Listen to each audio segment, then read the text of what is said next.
Yeah, you already know who it is. I'm unnatural new. We back in this bitch once again for a Q&A, or maybe I'll just be talking for the Luciferian mind.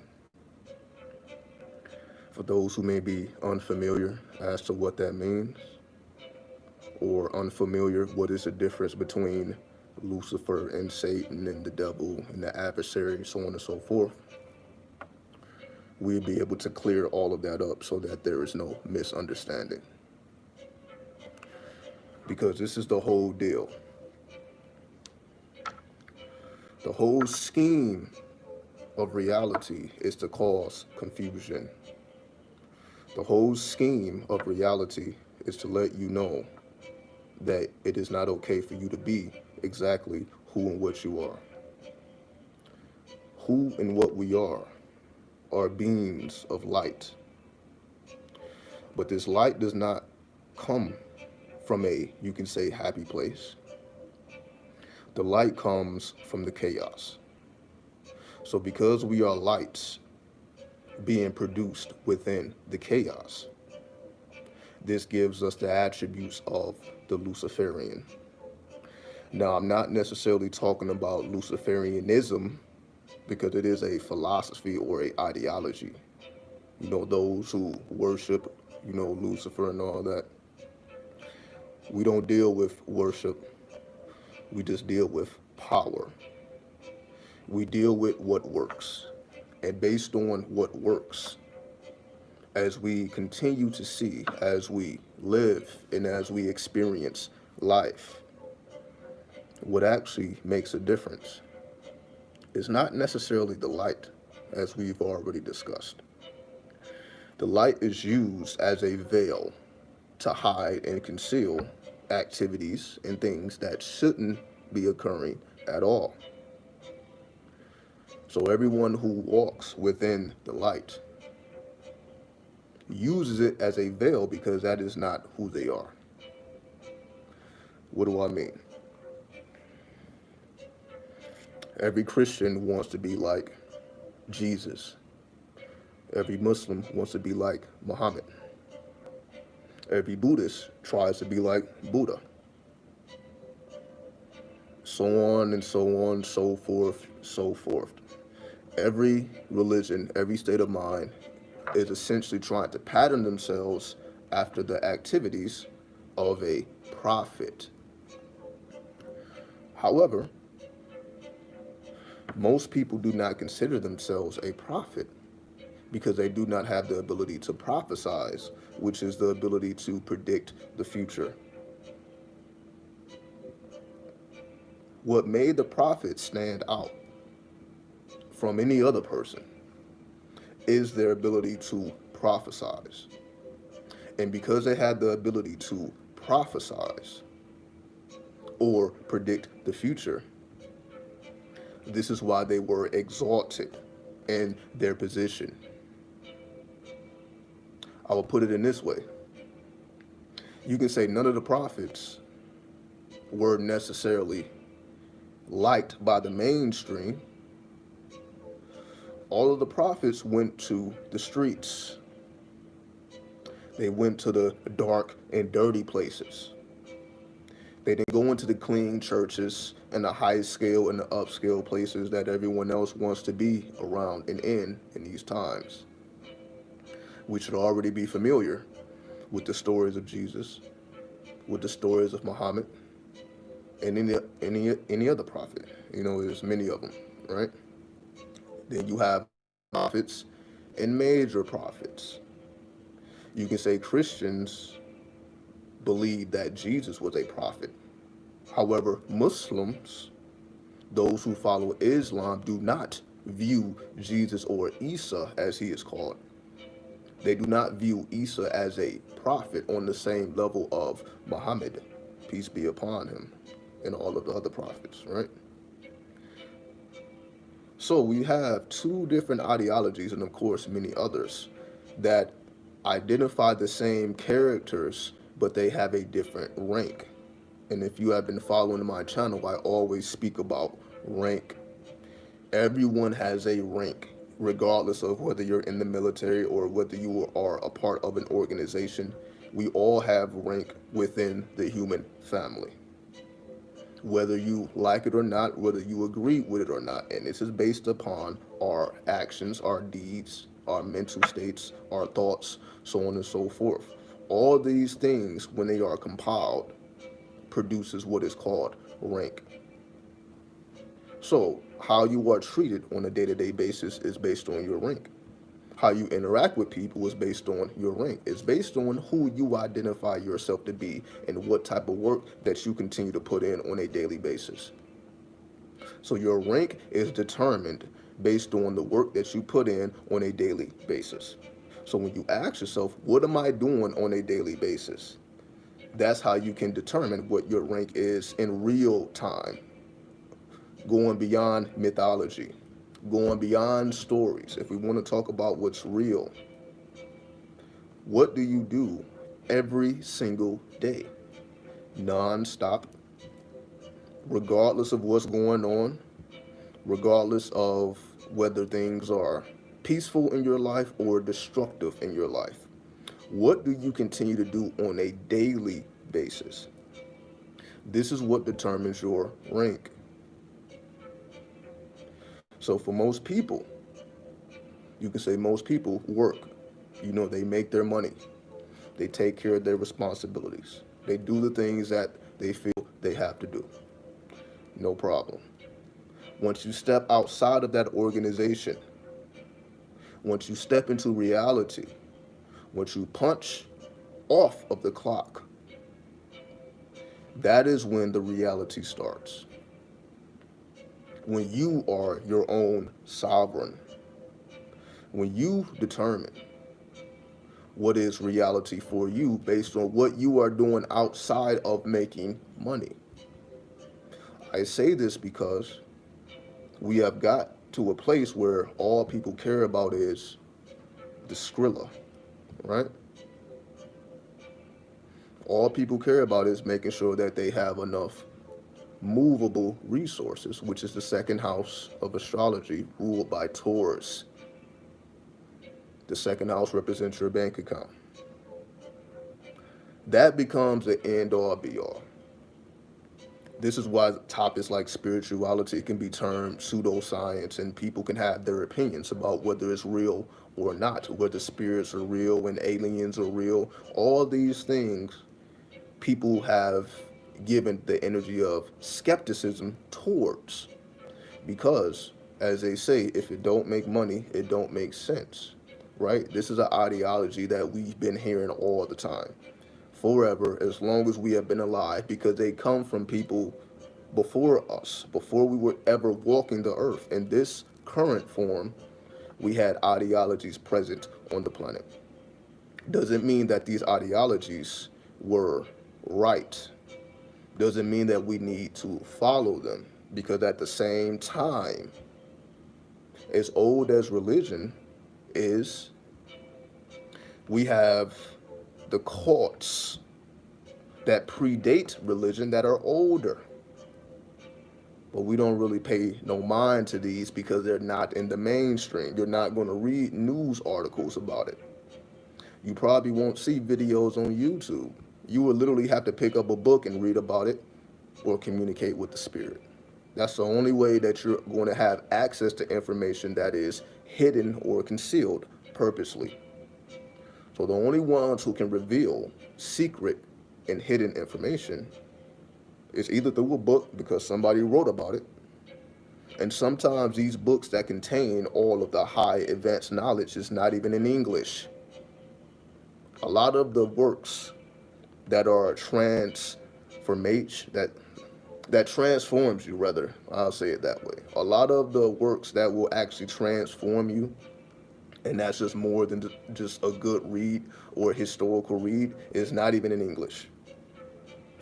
When we look at the occultists, when we look at the magicians, when we look at the sorcerers, the mystics, a lot of those works never made it to the Western civilization. It never made it to the English language on purpose. So meaning you have to learn a whole different language, and I'm sure I spoke about this before, to even tap into the greater secrets. It's not even in English. So if you speak English, you're not really getting any real information because a lot is lost in translation. So even the works that are translated is still not giving you the raw essence, as we know with the Bible or the Quran. You got the English versions, then you got the versions in which they were revealed in. You have the Arabic Quran, then you have the English Quran. And you know, any Muslim you talk to is going to say that Arabic Quran is more direct, in line with the real information, versus the English, which is a translation. And a lot is lost in translation. Same thing with the Bible. If the Bible was revealed in Hebrew, then you also have a Greek Bible. You have the Bible in different languages. Then, of course, you have the Latin Bible. It has not been a long time that everyone has had, I don't want to say everyone, we just say the Christians, had a Bible in their home in the English version. It has not been that long. It has been less than 1,000 years. Probably about 650 years, 700 years since the Bible was even translated into English. It ain't been that long. So before that, before the Bible was translated into English, you had to go to church. But they have kept that tradition, but they have removed the essence. So people still go to church, but they ain't listening to no Latin, right? Everything is being done through the English language, even though these are not the original languages that this information was revealed. So there is a lot that is not being said, that is not being seen, but it becomes mainstream. Whenever something becomes mainstream, that means it has been dumbed down for the average person to understand, who is not well studied or well versed.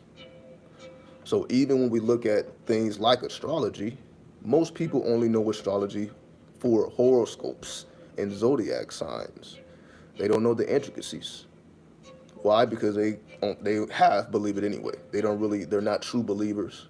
And again, I'm not really speaking about belief, because belief is different for everyone, but the law is the same for everyone.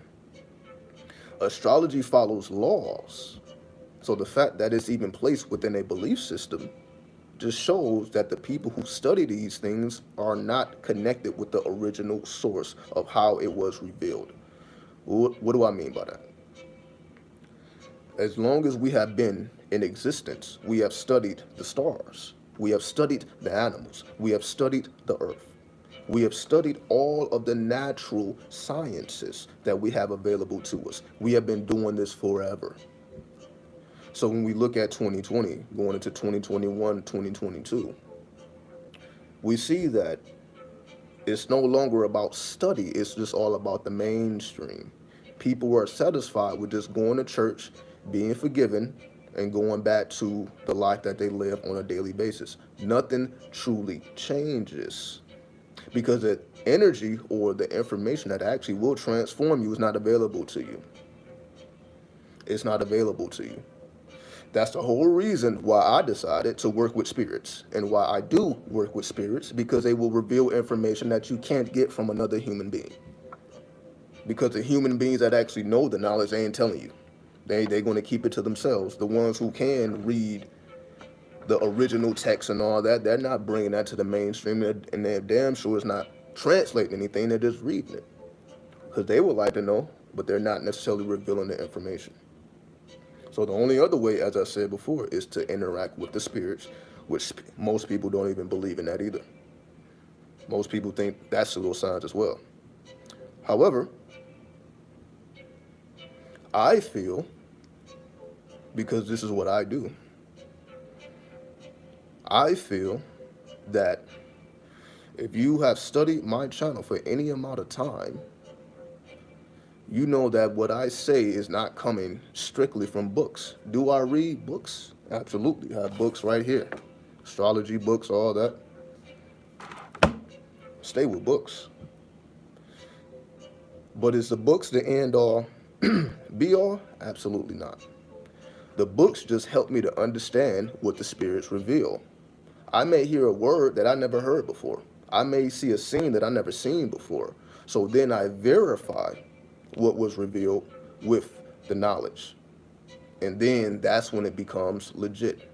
It's not the other way around where I'm just taking whatever's being said to me, whatever's being revealed, I just take it on the face value.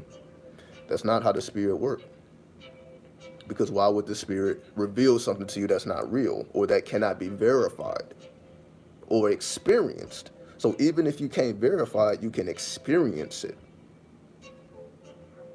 So there's tons of information that has never been verified, but you can experience it.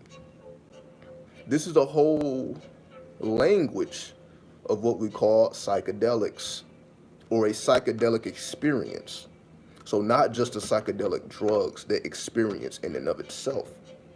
Because a psychoactive experience is controlled or produced by chemicals, which we call DMT, which is secreted from the pineal gland, which allows us to dream.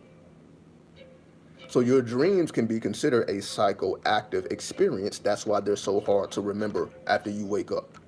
You got to literally struggle to remember your dreams after you open your eyes, the same way when you have a psychoactive experience or a psychedelic experience, that it becomes very hard to remember if you're not recording it as you're going through it. You're not going to remember every single thing that was revealed to you. You may have 100 different revelations. Are you going to remember all 100? Unless you're writing it down as it comes to you, you're not. This takes us to the topic of time.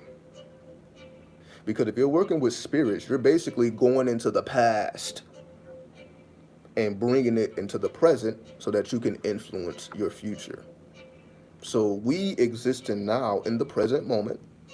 If we want to work with a spirit, and most of the time these spirits are older, they are pre-religion, or the dark side, the devils, the archdevils, the demons, the goetic spirits, so on and so forth. That's us going into the past. In the present moment, we go into the past so that we are revealed the future. This is the process. But again, is this a process that most people follow? Absolutely not, because their head or their eyes are concealed or veiled with what is called the mystery, as they call the mystery God, right? The mystery God. Most people believe in a mystery God, an invisible being that's controlling everything with the puppet strings. So basically you have a puppet master and you have puppets. That's how a lot of people live their lives. I'm just a puppet. I'm just a vessel for a higher being. In their whole life, they strive to become closer to God or divinity. This is called the right-hand path. Most people dedicate their lives to the right-hand path, which is integrating yourself into something greater than you. So whenever something synchronistic happens, whenever something magical or mystical or a miracle occurs, they give the thanks to what is called the divine God, Jesus, Allah. Everything that happens positively in the mainstream, they give it up to God. Now, of course, you have the scientists in the mainstream who don't adhere to religion. So we have this dualism. We have this split. The scientists versus, you can say, the spiritualists. The scientists versus the spiritualists. This is what we are dealing with in 2020. So you can say all the mainstream scientists, all the ones who's trying to give you this vaccine, all the ones who's telling you that they know exactly what's going on and we know how to fix it. These people don't believe in God. These people are not spiritualists. So the people who are trying to initiate change in the world are not God-fearing people, you can say. They're not religious people. They believe in the Big Bang Theory. They believe that you can actually put a time limit on the universe. They believe you can put a time limit on the earth. None of these people are right. The Big Bang Theory did not create the universe. The universe was not created from a Big Bang. Because they say prior to this Big Bang, all of this material had together. So all of this cold material, because the Big Bang produced heat. So before the heat was produced, it was coldness, it was stillness. So before the Big Bang, you have all this cold energy and all these resources and materials that are gathering together. And eventually, once they compress close enough, they begin to generate heat. And that heat is generated until it explodes. Hence the Big Bang Theory. All this material was gathered or compressed. And once that compressed energy gets to a certain point, it then explodes because enough heat has been generated. Does this not sound like the Kundalini awakening that the Eastern mystics speak about with the chakra system? It's the same thing. This serpent coiled at the base of your spine, wrapped around it 3 times. So the serpent is wrapped around the base chakra 3 times.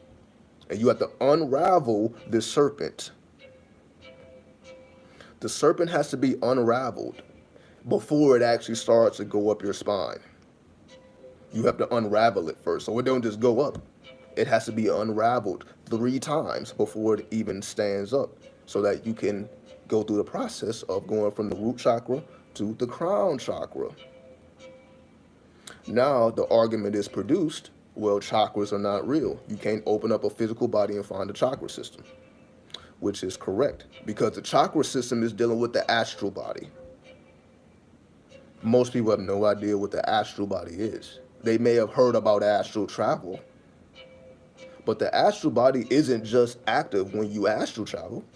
The astral body controls the physical body. It's not the other way around. See, in the Western civilization, we think about shit backwards because we're so physical. We're so big of individuals and we have these humongous egos. We can't even stand to accept something that is opposite of the physical because that's all we know. Most people don't know nothing other than the physical reality. They think that this is the end all be all, and after this, you either go to heaven or hell. That's the ideology. You live for up to 100 years, depending on the circumstances. Then after this, your soul suffers forever in hell, or you're in bliss forever in heaven. How does this ideology make any sense? If the soul is infinite, why does 100 years, which is just a blink of an eye, in the greater scheme of things, our whole life is just a blink of an eye, if we look at the entire scale of things.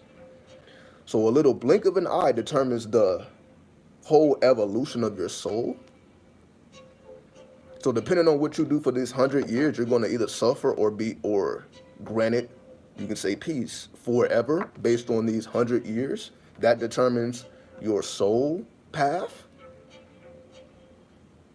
However, it's not too many people that talk about the soul. Like whenever we talk about the soul, this is all about heaven or hell. However, when we go into Gnosticism, speaking about the soul, the Gnostics, especially if you read the book The Gnostic, there's a book called The Gnostic, which you can read from top to the bottom, and it tells you about how the Gnostics behaved up against opposition. For example, it speaks about how the Gnostics were diviners, tarot readers, oracles, all of these spiritual things that, we hold dear for those who actually see this as an actual reality. So the Gnostics, that's how they spent their time. They spent their time with the oracles, with the diviners, with the tarot readers, with the Kabbalists, with the occultists, with the astrologers. All of the things that the mainstream rejects, the Gnostics were fully integrated into, and that's what they did. They didn't even work. Again, this is all in the Gnostic book. They refused to work,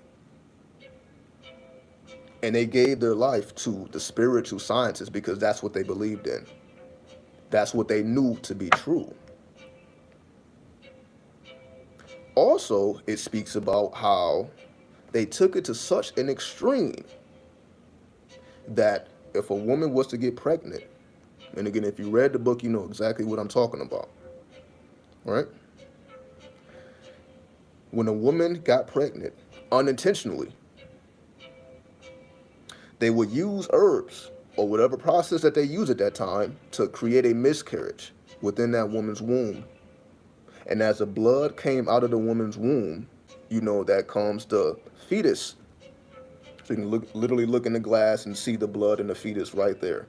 And guess what they would do with this? Of course, you see where I'm going with this. It became an offering.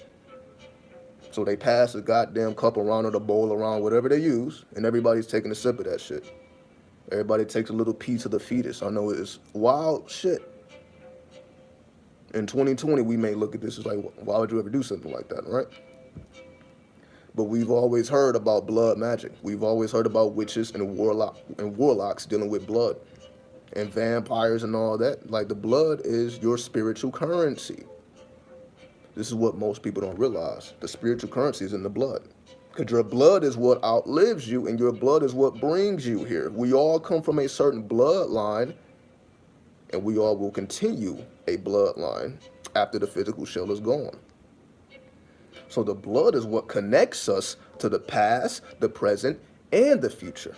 It's the blood that allows us to do that. So when we hear about spiritual beings, the incubus, the succubus, the vampire, the vampire, they all want your spiritual currency, especially when you start talking about the dark side, when you start talking about the clip off, when you start talking about going on the left-hand path, because we talked about the right hand. So when you start talking about the left-hand path, it's things of this nature. This is what keeps people away from the left-hand path, because something like that will freak them out. They don't want no parts. It's a sin against the Almighty. You're committing shirk. As the Muslims say, shirk, meaning when you deny the existence of Allah, that's the greatest sin that you can do. As they say, you know, God forgives, Allah forgives, as long as you repent. But if you completely deny the existence of God, then there is no coming back from that. That's religious thought. Again, just look it up, shirk.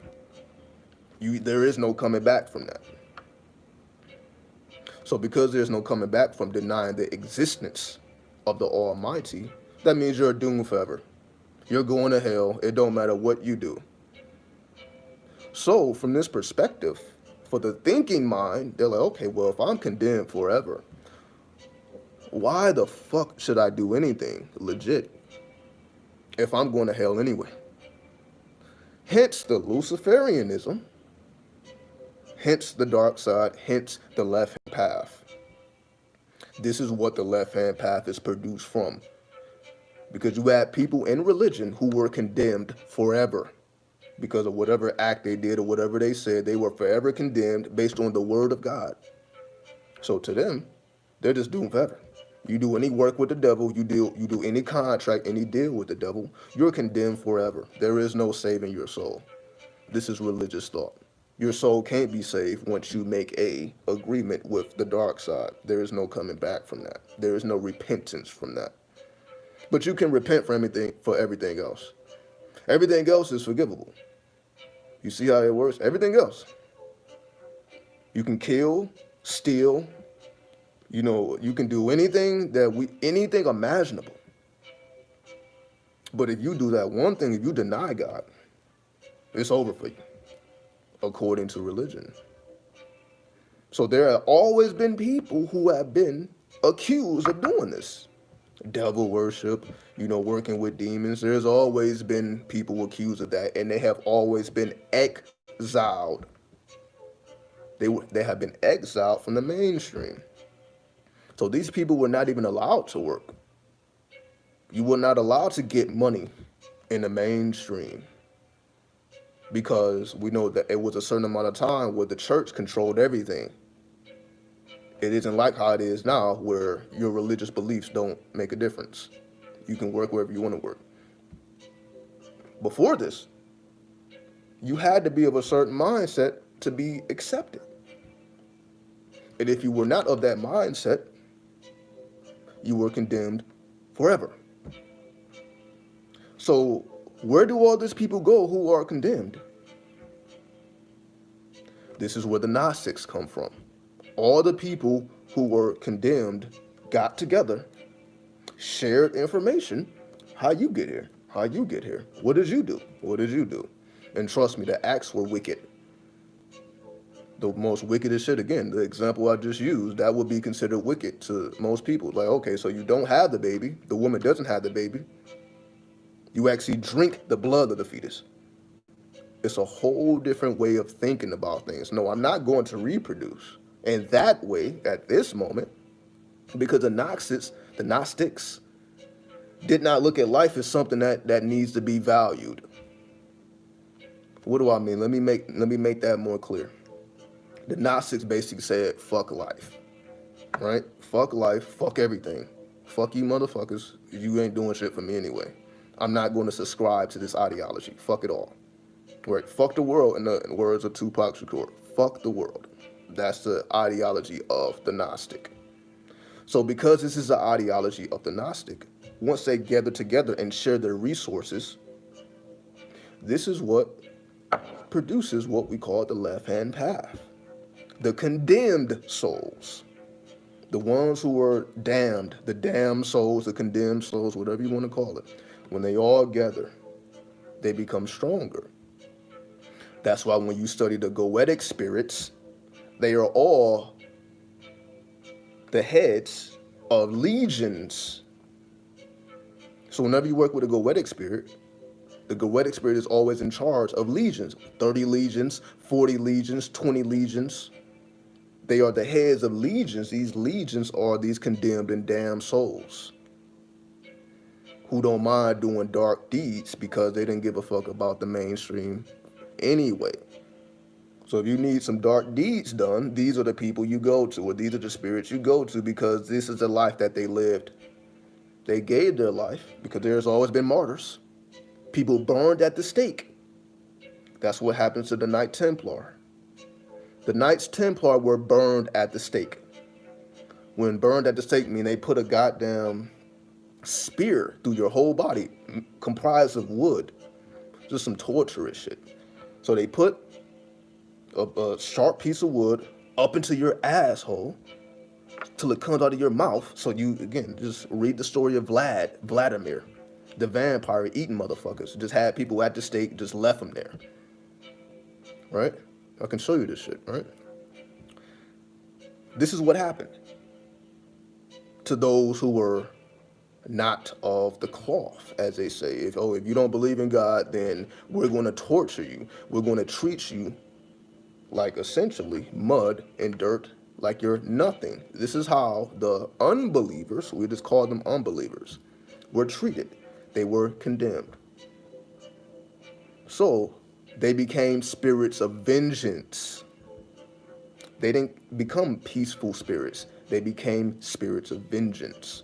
So whenever we deal with the left-hand path, that's why the deities that people work with is either Satan or Lucifer. That's why you have Satanists and you have Luciferianism, or Satanism or Luciferianism.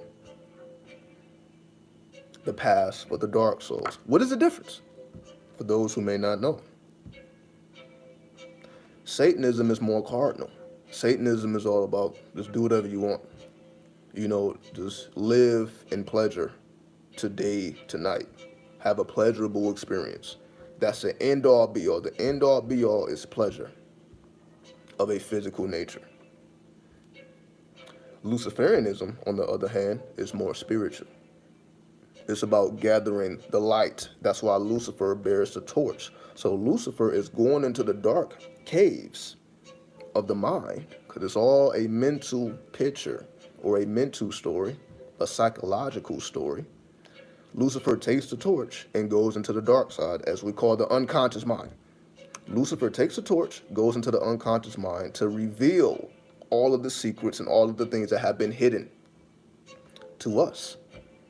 So the Luciferianism, or the Luciferian, is all about revealing truth and seeking light in dark places. Versus the religious person, Christian, Muslim, Hebrew, they're all about integrating with something that is already producing light.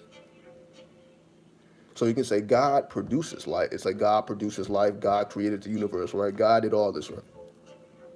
So from their perspective, God is already light. The light is already born. And the goal is to integrate with a light that already exists. That's why they say when you die, you see the light. What light do you see when you die? What light is being produced? And why do you go towards it? This is the difference. The main difference between the right hand and the left hand is one follows the light, one creates the light. But I don't want to use create because we know energy cannot be created or destroyed, right? So I want to speak properly because we hear this shit all the time. Everybody create your reality, create your dreams, create this, create that, create this, create that. But at the same time, these same people telling you all these things will acknowledge that energy cannot be created or destroyed. So why are we talking about creation? What the fuck we can create? If energy can't be created, all the energy that ever was and that ever will be is already in existence. Everything that is or was is already in existence. So we don't create anything. We just manipulate energy. We don't create energy. We manipulate energy. Ask anybody right now to create energy. They can't do it. They can't do it. Ask anybody on the face of the planet, hey, create some energy. They can't do it. Just like nobody can produce God either. Show me God right now. God reveal himself or herself. It ain't happening. It's not happening. Because it goes off of a law. The more you understand of the law, that's how things begin to make sense. You have to follow the law, as we call the laws of the universe, right? None of the laws of the universe tell you about a God. And when I mean the laws of the universe, I'm talking about the 7 Hermetic laws, which we'll go through very quickly. I spoke about it on my last video. How the 7 Hermetic laws is more than meets the eye. Mentalism, 1, correspondence, 2, because I just have it just ingrained in my head, because why not? That's why most of the time when I get in front of this camera, you see I don't have notes. I don't have any notes. I just smash everything in my mind and I retain it. Because when you do that, you begin to see things from a different perspective because you already got all the resources you need. That's what makes a Kabbalist. You got everything you need. You know about the zodiac. You know about the planets. You know about the 22 paths. You know about the clip-off. You know about the Kabbalah. All these things are already ingrained in you. The tree of life illuminates from within. That's the point. The point is to memorize the system so that the system can work for you. Not so you know, not so you always have to look at the tree of life. Once you have it in your heart, as they say, once you know it by heart, it illuminates from the heart chakra. You can say the heart chakra or the heart intelligence, because the heart has its own intelligence that is separate from the brain. This is already known. So when you know something by heart, when you can illuminate the light from your heart, that's how you can produce light or generate light or manipulate the energies around you to produce light because you have it already within you. You're not looking to the outside for anything. All you do is study the outside by utilizing the laws from the inside. Let me get back to the laws. Mentalism, correspondence, vibration, polarity, rhythm, gender, causation.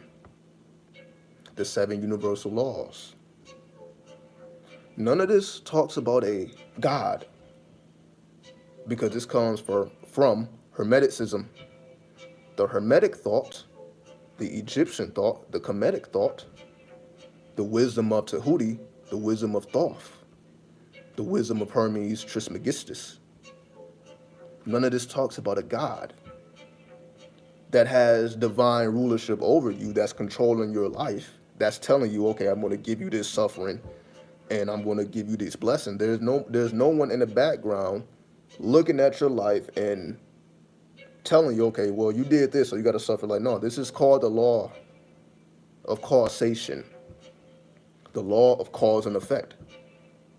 That determines, or that applies to everybody. That determines what you receive and what you don't receive.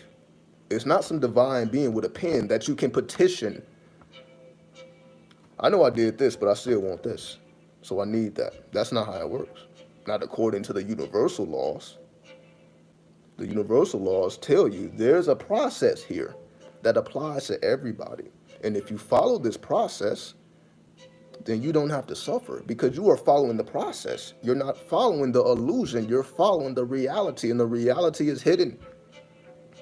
The real reality is always hidden. It's not obvious.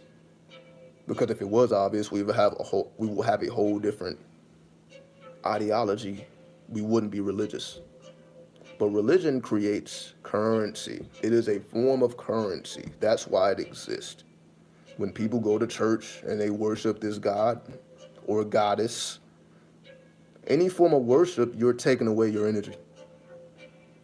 Because why do you need to worship anything if you are the microcosm of the universe? How does that make any sense? You are the microcosm of the universe. What the fuck are you worshiping? The macrocosm? So as the microcosm, you worship the macrocosm? What does that even mean? Because if you are the microcosm, that means if you are the microcosm, that means you are also the macrocosm. We are compressed, darkened light. That's what we are as human beings. We are compressed, the compressed universe. If the universe was to compress itself, if the whole universe was to compress itself, the shape or the form that will be produced is a human being. The Yod, He, Vav, He, the tetragrammaton, arm, leg, arm, head, a law. God is a law. So because we are the compressed universe, what is there to worship?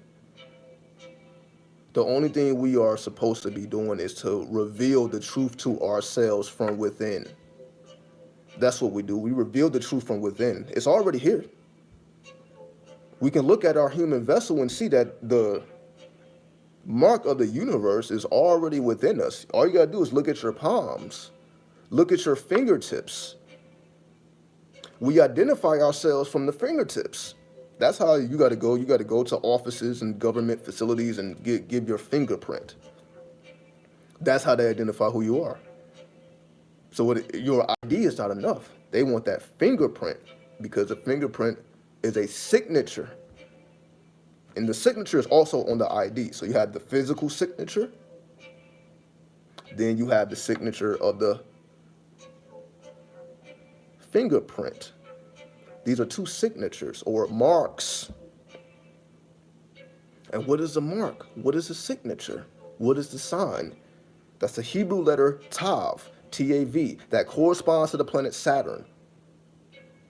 And Saturn represents the materialized universe. So whenever you want to materialize anything, you have to go through Tav, you have to go through Saturn. But Saturn, for most people, is a planet that you don't want no parts of. Because you know Saturn and Satan are connected. So Saturn and most tarot decks and all this stuff is like, it's negative shit happening whenever Saturn produces delay. If you look at it from the mainstream perspective, Saturn only produces delay, restriction. It causes things to stop. It's like putting the brakes on something. So wherever Saturn is produced, it puts the brakes on something. It makes something go very slowly. But if we study deeper into the mysteries of Saturn or Satan, Saturn is connected to Kronos. Kronos is the timekeeper. Kronos holds the sickle, the same sickle that the angel of death carries. Also, Kronos carries that same sickle. And that same sickle was used to cut off the genitals of Uranus. If we study mythology, Uranus was trying to eat all his kids. Fuck all you, I'm eating all the kids. If we study mythology, it's some wicked shit. You got motherfuckers eating kids. You got gods fucking on human women. You got all these. You got anything you can imagine. So again, we've been hearing these stories since children. Motherfuckers been hearing about rape since children. If you study the Bible, you're gonna see these stories. You're gonna see motherfuckers, fathers fucking the daughters and all this. It's all in the Bible. And this is a book that's okay for any child to have in their room. No one's gonna say, "Don't know, give me that Bible. You don't need to be reading the Bible. You're too young to read the Bible." You don't ever hear that shit. But that is allowed. But what makes us think that kids understand this shit from an occultic perspective? They don't. You have to break down the secrets to them. They're not going to be able to read it and know what's really going on. Okay, I know this is some crazy shit right here, but this is what's really talking about this process, this mental process. Unless you are there to break down the mysteries, it's going to be taken on face value. That's why you have people who take all these stories as face value or reality or history. Some people read the Bible and this is a historical fact. This isn't just stories, this actually happened. So you have people who take these stories of mythology literally. But we all know that there are many levels to the occult, to mysteries, to secrets. There are at least 7 levels. Because you have 7 universal laws. The number 7 is the most spiritual number of them all. So you have at least 7 layers. Any verse of the Bible can be at least 7 layers deep. Why? Because it depends on who's reading it and what perspective you're coming from. Are you reading it for a mental stimulation, or are you reading it for a physical stimulation? Are you reading it to repent because you did something wrong? Or are you reading it to gain wisdom? There's many different approaches we have to any holy book. But why is a book holy? We know that the Bible is a combination or collective of books, which is different than the Quran, because the Quran was said to be revealed to the Prophet Muhammad. No one else. By the angel Gabriel. Gabriel revealed the Quran to Prophet Muhammad. Not all at once. It was over time. But it's like, okay, we revealed the Quran a little bit to this person, a little bit to that person, a little bit to that person, a little bit. It didn't happen like that. It's all the same person in different stages.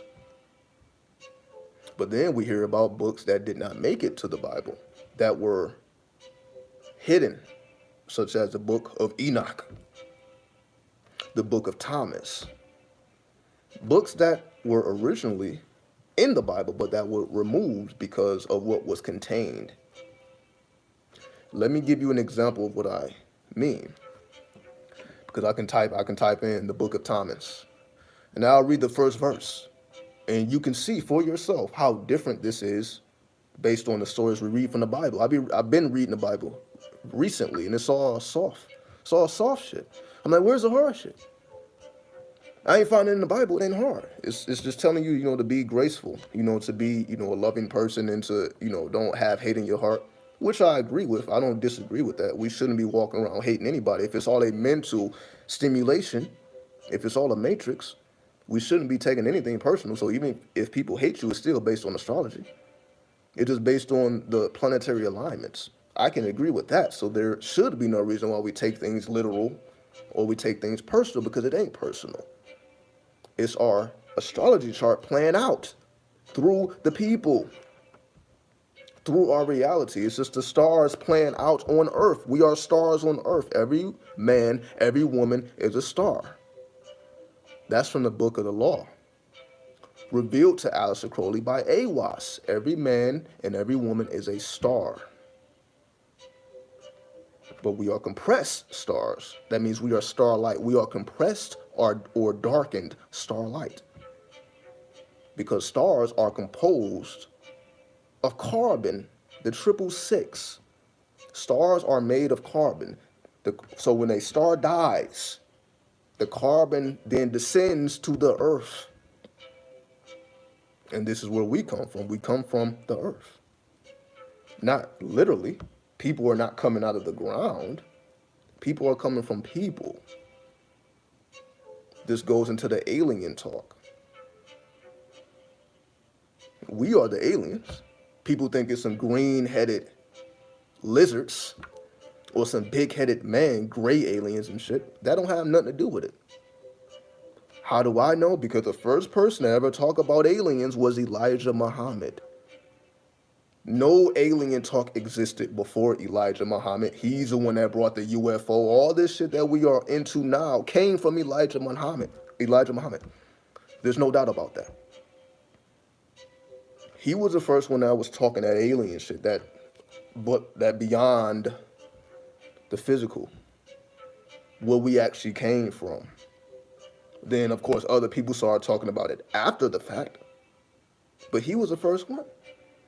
But what did he say? He said that we are the aliens. He said that we came from Mars. We are the Martians. We were on Mars before we were on Earth. Those are the words of Elijah Muhammad. Also, the moon. Elijah Muhammad revealed how the moon was created. It was originally a part of the Earth. And it got blew off of the Earth by a God who tried to get the entire world to speak the same language and was unsuccessful. And because he was unsuccessful, they had advanced technology, of course. Because they were unsuccessful, he was. I'm saying they, but the actual God was unsuccessful. And so he put bombs inside of the earth. He wanted to blow up the whole earth. This particular God wanted to blow up the entire earth, but was only successful in blowing up what is called the moon. So that's why the moon has magnetic powers over the earth, because it used to be a part of the earth, according to Elijah Muhammad. And again, this is back in the 30s and shit. This is almost 100 years ago, before NASA. This is what I'm saying. Like, people don't have the timeline correct, so they think that all this happens, but it gets twisted. Elijah Muhammad was telling us how far the planets are from the sun in the 30s. This is before NASA. This is before we even went to the moon. This ain't information that was already known. Again, if we think people are foolish now, if we think people are dumb now, that they ignored the truth now, imagine what was happening 100 years ago, in the 1930s. But then you have this man talking about how far Pluto is from the sun, how far all these other planets are from the sun, how we actually got here, how we were from Mars. There was no one else talking this shit before him. It didn't happen. So now in America, we're all about these aliens, we're all about space. Elon Musk wants to occupy Mars and all that. No one knows where it all came from. That's why people put so much energy into these people. That's why Tesla and the stock of Tesla is skyrocketing. Apple is skyrocketing. But nobody knows where any of this came from. We look at that symbol of Apple, and we don't even know what it means. You look at that Android symbol, and you don't know what it means. Everybody either have an Android or Apple device or Android device. Maybe you have a Windows device. But the symbols actually mean more than meets the eye. What does that apple mean that's being bitten into? Well, most people think, okay, well, that's the story of Adam and Eve, when Eve took a bite from the apple after she listened to the serpent. So what does that mean?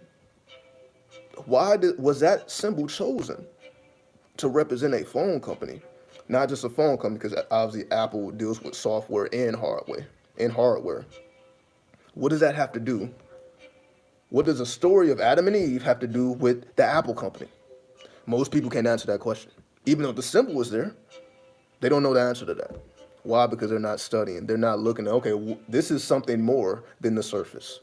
This isn't just a phone that costs however much it costs, and a smartphone, you can just do whatever you want. That symbol is there for a reason. That Android symbol is there for a reason. What does that mean?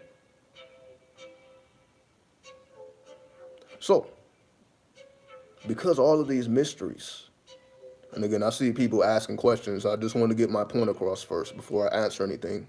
So that's why I'm not answering. I want to speak in a straight line, because if I was just answering everything as it came up, I'll be all over the place, right? So that's why I'm not. I see everybody asking questions, but I just want to speak in a straight line before I start bouncing all over the place. So we'll do the Q&A, once I lay down. I'll speak for a couple more minutes. So, going back to the original point, the real information is hidden. You have to dig into that darkened light. You have to dig into your carbon. We all have carbon. We have to dig into carbon because that's what stars are made of. And if we are all stars, and again, I did say I was going to read the Book of Thomas so that you can have an understanding of what I'm talking about here, right? Let me actually change this music as well. So what you hear in the background, this is just, me playing around with beats and instrumentals. As I work with the spirits, it translates into sounds, into music, into studies and all of these things. So let me actually change the vibration here before we read the Book of Thomas. I'll read the Book of Thomas, then I'll also read the Book of the Law because most people ain't reading that. Most people know about Aleister Crowley, but they don't know about the Book of the Law. Because the Book of the Law ain't come from Crowley, it came from Awas. But that's too much. And Awas came from Egypt, and Thelema, because it's the religion of Thelema, represents your true will. But again, you got to be of a certain mindset to even comprehend this type of stuff. That's why you have to give your life to it. You have to give your life to it. That's why I can honestly say I've given my life to this. Like my life has become meaningful, rather, because I actually gave my life to the mysteries, to studying the mysteries and to decode the mysteries. So whether or not I'm making videos or not, I'm still deep into these studies. Every single fucking day. I don't have a day off. I don't have a day off. I took time away from YouTube, but I never took time away from these studies. That's why I can come back and hit you with the same, but from a different angle. Why? Because my content is not based on what's going on in the world, what other people are talking about. It's based on what comes from that starlight, that darkened starlight. Let me change the vibration.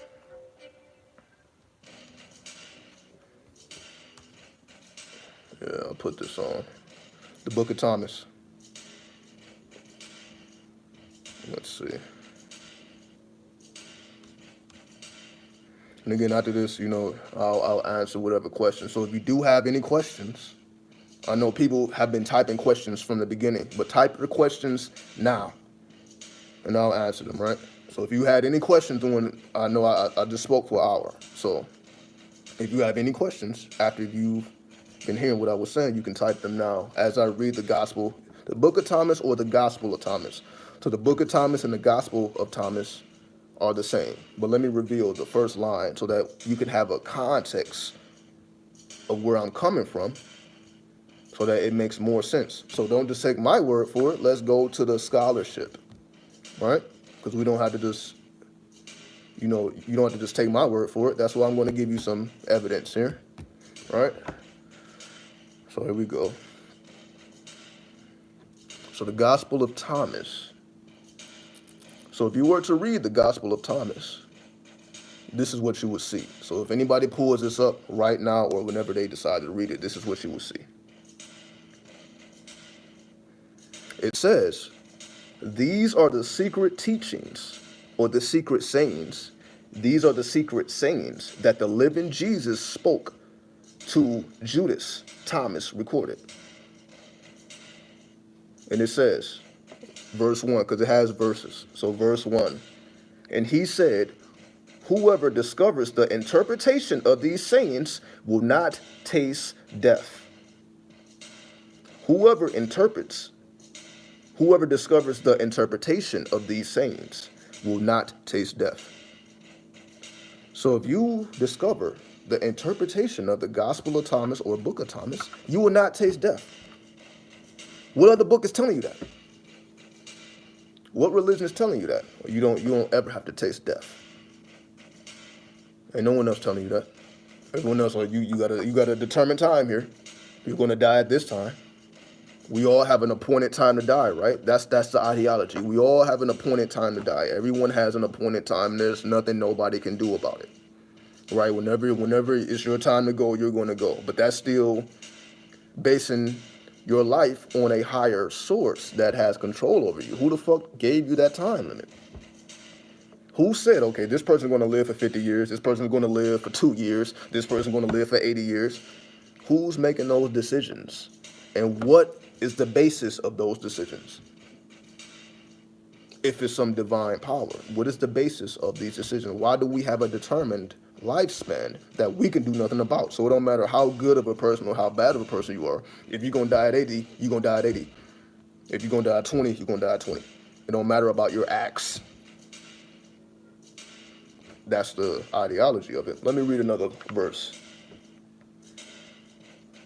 It says, Jesus said, those who seek should not stop seeking until they find. When they find, they will be disturbed. So when you find what you're looking for, it's going to disturb you. When they are disturbed, they will marvel. That means after you are disturbed by what you have found, then you're like, oh, I see. You begin to marvel. And will rule over all. I'll read it again. Jesus said, those who seek should not stop seeking until they find. When they find, they will be disturbed. When they are disturbed, they will marvel and will rule over all. So that means when you first discover this knowledge, it's going to fuck you up. It's going to change you. The dark side changes you. The left hand changes you. You're not the same after that because you know the truth. The truth changes you. If the truth don't change you, nothing will. If the truth don't change you, nothing will. So how do you know what's truth and what's not truth? It's how it makes you feel when you read it. Does it excite you? Does it put fear in your heart? But that's the Gospel of Thomas. What about the Book of the Law? Because the Book of the Law is a little different. Because the Book of the Law is only 12 pages. It's very short. It's a very short read, but it's the most complex writing that you probably will ever read because it's coded. What do I mean? Let me read a couple verses from the Book of the Law by Aleister Crowley, revealed by A. Was. All right? No one else is going to do this, right? I don't even think the Book of the Law is even spoken about. I know, because I looked it up on YouTube. I do the same thing everybody else doing. I'm looking up this shit, Book of the Law, Aleister Crowley. And it don't be based on nothing. It's not even practitioners. I remember looking up Blavatsky. All the people who got something to say is not practitioners of her science. And that's what we deal with today. We deal with people who speak about shit that don't even practice it. So how can you get any real information? If you listen to somebody, well, yeah, I studied this, but I don't practice it. You just speak about it. That's what a scholar is. A scholar just speaks about things that they don't practice. So how is that legit? But we are in a world where that is seen as legit more than the practitioner. The practitioner is, a pseudoscientist, but a scholar has more validity than the practitioner. Because there's many people that know about Aleister Crowley, that know about Blavatsky, that know about L. Ron Hubbard. They know about these people, but they are not practitioners. They just run their mouth. They don't practice this. But that's why I give it different energy, because I'm actually practicing this stuff. Everything that I'm reading, I already read, I practice it. I'm not just speaking it. I'm not just saying it to you, and I don't even know what's going on. I've never done that. Ever since my first video, I was showing tarot cards because I'm a tarot reader. I'm an interpreter. And I've shown that since the very beginning. I was never speaking about anything that I wasn't doing because you guys have already seen me. You've seen me in these streets. You've seen me in dark, dirty places already. Because I'm actually, what's really going on here? And if this knowledge is powerful enough to keep you alive in any given situation, there should be no problem. I've already displayed that many, many, many, many times because I actually practice it, not just reading. Oh, that was a good read. Put it down. I'm asking, okay, let's see how this works in real time, and let's see where that will actually take you. What is your perspective when you're going through hell? And I displayed it. No one else wants to do that because they're not built for that. No one else wants to show when they're down, right? No one wants to show when they're down, when they're fucked up, when they don't have anyone to turn to and all that. I showed all that. I didn't hide anything. I've already shown my darkest. But then you see the light, right? So even in these dark, sinister places, the light is still reflected. Which is why you see my energy is the same. It don't matter what I'm going through, where I am, my energy is the same. Because the light shines or illuminates from within. Let me read the book of the law, and I'll get to the questions. I see people are getting blocked and shit. I guess people are saying some crazy shit. But is it crazier than what I'm saying? All right? How many people read the book of the law? If you read the book of the law before, say it in the comments. Say, I read the book of the law. Let me type it in right now. Because if you haven't, then there's a lot missing. The book of the law was written in 1904. So this is a very old book. 1904 was the year that this was revealed in Egypt, for those who don't know the story. Aleister Crowley, with his wife at the time, traveled to Egypt. So this wasn't just a man in his fucking apartment just coming up with shit. That's not how this happened. Him and his wife went to Egypt and went to the Cairo Museum where all of the artifacts are stored. So if you go to the Cairo Museum in Egypt, you can see all the artifacts. Not every single artifact, but at least the ones that they have. So there was a particular statue of Haru, as we know now as Horus, that his wife went to. His wife was guided to this statue, or this stellar, of Haru. And Haru spoke to her and told her, bring me Crowley. So then she passed that information back to her husband. And that's how the book of the law came. See, most people don't even know how it happened. So it wasn't just the words of Aleister Crowley, it's the words of Awas, but it came from his wife at the time. It came from the goddess. The goddess was the most receptive, as they are. The woman, the female, the feminine principle is more receptive. So she was able to hear the spirit, not him. His job was to document and to interpret. That was his job. Her job was to receive. Because without her receiving, he would have never been able to document it because he didn't hear anything. So this is a collective. It's the same thing with the tarot deck. The deck was painted by a woman, Lady Francis. And I'm talking about the Book of Thoth, or the tarot deck, the Thoth tarot deck. That wasn't painted by Aleister Crowley. It was painted by a woman, Lady Francis.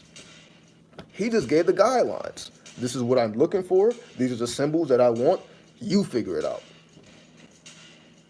So when it came to the Book of the Law or the tarot deck, all of the essential tools, there was a woman involved. All right? Just making this clear, right? That we need both of these principles to have the complete picture. But let me add the Book of the Law right here.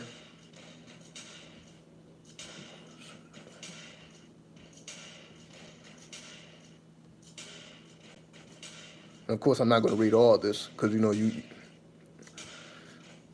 I'll just let the words speak for themselves because everybody's not going to understand this stuff. But I'll read a couple verses just to give you an idea of what I'm speaking about. Then I'll answer the questions. All right.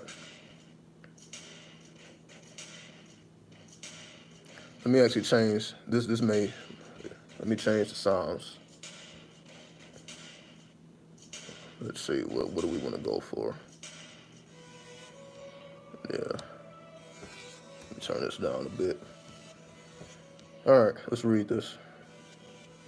Again, who else is going to do it, right? Who else is going to do it? I'm only doing it because ain't no one else is going to do it. Somebody got to do this shit, right? Somebody got to do it. Somebody got to do the hard work, right? Somebody got to do it. While everybody else is making their money and trying to do all this bullshit, right? I'm going to read the book of the law to you so that you can advance yourself. Because then you read it for yourself, and then you see the real mysteries, right? I'm just introduce you to the information that you have to understand from within. Understanding has to come from within. Many people have knowledge, many people have wisdom, but the understanding has to come from within. That's the difference between you can have 10 people that read the same book, but they're not going to come to the same conclusion because they are wired differently. They have different ideologies. That all makes a difference into your overall understanding. Let's read. Chapter 1. Had is short for Hadid, because the Lema has deities. And one of the deities of the Lema is called Hadid. So in the book of the law is abbreviated as Had, H-A-D. So if you read the book, you're going to see this. Had. The manifestation of Nuit. Nuit is an Egyptian deity. We know Nuit as the sky goddess who bends her long blue body over the celestial plane. We all know Nuit, for those who know the deities, right? So the Thelemic deities are Egyptian. Thelema comes from Egypt, comes from Kemet. This is what makes it different than anything else. Because what else came directly from the Holy Lands? What else came? In modern times. So we're not talking about the ancient religion, the ancient Egyptian religion. The modern religion, which is called the Lema. But let's see why. Okay. Had the manifestation of Nuit, the unveiling of the company of heaven. Every man and every woman is a star. I just said that. That is the third verse in chapter 1. Every man and every woman is a star. Chapter 1, third verse. Every number is infinite. There is no difference. Every number is infinite. There is no difference. Which is why we deal with numerology. Right?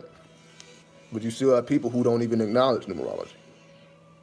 Again, but that's not who we are. That's not what we come from. 1 plus 1 is 2. That's just the surface. When 1 becomes the sun, and the 2 becomes the moon, 1 plus 1 equals 2. Now you have a different equation. You have the sun plus the sun equals the moon. What does that mean? When the sun is combined with the sun, it produces a black sun. A black sun, and that's what charges the moon. The moon is charged from the black sun. See, this is real mathematics, but we ain't even got to get too deep into that when you use the planets to describe the attributes of the numbers. Anyway. Help me, O warrior lord of Thebes, in my unveiling before the children of men. Be thou Hadid, my secret sinner, my heart and my tongue. Behold, it is revealed by Awas, the minister of Haprokat. The calves is in the Ku, not the Ku in the calves. Worship then the calves, and behold my light shed over you. Let my servants be few in secret. Let my servants be few in secret. Nobody's on the mainstream is doing that. So we know that this is different than anything else. This is telling you, practice in the dark. Fuck the mainstream. Ain't nobody else telling you. Anyway. They shall rule the many and the known. So the ones that are in secret shall rule the many and the known. That's what people basically call the Illuminati or the occultists. It's not too many of them motherfuckers. But they have rulership over everything, right? This is what they read. They're not reading the Bible. They're probably not reading the Quran, maybe the 13th century Quran. But they're not reading these books that we read. The ones who are in power ain't reading what the mainstream is reading. They're not reading what the public reads. Why? You need something more complex. You need something that takes you deeper. If you're trying to rule, if you're trying to dominate, if you're trying to conquer. You can't come with the softness. Anyway. These are the fools that men adore. Both their gods and their men are fools. So who else is saying that the gods is fools? This is from the book of the law. I'll read again. These are fools that men adore. Both their gods and their men are fools. So this is coming like, fuck them gods and these motherfuckers. These humans and these gods. Fuck them all. What other book is saying that? I challenge anybody to show me something that's saying that. Anyway.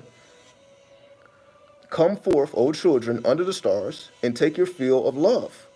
I am above you and in you. My ecstasy is in yours. My joy is to see your joy. And that's the 13th. I don't need to read nothing else. We're not going to read the whole thing. But that's chapter 1, and I just read the first 13 verses. That's all. Just to give you a perspective of, if it says that in the first 13 verses, imagine what it says. It's 3 chapters in total. It's only 3 chapters. It's not like the Bible over 1,000 pages. It's only 12 fucking pages, but it's so compressed that the average person that reads this will not even understand it. You need an interpreter. Just like we need an interpreter for the Bible and the Quran, you need an interpreter to fully understand it. I mean, if you're not initiated into the mysteries of the Lima, you're not going to understand it. But most people are not. Most people know about Aleister Crowley. Once again, they know about these people. They probably even know about the Book of the Law, but they can't say that they understand it because you have to be a practitioner. You have to actually work with had it. You have to actually work with knew it. You have to actually work with these spirits that's revealing these energies. The same thing that Aleister Crowley did when he worked with AWAS. We have to do the same thing that the ones who came before us did. The same thing that HPB, Helena Blavatsky, she was the first one that talked about the Ascended Masters in the 1800s. Helena Blavatsky said that the ISIS papers, because she wrote 2 books, the ISIS papers and the Secret Doctrine. She said that she didn't write this shit. She said that the ancestors or the higher souls spoke through her and wrote through her. Why? Because if you read those books, she says herself, there was no way I could have known any of this. And within the books, it gives you proof. So it's not just documents. It's not just something the spirit said. It's giving you actual proof that she herself would have known nothing about. She was from Russia. She went to the East and learned the Eastern sciences. That's why her science is more Eastern. Even though she's from Russia, she went to the East and trained under those Eastern mystics. And they revealed the secrets to her because she came to their territory and she submitted to their teachings. The same way Aleister Crowley went to Egypt and submitted to the teachings of AWAS. Took long distance travel and study for this to even make sense. So with that, because I know I'm jumping all over the place, but I'm just putting the history with the mystery, right? I want to put the history with the mystery so we're not just talking about the mystery and it's out of context. So with that, if anybody has any questions, feel free to ask them. While I change the music, right? Let's see what else we got here.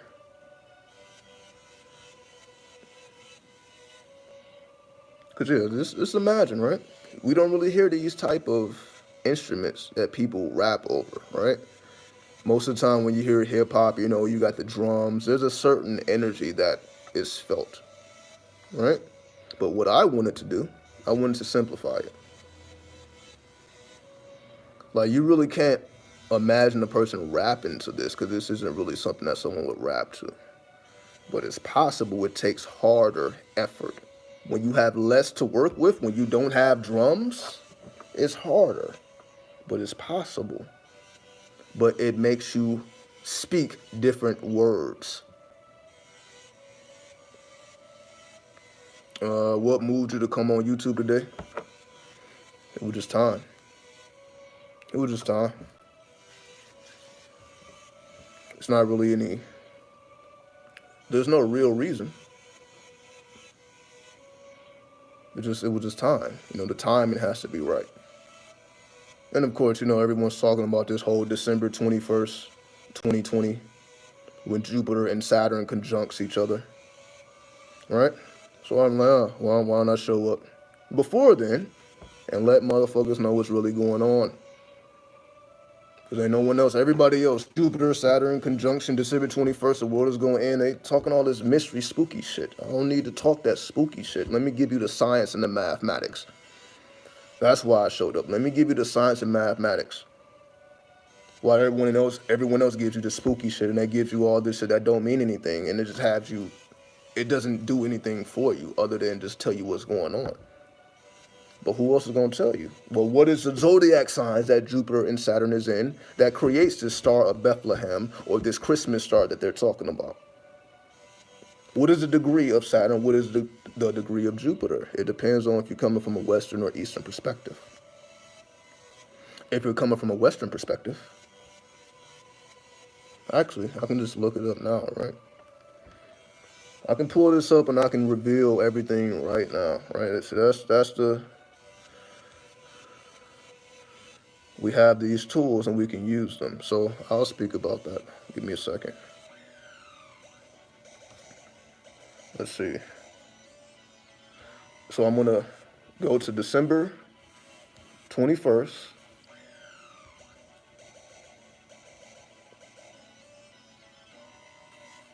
December 21st, 2020. Saturn and Jupiter. 1 degree Capricorn. That's Eastern. So Western, it will be Aquarius. So we'll just speak from the Western perspective. So on December 21st, 2020, Jupiter and Saturn will be conjunct. Eastern-wise, they will be conjunct in Capricorn. Western, Aquarius.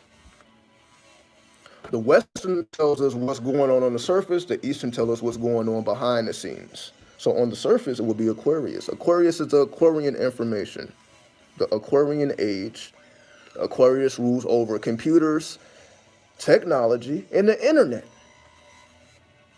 That's all Aquarian. That's all the 11th house. All that's Uranus, ruled by Uranus, because Uranus rules over Aquarius, and Uranus is a revolutionary. So it's the energy of revolution. So from the Western perspective, we're dealing with the energy of not revolution, but more so revolt. What I mean by revolt is this whole year we've been seeing people revolt in all ways. We've seen people take the energy to the streets all the way to the mainstream where, Donald Trump was not even trusting in the scientists, but now we have Joe Biden who will trust the scientists. But, I don't really want to get into politics because, people get in their feelings. But people will get exactly what they asked for. People wanted to get Donald Trump out of office so bad that they don't even realize who they put in office. They just wanted him out. Like, nobody can be as bad as him, but little do they know, you put somebody even more sinister in office now, more sinister than Trump. Well, how is that possible? But, I don't have to get into that, right? If we don't know why Joe Budden is more sinister, not Joe, I said Joe Budden, that's crazy. I'm thinking about hip-hop. Joe Biden. If we don't view him as more sinister as Trump, then you're lost. Because Trump didn't do anything in terms of what laws did he create that fucked us over. He didn't. Trump did not create any laws that fucked us over. Joe Biden did, because he's been a politician pretty much his whole life, his whole adult life. Fucking shit up. Crime bills, all of this. Fucking shit up. Fucking lives up. But people are willing to forgive. Why? Because most people was not affected by that. It was only original people. You can say black men and black women. We were affected, but the vast majority of the world wasn't. We only make up 13% of the country. So that's... Majority of people don't give a fuck. So that's why they voted him in. Oh, he didn't fuck us up. However, he will now. Because that's how it works. But again, we don't have to get too deep into that. It will be revealed in time. Because Joe Biden wants people to wear masks for 100 days after he is inaugurated, right? For 100 days after, we're going to be wearing masks. Things are still locked down. California just went into another lockdown, the most restrictive lockdown ever. People didn't even think that this was possible to keep people in their homes and to stop all their money until they actually did. But yeah, let me answer these questions. I'm sorry. Do I still be working out? Well, I never went to a gym to work out. I never went to a gym. Like, I don't even, that just doesn't do it for me. I don't even think you can go to gyms now due to COVID, but even before COVID, I'm like, that wasn't the atmosphere that I gave a fuck to be in. You know what I mean? A bunch of people sweating and shit. I just wasn't me. I can just stay in my house, or I can just go to a park. You know, get the pull-ups in, push-ups, sit-ups. You know, everything I need to get in. You can either do it at the local park or just stay in the house. So, you know, I was never the gym rat, as they call it, right? I think that's a term. Like, I wasn't that type of person. I'm not that social. I know it appears. I appear to be someone who likes to talk about these things, but this is only through the YouTube. This is only for the secret society. Only a couple people watch me anyway. So this isn't for the public. The mainstream don't get this aspect of me. They get the silence. They get the Scorpio. But you guys get the Libra, because my Eastern sign is Libra, because the question was just asked, do I prefer Western astrology or Eastern astrology? It's two different perspectives, right? The Western is more about your personality. The Eastern is more about your soul. So your personality, what you project to the world, is more Western astrology. That deals more with the individual. So that's why the West prefers Western astrology, because it tells you about you as an individual. It tells you about your personality. But the Eastern perspective is more soulful. It's telling you the journey of your soul. So it's going beyond your personality. It's talking about the journey of your soul. So most people see the Scorpio attributes within me because that's my personality. So my Western astrology personality is that of the Scorpio, but my soul is that of the Libra. And that's why I study so much. That's why I study so hard. That's not really a Scorpio attribute. That's an attribute of the Libra, who is a librarian. So that's why I got all the books, right? Because that's the Libra. But then the Libra comes out through the Scorpio, through the darkness of the Scorpio. So when you look at, so everybody, you can say, is a combination of two signs. Everybody has the Eastern sign will always be one sign before your Western sign, right? What attributes each zodiac have. So you want me to go through all 12 zodiac signs? Sure, because that's why you have keywords. Aries is a trailblazer. Taurus, the grower. Gemini is the talker. Cancer is the empath. Leo is the performer. Virgo is the purist, or the problem solver. Libra is the peacemaker. Scorpio is the mystic. Sagittarius is the philosopher. Capricorn is the planner. Aquarius is the revolutionary, and Pisces is the dreamer. There you go. You see, it's already here, so it's not a problem.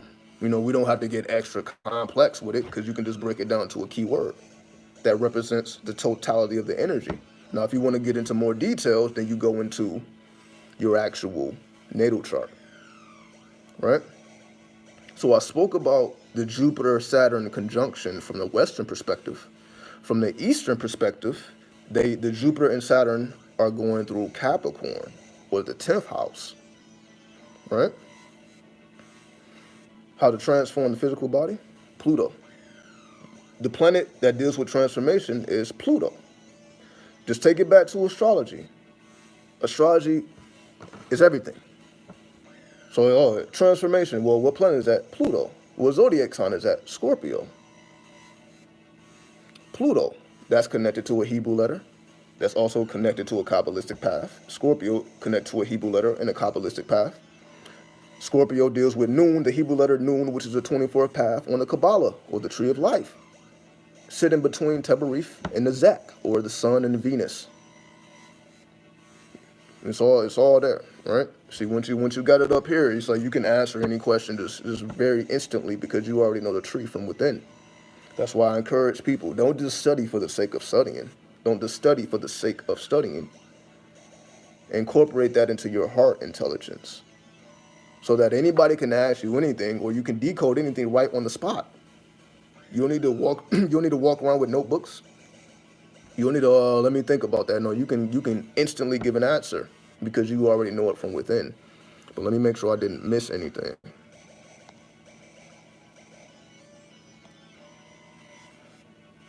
Let's see. Been on my Bruce Lee. Yeah, Bruce Lee is definitely an ascendant master at this current point because Bruce Lee did change the culture.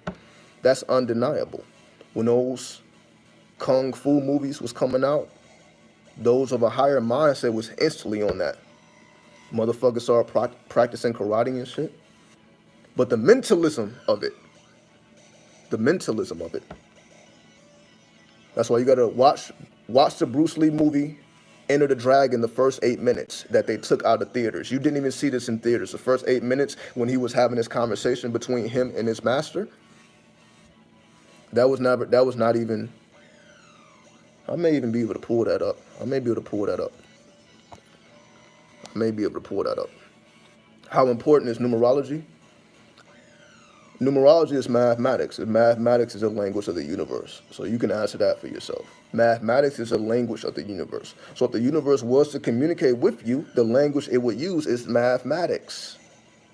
So once you know the attributes of the numbers, you can decode the story that the universe is trying to reveal to you every single day. So the language of the universe is mathematics, so that should let you know how important numerology is. It's the language of the universe, right? Do Orishas correspond with the zodiac? Absolutely. Absolutely. More so the planets. You can say like Oshun is Venus, Ogun is Mars. You know what I mean? You can correlate it to planets. You definitely can do that. Why? Because astrology is older than all that. Astrology is older than all that. So everything can be connected with numerology and astrology because it predates all that. We were studying the stars before we knew who the spirits was. The spirits didn't come to us first, the stars came to us first. Before there was anything known as an Orisha, there was astrologers on point, on deck. Before that system even came to existence, astrology was being studied.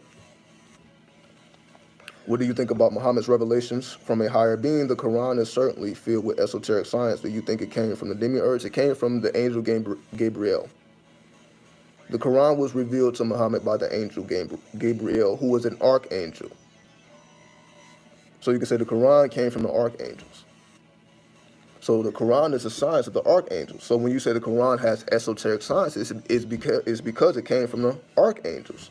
And the archangels are a rank above the regular angels. So you have the regular angels, then you have the archangels. So the archangels are of a higher rank. So they have the esoteric mysteries because they are of a higher rank. So because that higher rank revealed the mysteries to Muhammad, that's why people still study the Quran to this day, because it was revealed by an archangel. Or again, if you don't want to believe in all the spooky shit, you can say it was a divine being who was connected with their internal spectrum. They knew the esoteric secrets, but they disguised it as science, which is what mythology is. Mythology is just disguised science. It's just disguised science. So for those who are not scientifically inclined, you probably would better understand a story than if we was talking about, scientific terms. If we was using scientific terms, it's easier to understand stories than scientific terms. So once you already know the story, you just put the scientific terms into the story so that you can understand the process. Mythology is is talking about a scientific process. The scientific process is all hidden until you seek it. It's hidden until you seek it. The spirit won't bless you if you embrace trigonology. Well, what is trigonology? How do you define trigonology? Because trigonology was spoken about by Elijah Muhammad in his conversation with his teacher, Master Farad Muhammad. So when you study the 120 lessons, the conversation between Farad Muhammad and Elijah Muhammad, who is probably the person who invented that word, trigonology. Trigonometry comes from 120. I have that with me right now. I have 120. I can show you trigonometry. And that's from the 30s, 1930s. Nobody was talking about no trigonometry, nothing before that. So that comes from Elijah Muhammad. That comes from the 120 lessons. That comes, or the supreme wisdom, as they called it in that time, the supreme wisdom. 120 lessons comes from the 5%ers. So the 5%ers call it 120 lessons. The Nation of Islam calls it the supreme wisdom. But you can't even learn that in the current Nation of Islam. If you was to join the Nation of Islam, you're not going to get a set of 120 lessons. You're not going to get a copy of the Supreme Wisdom, because that was taken out. That was taken out of it. Why? Because the Nation of Islam currently is not the original Nation of Islam, because the original Nation of Islam changed its name. So once Elijah Muhammad died, his son changed the name of the Nation of Islam, and that's when Louis Farrakhan took the name, the Nation of Islam, because he could, because it was no longer copyrighted, because the name was changed. So once the name was changed, he then took on the name, and that's why the Nation of Islam is integrated with Scientology and all that, and Dianetics now. That didn't have nothing to do with the original Nation of Islam. That's just the current Nation of Islam. So you're not going to get a set of 120. You're not going to get the Supreme Wisdom currently, but that was the original structure. And that's why you see a lot of people walking around with the set of 120, or they have it mentally on deck, because that's the original science. It's about what can you remember. It's not about what you know. What do you remember? It's not about what you know. It's about what you remember. What can you retain? Can you retain wisdom? So there's one thing to know wisdom, but can you retain it? Anybody can have knowledge and information. See, that's the difference. The difference between knowledge and wisdom. Wisdom has to be retained. Knowledge is just some shit that people just, it's just information. It's just data. Knowledge is just information and data. The structure doesn't come until you actually retain it. It has to be retained. So when you're asked, or when you are contemplating within yourself, it has to come from within. Because if you had to always go back to notes and books, then where can we get the original Quran? You can't. It's hidden under the Vatican somewhere. You don't even have access to the original Quran. Nobody has access to it. It's locked down in secret somewhere. So you can't just go somewhere and buy it. You can't get it on Amazon. We just say that. You can't get it on Amazon. The number 7, it reminded me of the verse, it is Allah who created the 7 heavens, and of the earth the like thereof. The 7 heavens. What is that talking about? It's talking about the 7 inner planets. That's why the number 7 is the most spiritual number. You got 7 seas, 7 inner planets, from the sun to Saturn. You got the 7 chakras, 7 universal laws. All this revolves around the number 7. So there's mysteries in the number 7, which you can only discover utilizing numerology. You need numerology to understand why is 7 so sacred and mysterious. You got to take it to numerology to understand those secrets. Let's see. Do you think there'll be a turnaround and Trump will win the presidency? Well, officially, you already lost. And he will have to go through a system that no longer wants him to be a part of it to win. So is he going to get it turned around? He may actually be completely correct in everything he's doing, but the country will not allow it. He probably actually did win. But what was he saying the entire time? It's going to be mail fraud. He was already saying that, like, this is going to be crazy. So he probably did technically win. But that's not what the system wants. Why? Because they can't control him. They can control Joe Biden. He's controllable. You can't control Trump. Why? Because Trump is not a politician. That's not his background. So you can't control somebody who is an original thinker. I have his astrology chart up. I be looking up charts of people that's on the world stage. I have charts. I'm not even going to say the names. The video may start glitching if I say the names that I have. But let me bring up Trump's chart just so y'all can understand. And again, this is coming from an Eastern perspective. Let me change this music. So this gives you a brief understanding of what this is talking about. Let me pull up the chart real fast here.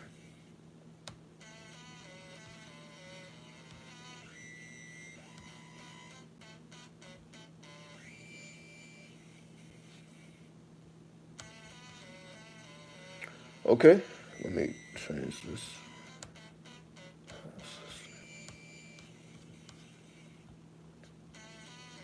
So I'm looking at Trump's chart, the progress chart. So I'm not looking at his natal chart. I'm looking at his progress chart, meaning what's going on with him right now from an Eastern perspective. So his sun is in Leo currently in the 7th house of Libra, right? So you have a fusion of the lion and the Liberian, right? What does that mean, though? Because Leo rules over the 5th house of entertainment. The 5th house is a house of entertainment, and the 7th house is a house of connections and business relationships, personal and business relationships. So his sun, and again, your sun is not how you feel or your mood. Your sun is like your projection. So the lion or the Leo, the entertainment, again, he's always been an entertainer. He's always been an entertainer. He still is an entertainer. He will be an entertainer. You think people are going to forget about Trump after he's not president? You think they're not going to still be asking him questions about what he think is going on? He's going to be relevant till he dies. He has penetrated the collective unconscious, just like he was relevant before he was the president. He's going to be relevant after. They're going to still be asking him. He's going to still, his opinion is still going to be valued. He's still going to be on Twitter doing what he do, unless they kick him off. But, they're going to go to his golf course. They're going to ask him about politics. Somebody's going to always have a camera in his face, because that's who and what he is. That's the sun in Leo. So he's going to always have a camera in his face for some reason. That's not going to change. That's not going to stop. It's the same thing with Obama. Obama ain't been a president. But Obama is still out here making speeches, still making his presence known, and he ain't the president. But that title stays with you. So he's still President Obama. Trump will still be President Trump. That's a rank that doesn't stop after you leave the White House. That's why you still have President Bush and all that. They still have that rank. So that rank don't change. So they're going to always, I believe you have Secret Service to the day you die if you've been the president. So if you've been the president, you have Secret Service to the day you die. So that's not going to ever change. It's just not going to change. However, let's take it a step further. What about his sun and his moon are both in Leo in the 7th house? So sun and moon, which is how you feel, are both in Leo. So he has the projection and the feeling of the entertainer, because the Leo is the entertainer or the performer. So he is on the performance of the 7th house, which is the connection. So the performer or the entertainer entering into the 7th house of Libra, who is the peacemaker. And that's why Trump recently, he basically just signed the law to bring troops back home from the Middle East. I think Somalia or something like that. He's pulling troops out. That's why that's the 7th house. So if you look at what he's actually doing, he's trying to establish peace. Just like he wanted to establish peace, and like the Middle East been beefing anyway. There's been a lot of beef anyway. He actually wanted to step in and to cause peace. This is months ago. So we just do one other thing, and we'll move on from this. So let's see. Let's just look at his Pluto, because Pluto is the energy of transformation. What is he trying to transform? The Pluto is in Cancer, who is the empath, in the 6th house. The 6th house is the house of self-improvement. It's in the house of taxes. So the 6th house is the house of taxes and debts. And they've been talking about his taxes, right? He ain't paying his taxes and all that, even though he said he prepaid his taxes. So it's a more advanced, he's on a more advanced level. So that's why that whole energy. So transformation, or Pluto in Cancer, the empath, in the 6th house. The house of taxes, Cancer again. Not only is Cancer the empath, Cancer is a cardinal water sign. So that's water moving in one direction. And water deals with the emotion. It also deals with the subconscious mind. So Trump's Pluto has been expressed through his subconscious mind in the 6th house of taxes and debts. That's why he's getting attacked about that. They've been talking about his taxes, and he never showed his tax report and how much he paid taxes. They've been trying to get that out of him for the longest. And it's elusive, right? That's why Pluto is in Cancer. Whenever you're dealing with the water sign, you're dealing with the energy that is very elusive. So why that tax report has been very elusive, they can't produce it. They haven't produced it because it's ruled by the water energy. So taxes from the sixth house and elusiveness in Pluto, meaning trying to change the whole scenario. Don't even worry about the taxes. I prepaid them because Pluto rules wealth. The prepaying of taxes, which is why it's very elusive, right? And again, this is all Eastern perspective. But you see, I can, it's real easy to see, once you know the symbols by heart and you know what they represent, you can quickly put stories together. And it makes astrology very easy to interpret and understand, but you still have to develop your own understanding of what it means to you. But anyway, let me continue to answer these questions.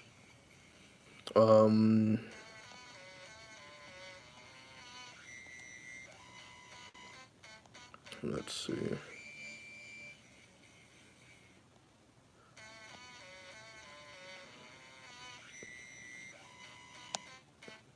How would one intertwine sex magic and numerology? So the science of sex magic is basically taking a low energy and making it a high energy, if we just want to be very basic here. So you can say sex is low. Well, you can have sex with any goddamn body. But what makes sex magical is the mentalism associated with that. It's the mentalism. Anybody can stick dick in pussy. Pussy on pussy, dick on dick, whatever the fuck, right? Anybody can do that. But what makes it magical is, what are they thinking? How is their surroundings? What is those incense? Because the incense affects the consciousness. The smell affects consciousness. The visuals affect consciousness. All these things have an effect on your consciousness. Things that we don't even think about. That's basically what they say as romance or romantic. This is romantic. What does that mean? That means it's spiritual. So when you decorate the bedroom to produce a certain effect, like anybody can wake up in the morning and have morning sex, regular shit, right? But when you decorate the surroundings and when you paint the surroundings in accordance to what you're actually trying to materialize, now a base act becomes spiritual or magical because it has mentalism behind it. You have two minds that are synchronized as one. So sex magic is when two separate minds are synchronized in one direction. That's what makes it magical.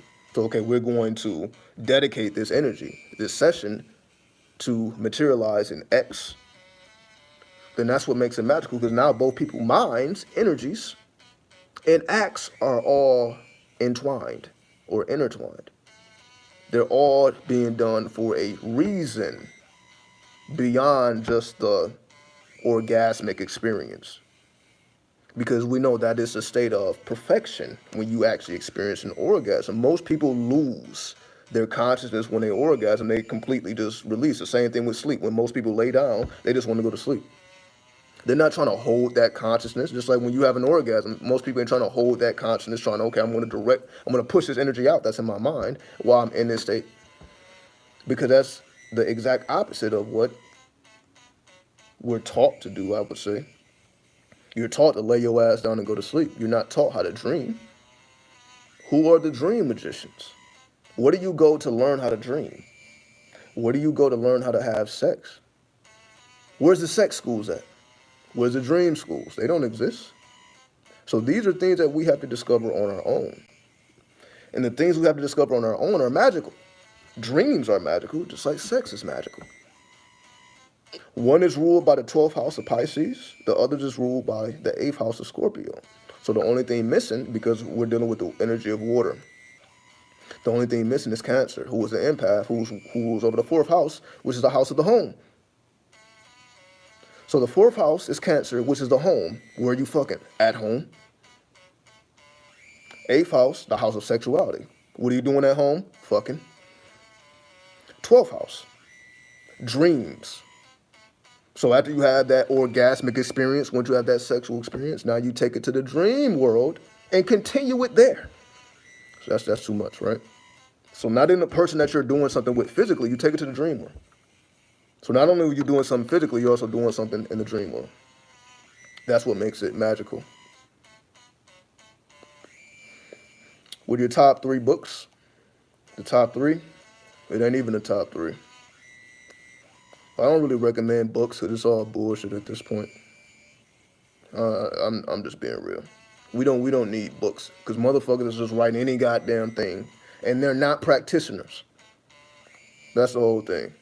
There's no need for a book. Just commit the symbols to memory and do your own studies from within. However, if you want a book, the Book of the Law, you already know the Book of the Law. I don't recommend no other book. I don't recommend no other book, really, because it's all based on a person's ideology and what they think, how they feel, how it makes sense to them, which may be completely different than how it makes sense to you. So if you want to read anything, read the Book of the Law. Study astrology, study numerology, practice these things. So reading is separate than practice. Practice over reading, because you're not even going to understand what you're reading if you're not practicing it. You can't understand astrology because you read a book. Reading a book about astrology is not going to give you understanding. It's going to give you knowledge, it's going to give you data, but it's not going to make you wise in astrology. You have to do that for yourself. With the mentalism, with the third eye work, you have to commit it to your memory. That's what makes it real. It's not real if it's not in your memory banks. See, banks, people only know about their physical banks. What about the memory banks? We have to give ourselves wealth. Memory wealth. That ain't nobody talking about memory wealth. Ain't nobody talking about why? Because they ain't thinking like this. You have to give yourself memory wealth by giving to your memory banks. The more you continue to expand your memory banks, the more wise and wealthy you become. You have to expand your memory banks while everyone else is trying to expand their physical banks or their bank account. You have to expand your mental or memory banks. Because if everything is a projection of your subconscious mind, your subconscious mind determines your reality. It's not your conscious mind, it's your subconscious mind, which you have to program, because the subconscious mind has to be programmed. Just like you have to program yourself to remember your dreams. You have to program yourself to be aware in your dreams. You have to program yourself to be a sex magician. This is all programming. This is all programming. This shit don't just happen on its own. You have to program your subconscious mind to be able to acclimate yourself to these sciences.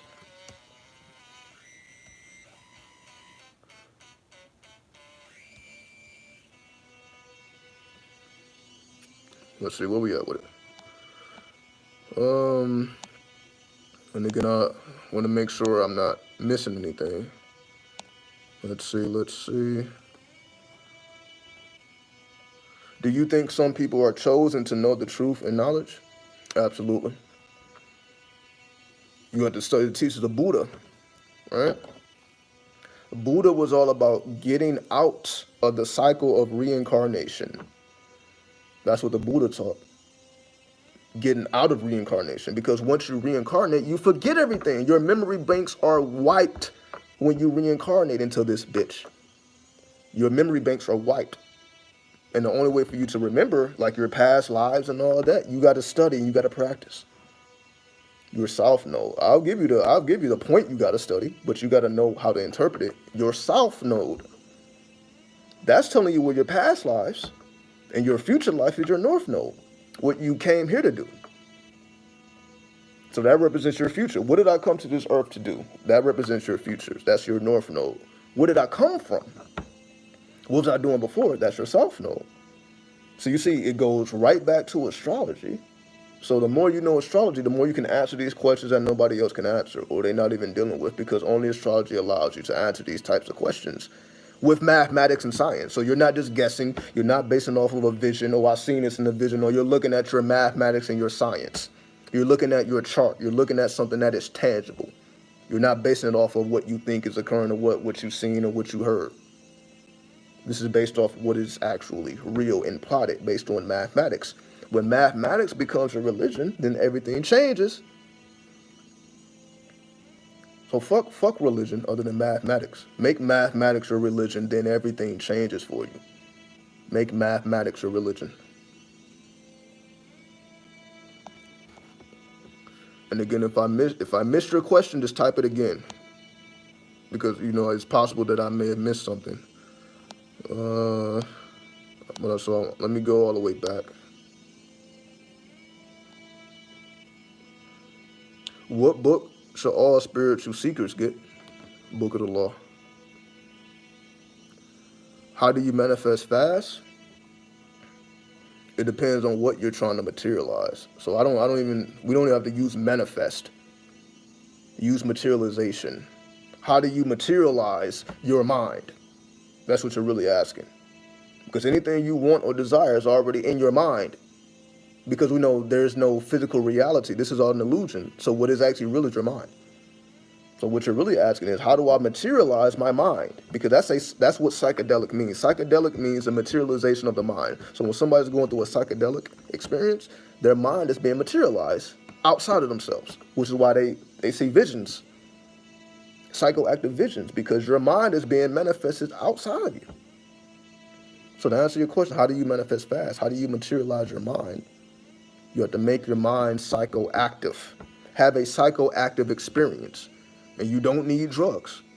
You don't need shrooms. You don't need all these things. All you need is meditation and training your subconscious through practice. Practice taming your subconscious mind. Because that's the only thing. You have to tame your own mind. Most people have wild minds all over the place because they have no training. There's no training. Where do you go to train your mind? But it's not just training your mind. You have to practice what you train. Right? So if you want to manifest or materialize faster, it's all about how fast can you manifest your own thoughts. How fast do you manifest your own thoughts? And we manifest our thoughts very quickly when we're not distracted with things that has nothing to do with your mind. Again, we're caught up in politics and what's going on in the world versus what's going on in your world, in your universe. We need to understand what is occurring in our own personal universe. So manifestation is just you materializing the resources of your own universe. Materialization of your own resources within your own universe, because we live within our own world. So you're trying to establish the resources, the mental resources in your own mind. It's all mental, it's all personal. Even though, but we're so caught up in what other people's going to think, how they're going to see us, and all this egotistical shit. That's why I don't have a shirt on. It's like, I just get the fuck out of my ego. That's why I don't need to put on a shirt. I don't need to, show this and show that. Let me get the fuck out of my ego. Let me come on with my bare self. I'm going to come with my bare self. Just to show and prove the ego isn't involved in this at all. Because that's not what we need to go into, that subconscious and that unconscious mind. Not the ego. We all know about the ego. We hear about that shit all day, dissolving the ego. What happens when you dissolve it? That means your subconscious mind and your unconscious mind begins to dominate, not your conscious mind. That's materialization. When your conscious mind or your ego no longer dominates, your subconscious and your unconscious mind dominates. Okay. Where do I look up my Eastern astrology chart? What's a good site? I have no idea. Because I use programs. I use software. I use programs and software. But if you have a phone, then there's plenty of applications you can download, and you just type the surreal option instead of the tropical option. The surreal option instead of the tropical option. That's it. So whatever app or program that allows you to do that, you can. Also, you just look up Vedic astrology. So if you want to actually use a site, I can't give you an actual site because I don't use sites, but just type in Vedic astrology chart. So you have to go through the Vedic perspective. So if you want your Eastern perspective, then you have to use a Vedic chart. And they have plenty of those on the internet. So get your Vedic astrology chart done. Not done, just type in your information on the Vedic site and you'll be able to see everything that comes up. VEDIC. Not VETIC, VEDIC.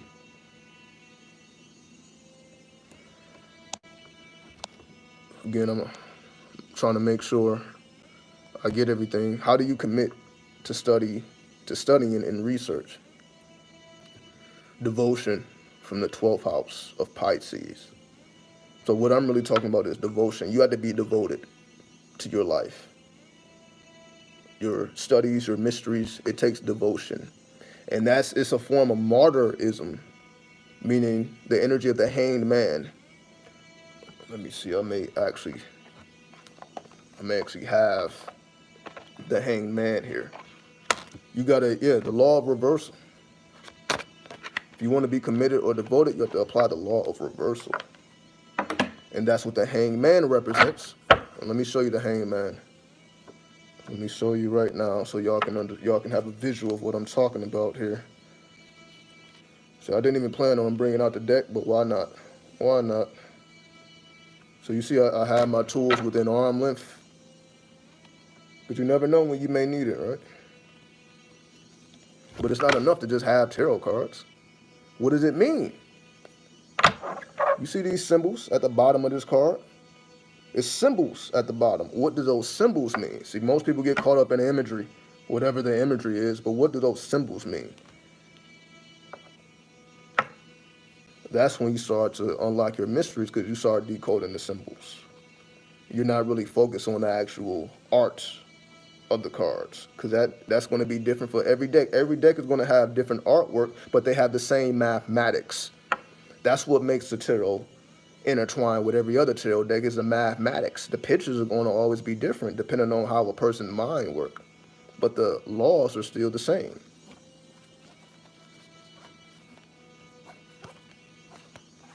It's all the way back here. All right.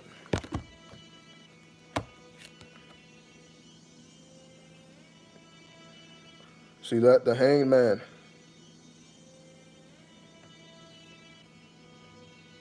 All right? The law of reversal.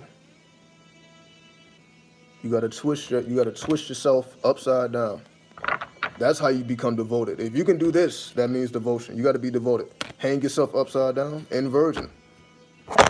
Uh-oh. That? Can you change the music? It's giving me anxiety. That's funny. Does hip hop give you anxiety? That's interesting. That's interesting. But I guess this technically isn't hip hop. But yeah, it's supposed to give you anxiety because it's supposed to affect you differently. That's the whole reason why I'm playing the music in the first place. Because it's supposed to make you feel something. And you see that? Motherfuckers can listen to hip hop all day about the madness and the destruction. Can listen to that shit all day, right? It's the tone, I know, the tones or the hertz. The hertz activates certain chambers of the mind. That's exactly why I'm playing. This is why I'm not just playing some hip hop shit, right? This is why I'm not just playing regular shit. This is supposed to affect you in the way it is. So the fact that you even said something, that means it's working. It's supposed to, it's making me uncomfortable. It's supposed to make you uncomfortable. I'm supposed to be speaking and you hear that in the background. Exactly. But sure, I'll change it for you because I got plenty of shit. I got plenty of sounds. I got plenty. I'll just put on something else, right? I got plenty of shit. Have you ever heard of gang stalking? Yeah, but I don't know. I don't know what the purpose of gang stalking is, because according to me, I think gangs are supposed to make money, right? They whatever they're doing, I don't think they give a fuck about stalking your ass. And I'm not talking about you personally, just anybody. So yeah, I heard about gang stalking, but then I think about why the fuck would they be watching a regular motherfucker? What do you have to offer? And again, I'm not talking about you personally, just anybody. You know, if you're in a gang and now you're dealing with civilians, why do you need to stalk civilians if you're in a gang? What is that civilian going to do to you? Somebody asked me about why I'm so serious. Hold on. Why are you so serious all the time? How come you never break out with laughter or even laugh in general? Because I come on here to give game. I'm not coming on here to kick the shits with y'all. That's not why I'm here. If anybody want to do that, you can just speak to me on a personal level. Like if you want to just hit the shits around, we can speak on a personal level. But this is the world stage. You know, this is the public has access to this. So this ain't this. I don't consider this playtime. This is not playtime. This is for me to reveal what you need to know so that you can advance yourself. So if I was just laughing, I mean, motherfucker wouldn't even take me seriously. If I'm just laughing about it, why would it be taken seriously? Now again, if you catch me outside of this dimension, then sure, we can talk about ass and pussy all day. I mean, if that's what you're asking for, we can talk about that all day. And titties, and we can talk about that's what you want. We can talk about that all day. But you ain't gonna hear this nowhere else. That's the whole that's the whole point. You're not gonna hear this nowhere else. People talking about ass and pussy all day. Do I practice fasting? Absolutely. Been fasting since I was like 15. Been fasting since I was 15. Let's see. Good. Again, I don't want to miss nobody's questions.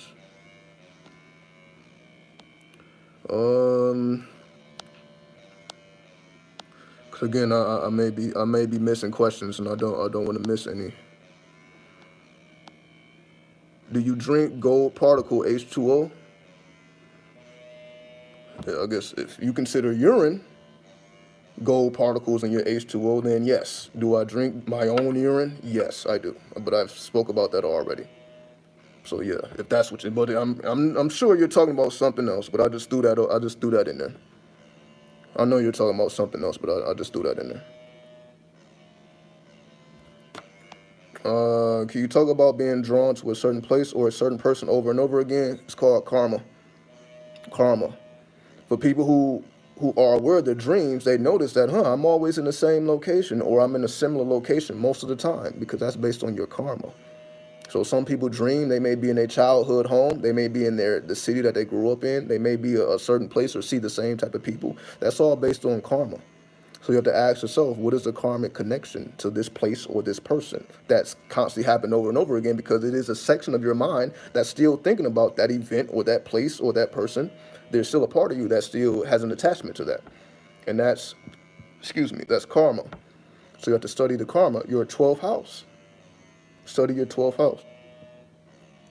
If you want to really understand what you're karmically attracted to, you have to study your 12th house. It all goes back to astrology. So that's why I will have an astrological answer to everything, because everything could be revealed within astrology. So that's no problem. Is fasting essential for taking spirituality to the next level? If you do it seriously. Don't fast like the Muslims fast. Meaning in Ramadan, where they don't eat from sun up to sundown.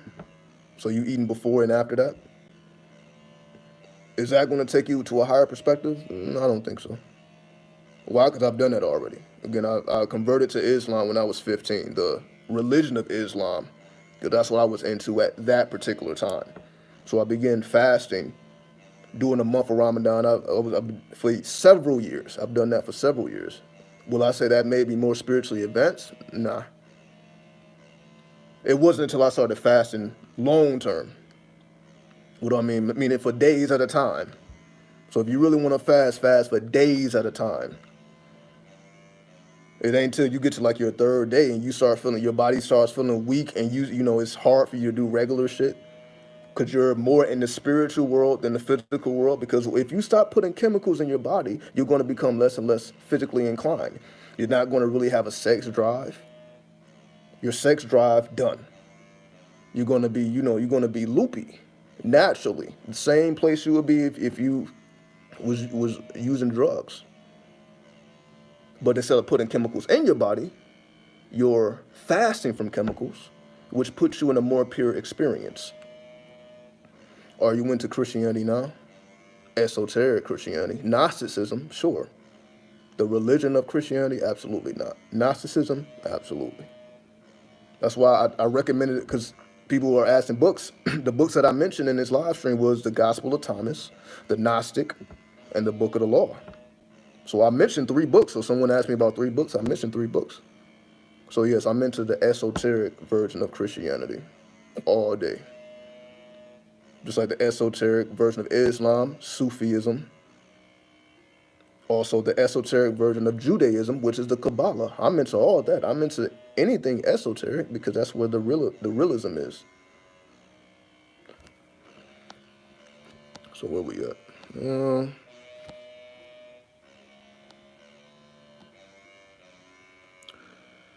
Is 2D world a parallel world to our 3D world, and both are alive?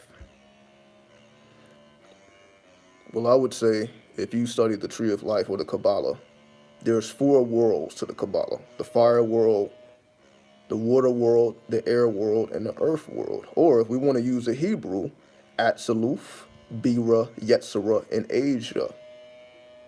So there are 4 worlds.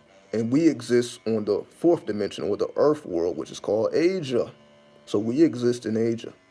But there are 3 worlds on top of Asia that allows you to climb into your spiritual evolution. So from a Kabbalistic perspective, I will answer that question. So instead of saying 2D and 3D, it's the 4 worlds of the Kabbalah. That's more so. That's what helps me to understand that. How do you retain all this knowledge? Are you connected to the Akasha? Absolutely. That's why I call myself Asha. That's why that name was chosen. Amun Asha Renu. Asha is the Akasha. So that's why when whatever name you take on, you become that. You become that name. So you got the name that your parents gave you, which is your honorable name. But then you got the name that you chose for yourself. So the name I chose for myself was Amun Asha Renu, which is the God of many names. For those who don't know, it means the God of many names. So that's why I come in many forms. That's me living up to the attribute. That's why I don't just talk about one thing. It's like I'm talking about every goddamn thing. I'm going from the Book of the Law to Gnosticism. This channel isn't just about one thing. It's about all things esoteric, because I have to be the God of many names. My birth name is Atisha. Exactly. You see, it's variations of the same thing, right? Variations of the same one supreme thing, or the source energy, right? So choose your name wisely, because you will embody those attributes, the positive and the negative. So my negative attribute, because I don't mind talking about the negative, is I don't like getting too compressed on one thing. I appreciate that grin. Happy belated birthday. I appreciate that. I don't like getting compressed into one ideology, so I have to take a break. So that's why, every now and then I may take a month off. I'm really not taking any time off, but I'm just recalibrating myself so that I can be universal. So if I feel like I'm getting 2 over here or 2 over there, that's why it ain't all about left-hand path. It ain't all about right hand. You have a middle path. You have a third path. There's a third path. When is your birthday? I don't think I ever revealed that. But people know, though. I don't know. I guess at some point I did reveal my birthday. Some people know, like, I don't know. I don't know how people know. I guess I may have said it. But obviously I'm a Scorpio, so my birthday is in November. So December 9th. Let's see, I'll just give the mathematics. So take away 9. So minus 18 days. My birthday was like 18 days ago. Yesterday was your birthday. Happy belated birthday. What's up, Tangela? Salute to you. I appreciate that as well. I see you, Chocolate Ebbs. Happy belated. I appreciate that. Salute to you. Much love. Much love. You already know. Because, there's people who've been around for a long time. So if you've been rocking with me for a long time, then you already know. Again, you've already seen it. You've seen the darkness. You've seen the light. But you see, we still here. We still active. We still on that shit. Right? Ain't nothing changed. because that's what we're supposed to be doing. We're supposed to be elevating and advancing. So that's why I want to always come with something new, something original, something that's not really being talked about, something that's not mainstream, something that you're not going to hear anywhere else because people ain't studying this shit. So I have to take time to study. So if I go away, I have to study.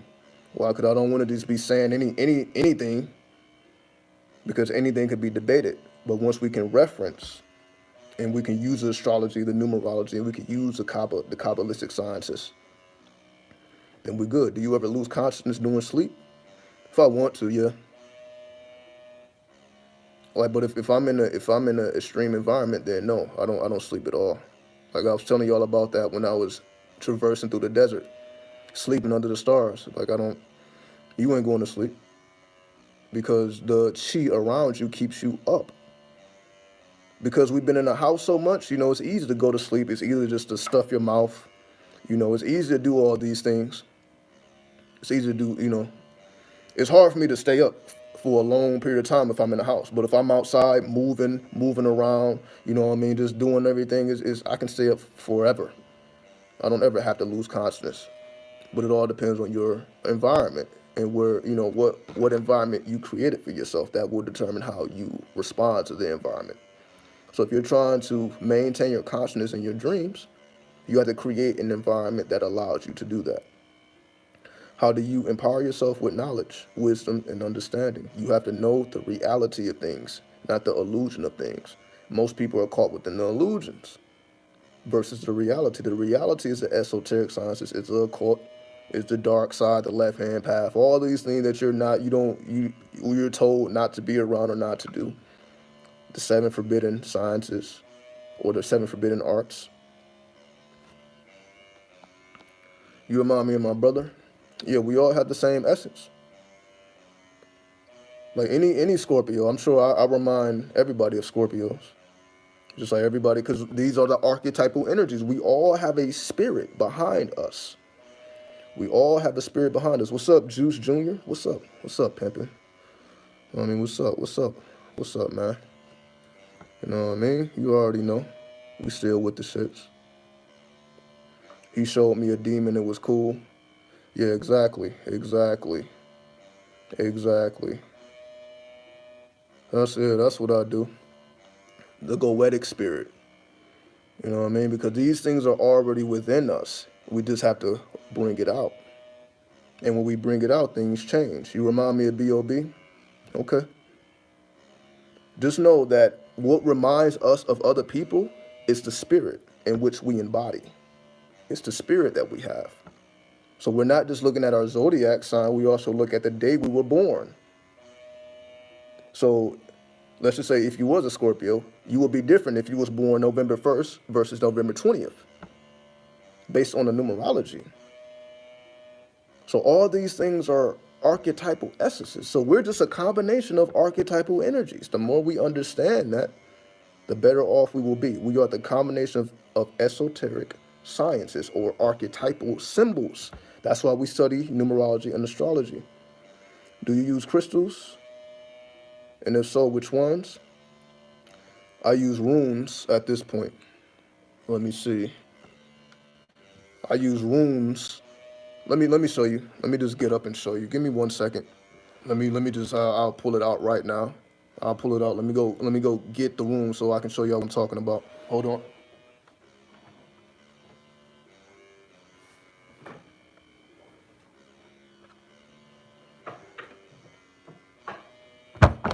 Let's see. Give me a second.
Let's see, where we at?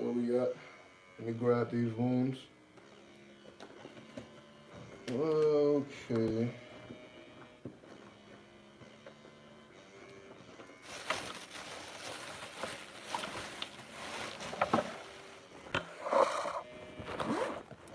Here we go right here. Here we go right here. All right. All right, all right. Excuse the nipples. You already know.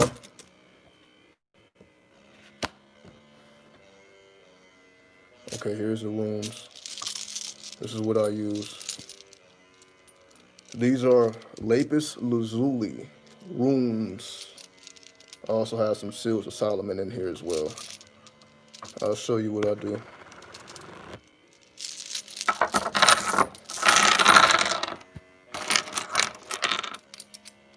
Okay. Just a second. So I have seals of Solomon, which is these things here. So these are seals. They all do something different.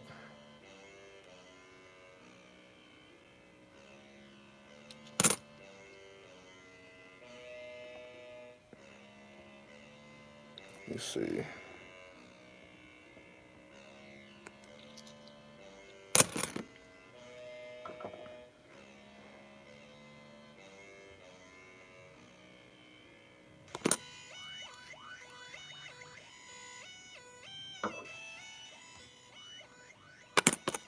Okay, so here's the runes. These are lapis lazuli runes. Okay? Lapis lazuli connects to your third eye. Right? Get you a crystal, not the crystal Bible, because you got to study Wicca. There's a book that gives you which planets correspond to which crystals. Right?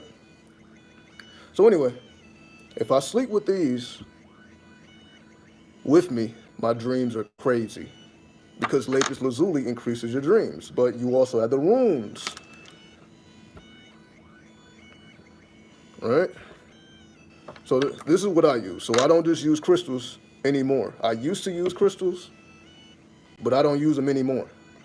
I only use them in this form, in the form of runes, but they have a dualistic meaning.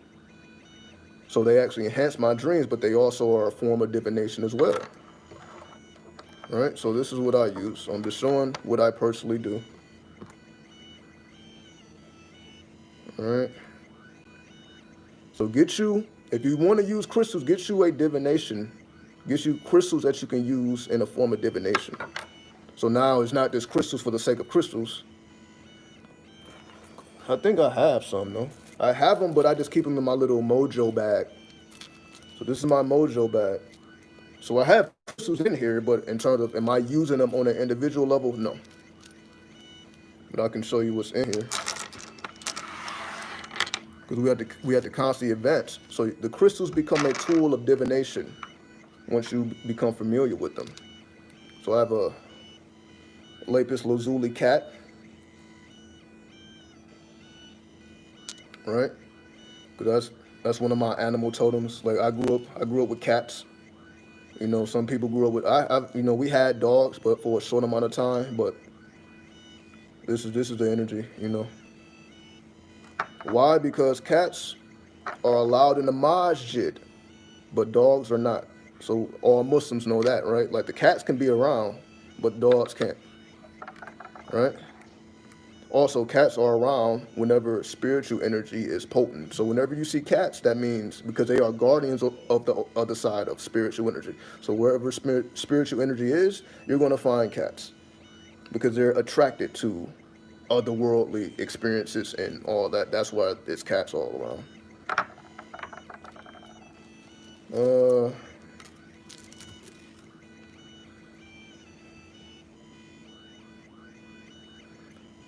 Pendulum.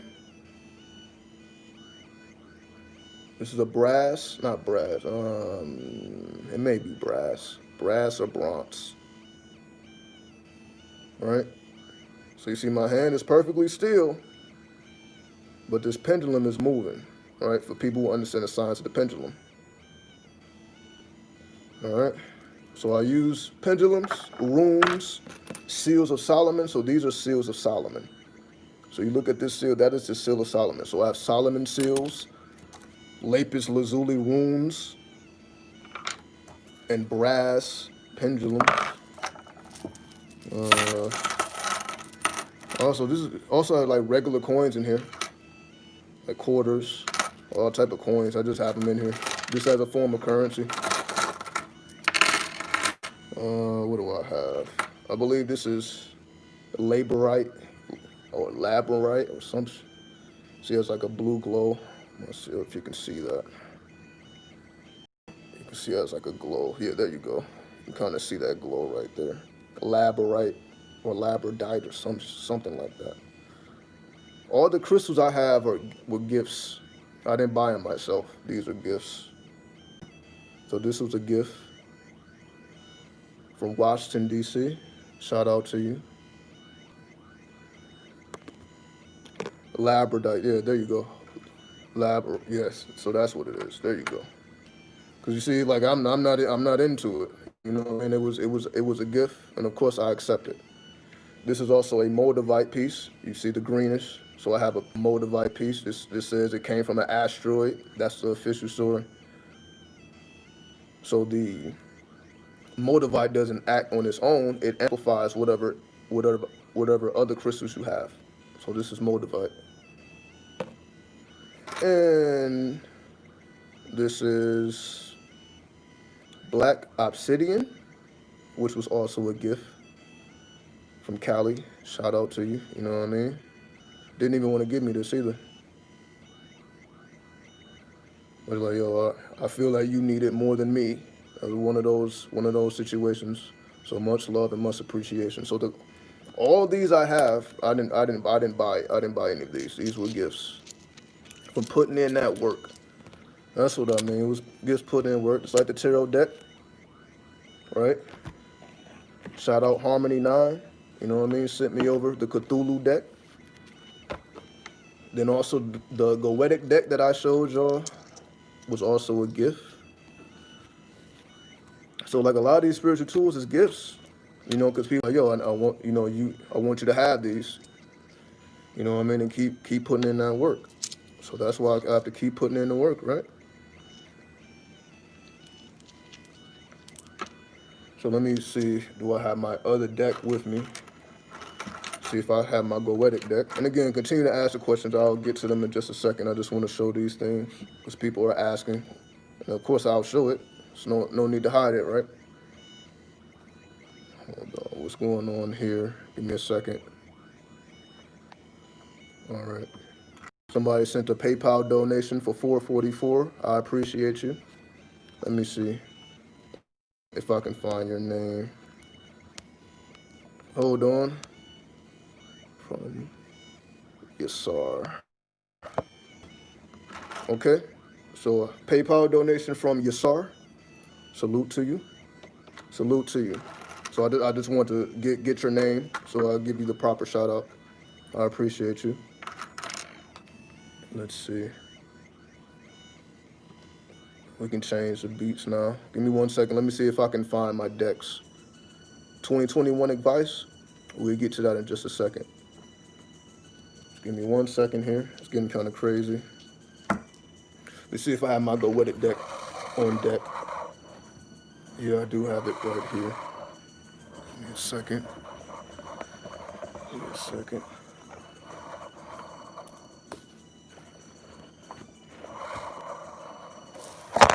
Uh-oh. It's not nipples, right? Nipples and shit. Somebody said I'm not serious. Like, what do you think I'm not serious? Like, I'm doing a video with no shirt on. Does that seem like a serious person to you? Like, I don't have the ability to laugh, but I'm on the video with my shirt off, showing my nipples, right? I was like, all right.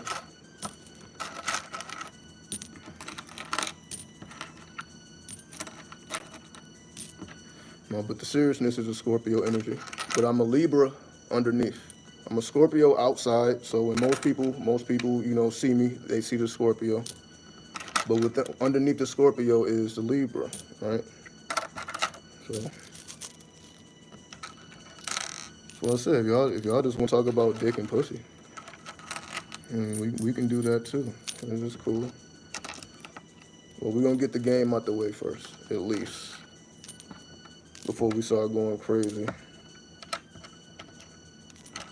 So let me show you this Goetic deck very quickly, then we'll get back to the questions. Let me just put all these things back in here. So these are the things I walk around with. So I have my mojo bag, as I just showed you. Then I have my bag of runes, which I'm going to put back right now. So these are like the only tools I use. I don't have a bunch of tools because I'm like, I just need what works. So this is what works. The Seals of Solomon, the Lapis Lazuli runes, the pendulum. All type of magical shit be happening with the pendulum. For those who know, right? Give me a second. Let me put all these back in here. I think it was another question. Someone said they never understood why the dogs were haram. I read that. You don't understand why the dogs are haram? It's because dogs are miniature wolves. Just to answer that question, dogs are miniature wolves. Just because dogs are domesticated, they come from wolves. And wolves are crazy as fuck. A wolf will drink its own blood and die. Right? Like a wolf, if it starts licking a knife and cut its own tongue, the taste of blood will be so magnificent, that it will die drinking its own blood. That's the wolf. So when you ask why dogs are haram, you know what I mean? It's a whole. They're like that. I don't want to call them demons, but in the East, there's stories about dogs possessing people and all that. Like I did a lot of research with that. So there's a reason why the Muslims, you're not really gonna see too many Muslims with dogs. They may have guardian dogs like outside the house, but they're not gonna have the dogs. People had the dogs inside the house and all that. The little cute dogs. Ain't really too much of that going on. All right, I wanted to show y'all this Goetic deck. So this is it. I keep everything very simple. There's no need to have a bunch of stuff. Why? Because it's like, who's gonna ever use that? If we're talking about what's actually used in real time, these are the tools I actually use, not just things I just have somewhere in the closet somewhere. I appreciate that, Joshua. You've been having, with that pre-mentions, come lately, have you? All the time, man. If I did a YouTube video, every time I, had the insight from the spirit, I'd be on here every day. But that's the goal, right? I would like to be on every single day. I just like giving people a break sometimes. Because why not? Give people time to watch other people's content, enjoy other aspects other than me. Because I come with a certain energy. And here's a Goetic deck. Let me actually show the same card. Because I showed the Hanged Man. Let me show the Hanged Man from this deck. So these are my two decks. So these are the ones I actually use. And again, I showed you my astrology book and all this. So let me get to this. Let me just show you this card and I'll get right back to the questions. I just want to show you guys. Again, just to give you a vibe of this darkness. See, the cards are holographic and all that. But let me get to the card I want to show you guys. Let's see. Where are we?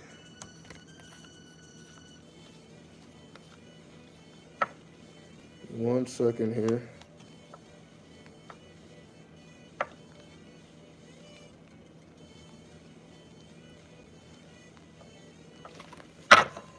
And I'm about to go through a whole nother set of beats too.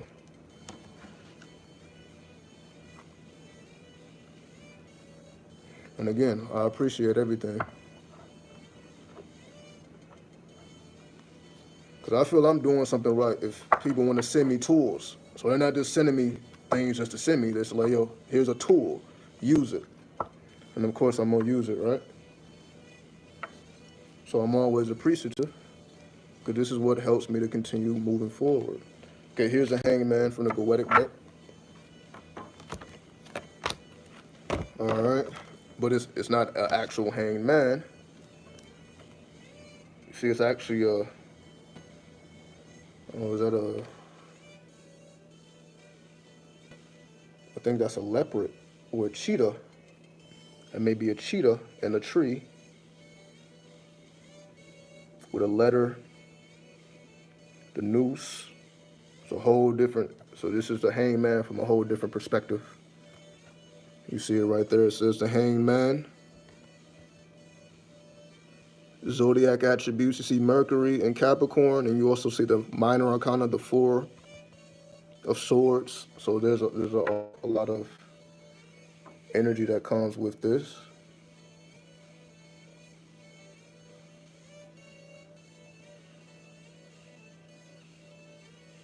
That's interesting. You can kind of see through it.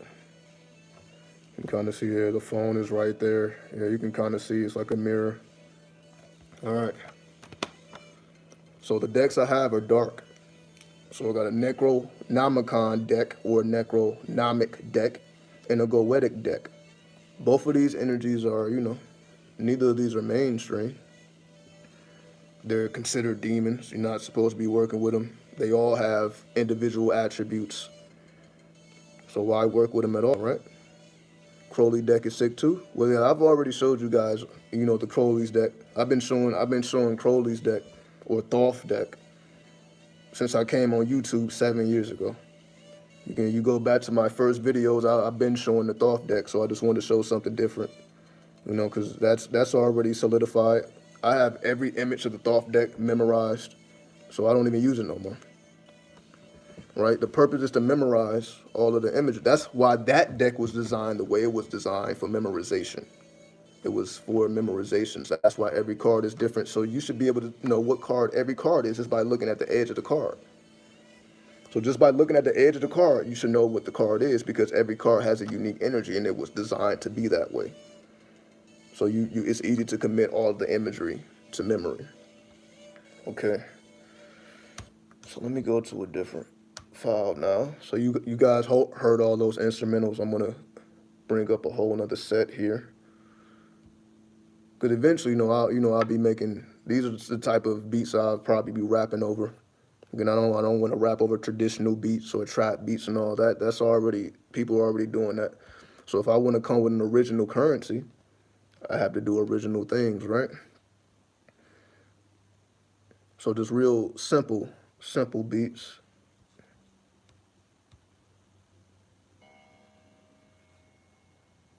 Okay, let's get back to the questions.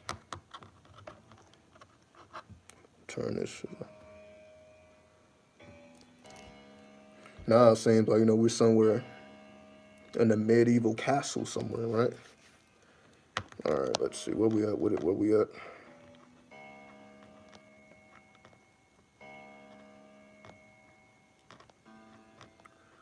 Oh man, hold on.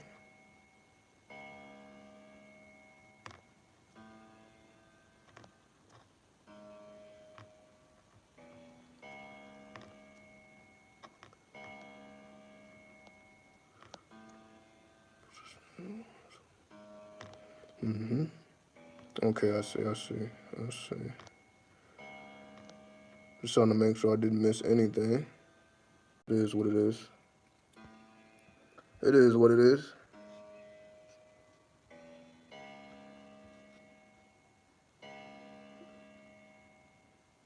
Yeah, it's all good. It's all good. Is it still frozen? Yeah, I'm back.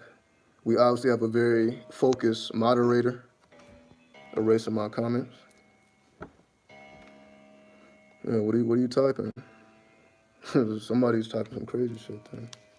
But yeah, we back. Again, the phone overheated, which is crazy, right? Like how the fuck does a phone overheat, right? But it's the energy, right? It is what it is. You know, because I've done live streams for a very long time. I think I went up to 8 hours one time. So I know the phone can take it. You know, I did 8 hour live streams. So we only, what, 2 hours in? No, probably a little bit more than 2 hours. I don't know. But yeah, I have to go back. I wanted to I thought I would have had to restart from beginning, but I actually was able to click back on the stream so I can actually go back and see any questions that I missed, and I'll do that in just a second. Just give me 1 second. Let me just change. Yeah, spirits is moving. Spirits is moving, right?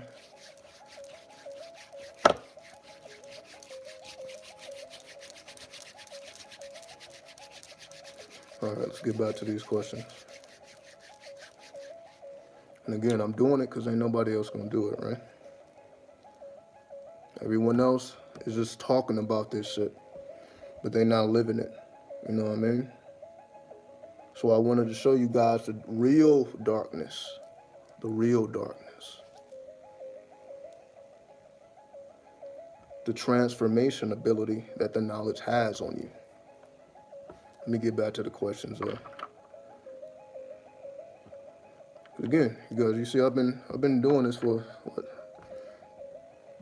I don't know. If we've been doing this for 7 years, that's like 10,000 hours. Like it takes 10,000 hours to master anything, right? That's what you learn in the book of mastery, right? For those who read Robert Greene's works, 48 Laws of Power, Art of Persuasion, Mastery, 33 Strategies of War, the Human Nature. I don't know what is the actual, it's a book about human, I believe it was, but mastery, 10,000 hours. So that's roughly about 7 years, right? If you're working on something every day, it's like 7 years. So to be a master at everything, at anything rather, you have to do something consistently for at least 7 fucking years. It's crazy. But that's the thing.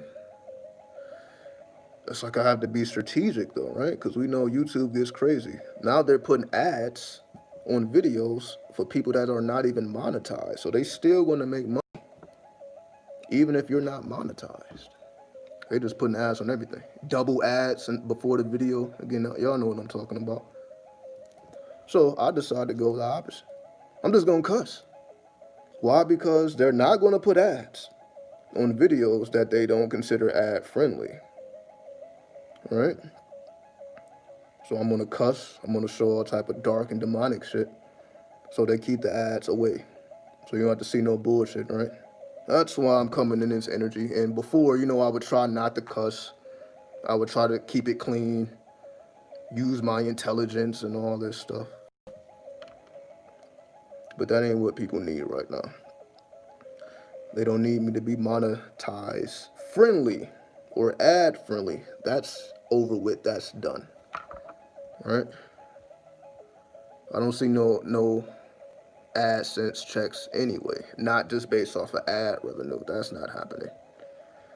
Like again, I don't know if people know how it works, but YouTube takes 30% of everything. So if anybody donates with the YouTube chat or the AdSense and all that, YouTube is taking like 30% of that. So you're only getting about 70% of whatever you earn. So for every $100 you making 70 as a content creator, right?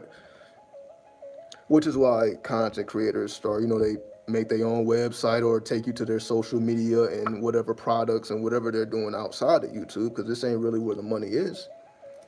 Especially if you're trying to be AdSense friendly, which I was trying to do. But for the 2021, all that's over with. That's why I'm coming in this light now. All that's over with. All that's over with. It's just going to be straight raw, as it should be. But to a level where, I'm not going to get any strikes or anything. I'm not, again, I really try to keep people's names out of my videos. That's why if you look at most people videos, they got people's name, they name dropping. They name dropping all day, every day. They talking about Trump, they talking about rappers, they just put someone else's name. You see, none of my videos has anybody else's name in it because I didn't want that type of energy. Guarantee, let me talk about these dead rappers, or let me talk about the deep state, let me talk about all this extra shit. The views would be all over the place. But that ain't meant for me to do. So it ain't me. So if I do speak about people's names, you see I speak about it within the video, but it's never in the title of the video. The title is just whatever the title is. Just to keep it under the YouTube radar. The energy is making me shiver. That's what I mean, right? That's it's science. We have to take it to the next level. That's why I want to take it to the next level. Now, just imagine I'm speaking some knowledge over some shit like this. Just imagine what type of energy that comes from that. Let me turn this up.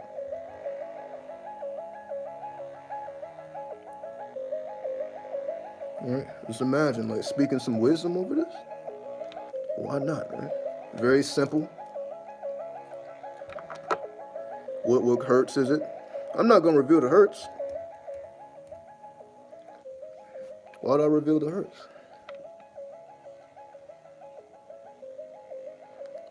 That remains a mystery, right? But the fact that it is hertz, you can discover for yourself, though.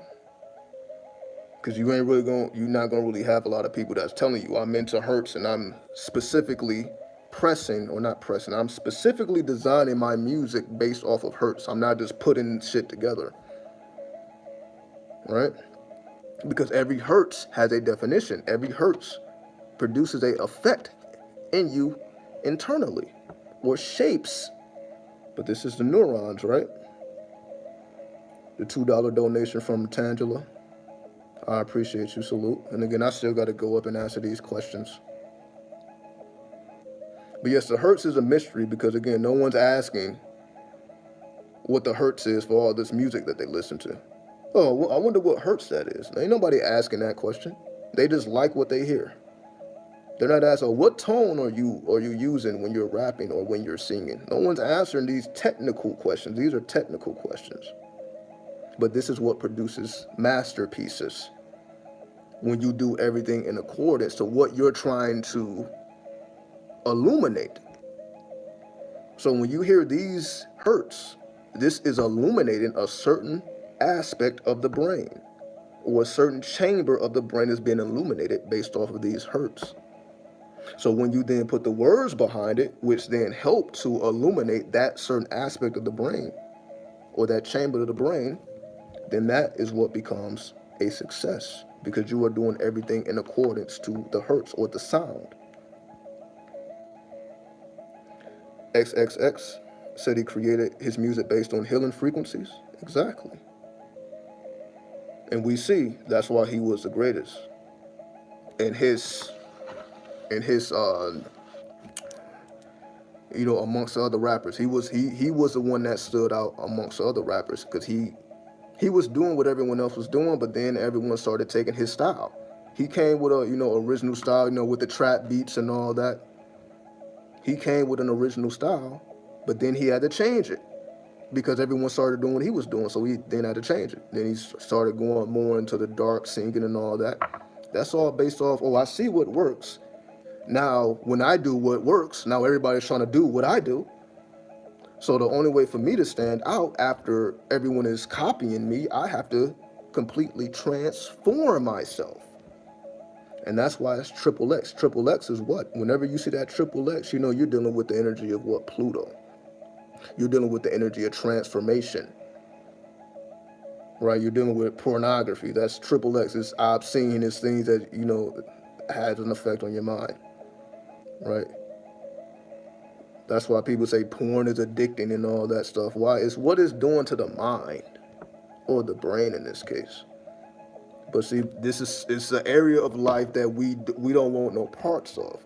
So we're quicker to say that like pornography is bad or anything like that instead of, okay, well, what is this? Why does this become addicting to people, or why do people start to change? Because we are in the world of pornography. This is what most people don't realize, and I'll answer the questions right after this statement. We didn't really grow up in times of war, right?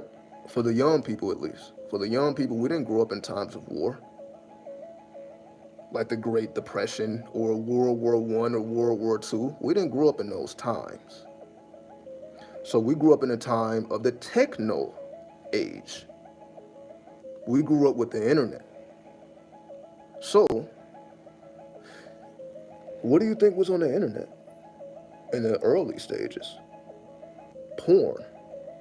Porn is what gave people an interest in the internet to begin with. They wanted to trade pornography, and they wanted to do it as quickly as they could. So Pluto, or pornography, is what actually advanced. The reason we're able to live stream and do this shit, where do you think this shit comes from? They've been doing that shit with the cam girls and the cam guys. They were doing that shit. They was live streaming before the shit was popping. That shit been. But because it's in that form, it doesn't want to be acknowledged. Right? I think it's more viewers that view Pornhub and shit and X videos and all these porn sites than YouTube. What's getting the most traffic is not YouTube, it's pornography. I'm webcam modeling. That's what I'm saying. It all started with that triple X energy. That's what started all this. People don't want to acknowledge it, but that is the reality. And again, this is all based on a triple X. Why he was able to be as innovative, and why people still remember him to this day, and they take his legacy very seriously. Right? Exactly. So we didn't grow up in times of war. We grew up in times of pornography, where everyone had easy access to pornography. All you gotta do is type in a website. Everyone has easy. I can type in a website right now, look at some porn. It's very easy to do. It's not hard. This is the times we grew up in, and this affects our sexuality. People ain't realize it affects your sexuality. Why? Because based on what you are viewing in the pornography, you want to try this shit. You can't tell me you don't. You end up wanting to try what you see because it looks interesting. Why not? You become very sexual. I would say that happened for me. Let me not speak for everybody. I'm not saying that everybody fucking watches porn. Some people just may not. They may be happily married, Christian, God-fearing people. So let me just speak for myself. I would say pornography made me a sexual god. I would say that. What do I mean by that? Because I was seeing how long these dudes last in bed. I'm like, wait, this is not usual. Motherfuckers last for 30 minutes, 45 minutes. I don't think it's like an hour, probably not. I'm like, you need discipline to do that. You ain't just, an average person is not going to be able to last in bed for 45 fucking minutes. That's not normal. That's not average. On top of that, they're being recorded with a camera in their face. Most people will not allow a camera in their bedroom. So they ain't lasting for 45 minutes. They don't have a camera in their face with a whole other person who may be another man. It may be a man and a woman doing a sex scene, and it's a man recording with a camera. So it's a man looking at your fucking dick and balls and shit, and it's up close. The average person ain't built to prepare. The average person is not built to handle that. They're not letting no cameras in. They're not training their body to be able to last that long, because that's not average. You're not just going to jump into it and last that long. You need mental discipline. And not only that, on top of that, you need to be clean inside. What do I mean? If a woman is doing, let's just say, an anal scene, and yeah, I know this is what you guys want to talk about, right? So we're going to talk about the shit you want to talk about. When a woman is doing an anal scene, she can't just eat food. She has to properly train and prepare her body to do that. Meaning you gotta fast. You gotta fast so that the shit don't get crazy. Literally. You have to fast. So you can't just eat and do whatever you want before these scenes. Then for the man, it's about that cum shot, or as they call it, the money shot. The money shot. Meaning you gotta have enough energy within you to be able to do that. To be able to bust off multiple times a day. You may be a man, you may do 3 scenes a day. That means you have to have 3 orgasms that are full, not just some shit that just sprinkles out. No, you gotta have your energy up to par. This is what I mean. See, when we really study pornography or the triple X or the energy of Pluto, that's why Pluto is the furthest planet from the sun. See, this is how we begin to understand these concepts. So you see, I'm bringing right back to astrology because astrology will tell you all these mysteries anyway, regardless of whether we understand it or not. So the fact that Pluto deals with transformation, then this is why that energy controls the world from behind the scenes. Pluto is over 3 billion miles from the sun. 3 billion. Pluto is over 3 billion miles from the sun. Then Neptune is 2 billion. It's over 2 billion. Again, I can give you the exact numbers if you want. Let me just get the exact numbers. Motherfuckers think I'm playing. I got the exact figures. Again, I just carried it with me. Because you never know when you're going to need to bring this out, right? All right, you see this? See this? In the name of the law, 120 lessons. I just talked about that. I carry this with me everywhere I go. This shit does not stop. It doesn't stop. The words of Elijah Muhammad. That's why I know this stuff, right? Anyway. But let me give you the original. Let me give you the exact coordinates so that there is no mistakes here.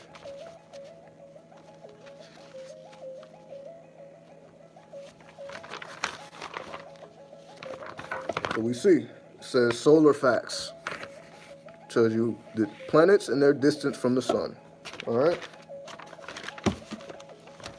Pluto is 3,680,000,000 miles from the sun. So if we want to be exact, Pluto is 3,680,000,000 miles from the sun.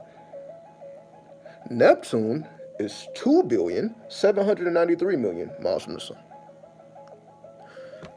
So there are over 1 billion miles between Pluto and Neptune. They are 1 billion miles apart. That's how much space Pluto needs to operate. So there is no other planet within 1 billion miles from Pluto. And Pluto is 3 billion miles from the sun. But Pluto has the strangest effect on us irregardless to that fact. As we have been with the triple X, with the pornography, how integrated that is into society. So even if you don't watch it, you know of it and you know the power of it. Because if it's not on a physical level, meaning the physical discipline and training you need to even be in those arts, because these arts come from Tantra or Tantra, which most people don't understand either. Sex magic is Tantra or Tantra. That's what that is. Sex magic is Tantra or Tantra, which comes from the East. Because if you study Tantra and Tantra, you would see that this is what they were about. Being able to last, being able to be physically able to keep yourself pure, externally and internally, and taking lower energies and transmuting them into higher frequencies. Take low frequencies and transmute it to higher frequencies. This is the whole art of Tantra. So this is being influenced by Pluto. This is the works of Pluto. That's 3 billion miles from the sun. So look at the effect Pluto has on us, even though it's 3 billion miles away. So let me answer these questions now. Because I know there was questions I never even got to. So I just wanted to give y'all that currency. Because again, I know that's what y'all want, right? You want the real dark shit, right? Ain't nobody else gonna talk about. But I'll tell you. So not just because I'm the Scorpio, so I probably understand it more than most people, but not just that, because Pluto. Scorpio is ruled by Pluto. That's why Scorpios are very sexual. I wouldn't say that. I wouldn't say Scorpio. That's why Scorpios are very sexual. It's more of, I would say, this is their understanding of sex is deeper.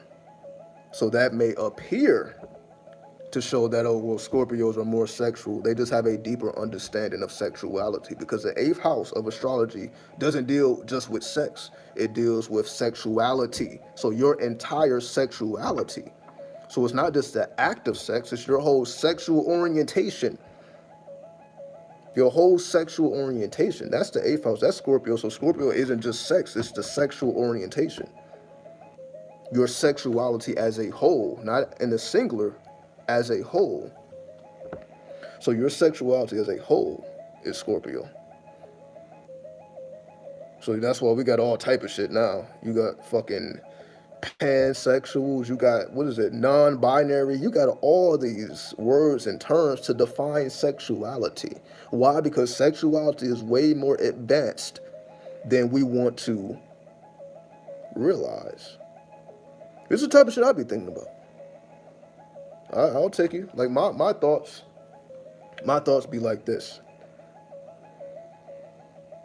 It's like, if a person, what is a person who, if they are a man and they are drawn to transsexuals, not transsexuals, like a woman who identifies as a man, right? So you have a woman who transferred her sexuality to a man, so she identifies as a man, but she still has a pussy, right? So it's a man with a pussy, a man with a yoni, man with a yoni. So if a man is attracted to another man with a yoni, what the fuck is that? Is that gayness? Or is it something else? See, the sexuality is a lot deeper than we want to acknowledge, because motherfuckers are so afraid of their own sexuality. They are afraid of it. That's why they don't watch porn. They're afraid of what they may see and what they may desire after that. Because it transforms you. It changes you. But this is the type of shit I think about. So I'm like, oh, 2 men having sex, but one has a dick, one has a pussy. What the fuck is that? Is that 2 gay men having sex? Or is it different?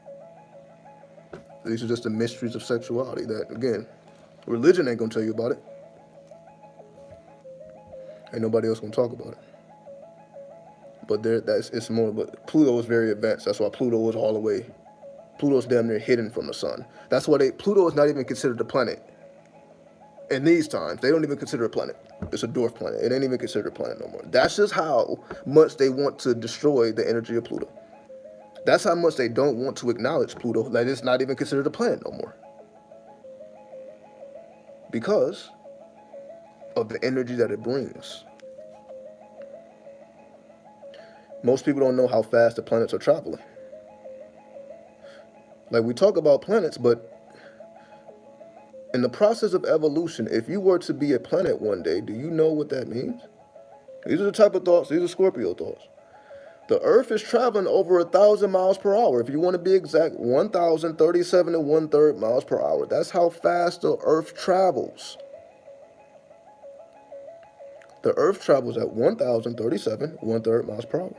We don't have no device or no vehicle that goes that fast. There's nothing that goes that fast. There's nothing on planet Earth that's traveling at 1,000 miles per hour. No car, no airplane, no jet, nothing travels that goddamn fast. But we don't feel any of it. We don't feel the Earth moving at 1,000 miles per hour through space. But this is what it means to have the perspective of a planet. See, this is Scorpio, right? I'm thinking, okay, if I was a planet, how would that be? What is the perspective of that? Just imagine yourself traveling at 1,000 miles per hour. Motherfuckers can't even handle 100 miles an hour. That's fast as fuck.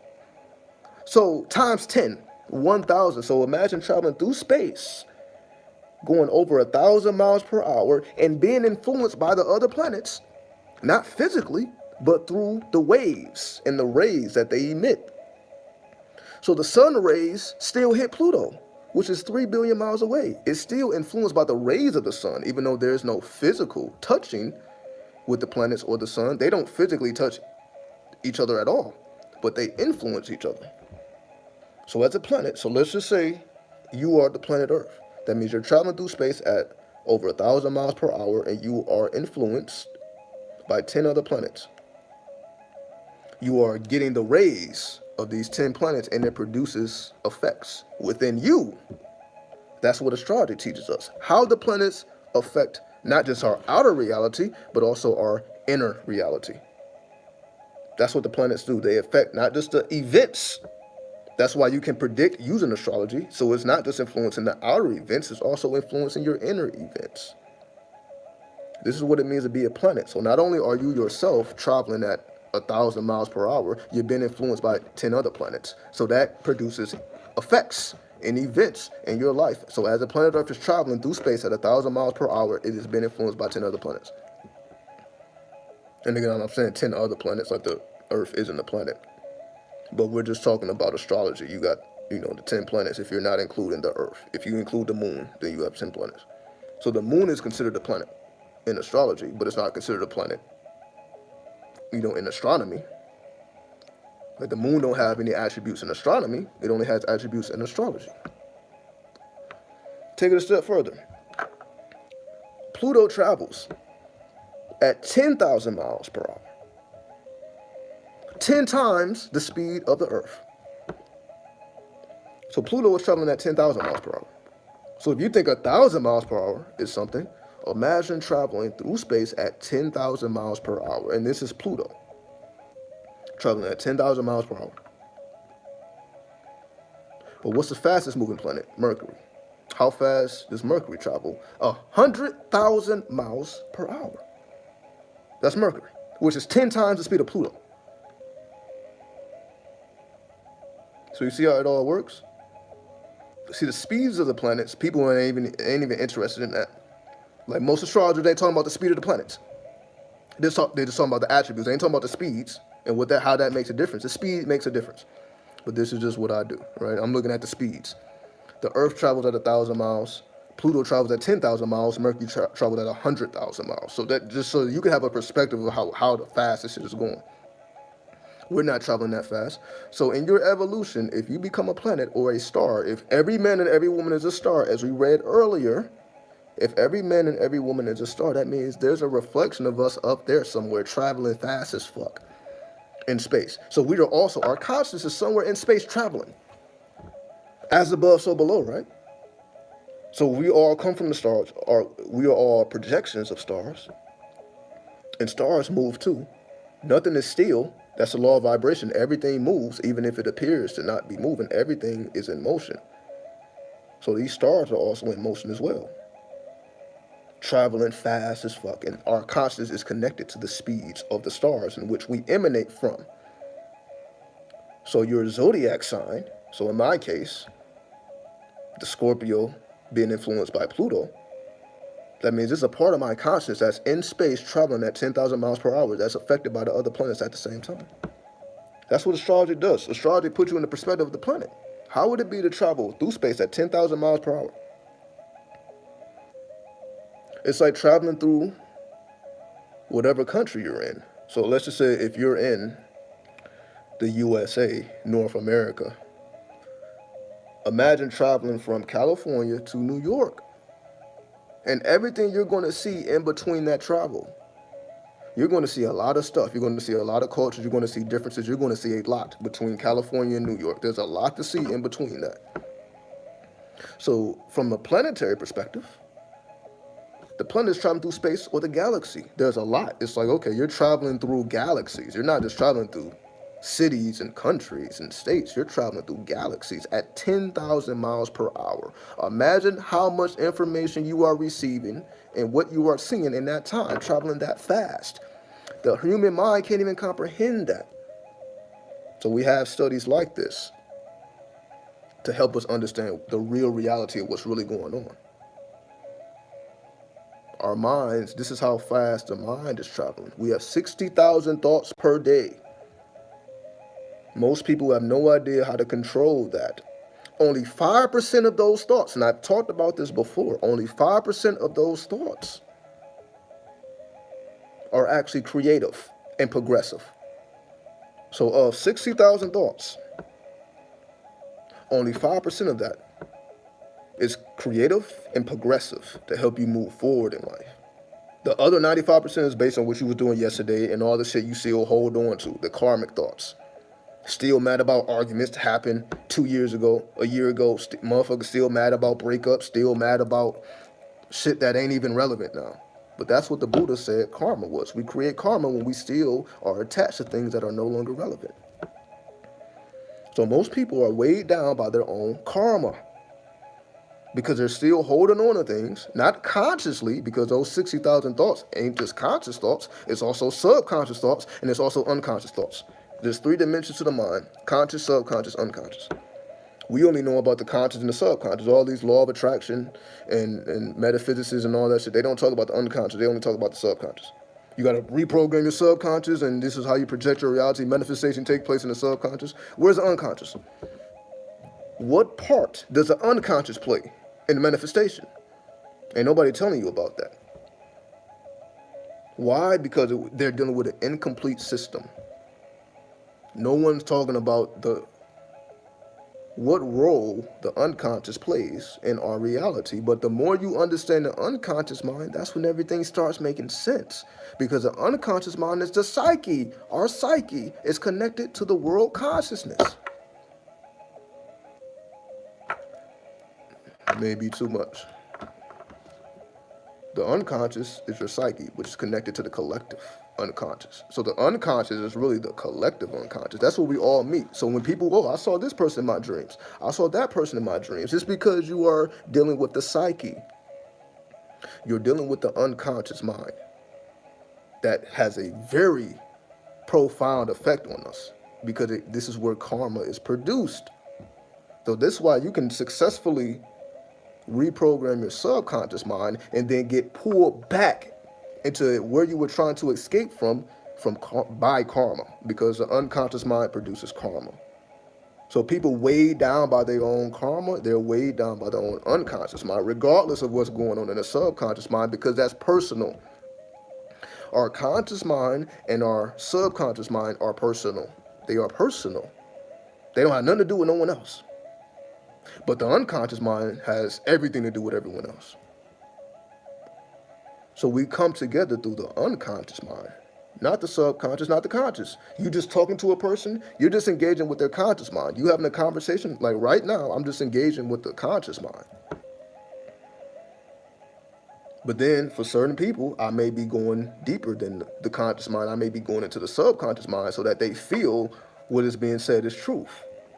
So that's subconscious, the heart intelligence. When you feel it in your heart, that's subconscious. Because your subconscious mind rules over your nervous system. But again, this may be a little too deep. So all that hunches, all the shit that you feel in your heart and your gut, all that subconscious, that's not ruled by your conscious mind. When you feel in your gut, some shit is about to happen right now. That's not your conscious mind. That's your subconscious mind. Feeling the energy in the atmosphere, okay, it's time to go. And if it's the opposite, maybe I should be over there. That energy feels good. Maybe I should be over there. That's not conscious. That's not logic. That's your subconscious. But the unconscious mind, that's collective. That's where we all come together.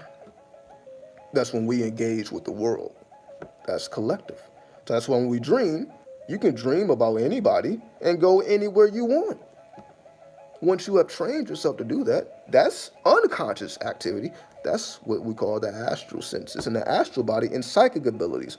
All that crazy shit is unconscious. It's not subconscious or conscious. But this is why the unconscious is not spoke about, because that's where the real power is. The real power is in the unconscious mind. That's why they just keep you with conscious and subconscious. They don't even deal with the unconscious. So, we change this beat.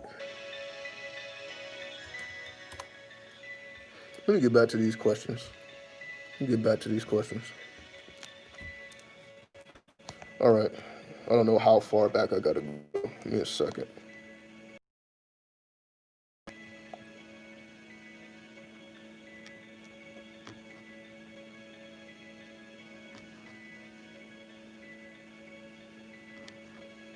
Damn. I gotta go way back. Hold on. Okay.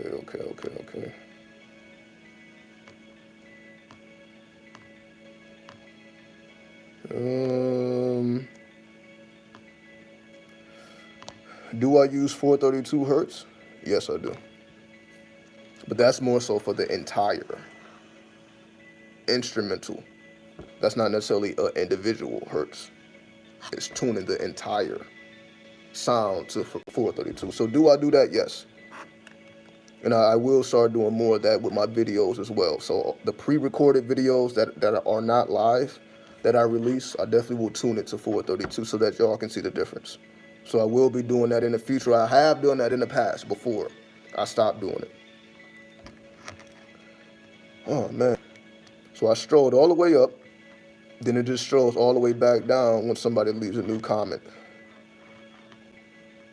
So give me a second. So I guess I gotta keep my thumb on this if I wanna keep it back here. Hold on. Is it wrong to disassociate with family members? Absolutely not.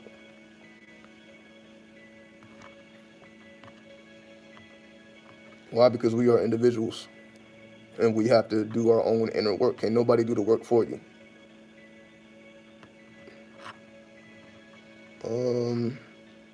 How to overcome being resistant. Resistance comes from the energy of Saturn. Saturn represents resistance and restraint and all these things. So what you're asking is, how do you overcome the pull of Saturn, which is your base chakra? Your base chakra is your survival instincts. So how to overcome being resistant? You have to integrate with your killer instinct. Let's just say it what it really is, your killer instinct. You have to get into with your killer instinct, that will to survive, regardless. Survival. To get into your survival mind or your reptilian brain. Get into your reptilian brain. Let's see.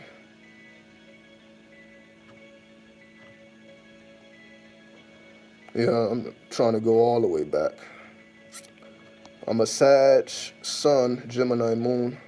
Any advice? So that's the philosopher and the talker. So Sag, Sun, Gemini, Moon, that's the talker, that's the philosopher. The philosophy in Gemini deals with breaking things down, dispensing information, releasing information. Gemini is releasing information. Sagittarius is also dealing with releasing information. But Sagittarius is fire, Gemini is air. So you're dealing with the air element, which is the talker, then you're dealing with the fire element, which is philosophy. So speaking about philosophy, that's where you bring the fire and the air together through the Sag and the Gemini. The talk of philosophy, speaking about philosophy. Give me 1 second, because I got to keep strolling. Ask the question again. Just ask the question again. Because every time somebody type a new comment, then I have to stroll all the way again. Let's see.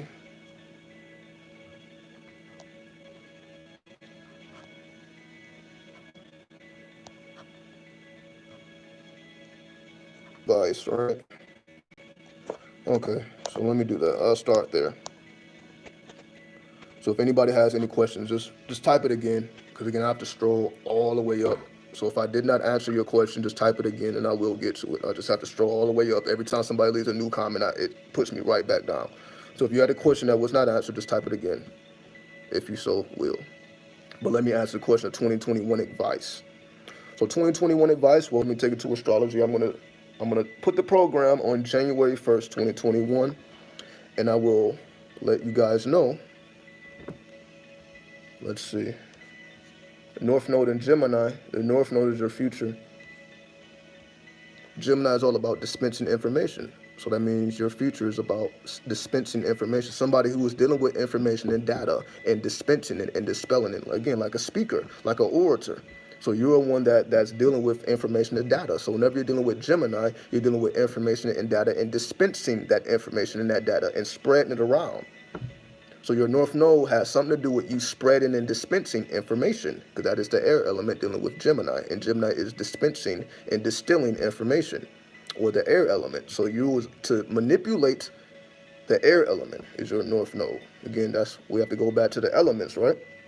Because every zodiac sign is an element. And once you understand the attributes of the element, then you understand, okay, I see either you're dispensing information, you're gathering information, or you're multiplying information. Either you're gathering, you're multiplying, or you're dispensing, the cardinal, the fixed, or the mutable. So you got 4 elements, but each of the elements have 3 phases: cardinal, mutable, and fixed. So 4 elements, 3 dimensions. 4 times 3 is 12, right? 12 zodiac. Okay, so let me go to January 1st.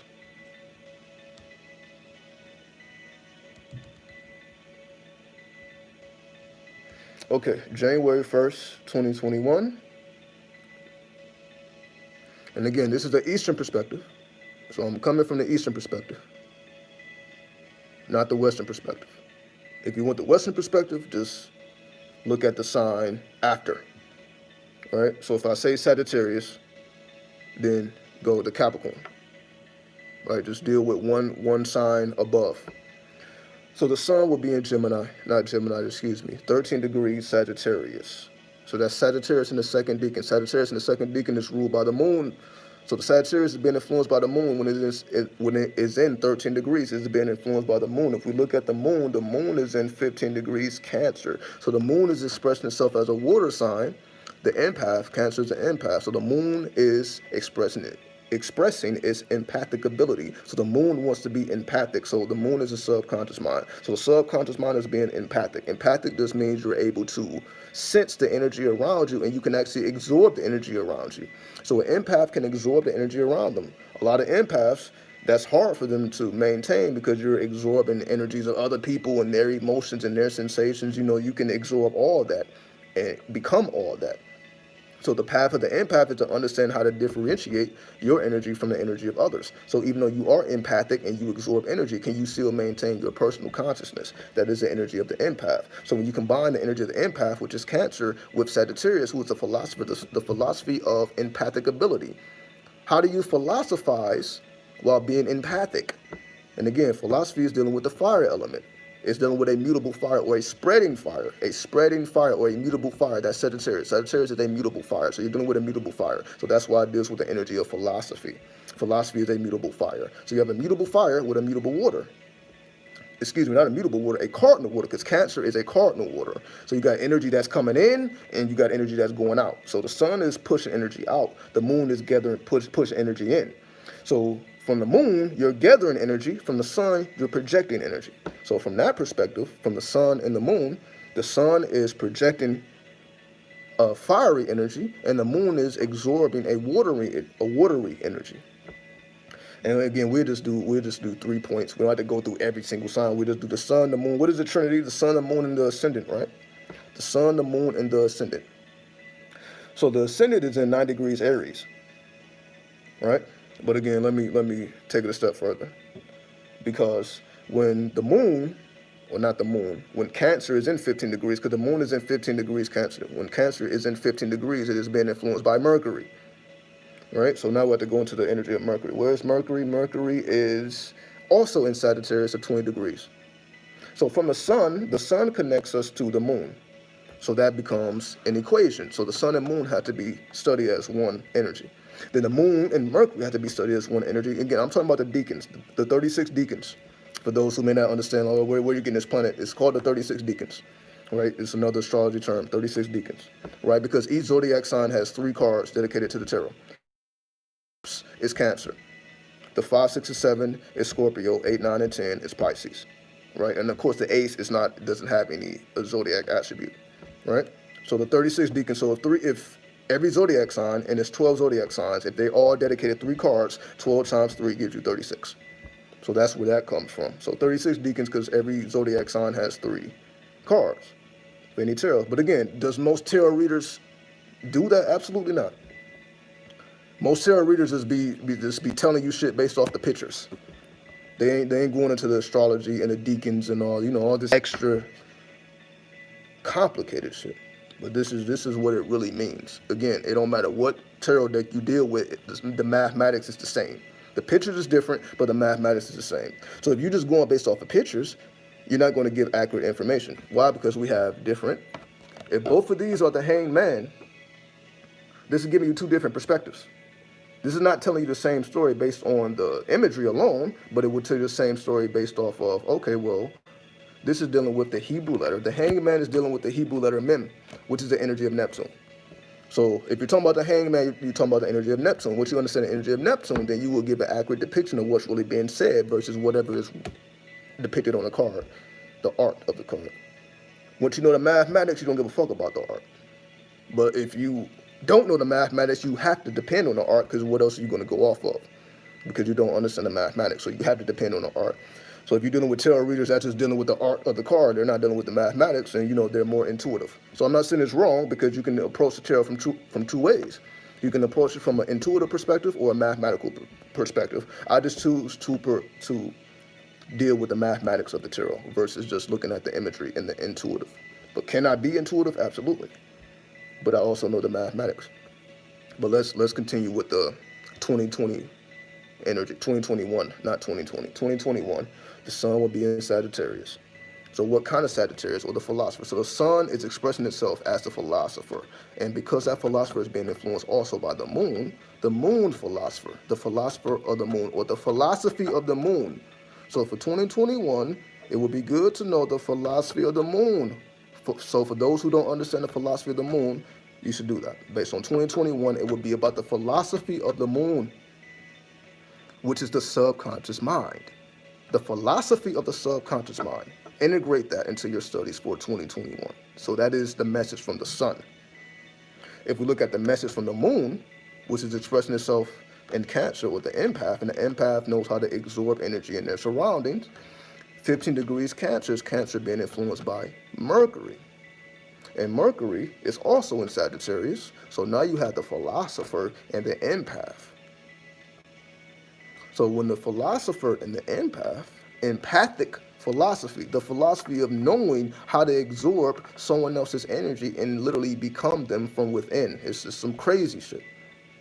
But you can absorb people's energy. This is like what vampires do and all that, but it's in a different way. So an empath is not a vampire, like absorbing people's energy in that way, but the empath is more so like the energy goes through them. So they're not absorbing the energy and they hold on to it, because Cancer is a cardinal sign. So it's energy moving in one direction. So it's like a current. So Cancer is able to manipulate the current so that it flows through them. So now it's like, your energy just flowing through you. So just imagine a current of energy just flowing through me continuously. So it's not staying there, just flowing through me continuously. That's what it means to be an empath. You can train yourself to absorb the energy so that it comes through you.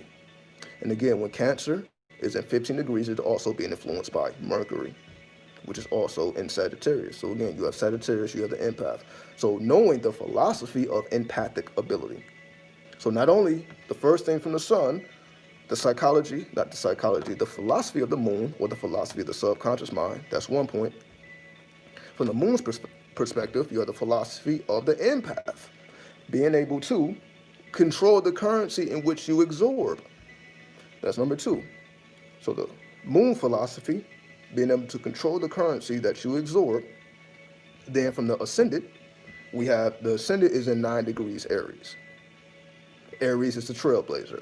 When Aries is in 9 degrees, it is in the first decan. When Aries is in the first decan, it is being ruled by Mars. So if we look at Mars, Mars is in Pisces, which is the dreamer. So you got the trailblazer and the dreamer, the trailblazing of dreams. So from the ascendant wants to trailblaze, because that's Aries. Aries is a cardinal fire, so fire moving in one direction. But then you got the dreamer of Pisces. So that's the dream consciousness. Dream consciousness moving in one direction, which is the ascendant. Your ascendant is your persona. Your persona coming from your dreams. So your dreams are able to recalibrate your persona. Your persona changes when you become conscious of your dreams. So 2021, the sun is saying become aware of the moon philosophy. The external moon, like the movements of the moon and tracking the moon and all that stuff, get on your game with that. Also with the subconscious mind, because the moon represents the subconscious mind, the philosophy of the subconscious mind, and the philosophy of the external moon. So the philosophy of the external moon and the philosophy of the internal moon. From the moon, we have the empath and the philosopher. And again, Mercury deals with the magician, because the tarot card that corresponds with Mercury is the magician. Right? So the magician is expressing itself through the philosopher, and the moon is expressing itself through the empath. The moon is correlated to the high priestess in any tarot deck. So you got the high priestess and the magician. The high priestess is the moon, the magician is Mercury. The high priestess and the magician merge together. The high priestess, if you connect it to the Hebrew alphabet, the high priestess is Gamel, and the magician is Beth. So you have the Hebrew letters Gamel and Beth. Gamel represents a camel, and Beth represents the house of God. The camel walking into the house of God. The camel can see through their eyelids. That's why the camel resonates with the moon, because the moon represents that third eye. The camel can see through his eyelids. So the camel walking into the house of God. So the house of God is invisible.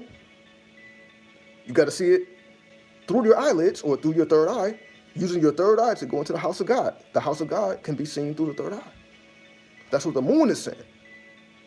So the outer philosophy of the moon, the inner philosophy of the moon, or the subconscious mind, being able to walk into the house of God with your eyelids closed, walking into the house of God with closed eyelids, with the third eye activated, which is what you're doing from the first perspective. So once you get in tune with the philosophy of the moon, internally and externally, this will allow you to walk into the house of God with the closed eyelids, because you have went through the philosophy already. Then we go to the ascendant, which is expressing itself through Aries. 9 degrees, and when Aries is 9 degrees, it's been influenced by Mars. Mars is in Pisces. The tarot card for Mars is the Tower. The Tower has the Eye of Shiva. When the Eye of Shiva is open, all things are obliterated. It obliterates the universe, or all things that are an illusion. So when the Eye of Shiva is open, it obliterates all illusions. That is the energy of Mars. So when Mars is expressing itself through Pisces, Pisces is the moon card. So in any tarot deck, the moon card corresponds with Pisces. So no, the moon card does not correlate with the moon. The moon, the actual moon, correlates to the high priestess. But the card the moon correlates to Pisces, which is the Hebrew letter Kaf, which represents the back of your head, or the unconscious mind, which is why Pisces rules over the 12th house. And that's why Pisces is the dreamer, because you dream from the back of your head, not the front of your head, not your conscious mind, your unconscious mind. So that's why it represents the back of the head. So the dreamer. So the Tower of the dreamer, because Mars and Pisces, now you have the Tower and you have the moon card. You have the Tower card, you have the moon card. The Tower of the moon, what is that? The Tower of the moon, that's like who set up watchtowers to watch the stars with the telescopes. Telescope to the moon.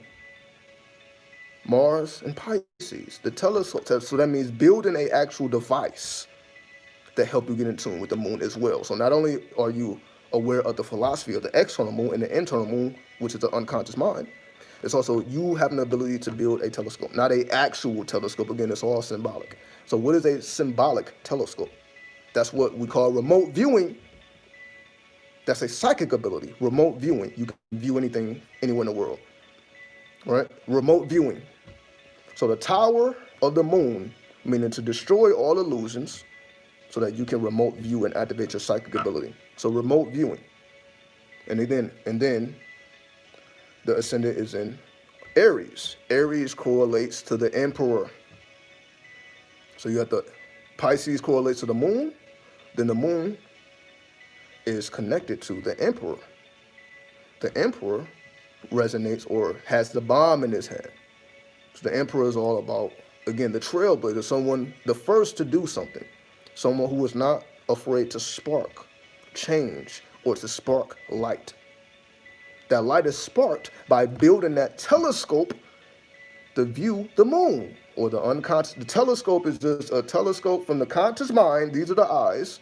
Your telescope is how to see in the back of your head. That's the telescope. Use these eyes, close them, activate this eye so that you can see in the back of your head. 360 vision. Remote viewing. So to be the trailblazer or the emperor, being one who is trained to see from the back of their head. So that's for 2021, because again, I'm on January 1st, 2021. This is an attribute from the sun, the moon, and the ascendant, the Trinity. So I'll say it one more time and we'll move on. From the sun, Sagittarius. Sagittarius, 13 degrees. When Sagittarius is in 13 degrees, it has been influenced by the moon. The moon philosopher. Moon, 15 degrees, Cancer, which is the empath. 15 degrees Cancer has been influenced by Mercury, the magician. The magician, so the empath who learns how to become a magician, how to actually manipulate the energies properly.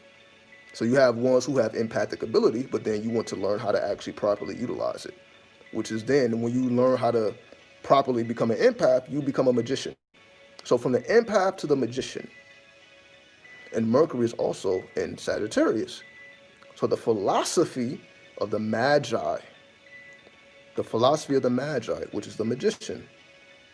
You short the magician to the Magi. The Magi is the wise one. The wise one. Wisdom.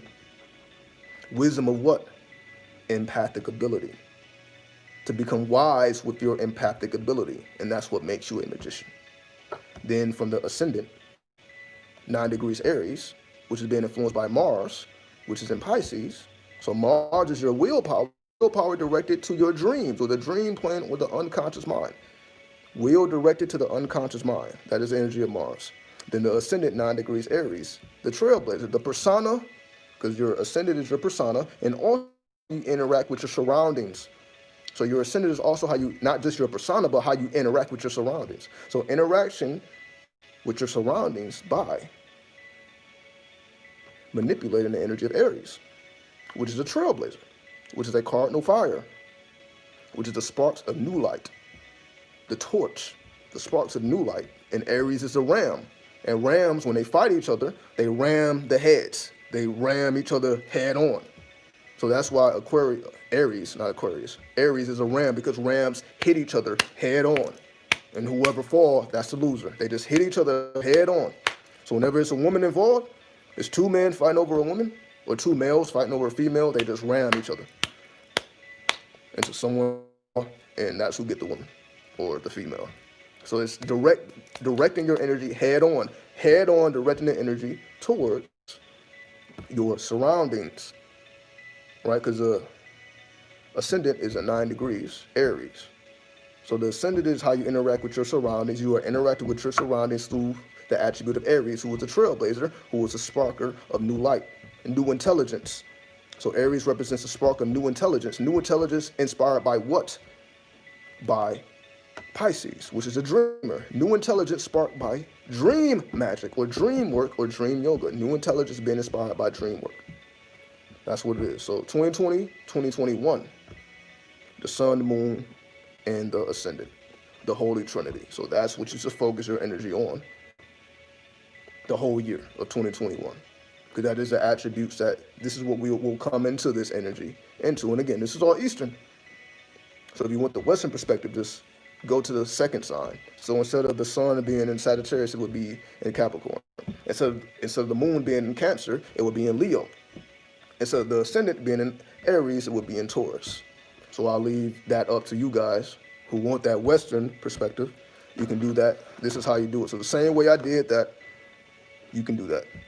So I just wanted to show you guys, this is how it's all integrated. So I'm talking about astrology, but you see, I'm also talking about the tarot. But I'm not just talking about the tarot, I'm also talking about the Kabbalah. It's all together as one. And you learn how to piece it all together as one, all from the heart. So you see, I didn't have to pull out no tarot decks. I didn't have to pull out no notes. I'm just doing this. Is all just coming because it's all within. Right? I'm pulling it from the heart, not the head. I'm not pulling any of this from the head. I'm pulling it from the heart. Because it's inside, it's internal. And when it's internal, you can pull from your heart intelligence instead of your brain intelligence, which is your intellect and your logic and your reason. And when you need to go beyond intellect, logic, and reason, you go into heart intelligence. All right? Okay, so let me answer these questions. Why are two charts, Western and Eastern? What's the difference? I answered this before, but you may not have been in the room, so I'll answer it again. The Western perspective deals with your personality. So Western astrology deals with the persona. Eastern astrology deals with the soul. So when I'm coming from the Eastern perspective, I'm talking about the internal assets of the soul. Your soul assets. The Western talks about your persona assets. The assets come from your personality. So we can use our personality to get to certain dimensions in life. You can use your personality, to convince people, to do. You can do anything through the persona, really. But the soul, we can also work through the soul as well.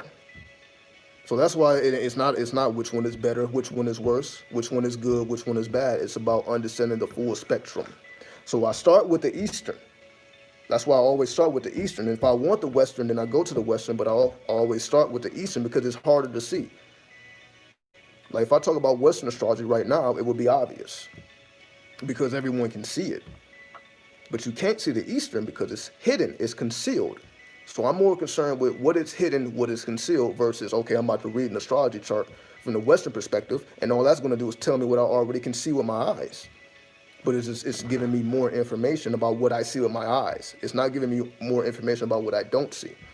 The Eastern gives you more information about what you don't see instead of what you do see. So it's not about which one is better or which one is worse. It's just a different perspective. One is soul force. One is, you can say, the spirit. One deals with the soul. One deals with the spirit. That just to make it even easier for you. Western astrology deals with the spirit. Eastern astrology deals with the soul. All right.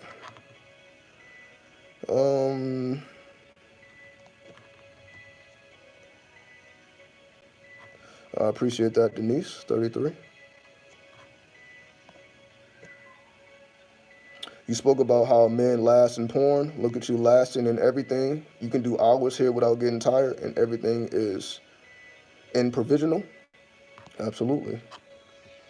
Because it's the heart intelligence, right? Whenever you come from this, it's like infinite. It's an infinite. If I was just pulling things off of this, okay, here's my notes. I want to talk about this point, this point, this point, and this point. Then yeah, it wouldn't flow as it should. Let's see. Exactly. You have to come from the heart intelligence. So let me change this. Let me change these instrumentals. So yeah, I have to demonstrate.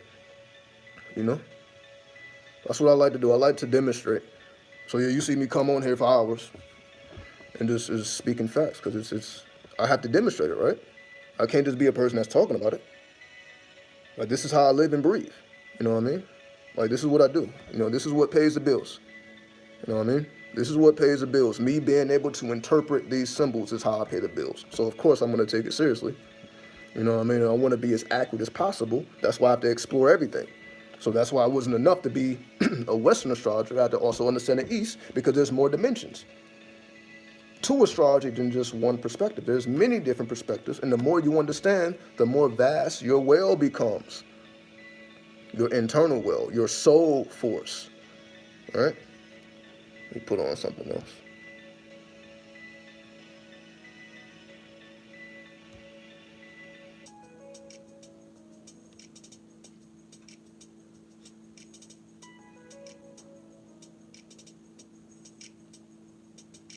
So that's all I like to demonstrate. So although I be talking this madness, she also be doing the music, making my own beats. I'm like, you can't depend on other people at this point, especially in 2020. Sounds like a Sia beat. I have no idea what that is. But that's what I was just saying. Like you can't depend on anyone else at this point. We got to make our own everything, own clothes, own beats, all things creative and external. Because all these industries are drying up. All that money is drying up. That's why drugs are becoming dominant now. I just recently read about, marijuana being decriminalized in places that it still was, because it still wasn't legal, in New York. But eventually, this whole country is about to get that drug money. And they also been talking about legalizing cocaine in Colombia. I don't know if you guys are aware of that. So I'll be still, researching and seeing what's going on in the world, and I just take it through astrology. So if Colombia is talking about legalizing cocaine, and we're talking about legalizing marijuana everywhere, why? Because all of these industries are dying, so the money still needs to move. The currency still needs to move. So we need to get that drug money. That's what we've been getting. And it started in the West, but it will end in the East, where everybody's getting high. Why? Because that's what's going to keep the economy going. It may not be accepted in the mainstream. You may not have a president that's smoking weed or anything. It may not get to that point. But in terms of the public, I think and they even said that marijuana now it doesn't infringe your ability to operate machinery. So they're saying that you can be high and drive. It doesn't impair your driving ability, whereas before it did. But again, they've been getting the drug money, of course, but they had to do it in secret. Now they don't have to do it in secret. That's the difference. See, the difference is, they've been funding wars with drug money for a very, very long time, but it's always been done in secret from the shadow government. You got the government, and you got the shadow government. The shadow government is the drug dealers, like the ones who's operating with the drug dealers in the inner city. This is all shadow government. This is not the actual government. This is not the politicians and all these people we think is involved. You got the government, you got the shadow government. They don't correspond with each other. They don't have any links. So these are that's for anybody who's seen Snowfall, the story of Rick Ross. It was a series called Snowfall. That's what it was. He was dealing with the shadow government, not the main government. You can't walk into a government office and say what you do. Like that ain't how it works. You got the shadow government. But we know they no longer have to operate in the shadows if drugs are legal. So that becomes the point. Let's see. Let me make sure I answered all these questions.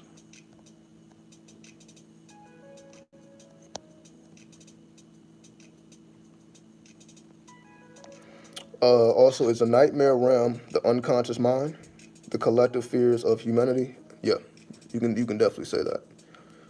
The back of the mind is the shadow world. The dreams is the shadow world. It's everything that you push in the back of your mind that you think you are not. All of that comes out in your dreams. Everything that you try to conceal from everyone else, it comes out in your dreams. That's why people have nightmares. It's their own concealed energy. That's what nightmares are. It's the energy that you've been trying to suppress and hold back, but it's still a part of you. So you have to study your 12th house, to understand the energy that is already inside you that people try to suppress, where you have to find a way to redirect that energy so that it is not compressed or suppressed, not compressed. You have to redirect that energy. And that's why we study the 12th house. So everything that you think no one knows and that you're hiding and concealing, it's not. It comes out through your own dreams. Because it's not really concealed. It ain't going nowhere. You can't suppress it and it disappears. It just goes into the unconscious mind. And then it will come out based on the astrology. The astrology is what brings out events and circumstances in our lives. So everything you try to suppress, there's a time that it will come out based on your natal chart and your progress chart. Would meditation help that any? Meditation will help you can say, it will help your emotions to be tamed, but it's not necessarily telling you the information you need to know. You need the mathematics for that. That's what astrology comes in. There's 3 paths to wisdom. It's 3 paths to wisdom. Right? You got astrology, alchemy, and theurgy. Astrology, alchemy, theurgy. And I may be saying that weird. It's 3 paths. So it's not enough to have the astrology. You have to also have the alchemy. So enough to have the alchemy, you have to also have the theurgy. Or the theurgy, or whatever it's called. You need all 3 of these paths. And that's just the philosophy, the mental philosophy that you follow while you're doing the astrology and while you're doing the alchemy. What's going on in your mind? That's the theurgy or the theurgy. That's what you're thinking about. You're contemplating on the mysteries of nature, the natural sciences. That's what you're contemplating on, and you utilize astrology and alchemy to arrive at your conclusions. So what's going on inside you is theurgy. What you're studying is astrology, and what you're doing is alchemy. So you observe astrology, because you can't influence it. You can't make the sun go to a degree it's not in. So we don't have any influence over astrology, but we can influence our alchemy. We can influence how we correlate and how we operate within these energies. So astrology is to be observed. Alchemy is to be done. And the third G is to what you're studying and what's going on in your conscious, your subconscious, and your unconscious mind. So what's going on within you. That's why it's a threefold path. Right? So that's why I show it all. So that's why it's not just astrology. I'm also showing alchemy. Alchemy is the tarot. Because alchemy teaches you about the elements, the 4 elements. It teaches you about the 12 zodiac. It teaches you about the 10 planets. Everything alchemical-wise is expressed through the tarot, or the 22 major arcana, or the 22 Hebrew letters, which is expressed through the Kabbalah. So you can say you got Kabbalah, astrology, alchemy. You need all 3. You got to be a Kabbalist, an astrologer, and an alchemist. You need to be an astrologer to read the stars. You need to be an alchemist to manipulate your physical reality and your mental reality. And you need to be, what was the third one I said? I said the astrologer, the alchemist, and whatever third one. Because I just used the word, the Kabbalist. You need to be the Kabbalist to understand the greater laws, or what we call the tree of life and the tree of death. And that's what you're doing internally. What you're doing externally is alchemy. What you're doing internally is the Kabbalistic sciences, and what you're observing is astrology.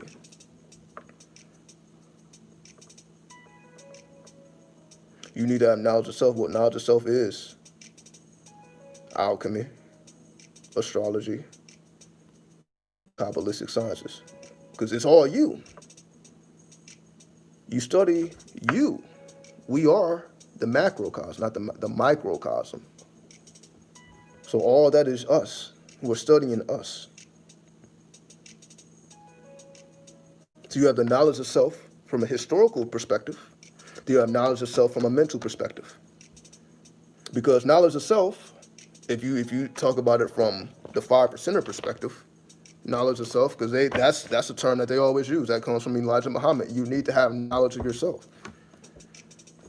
What they're talking about is the true history of where we come from, which is, again, this is why Elijah Muhammad was talking about we're from Mars. The universe is, 76 trillion years old. I said that wrong. This is all Elijah Muhammad. 76 trillion years old. That's how long the universe has been around. This is all from Elijah Muhammad. So knowledge of self is you're dealing with the actual history of things, but then you're dealing with the mental sciences as well. So that's as above, so below. So not only do you need to have knowledge of self of where you descended from physically, but also knowledge of self of where you descended from mentally. What star constellation are you from? What planet are you ruled by? This is what astrology helps us to understand. What planets and what stars influence us, and what we can do about it on a physical plane and also on a mental plane. All this is the secret sciences. None of this is obvious. None of this is taught. There's no school of alchemy. There's no school of astrology. There's no school of Kabbalistic science. None of this exists. But it is in the streets. That's where you find all this. I found all this in the streets. I didn't go to school and learn any of this shit. None of this shit came from school learning. This came from me integrating myself with the streets. And what I mean streets, I'm not just talking about the physical streets. I'm talking about the unconscious mind. When I say the streets, I'm talking about the unconscious mind. So just so that there's no confusion. So not just the physical streets and the underworld and all of that. It's also the unconscious mind, or the collective unconscious. And that's what you meet when you journey the streets. So all the times I've been journeying the streets, from California all the way to New York, I've journeyed these streets, or the unconscious mind. And this is what allows me to know these things from a holistic perspective, because I'm not just coming from the West or the East or the Midwest or the South. I've been in every dimension, because it's a purpose, because the energy manifests differently depending on where you are. And that's why now I'm in the desert, because the energy manifests differently than whether you're in the jungle in California or the waters of New York. It all manifests differently, or the earthy parts of the South. That's the earth element. The world is a magnet just like the human body is a magnet. You're not going to learn that in school, though. And you're not going to tell you that. Everything is a magnet. That's why we have a positive side and a negative side. The right side of your body is different than what rules the left side. The left side is controlled by the right brain, the right is controlled by the left brain. It's a dualism. It deals with alchemy. It deals with masculine and feminine principles. You can say the right side is masculine, the left side is feminine. That's why you got a weak hand and a strong hand. That's just American terms. But one is masculine, one is feminine. One is receptive, one is projective. That's all it is. Okay, where we at?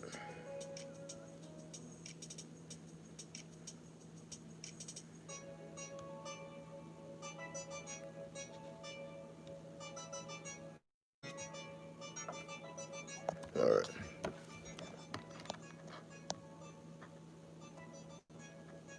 So a state of gnosis is required. Gnosis is the mind. If we're talking about philosophy, you got the 4 dimensions of philosophy, right? You got the one, the mind. You have the what is called the psyche, and then you have what is called, or we put it this way, to make it less complex. The theurgy, as we were speaking about, is fourfold. All right? There's 4 dimensions to philosophy. So whenever we are studying philosophy, you're trying to learn one of 4 things. All right? You're either studying the one, which is what people call God, or the top of the tree of life. You're studying the mind, right, which is the mental world. You got the one, you got the mind, then you have gnosis, then nature. Right? So philosophy, you're either studying nature. So you have philosophers that study nature. You have philosophers that study the mind. Then you have the philosophers that study the one, is the God. All these are forms of philosophy. So gnosis is a form of philosophy. So it's not just speaking about, the mindset that you have to be in.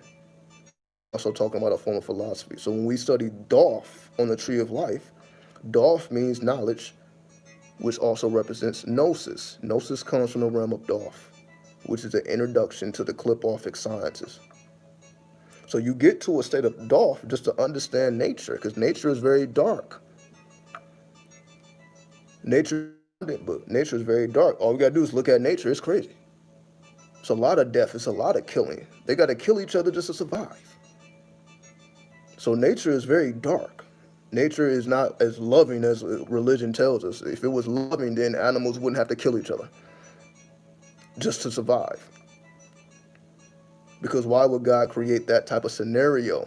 But Gnosticism tells you something different. The Gnostics say that the world was created by the demiurge, who is not for you. The demiurge is just trying to absorb your energy after you die, so that you reincarnate. This whole system of reincarnation is based on the demiurge. And this comes from the Gnostic perspective. That's why they say this world is a joke. This is just bullshit. This is how the Gnostics view it. That's why they did, and I explained this earlier, that's why they were tarot readers. That's why they were astrologers. That's why they were occultists. That's why they knew all these things, because this world ain't what we're told it is. We're told that every man and every woman is equal, and we know that that's just not the case.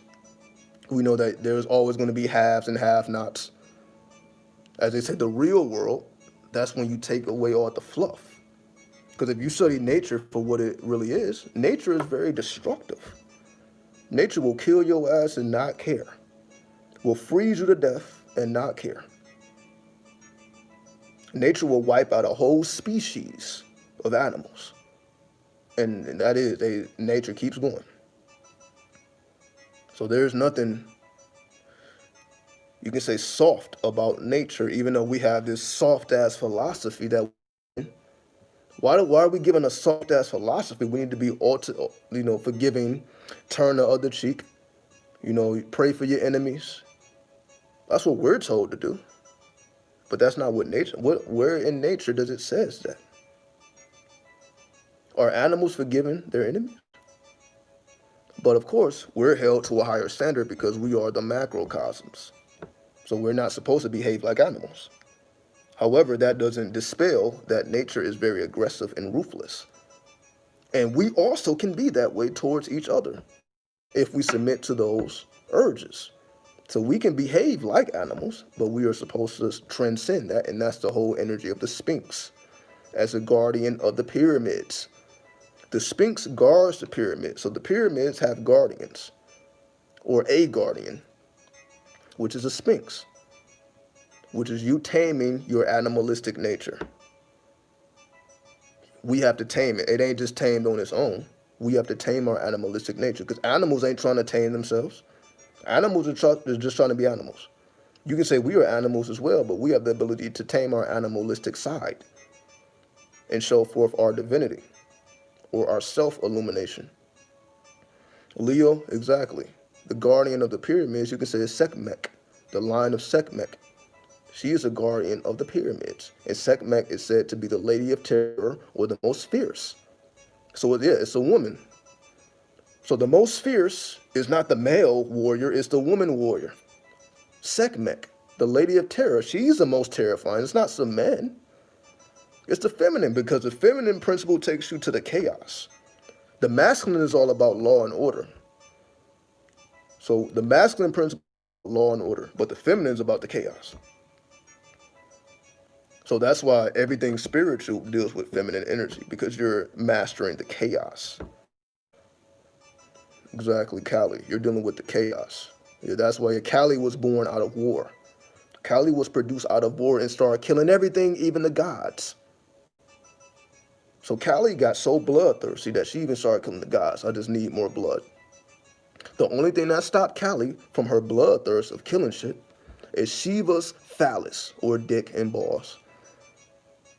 That's why you have imagery of Kali mounting the phallus of Shiva. He submits under her. So if you type in Kali and Shiva, you're going to see Shiva underneath Kali while she dances on his body. That's the clean version. So when you see Kali dancing on Shiva, that's clean version. The triple X version is she's riding his dick. That's the triple X version. So they just try to clean it up. But the reality is that's what's really going on. That's just the reality. So Kali, the only thing that stopped her from killing every goddamn thing is her mate's phallus. This is why sex magic and tantra is so powerful. She teaches the arts of tantra. This is also why Lilith refused Adam. Lilith is not in the American Bible, but she's in the Jewish, right? Lilith refused for Adam to be on top of her. That's why she ran away from him. He wanted to mount her. He wanted to be on top of her. But all sex magic happens when the woman is on top. So because Lilith refused Adam from being on top, that's why she ran off. She was like, I'm not about to submit when you on top. I need to. Because see that in if you go to the Indian culture, you're going to see that everywhere. You're going to see the goddesses dancing on the bodies of the masculine principle. You see that everywhere. Because they understood that. They may not understand it now. I'm not saying that you can go there now, but in ancient terms, this was already understood. That's why for a man, you're here to master your feminine principle, and women are here to master their masculine principle. That's why Kali or Sekhmet is the most fierce. Because it's one thing for a male warrior to perfect his arts. It's another thing when it's coming from a woman. A woman perfecting her warcraft or her warship or her warfare, coming from the opposite principle, is more dangerous than the principle that's already established. Just like the man who becomes a prophet is more powerful than any warrior. That's the whole point. So as a man, you mastering your feminine principle will make you a prophet, which is more dangerous than any sword you can pick up. As a woman, you mastering your warfare becomes more dangerous than anything you can do as a woman. That's clear as day. We are here to master our opposite principle. You're not, okay, I'm a man and I'm here to be a man and fuck the feminine principle. Well, we don't see that in ancient culture anywhere. Like if you look at the Egyptian scientists, every male had a mate, every female had a mate, every god had a goddess, every goddess had a god. They needed each other to learn from each other. The man learns from the woman learns from the man. Because we are here to embody the opposite. We're not here to just be who we are, because where's the challenge in the man being a man if he already has dick and balls? How is that a challenge? That's just you being who you are. How is it a challenge for a woman to be a woman? You already are a woman. But for the woman to embody the masculine and for the man to embody the feminine, now that's the challenge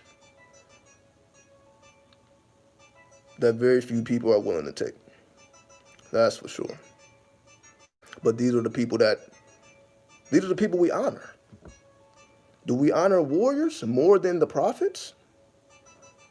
I don't think so. That's why you got motherfuckers like Buddha, Jesus. We honor all the men that master the feminine principle, not the ultimate warrior. That's not who we honor. We honor the men who mastered the feminine or the feminine that mastered the masculine. That's who we honor because that is unusual. That is called the great work. The great work ends with the trump. The 21st trump is the masculine and the feminine as one. That's what it is. When the masculine and the feminine become androgynous, that is the purpose of the great work. Say the pimp. Exactly. Exactly. That's why the pimp is the king of the jungle. Right? It's not the drug dealer. It's not any other street person. It's the pimp. That's just is what it is, right? And again, that's why I've spoke about all that before as well. That's why I came from that perspective, just to show that principle. When you become androgynous. Thoughts on Neville Goddard's revision technique? I don't know what that is. I don't know what that is. But again, let me make sure I got all these questions. Because again, I don't want to skip anything. But I know I'll be going off on these tangents. Yeah, if everything is mostly feminine, how does the masculine function in a universe that is 96% dark matter or dark energy? Exactly. Very, very nice. Well, we have to understand the matter as law and order. So we have to go beyond gender. So masculine and feminine goes beyond gender. That's why we have the law of polarity, but we also have the law of gender. It's two different laws. So that's what we have to understand. So you have the law of gender, but you also have the law of polarity. So in the world that is 96% dark and only 4% light, that's also science. It's supposed to be that way. Why? If the woman or the feminine principle represents chaos, and we are surrounded by mostly chaos, the real world, not the illusion, the 4% is the illusion. That's why you can say the male dominates the illusion. You can say we are in a male-dominated world, but that's talking about the illusion. That's not talking about the real world. That's not talking about the actual functions, the functionings of things, because you don't see that. You don't see that. That's also why the woman is the high priestess. You don't see her. You may see the man warrior with the sword, and you may see the man. He represents that 4%. That's seen reality. But the woman, you don't see her. She's hidden and concealed. But that's why the high priestess has a dualistic weapon. She has the harp So she has an instrument that she plays, but that instrument can also be a weapon. So if you run up on her, she's going to shoot you with a bow and arrow. But if it's cool, she'll play music for you. It all depends on how you look at her, because it's not fixed. The feminine principle is not fixed. So depending on how you view her, you either getting shot with an arrow or you getting played a beautiful melody. All right? But the masculine is more direct. It's more so what you see is what you get. That's more so how the masculine principle works. Right? So to answer the question, how does a masculine operate in a world that's mostly feminine? The masculine represents law and order. The feminine represents the chaos. So all you need is 4% of law and order to balance out the 96%. That's all you need. You need is 4% balance to balance out the 96%. That's all you need. What do I mean? But let me give a different example of what I mean by that. That's why the small or the little has power over the big.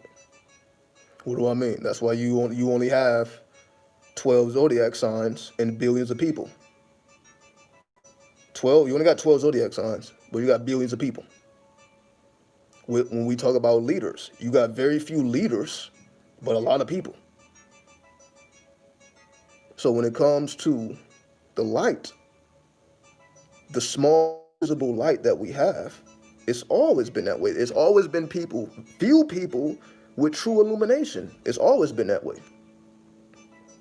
So as the masculine, as a male, for you to be illuminated, that's how you can balance out that 96% that is not illuminated.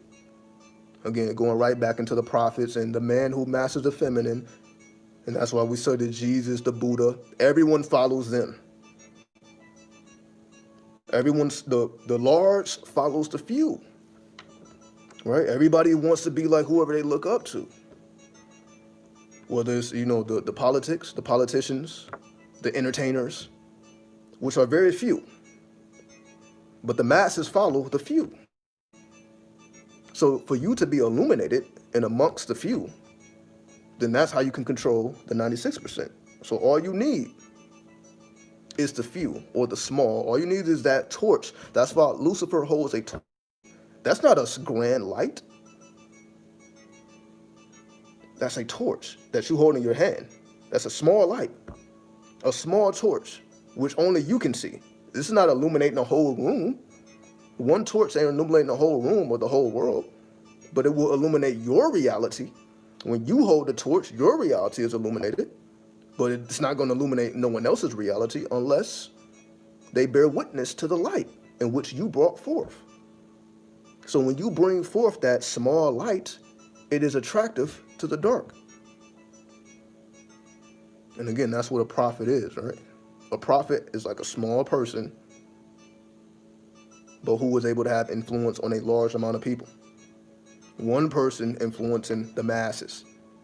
That's what it means to hold the torch. That's why all you need is a little bitty torch, knowledge of self, to illuminate the darkness. All you need is a small. You don't need everything. You don't need to know everything. You just need to know the main thing, which is the 7 universal laws. So you don't need to know everything in the world. But if you know the law, that's how you become illuminated. From that small knowledge, not the major knowledge. You got all the books. You got trillions of books in the world, but there's only very few of them you actually need to read. That's why when people ask me about books, I'm like, the books ain't where it's at. You got infinite books, but it's only a small few that actually make a difference in your life. It's not many. It's not an abundance of books that transform you. It's only a small, about 4%. Only 4%, you can say out of every book written, you can say only 4% actually make a difference, if you want to look at it that way. So out of every book that was ever written, only 4% actually will illuminate you. Only 4% of every book. So that's how you, as the masculine, that's how you balance that 96% of darkness with knowledge of self, which is very small from the few. It's not the mainstream, it's not the masses. You bring that torch into the darkness and illuminate yourself and others. The amazing secrets of the yogi makes a change, absolutely. But how many people know about that? Is that a mainstream book? Because most people know about the Master Key System, which is by the same author. They know about that. That's what blew up. The Amazing Secrets of the Yogi is not what blew up. It was their other book, the Master Key System. More people are inclined to the Master Key System than the Amazing Secrets of the Yogi because it has the Eastern knowledge. The Master Key System is all Western. You don't have to understand no Eastern perspective to understand the Master Key System, but to understand the Amazing Secrets of the Yogi, you got to go beyond the West. That's why that book was written by two. It's not just one author, it's two authors. So every other book he wrote himself. But that was the one book that he had a co-author with. There was two authors, so it's not just one mind. There's two minds that wrote that book. And that's why that book is transformation. It transforms you because it's not just coming from one person, it's coming from a dualistic mind. That's the difference. Let's see, what else we got?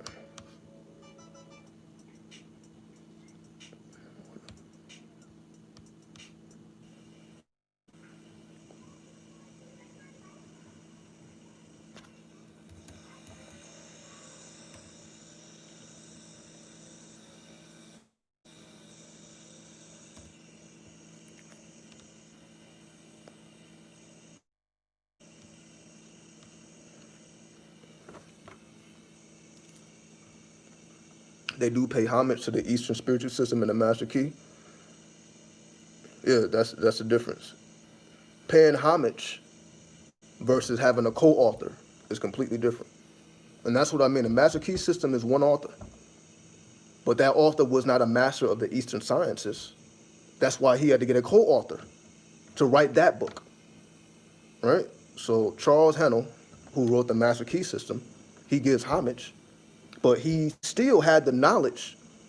Like, yo, I need someone who is the master of that system to help me to understand it. And that's why he had to get another master. So he didn't just inflate his own ego, you can say. He got someone who was already a master of that and made them the co-author. That's the point. So that's why most people are drawn to the Master Key System or one of his others. But the Amazing Secrets of the Yogi is completely unorthodox. And it even says it in the book that this is the most spiritual, or the most, I don't want to misquote it. But basically, if you can understand this will change your life. This will help you in dark times and all that. But is it an easy read? Nah. Can the average person pick up that book and understand it fully? No. I've known about the book for 10 years. I still read it. I read it last month. I still read it. And I've been reading it for 10 years. I still read it. Because there's always something that will make more sense as you live life, as you experiment. You're like, oh, I didn't remember it said that. Or, you will always get new jewels. But again, you got to be of the Eastern mind to understand it. So if you are a Western-minded person, it's going to be pretty hard to understand that book because it's talking about Eastern stuff. So if you're not trained with that language, it'll be pretty challenging. The king is restricted with his moves on the chessboard, yet it is the key piece to victory. Because chess comes from something that's real. Chess is a game, but it's based on reality. That's why they say based on how a person plays chess, it gives you insight into how they think and how they go about life. That's why there's a parallel there. Because you got the chessboard below, then you got the chessboard above. So the chessboard above inspires the chessboard below. And the chess is all about chaos and order. The white pieces are order, the black pieces are chaos. So every time you make a move trying to order your life, you got the chaos moving too. All right, are you trying to do something? All right. Let's see if you actually can be victorious. And that's what it means to be victorious, where you are the order. You're trying to organize your life, your thoughts, or whatever it is you're trying to organize and get exact. But you got the chaos that you have to always fight against. You're always fighting against or moving against the chaos at all times because we are dualistic. That's why we are not just conscious beings, we're subconscious beings. Right? So it's the conscious mind versus the subconscious mind. or the ego versus the alter ego. Your alter ego represents all the change you want to make in your life, and your ego is trying to protect you from that change because the ego does not want to change. The ego, that's why people are, you're egotistical. That just means you don't want to change.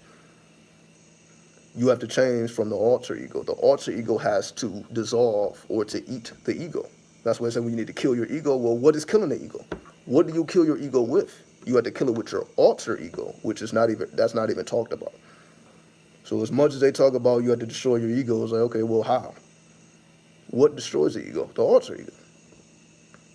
The shadow, your shadow side, your dark side. Everything that you don't want nobody to know, everything that's hidden and concealed within you, that is what actually produces change. The very thing that you conceal is what produces change. And that's what chess teaches you, how to integrate change while going against the chaos. That's what chess teaches, right? Well, that's what it's supposed to teach. Is most people viewing it that way? No. But you know, everything, chess is another form of divination, basically. For people who are not into tarot and pendulums and runes and all that, their form of divination is chess. Chess is a form of divination. Any game is a form of divination. So if you understand divination, then you have a better understanding of games. It's a form of divination. Everything from tic-tac-toe on down. But the perfection of it is chess. Chess is the perfection where you can see it all play out.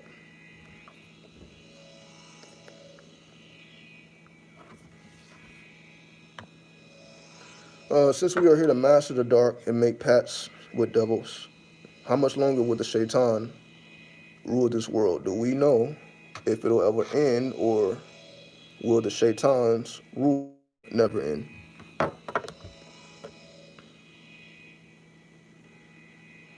Well, to be the master of the dark,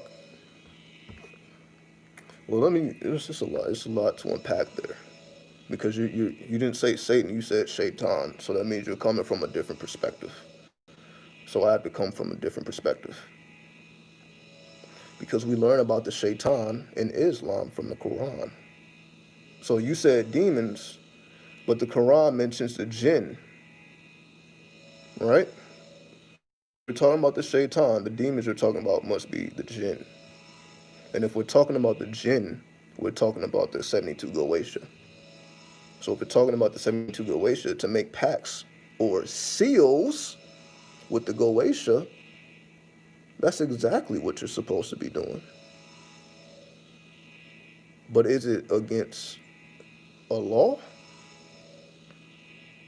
If Allah created the shaitan to begin with, even though I don't think there's no verse or passage of the creation of the shaitan. You can say it's a creation of the angel Satan, the Satan angel. Then he fell from heaven. But what is that really telling you? Like, we can take it on face value. Okay, the shaitans will rule the world. It even says it in 120 in the Supreme Wisdom that the devil was prescribed 6,000 years to rule. It says it right in the Quran. The creations of Yaqub. The creations of Yaqub were made to rule the earth for 6,000 years. So it says it even in 120. And it says the expiration date of the devil was 1914. 1914 is when the devil civilization was ended. Well, what happened in 1914? I'm saying it crazy. World War I started in 1914. So the devil civilization ended in World War I, according to 120. And again, not saying that everyone believes that. This is just from that perspective, since we are speaking about Islam and the shaitan. Now, if we take it to the Quran, the jinns are said to have a whole different reality than us. They have a whole different reality. They have kids, and they're just like humans. They're just made of fire. Right? So they have a whole separate world or reality than us, and they don't really co-mix.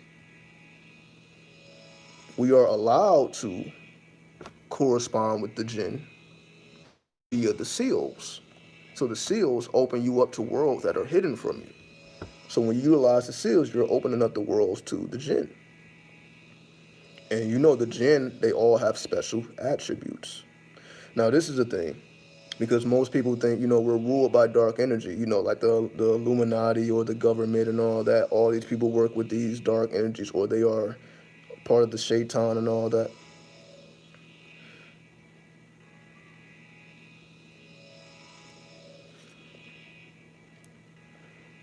Religion is psychological. The Quran is psychological. The Bible is psychological. So what is it really telling you? If it's all a metaphor for something else, what is that something else it is trying to tell you? So if we're talking about the rule of the shaitan, which is all the evil, I don't think so. Because just look at, is the shaitan ruling over nature? And nature is wicked. As we just explained earlier, nature will kill your ass and don't give a fuck. And not generate no karma.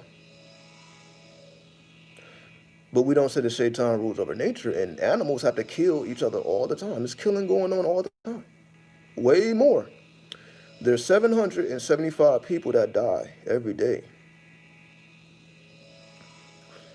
It's probably triple that in nature. Imagine how many animals is dying every single day. It's ridiculous. But you can say Allah, that's okay. Allah made that okay for animals to kill each other. But that's not ruled by the shaitan.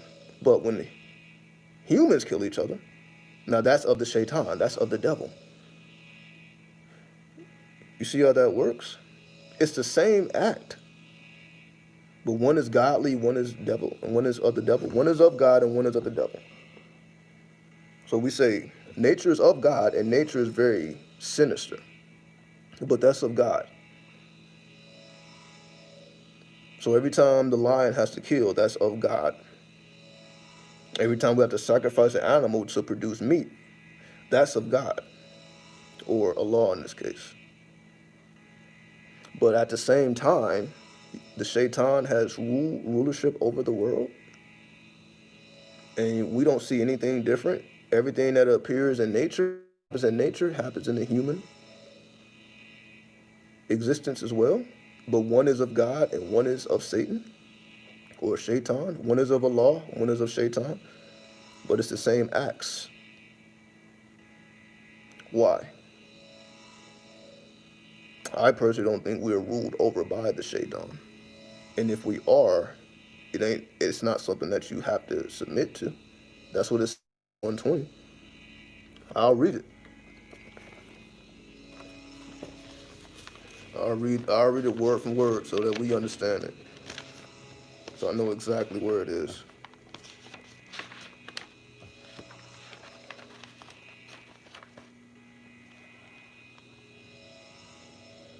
Okay. So the 38th degree, and 1 through 40, for those who understand the lingo. The question is, then why did God make devil? So the question is, why did God make devil?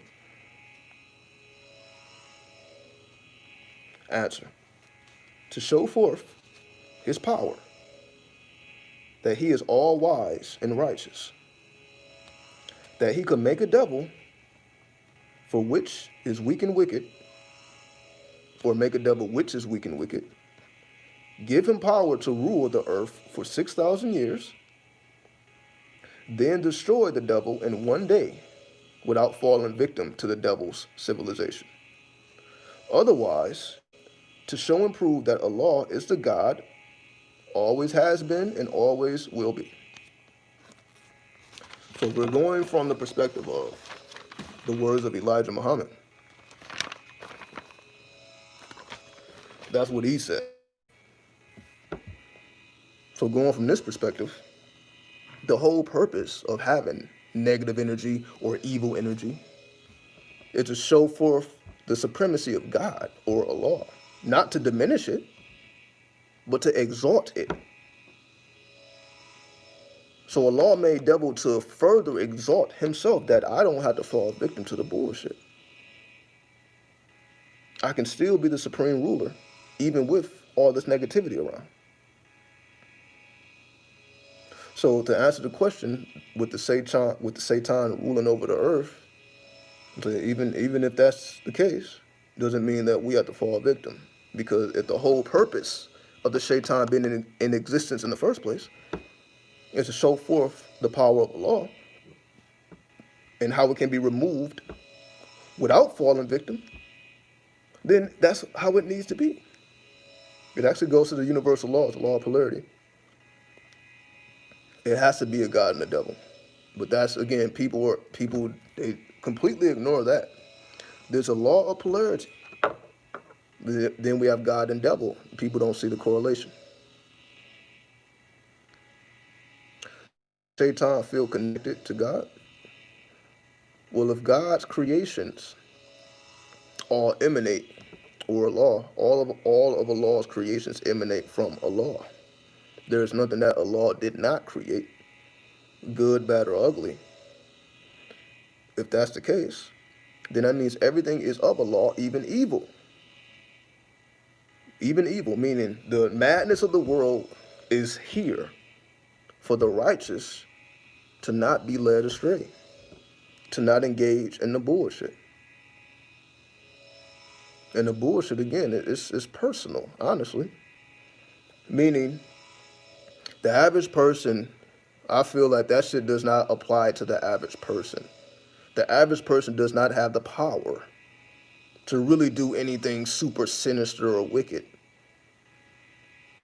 Average person don't have the ability to like cause a worldwide change and just fuck people up and to make people impoverished. The average person does not have that ability.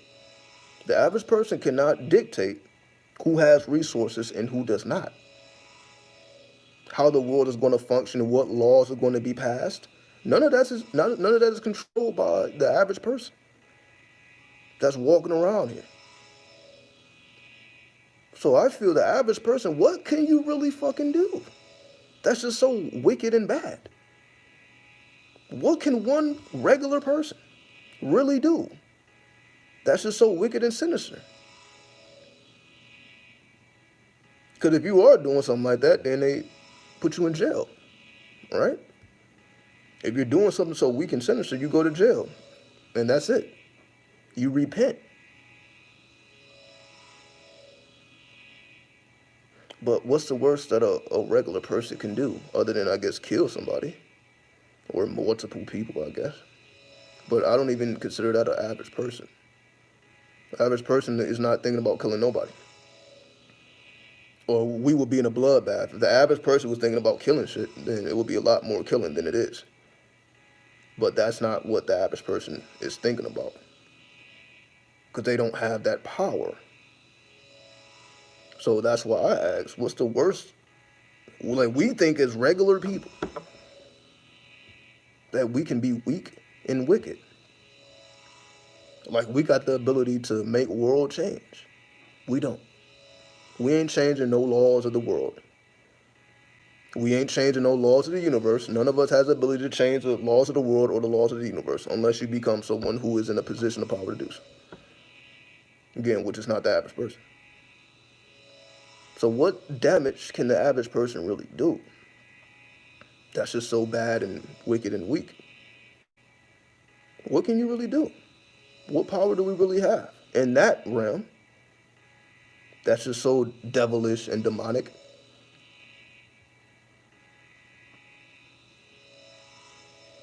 Are we not thinking about killing in one way or another because of video games? That's just to satisfy the killer instinct. Exactly, it's the killer instinct. People play video games and Grand Theft Auto and Call of Duty and all that shit to satisfy the killer instinct. But you see, they're not actually going out and doing that shit. So you can't really say playing a video game is wicked, because if it's not translating to you doing it in physical time, then you're just satisfying an urge, the killer instinct that's there within us all, because we're animals And that's how they satisfy their fix. But that's not what everybody do. But then, you have the capitalists, you know. But my personal opinion, without spending too much time on it, is we take that shit too seriously. We take it too seriously. Can't wait for Cyberpunk to drop. I have no idea. I've been seeing that shit on Twitter, Cyberpunk, but I don't even know what that is. I just look at what's trending on Twitter. I look at the news, but then that's as far as I go with it. I don't even know what that is. I think Cyberpunk 2077 or something like that, but I don't know. I don't know what that is. I haven't did the research. I didn't think it was that important. Maybe it is, and I'm just out of the loop. I don't know. I don't even know. But to wrap it up, I honestly don't feel the average person has the ability to be satanic, as they say, because even Satanists, all they doing is a bunch of fucking. I said before, the people that's doing the killing is not the bad people. The motherfuckers that's killing is not the ones who's worshiping Satan or Shaitan. Those are not the people that's doing the killing. They're not. It's the ones who have the Jesus on their wall, or a prophet or a saint on their wall. If you go into their house, you're not going to find a bunch of devil worship activities going on. The people who's killing shit.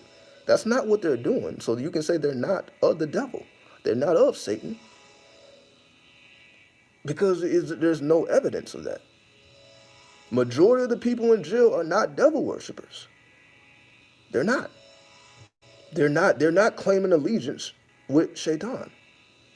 They're not. Even though they're in jail, even though they did something, they still don't claim allegiance to the Shaitan. They still be, I'm for God or I'm for Allah.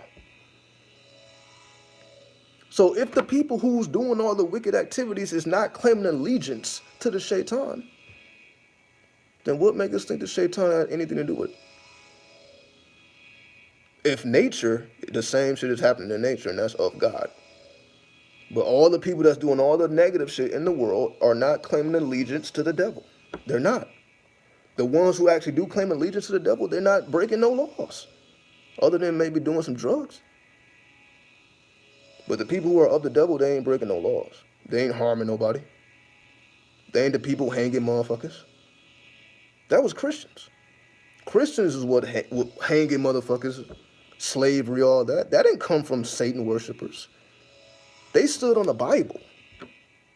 All that came from the word of God, as they say. Becca, $4.99. I appreciate you. Salute to you. And we already know I appreciate doing the astrology and numerology reading for you as well. Salute to you always. But that's my perspective. Not saying it's wrong. I just feel that if none of these people who's doing all this wickedness in the world is claiming allegiance with the devil or Shaitan, then how can it be of anything negative or wrong? What are they really doing? What are they really doing other than fucking? Doing some cardinal shit with each other. Court sex, orgies and shit. What are they really doing? The black mass? So just to answer your question, since the average person is not claiming any association with anything dark or negative, then I don't feel that has anything to do with it, because that's not what they're claiming. That's one thing that they will not claim. You got people who's willing to come out, I'm gay, I'm this, I'm that, I go this way, I go that way, but they ain't claiming allegiance with the devil. They're not claiming allegiance. They just, the ones who actually do, what are they really doing? If I use myself for an example, with all this dark ass energy around me, so-called dark energy, what am I really doing? So, because if I was doing something crazy, I wouldn't be free. Because it ain't like you can get away with this shit with technology everywhere. You think you're going to just shoot somebody and not get found? Of course, if you're really into the arts, maybe. But again, that made me think. So you could say the true Satanists or whatever these dark people, whatever you want to call these dark people, they don't get caught. They don't get caught. So if they are doing some shit, they ain't getting caught. They're probably not in jail. So they're probably not in jail. So the ones in jail, they're not of Satan or Lucifer or anything, because you got to have some knowledge. And if you have that knowledge, you probably are not getting caught. If you're doing some crazy shit, you're probably not getting caught. Yeah, the spirit is saying yes. If you with that shit, you're probably not getting caught. So that's as far as it really goes. So if the world is ran by people doing shit that ain't getting caught, then fuck it. Fuck it then. If you wise enough not to get caught, because just because something is a law don't mean it's wrong.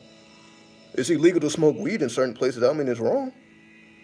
So, I mean, it is what it is. So if you're able to smoke, just as an example, weed in the places where you shouldn't, then more power to you. Even though it's illegal. Because I used to smoke when it didn't become legal to 2017, where I am. But I've been smoking since 2012 or some shit. No, 2011? 2011. I started smoking in 2011. It wasn't legal at that time. But it was different too. I know I know it because I was on the West Coast.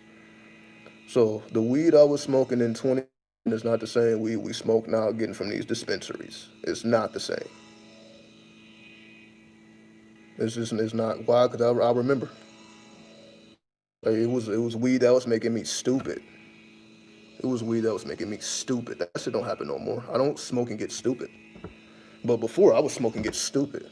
Like I felt childish. I'm like, damn, this everything is funny, and like shit like that. Like you be like, everything is funny. You're not thinking like an adult no more. But again, that's neither here nor there. We don't have to talk too much about that. But this answered the question. Most of the people doing this fucked up shit, they're not of Satan. They're not of the devil. They're not. So to say that Satan is responsible for it, I wouldn't say. Because if it is, the people don't know. They're being influenced or tempted by Satan, even though they're of God. What sense does that make? People of God getting tempted by Satan, but they don't say that. You still have to go to court. And when you testify, you got to put your hand on the Bible. You got to still put your hand on the Bible. Even if you're a criminal. You still got to put your hand on that Bible and say that you're going to tell the truth. That's why I say that Bible has done more destructive than anything Satan or Satanist or Satan. It's that Bible. Because again, that Bible is what ordained all of the destructive tendencies of humans. They found a way to enable that behavior with the Bible. Not the words of the devil, not the words of Satan, not the words of Satan, with the words of Jesus and the words of Muhammad. All of this shit, their backing is the holy books. The Torah. The Talmud. This is what they study. This is what they adhere to. This is how they justify their wickedness. They justify the wickedness with the holy books. They don't justify it with Satan. Well, it's okay in Satan's world, so that's why I do it. That's not what they're saying. They're using the same books that everyone else is studying from. The same book that most people got on their own shelf. That's the same book that suppressed you. Not the devil, not Satan. It's the word of God. It's the word of God. It ain't the word of Satan. Where is the word of Satan? Where is it? Where is it? Where's the book of Satan? Where's the book of Satan? This book was written by Shaitan himself or herself. Where is it? It don't exist. But we got plenty of words of God in abundance. Every tradition got words from God. Where's the words of the devil? I need the book. But that's why I took y'all to the book of the law. That's the closest words of Satan that you're going to get to, the book of the law. So that's just the reality. People justify their wickedness with the holy books, with the word of God, not the word of the devil. Because the words of the devil, they ain't telling you to do no shit like that. They ain't telling you to go infringe on nobody else's free will. That's not what the devil said. Go infringe on somebody else's free will. That's what God said. Because again, that's a book they throw at you. I think you can get a Bible in jail too. You probably don't even have to pay for it. They got Bibles in hotel rooms. The Bible's every fucking where. The word of God is all over the place. But the word of Satan is hidden and concealed, if it even exists. So that can't be people's motivation if they don't even know these books exist, if they do exist. Right? But everybody knows the word of God. So I would be mistrusting of the word of God, because that's how they justify the wickedness. They justify with the word of God. So I'm more weary of the word of God than the word of Satan. Yes, the book of the law by Aleister Crowley, written or revealed by Awas. So that's my opinion. I'm more weary of the word of God than the word of the devil, because what has caused destruction on this earth was not the word of the devil, it was the word of God. We're in this predicament we're in right now because of the word of God, not the word of the devil. The Bible is why people are in these fucked up positions, and it's justified. It's not the word of the devil. It's the word of God. But again, that's the Gnostic perspective, because the Gnostics say, fuck God. The Gnostics said the demiurge is keeping us trapped. That's the Gnostic perspective. That's why they said, fuck the world. Like, you ain't about to suppress me. The word of God, that's why they wasn't religious. Because they saw exactly what I'm seeing. That's what they saw. Like, oh, it's the church that's doing all this fucked up shit. It ain't the people. The people ain't got shit. What the fuck are they gonna do? With no resources, what are they gonna do? But the people with all the resources, the church, the government, all the people with the resources to really fuck some shit up, that's who's actually fucking shit up. It's not the people that don't have nothing. The poor or the majority of the planet, they don't have the resources to even do anything of that nature. But again, nobody wanna say that truth. All right, show me the devil worshippers. That word that's killing shit up. It ain't that many Charles Mansons in the world. And I don't even think he gave acknowledgement to the devil. I don't even think he did it. All right, let me put on some different beats. So this is just a reality, right? It's just a reality. Why is Jesus described as black in the Bible, but he's depicted as white? The devil did that? That's the devil's work? That you can have a description of Jesus and it don't match what we see outside? The devil did that? But it seems to me like all religious people worship that image that is completely opposite than what they read in the book that they study. Jesus is described not like how he looks. So who made that possible? Jesus is not described as a white man with long hair. That is not his description in the Bible. It's not. But why does he look like that? If that's not how he's described.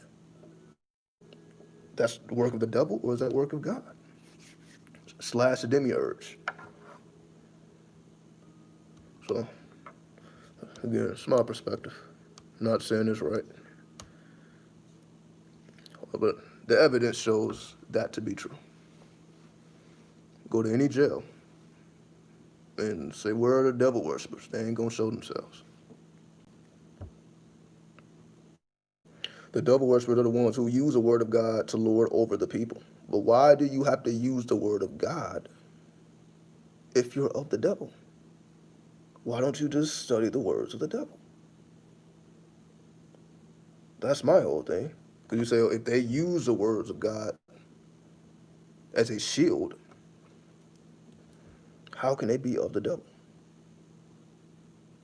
Oh, well, the nature of them is to manipulate and to cause confusion and all that. You can say that.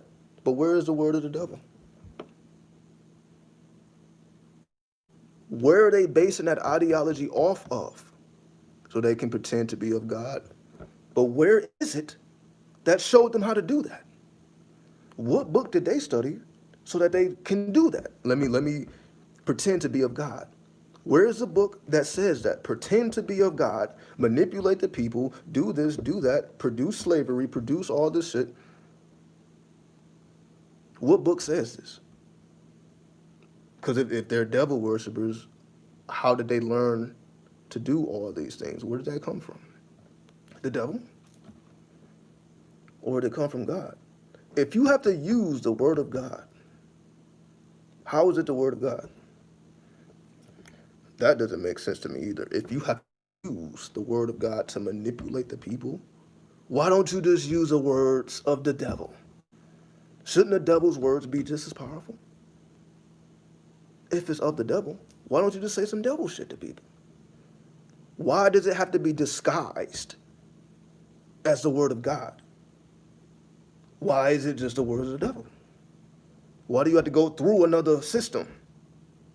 Why do you try to infiltrate another system? We can have our own.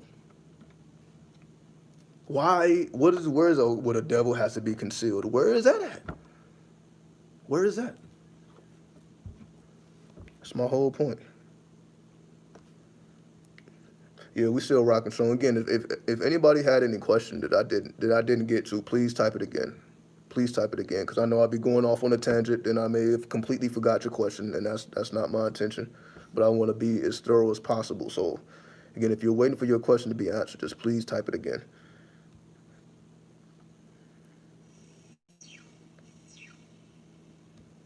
Just give me a second here.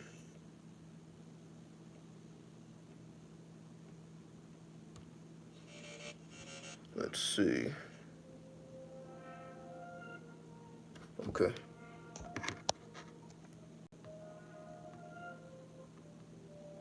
My belief is the God in the Bible is not the God source of all, but that's just my opinion.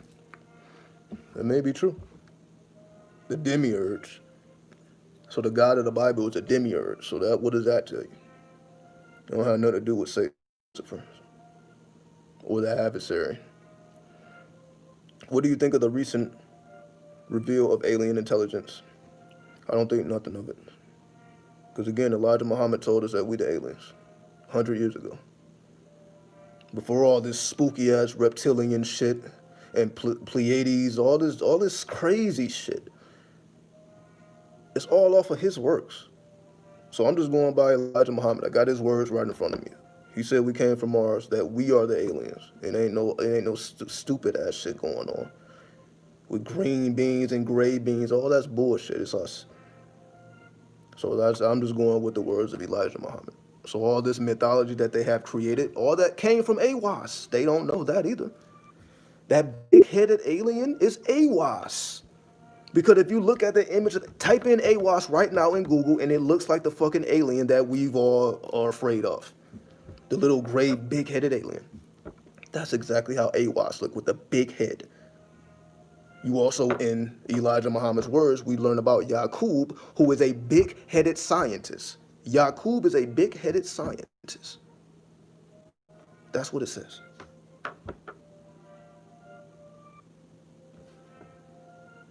And it's kind of glitching now. Yeah, it's getting crazy now. But that's how I feel. It's already been revealed. So I'm going to stick with that perspective because that just makes the most sense to me. I'm not believing in there's all type of crazy shit going on. Yaqub, the creator of the Caucasians? Yeah. According to Elijah Muhammad, yeah. Yaqub was also black. According to Muhammad, Yaqub was a black man who created the Caucasian, according to Elijah Muhammad. So, if the big-headed scientist Yaqub was a black man, AWAS also, Aleister Crowley described AWAS as a tall black man. He described AWAS himself with his own words. So, if Elijah Muhammad is saying it, then Aleister Crowley is saying it, and We are greatly influenced by this man, Alistair Crowley. Most people don't know it is secret. Again, Hollywood and all that. Again, I only know because I've been there. I only know because I've been there and I studied and I've seen it with my own eyes. That's the only reason I know. Because I've been in Devil's Gate. Devil's Gate Dam. I've been there myself. I've seen it. I've seen what the rituals what they was doing. I've been and I walked those fields. That's the only reason I know. It ain't off books. It's because I've been in those documents and I've seen it and I interacted with the spirits directly. That's the only reason I know. That's the only reason I know. This again, you ain't learned none of this in school. The only reason I know is because the spirit revealed it to me. Because I was in those areas. Little did I know. I'm thinking, oh, I'm about to go to California to have that California life. Oh no. The California life is based on the occult that I didn't know at that time till I realized it later on. I had to realize it later on. Like, oh, okay. So if it applies here, of course it applies everywhere else. Like you got Serpent Mounds in the U.S. Serpent Mounds, I believe it's in Ohio. Serpent Mound that they don't even know how it got there and all that. All that shit, we don't know how it happened. That's just original people. This is just original people. All these mysteries of life, like we don't know who built the pyramids. It can't be niggas, huh? Niggas couldn't do it. It got to be aliens. They say aliens built the goddamn pyramids. They would believe that's believable. Versus it was actually the people. Well, actually, they said the people of Egypt didn't build the pyramids. It was a foreigner. So the Egyptian people didn't build the pyramids. That's already known. It was someone who was outside of Egypt. They want to hide the black man power. Of course. That's why hip-hop is dark. Why do we think hip-hop is dark? Hip-hop isn't light. Hip-hop is not worshiping God. Hip-hop is dark as fuck. It's the darkest shit, the darkest form of music. You can say maybe rock is a little darker, but that came from the original people as well. We started rock, and again, I don't want to say we like I was there. I wasn't there. Our ancestors started rock, just like hip-hop. Then it was taken over by other people. Same thing with jazz and all this, all blues, all these things, right? It started, then it's overtaken. That's why we don't own hip-hop now. Hip-hop is owned by record labels and all that. They're the one who own the masters. It's not the artists. The artists is not the ones who own their masters. Very few artists own their masters. The majority of them do not. That's why recently there's been a lot of artists that's selling their whole catalog to the record label. So the record label owned the music. Not even the person that produced it. They don't get nothing from that. That's what happened when everyone wants this fucking record deal. Just they don't have no knowledge because they don't own anything. Let's just say you think Lil Nas X owned Old Town Road? You think he owns that? The biggest record ever? You think he owns that? He doesn't. Because when you sign a record deal, you sign it over to them. Shit is so backwards. Well, yeah, you have to apply the law of reversal. Why? Because as long as we continue to not have knowledge of self, we're going to continue to be fucked by the people of God. Not Shaitan. The people of God is going to continue to fuck us. Literally. That's why they all like hip hop and all this, the gay mafia and all this stuff. Of course. All right? Because I don't even want to go there. I don't even want to go there. Let's see what we got. Let's see.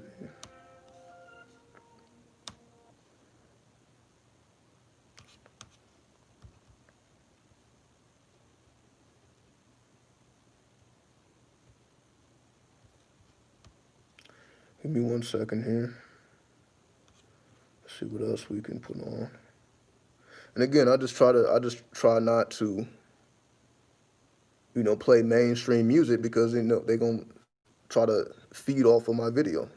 And all I did was play a couple minutes of somebody's song, then they get to feed off of these hours that I've been talking. I play anybody's music, then they start eating off of it. And I'm like, I ain't doing that. So that's why I try to stick with the original tones, so that it stays all in house, and that's the whole purpose or point. So let me see what we got.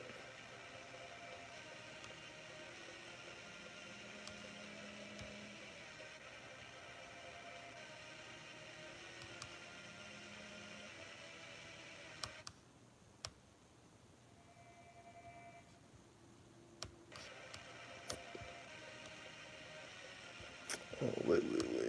Doing it wrong. Play some drums. How do you truly tap into yourself and know thyself? Astrology, alchemy, Kabbalistic science, tree of life, tree of death. That's what you do. You memorize the symbols, the signs, and the omens. You have to memorize it. It has to be from the heart intelligence. You can't use this. You can't use the brain. You got to use the heart. You got to use the heart. That's why Jesus is pointing to the heart and shit, right? The kingdom of heaven is within. Whenever they're talking about within, they're talking about the heart consciousness. Because that's where the memory banks are. That's why you feel right here. It can be past shit. It can be some shit that happened in the past, and you still feel it right here. Because it's timeless. The heart intelligence is timeless. So you have to put in your memory banks. That's when I say when you need to put in work, you need to give to your memory banks, not just your physical bank account, because there's people doing that shit all day, every day. It's all about the money, but they don't have no memory. They can't dream. They don't have no psychic ability. They can't do anything. But they got money though. Like that's the end all be all. But money can't buy you psychic ability. Money can't buy you dreams. Money can't create your reality. You need to do that. You need to put in the labor.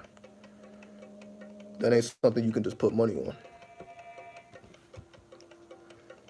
So yeah, it comes from the heart intelligence. Let's see. Hip hop is dark because they do demonic rituals over the damn music. So if they didn't do a ritual, it wouldn't be dark. Is that what you're saying? Is that what you're saying? So without the ritual, the music is not dark. So fuck the lyrics and the beats. Fuck what's being said and what the sounds and the hurts that's being heard with the ear is because of a dark ritual. That's what makes it dark. You know, it's the same. Tell me how you came to that conclusion from somebody else, then that's not fair. You shouldn't be repeating no one else's words. How did you arrive at that conclusion? Were you in the room when these rituals were taking place? Because hip hop can be made anywhere. You can make hip hop on a fucking computer and a cell phone. Rituals is being done over the computers and cell phones in people's homes. All right. Yakub was albino. Well, that's not according to Elijah Muhammad. There is no mention of Yakub being an albino. So again, somebody else probably said that shit, but that ain't come from the messenger. So I can't speak on what somebody else said, but it's not in 120. Yakub being an albino is not in 120 lessons. It's not in the Supreme Wisdom. You will not find that nowhere in there. So it had to come from somebody else who tried to, just put some. Wow, I don't even see how that makes any sense. But apparently it makes sense to some people.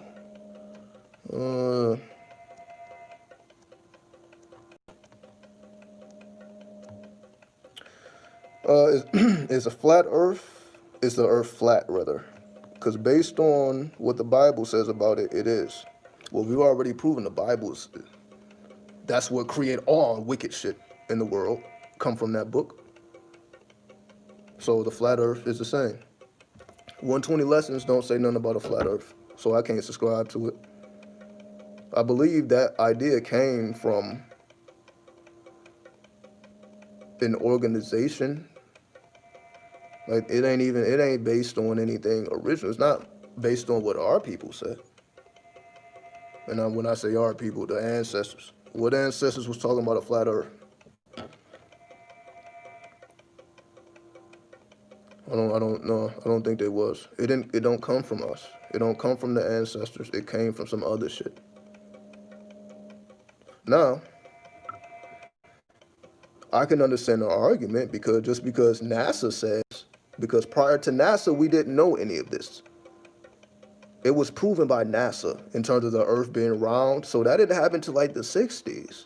But again, Elijah Muhammad was talking about this shit in the 30s, 30 years before it was proven that the earth was round. So it didn't even get proven until NASA came about. We know I'm not saying NASA. I'm just going by the words of Elijah Muhammad. That predates NASA. That predates all this flat earth stuff. All this is older. That's why I subscribe to this, because this is old. But it is the foundation of all the advance. All this stuff that we talk about now is based on his words. Based on the words of Helena Blavatsky. Based on the words of Crowley. All the things we're doing now is based on older words. So we just use the older words.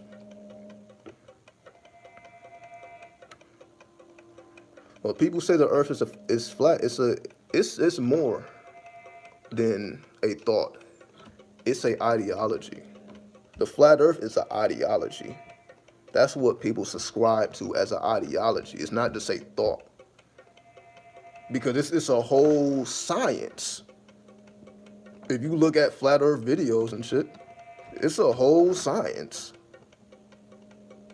There's a whole different way of viewing things. So I'm not saying the illusion is real. Like, just because it appears to be a sphere, don't mean it is. Sure.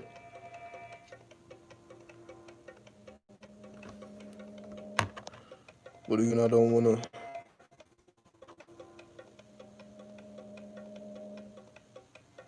I would ask the Dogon if I could, who better to ask than the people who don't need a telescope to read the stars and the planets? Well, they never spoke about a flat earth. Because they would have if that was the case. If you can read the stars and the planets, but don't know the shape of the earth, then you're not valuable. If you tell me about all these distant stars and planets, but you can't tell me the shape of the earth, then what good is that? So since this was never mentioned by the ancients, I think they knew. Because I feel that would be mentioned. Why not? Why not mention that? Why talk about Sirius A, Sirius B, Sirius C? Stars that we didn't discover till later on, after it was already known.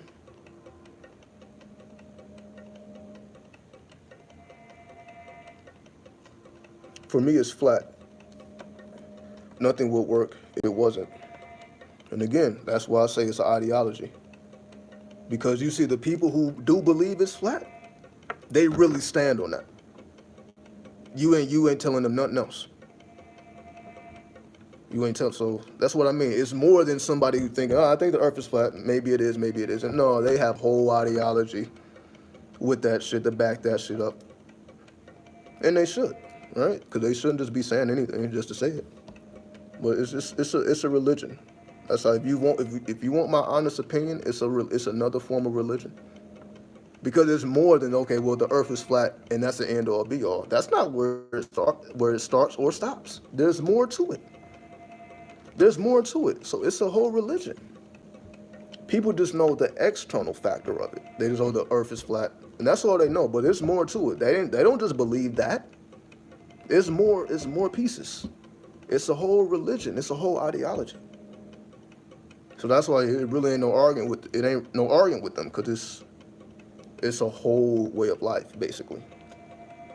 Mainstream science is a religion. I agree with that as well. That is absolutely true. Science, mainstream or modern science, is a religion as well. That is facts.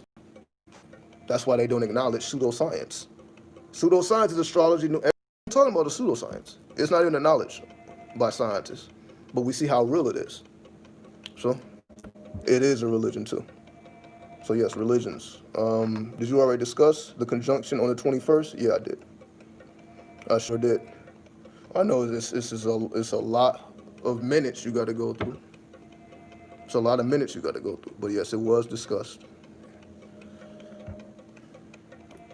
from the Eastern perspective, not a Western perspective, but I described it from the Eastern perspective. Okay. Whenever I listen to modern hip hop, it ignites some demons in me. I be feeling like robbing a bank. But why does it do that? Why does hip hop stimulate the demons? Why does hip hop make you want to hit a lick, or to like basically just do what you really want to do? Is that what it really is? Hip hop just inspires you to do what you already want to do? Is it really inspiring you to do anything bad or negative, or are you just doing what you want to do? If I had it my way, I would have, let's just say, more monetary resources. So hip hop, then, like, okay, so I need to go get that. I'm not going to wait for nobody to give it to me. I need to go seek. I need to activate my killer instincts. I need to survive. If that's not what it's telling you, then what is it telling you? That's why hip hop was created in the first place, to put you in that mindset to activate your killer instinct. Because what else would it be doing? That's why it's considered dark, because it activates your killer instinct. It doesn't make you want to sit back and just, okay, I'm okay with the world. It's telling you, especially the original hip hop, it puts you up on game. That's not really what's happening now. But hip hop was supposed to put you up on game. So while it makes you feel that way, like robbing a bank, but it's supposed to give you some knowledge too. That's the fifth element of hip hop, is knowledge. But there's 9 elements of hip hop, right? It's 9 elements of hip hop. Most people don't know the 9 elements at all. But hip hop is a cult. Most people don't know that either. Hip hop is more than just a music genre. Hip hop is an art form. Hip hop is a lifestyle. That's why it's 9 elements. Most people just view hip hop as a music form. If you ask, well, what is hip hop outside of music? They probably couldn't tell you. Or it's the way they dress, or it's the way they talk. But what is that? That's a culture. That's called hip hop culture. And the music is an extension of that culture. The culture of what? Based off of what? The original culture. So the only remnants we have of the original culture is hip hop. The culture, not the music. In and of itself, the entire culture. Because it came from the original sciences. And it was compressed. Hip hop was compressed. All of the sciences compressed into a culture that came about in the 70s. Where they was talking about all that space shit. Right? The Funkadelics? Funkadelic. You had a lot of spacey music in the 70s. The 70s has its own special sound. They went into space. Shit got real spacey. And that's what birthed hip hop. So hip hop came from the stars. Hip hop came from space. Can't tell me it didn't. Because if you just listen to the music in that time span, and this is the level of people this is the consciousness that people were in creating hip hop, they had to go to space. Because in the 60s, it was all about the counterculture movement with the Jimi Hendrix and the Beatles, so on and so forth. It was all about that counterculture. So once that counterculture was defeated with Charles Manson put an end to all that shit. That's why he was a government plant, right? So what was next? That space age talk. And that's what birthed hip hop. So after the counterculture was defeated, okay, we got to take it to space. We got to take it to space. And once we took it to space, then hip hop was birthed out of the space age. Hip hop came from the space age. Also, if you look at the movies in the 70s, what was it about? It was the black exploitation movies. That was the whole 70s. Pimps, hustlers, it was some dark ass movies. It was crazy. The 70s, the movies, it was just all space shit. This is also when tobacco was legal to be smoked anywhere. So it was smoke everywhere.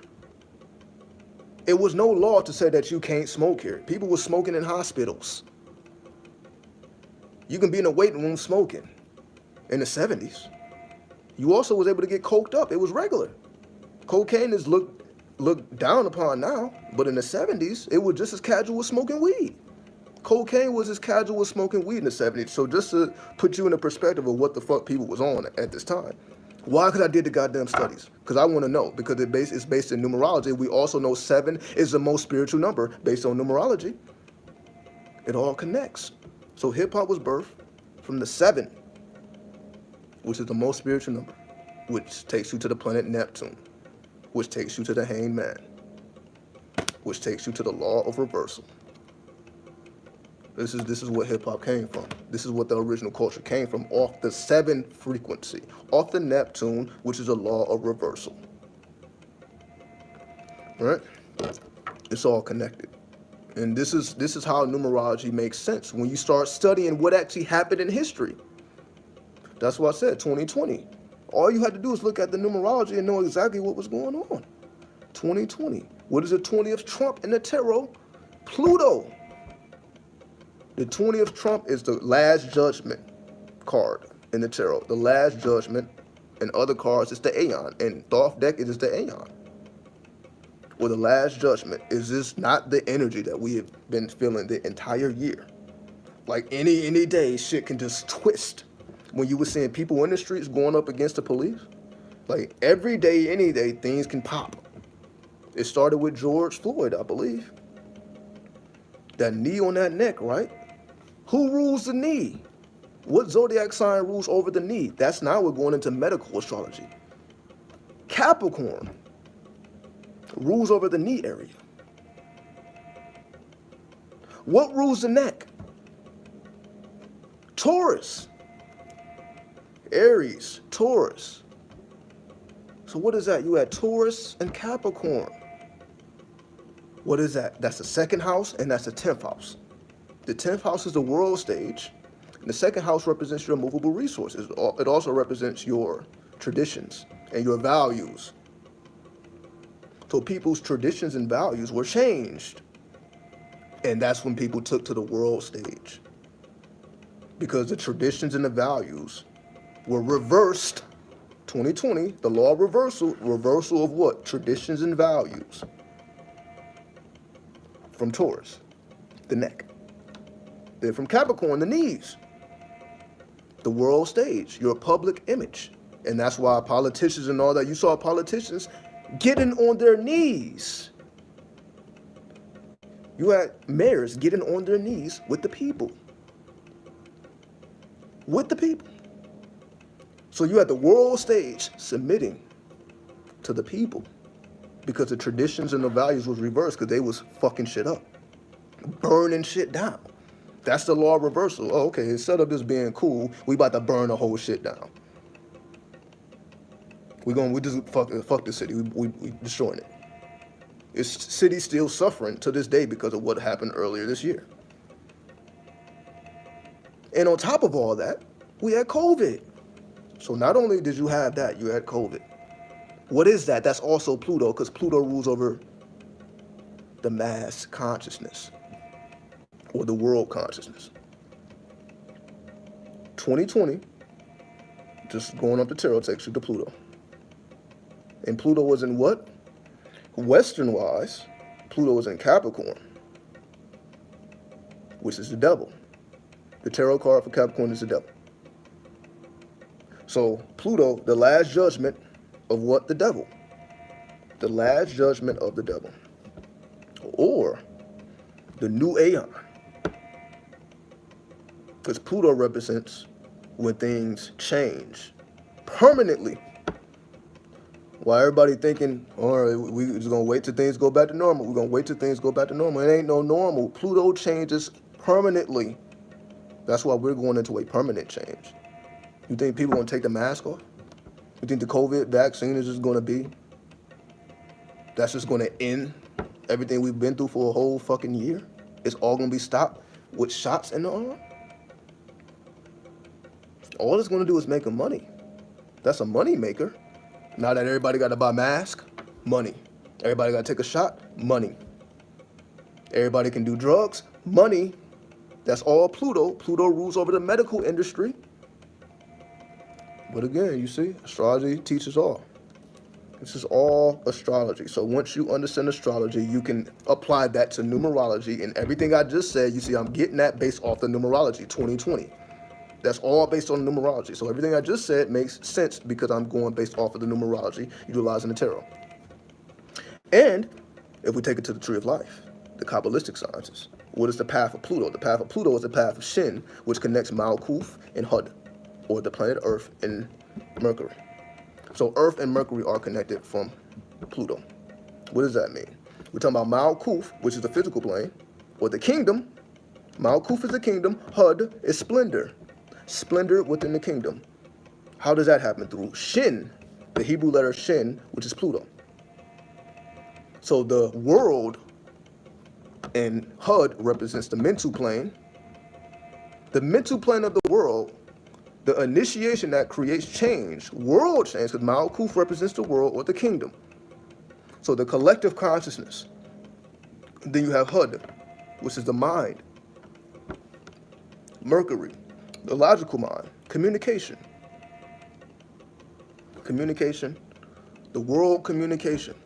Connected through Shin, which is the energy of Pluto. So whenever we're dealing with Pluto, we're dealing with world communication.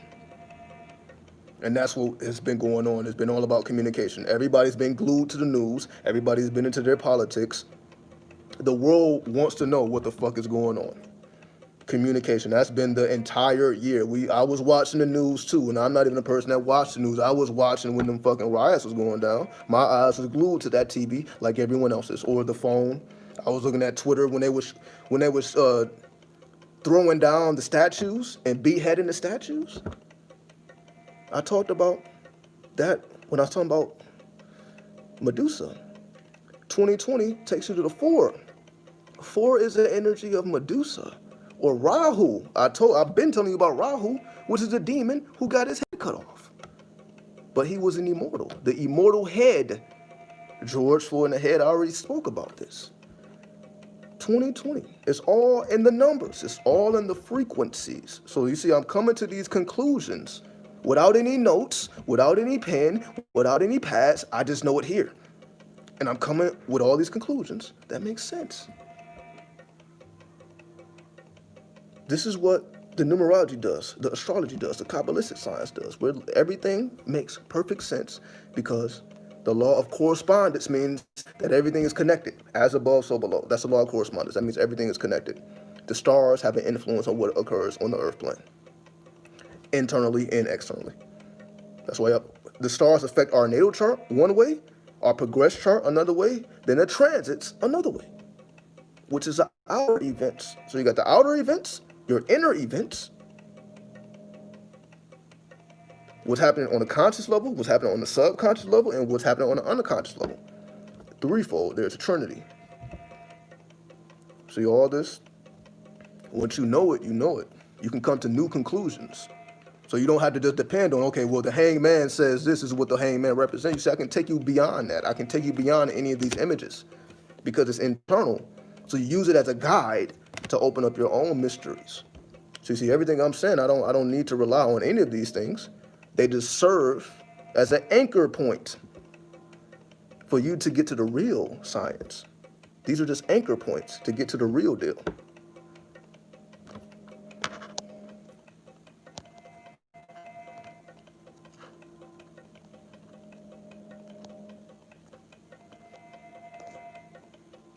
So, let's put on a different instrumental here.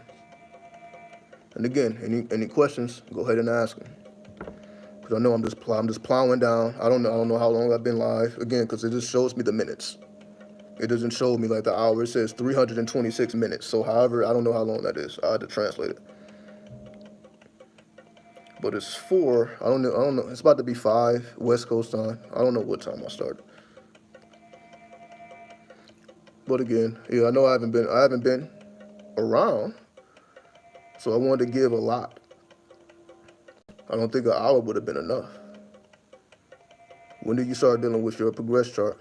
Immediately. You got your natal chart, your progress chart, then the transits. Right? Your natal chart doesn't move, but your progress chart changes. Your natal chart doesn't change, but your progress chart does. So the part of you that does change, that's ruled by your progress chart. So if you want to study the parts of you that actually do change on a psychological level, that's why you study your progress chart. If you want to study the parts of you that don't change, then you study your natal chart. This is your blueprint. Your natal chart is your blueprint. Your blueprint doesn't change. You may have a psychological change or a bodily change, but your blueprint is the same. So when you study the blueprint, that's the natal chart. When you want to study the parts of you that actually do change, that's your progress chart. And then you are comparing your natal chart and your progress chart to your transit chart. You didn't know that? Neither did I. I had to encapsulate it within first. Nobody told me that. You're not going to find no book that says that. So I'm telling you right now, that didn't come from a book. That didn't come from a YouTube video. That came from someone who was like, oh, I know what this is. An original concept. That's when you commit it to memory, you can come up with original concepts. And that's why we do it. We commit these to memory to come up with original concepts. That's why I can come before the screen and talk about things that no one else is talking about, because this is coming from my own intelligence. It's not based on what someone else said, what I heard over here, what I heard over there. The only thing I have around me is tools, as I've shown you guys. All I got is tarot decks, runes, astrology charts, 120 lessons. Got more. Supreme Universe. This is what I got around me. How do you find out about your progress chart? I'm not sure. I think you either need astrology software or it's a website. I don't know what the website is, because I don't use the websites. I use astrology software. So again, I use software. So you may have to download an app on your phone or download an app on your computer, or just get it done by a professional. All right, so leave it in the hands of a professional or do it yourself. All right, and that's what I'm showing. So not only as an astrologer, I do this professionally anyway, but I'm also showing you how to do it yourself. All right, so I'm not just telling you all this so you can come to me. I'm like, if you know how to do it yourself, then do it yourself. If you want my perspective, then that's why you come to me. You come to me to get my perspective, but you see, I'm also teaching you how to do it yourself as well, so that you can come to your own perspective as well. And that's what I do. So for anybody who's ever got any astrological services done from me, you see, I'm not just telling you, I'm not just interpreting it, I'm also teaching you it.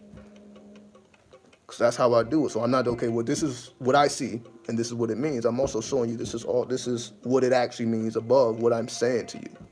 Right? So that's the whole point. Right? It's a whole process.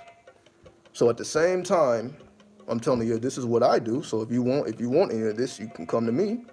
But I'm also showing you how to come to your own conclusions, to make it holistic. So that way you have everything you need. You have everything you need. Whatever you can't find within yourself, then you can come to me. This is my conclusion. What's your perspective? That's what I do. Can the death current purify the nervous system like pranayama? I want to clear it so I can raise my energy properly. Because the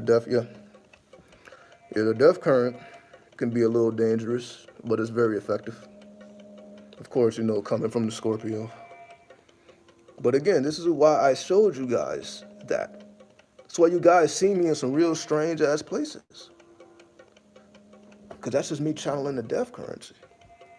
The death currency, you have to allow yourself to die. Not physically, but psychologically. You have to go through a death. That's what produces change. But you have to put yourself in a situation that allows that to happen. And again, that's why you guys see me in some crazy ass situations, in some crazy ass places. That's the way I channel the death currency, because you're forced to change. I put myself in positions that force me to change. It's not a choice anymore. I have to change. Either to change or you will be crushed. That's Pluto for you. Change or be crushed. Change your business strategy or go out of business. That's Pluto. That's the death currency. Change and adapt or go under. I was involuntarily in a major car accident. Yeah, you see, death current.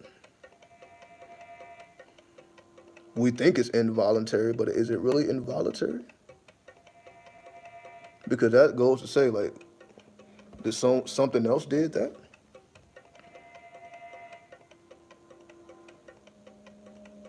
But yes, it's situations that cause us to force ourselves to change. So whether it's a car accident, whether it's a death in your family, or someone close to you, things happen in life that forces us to change. We can either wait for it to happen or we can cause it to happen.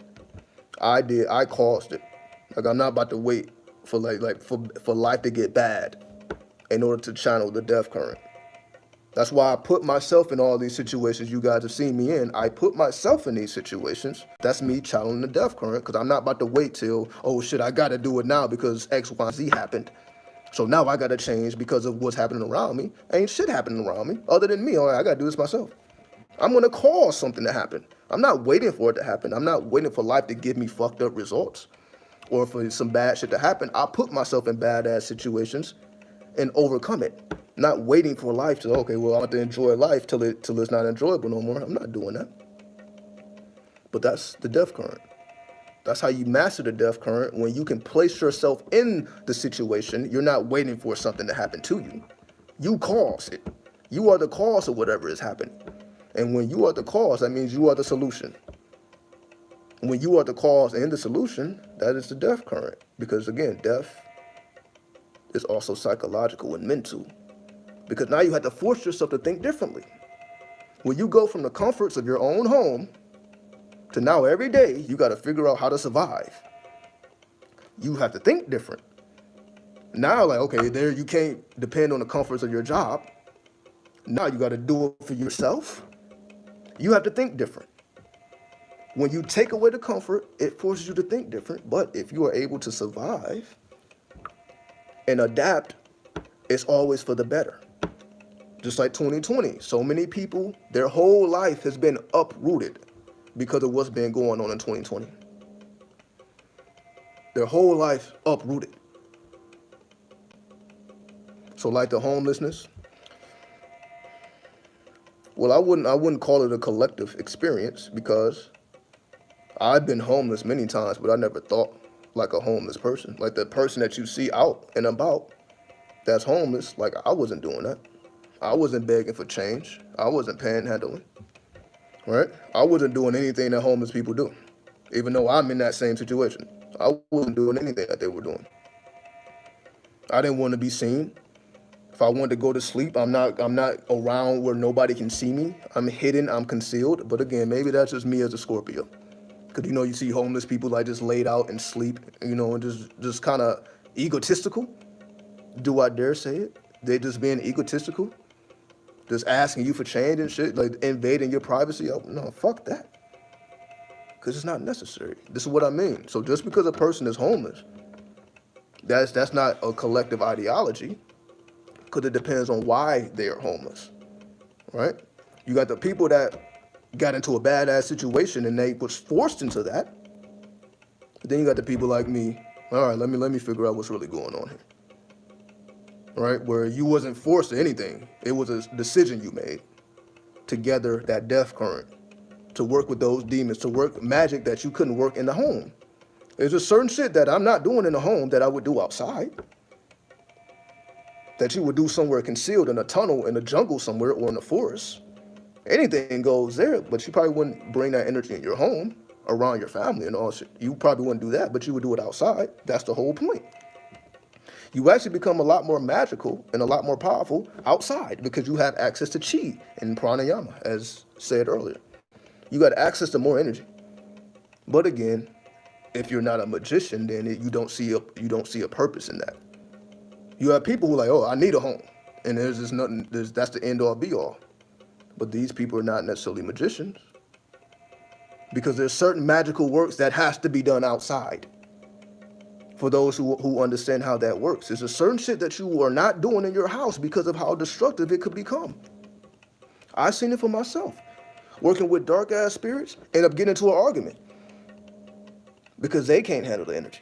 It ain't you. I'm like, oh, what fucking arguments coming up? I'm like, God damn, what the fuck you mad at?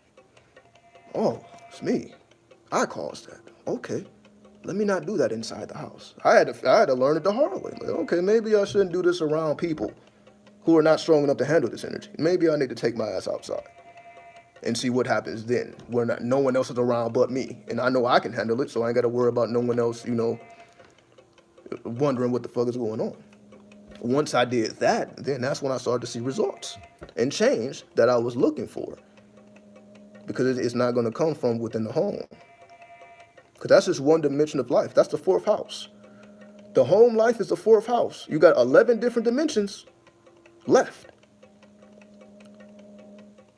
So because the house is one dimension of the 12 houses, the fourth house is one house.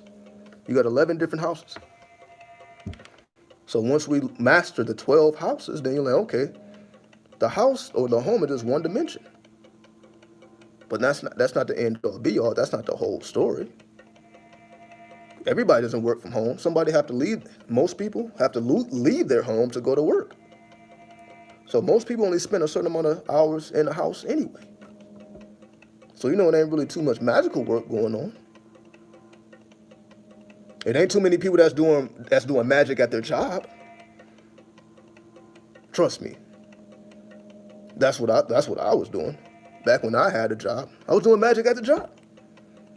Doing it at the job. I'm not just gonna leave it to the house. I'm doing that shit at work because I'm there.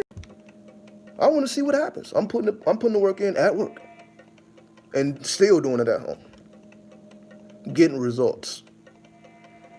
I'm like, oh shit, people that normally didn't fuck with me, now they want to fuck with me. Because I didn't leave it at home. I didn't leave the magic at home. I took that shit outside the home. And wherever I was doing, whatever space that I was occupying, I'm putting in work, whether it's mental or physical. The work has always been put in because I know it works. I've seen the results so many times. So it's not a mystery to me. I'm like, okay, you just have to be putting in the work all the time. So if you're not putting in physical work, you got to be mental. If it ain't mental, it's spiritual. You got to be doing something because you got to be generating the energy. The energy is not going to generate by itself. You need to generate the energy. You got to.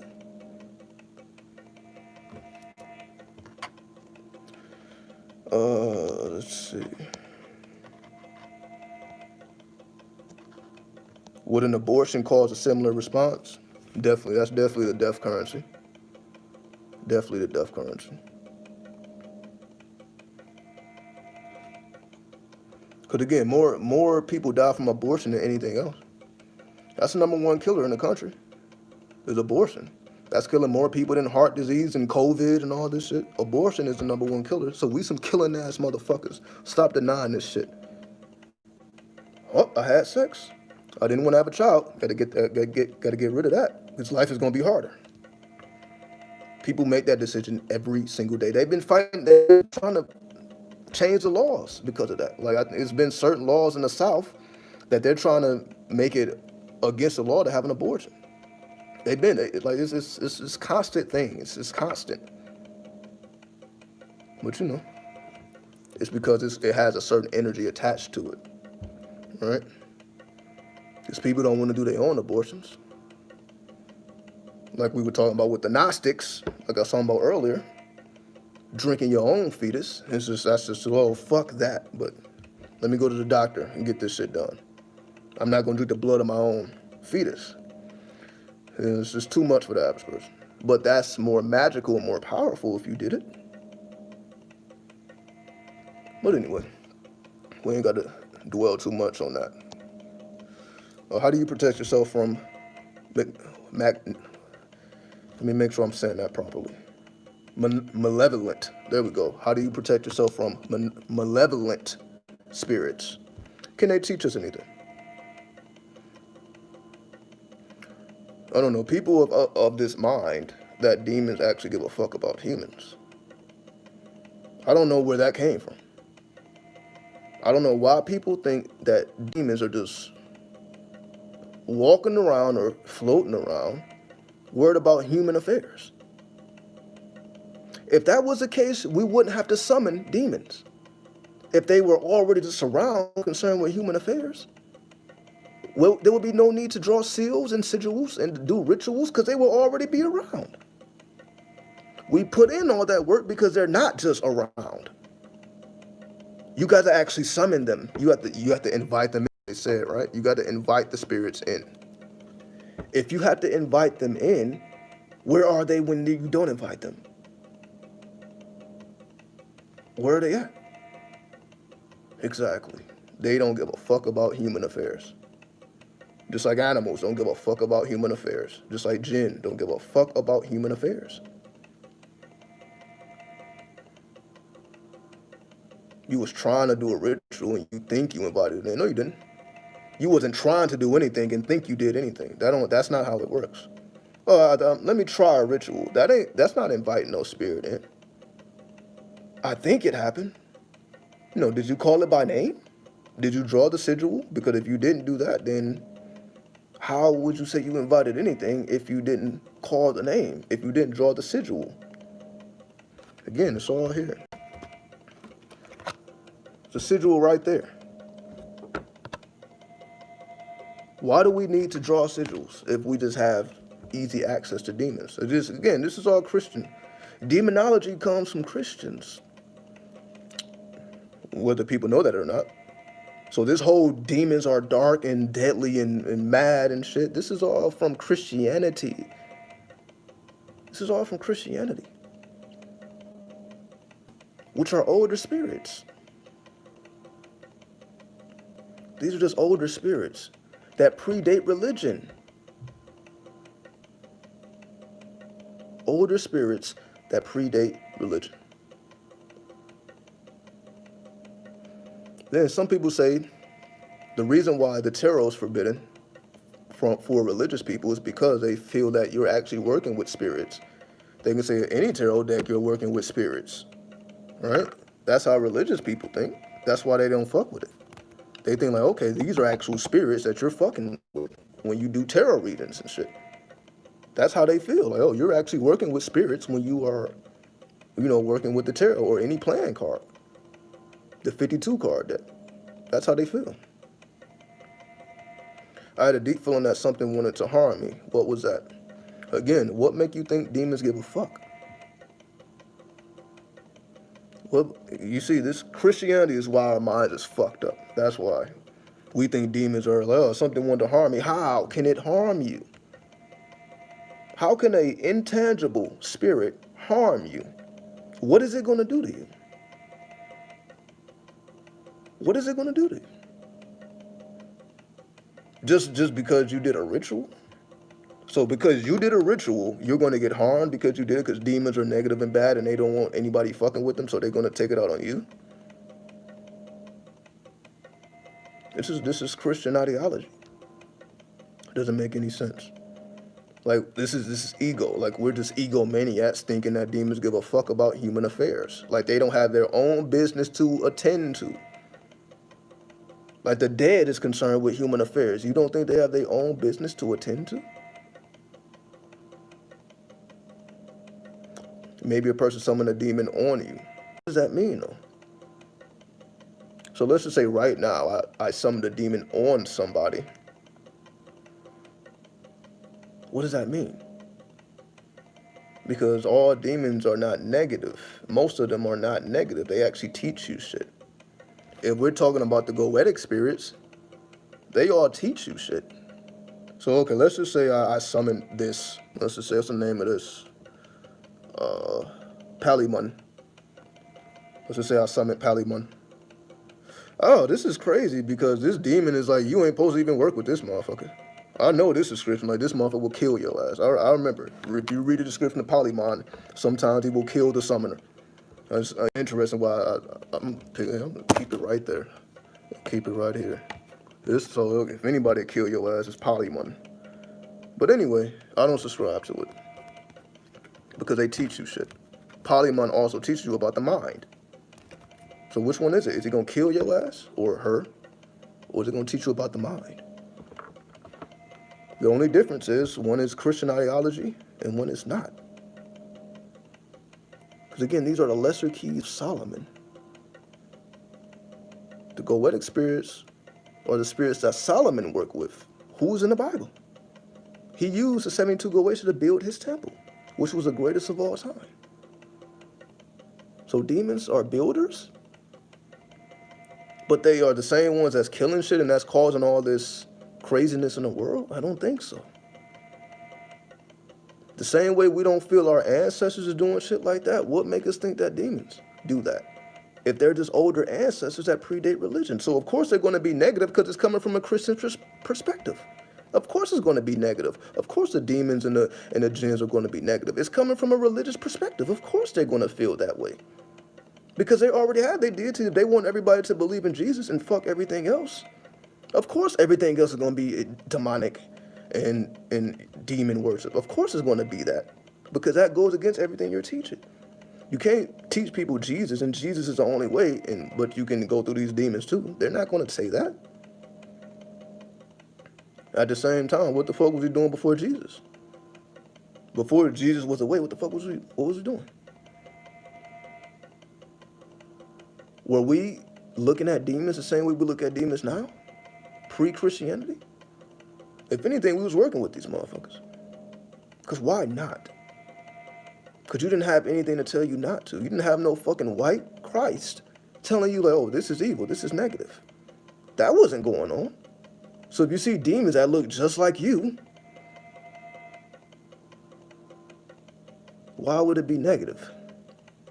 That didn't happen till religion. Religion made anything that happened before it negative. That is the works of religion. That's why religion is monotheistic. It's one God and one God only. Don't associate no partners with God. That's the monotheistic ideology. So what can be demons used for? It depends on what demon it is. They all have their own attributes. They all do different things. Like I said, Polymon teaches about the mind. They all do different things. They all do different things. They don't have the same thing. They all do different things. So if they teach you shit, how is it negative? Again, that's a Christian perspective. That's religion telling you that. But we told ourselves, like Solomon was the most wisest. So how is the wisest man on the planet at that time? And we know it's all stories, but he was said to be the wisest of them all. So the wisest man on the planet decides to work with demons. How is that negative? Asmodeus is great to work with because that's the demon that Solomon worked with. It was Asmodeus that tricked Solomon. For those who know the story, it was Asmodeus that tricked Solomon. He said, yo, let me get your ring and I'm gonna show you some fly shit. And he actually threw his ring in the ocean and it was swallowed by a great fish. So once Solomon lost his ring, he was cast out. He was exiled to the desert. And he had to travel the desert. This is a real story that most people don't know. He lost his rings and had to travel the desert. He became a cook, but he was a master cook. And he ended up getting a woman because she liked the way he cooked.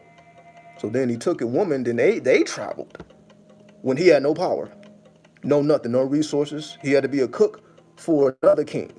So imagine being a king, lose your power, get exiled to the desert, had to travel the desert, and end up being a cook for someone else in power. This is the story of Solomon. So Solomon wasn't just this grand person. He lost his ring, had to travel the desert, become a cook as a lesser being, got married, then he would travel with his wife, and once they were done traveling, he bought a fish with the only money he had.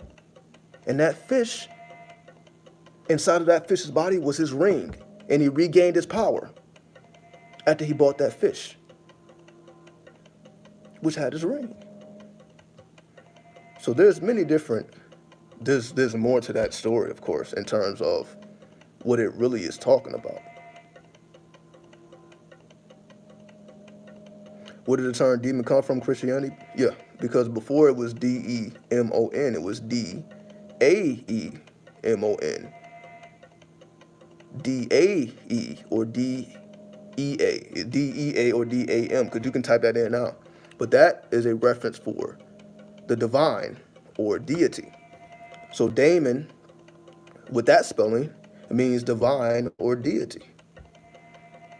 So it was nothing dark or sinister or negative about a daemon at all until Christianity came to the picture and made all that. Because again, you're promoting Jesus. I guess Asmodeus taught him a lesson. Exactly. But it was a dark one. It was a dark one. That's why people don't fuck with demons. So you want to learn? Okay, I'm gonna teach you, but it may not be in the way that you think. You think Solomon expected to travel the desert or to be a cook for a lesser being? That wasn't in the plan, but that's what he had to go through. But that's what made him the wisest man on the planet. So even without his rings, he still maintained his wisdom and still figured it out and got the rings back. Not with his conscious mind, because he did not know. He was like, fuck it, my time is over, consciously. But he was still being led by the subconscious and the unconscious, because he's still the wisest man. So even his wisdom led him, even when his conscious mind did not know. He was led by his wisdom. So when you allow wisdom to lead, then this is where you get into situations. Of course, I'm not going to say you get into situations like that. That's an extreme example. But that's how the demons work, or the daemons work. It's more subconscious.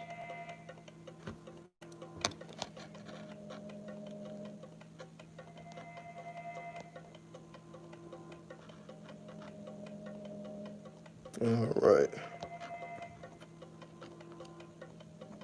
How do you work with demons? The same way you work with angels. You realize people never ask that. How do you work with angels? It's like it's already known.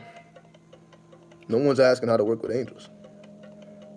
Why do we think demons are different? So the same way you will work with an angelic spirit, you will work with a demonic spirit, which is what? Calling upon a name, drawing a sigil, getting into a state of gnosis, to invoke or evoke. Either you're invoking a demon or evoking the demon. Either you're invoking an angel or evoking an angel. It's the same process. You just have a different perspective and you have a different goal. But it's the same science, because it comes from the same place.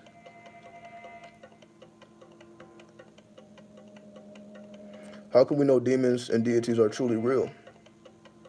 Just use me as an example. Just use me. I work with both. I work with the demons and the angels. So if you see what I've been able to do with all these hundreds of fucking videos over the 7-year process, over 1,000 videos with the YouTube and the website combined, it's the work of angels and demons. Because I'm definitely not the smartest person in the world. That's for sure. I'm not the brightest star on the planet. But it's not for us to be that. It's for us to synchronize with energies that we don't have. So whatever you don't have can be obtained. Or whatever you feel you do have and you want to strengthen, you can strengthen that as well. And that's why we have our tools. To strengthen our strengths and to dissolve our weaknesses.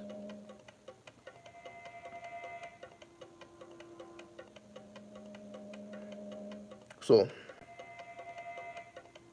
let me change the music. So that's what it is. Again, I know because I work with it. Again, I am the practitioner. So if you're going to listen to anybody, listen to the person that practices it. Listen to the person that actually does work with the demons. Not a person who just speculating, who never did shit. Again, I got a fucking goetic deck right here. So, or also a necronomic deck. I just pulled out the wounds. This is what I do. I think somebody asked me, do I take notes? Notebooks and shit.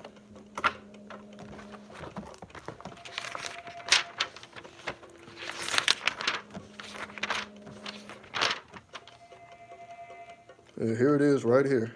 Look at this shit. This is my notes. That's a goetic seal. Right? I didn't use no, I just did that with my own hand. I just freestyled that.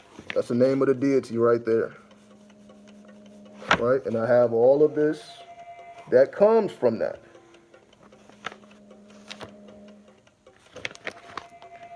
Right? You were the first person to teach me about sigil magic. Because this ain't, people are afraid to do this type of shit. That's why. People are comfortable with the orishas and the Kemetic deities and all this shit. I wasn't. Like, that ain't enough for me. So they're just, people they don't venture off of out of their comfort zone. They don't. Whatever they are, that's just what they're going to be. If they're Christian, they're just going to be Christian. If they're Muslim, they're going to be Muslim. If they're Hebrew Israelite, they're going to be Hebrew Israelite. If they're Jewish, they're going to be Jewish. Right? It is what it is. There's very few people who learn how to synchronize it all, because it is synchronized. It's just not obvious. But it is synchronized. But that's why I'm chilling. I'm talking about the tarot. I'm talking about astrology. I'm talking about alchemy. I'm talking about it all. But you gotta be what it's a saying. How does this saying go? Basically, once what is it? I don't want to misquote this. But basically, it talks about the followers of Thoth. The name is a Lucifer, or an initiate. Once an initiate, always an initiate. That's how the saying goes. Once an initiate, always an initiate. So do I think this is my first lifetime that I'm into these arts? No. I know that this is a continuation. Once an initiate, always an initiate. So I know I've been doing this forever. Timeless. I know. So all I'm doing is bringing out my own treasures that I've already put the work in for. But remember, we had our mind wiped already. When you was born, your mind was wiped, but it was stored in a place that you can't see.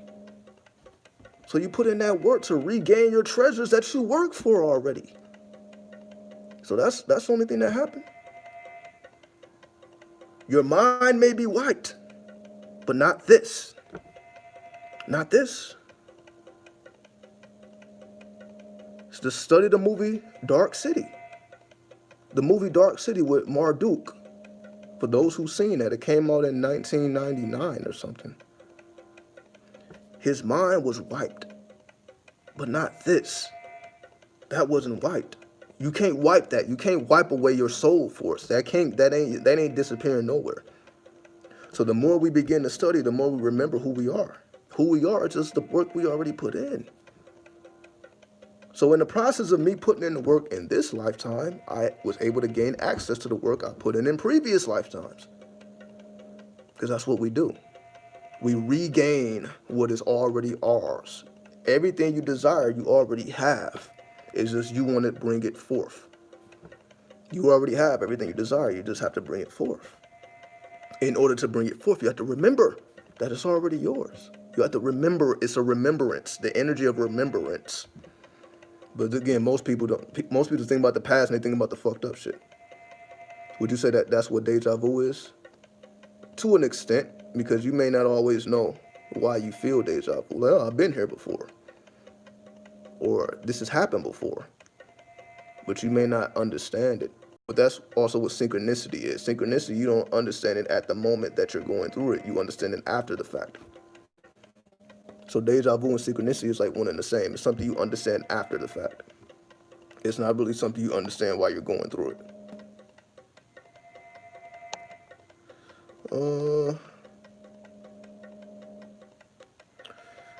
Let's see.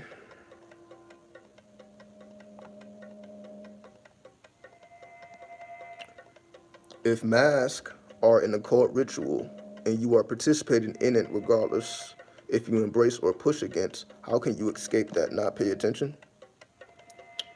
It's not that you're just ignoring shit. You just got other shit to do. That's all. You just got other shit to do. Like for me, I'm not ignoring what's going on the world stage. I am aware. So I'm not ignoring it, but I don't have any feelings. I don't have any attachments to it. It ain't making me feel no type of way. Because I got other things to do. Meaning we got the real work to put in. So the occult rituals is the work that you're putting in. Of course, there are world rituals for the collective consciousness, sure. But then you got your own personal rituals that will supersede that collective. So if you already know, because you put in your own work, the collective energy don't do anything to you. What's happening on the world stage becomes irrelevant because you're putting in your own work. What's the real word to put in? I guess the real work. What's the real work? To remember who you are. Because this is not our first life. And it probably won't be the last. So the best thing you can do for yourself is remember, what the fuck am I doing here?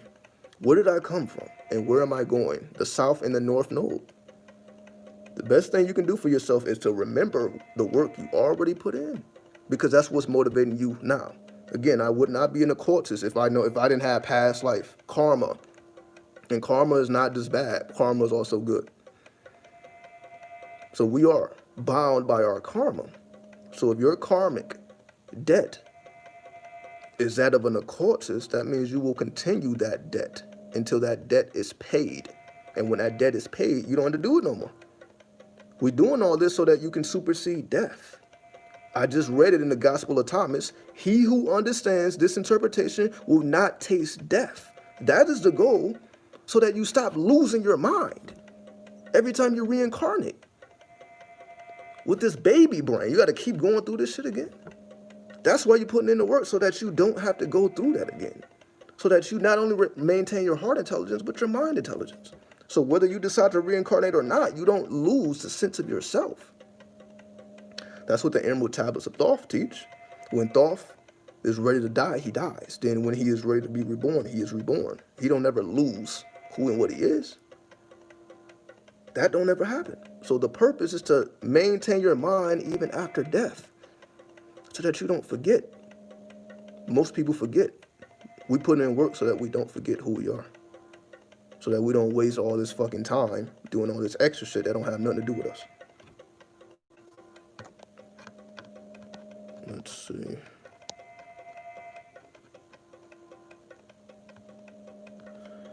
What is the point of regaining what's ours if we're going to forget again due to the karmic cycle? Yeah, so that's what I was just talking about. You don't have to forget if you put in work. And if you do forget, you know how to store the information, like on these memory drives we have, right? Every phone, all these computers, you have stored memory, flash drives and all this stuff. So if all your memories are stored on a flash drive, and that flash drive is put away, it's for you to remember, damn, I actually put this flash drive away. Let me actually plug this into my computer. Oh, that's what I'm here to do. Oh, okay. I ain't supposed to be doing this bullshit. I'm supposed to be doing this bullshit. Because I was wise enough to put the floppy disk, not the floppy. That's even older, right? The floppy disk to store information.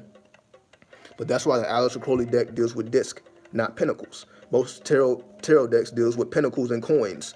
Aleister Crowley's deck dealt with disk, because disk represent memory that you can store, stored memory. That's the earth element. The earth element represents stored memory, not just money and coins and pinnacles. So if you truly want to understand money, you got to understand memory. Memory banks. I told you that already. Your memory banks is what open up the banks. That's what opens it up, your memory banks. The more you store in your memory banks, the more you remember. The more you store in your memory banks, the more you remember. So the goal is to constantly store in your memory banks about who and what you are, what you're doing here, all these sciences, all the things that you actually care about. as a storehouse. You build up a storehouse or a fortress or a temple. You build your inner temple so that then you live from that temple. You live from the inside out because you then created a whole world for yourself. You created a temple for yourself. And that's where you shine. That's where you emit your light, from the temple that you created yourself, not the temple that somebody else gave you. Inner illumination. It means to be wise because you are emitting light from within yourself. It has nothing to do with the external. And now don't even have nothing to do with what's going on now. This astrology talk, this numerology talk, this music, this is forever. You can watch this 10 years from now and it still is relevant because it doesn't go anywhere. People will never stop searching for themselves. They will never stop searching for themselves. Irregardless of what's going on the world stage, people will forever search for themselves because it's there. Your soul never dies, but it must be found. It's not obvious. We put in all this work to tap into the soul force. And that's our real self that doesn't die. That's not created or destroyed. The part of us that remains infinite. That's why we put in this work, to remind ourselves of that essence of who and what we are. And we live through that essence. We live through that current. So the same way people want to attract current into their life via fiat notes, that currency you attract of a soul nature, it's the same process. It's all currency. Not money. Most people understand money. They don't understand currency. If you understand currency, then everything spiritual makes all the sense in the world. But most people don't. All people get is money. That's all they understand. Start talking about currency, then it just is, their minds get fucked because they don't understand currency. So most people don't know Bitcoin and all this shit, cryptocurrency. People are, oh, what the fuck is it? They don't really get it. They may invest in it to make more money. It's still based on money, but they don't understand the science behind it. Because that's currency. And you see, there's a vast difference between money and currency. Because you can do so much more with currency. And currency is not based or set in stone.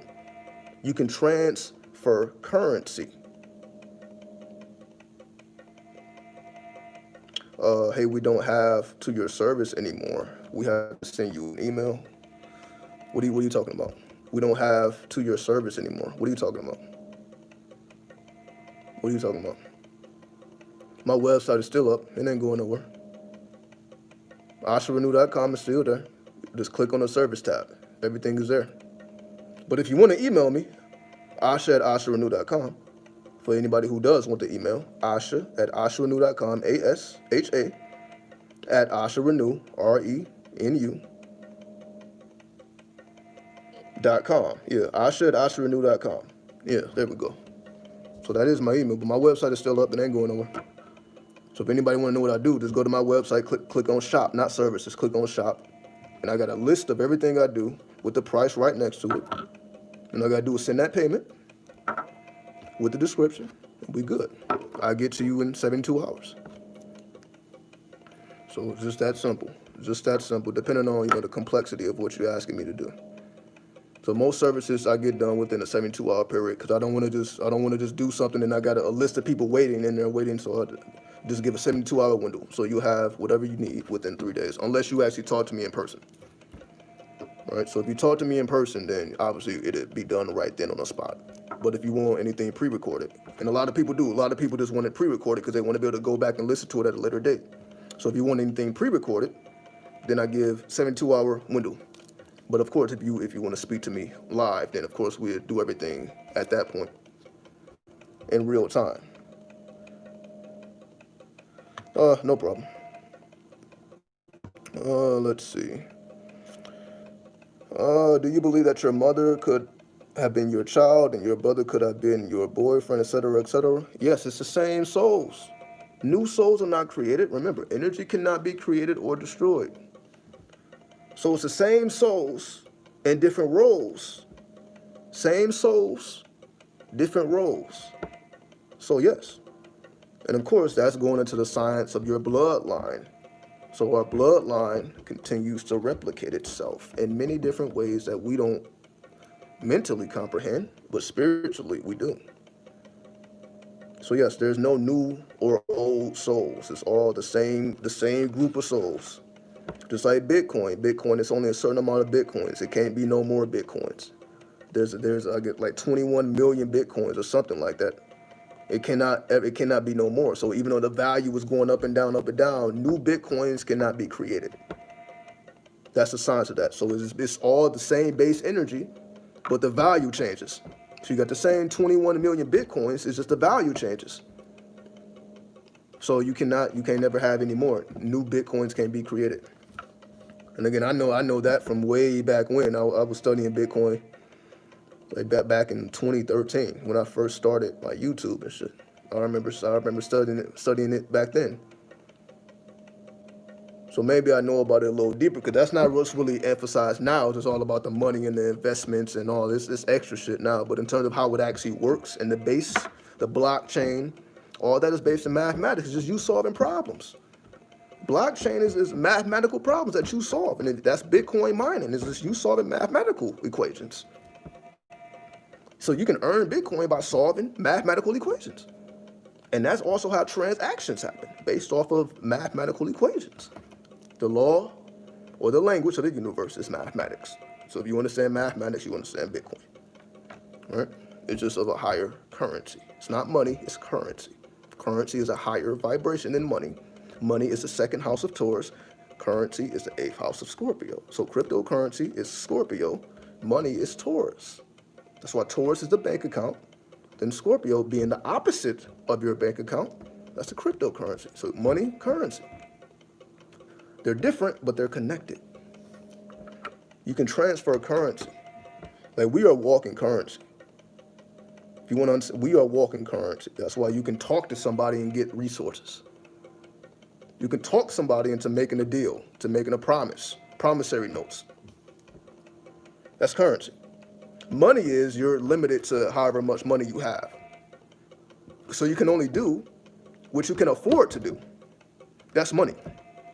Whatever you got on the table or whatever you got in the bank account, that's your resource. Currency is not limited to a bank account. Currency is always flowing and always moving. We generate currency when we speak. We generate currency when we see. All of our senses generate currency so that we can define our existence. And from that definition of existence, we can produce more currency, or we can transfer currency for money. You can have sex for money. That's currency. That's genital currency. Again, I talked about the eyes, noses, currency. We can use our body as a form of currency. So whether you're speaking, whether you're fucking, whether you're looking, whatever you're doing, working with your hands, that's also how you generate currency, which can be transferred to money. This is all what we do. But again, that's medical astrology that teaches you what zodiac sign rules over what part of the body. But of course, they don't talk about it in that way.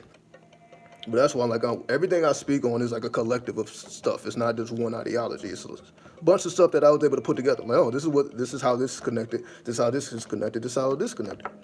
Because it's coming from within. So you start to see connections that no one else sees because you already got it within the heart chakra, right? Let's see.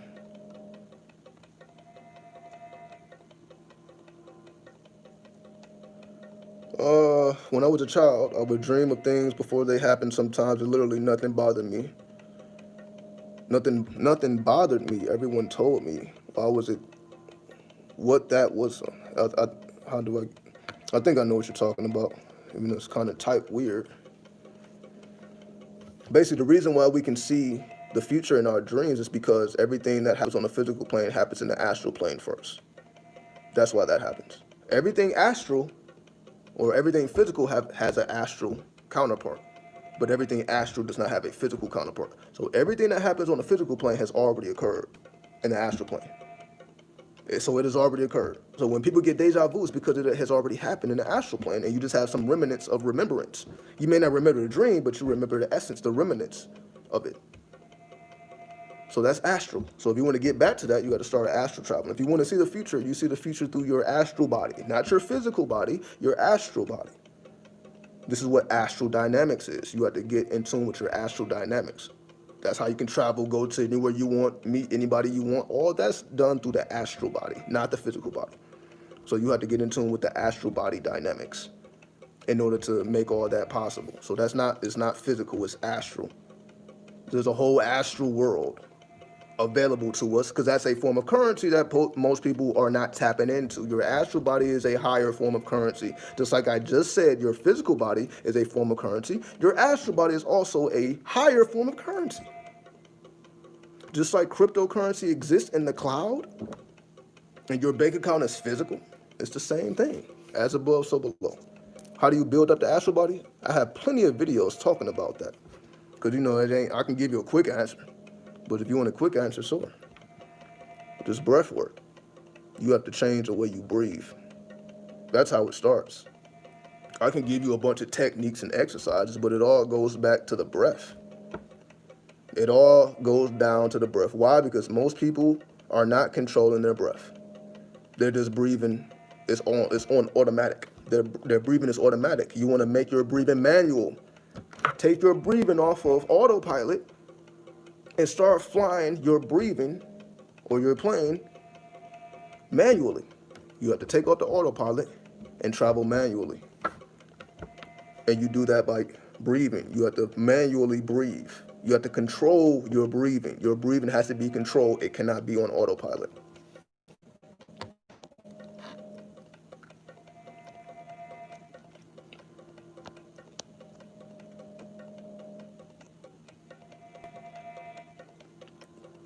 I can no longer see because you need your astral sight. You need your astral sight, and that comes from the astral body. So you say you can see, you can't see, but you can still feel, because remember, the heart is not controlled by the conscious mind, it's controlled by the subconscious mind.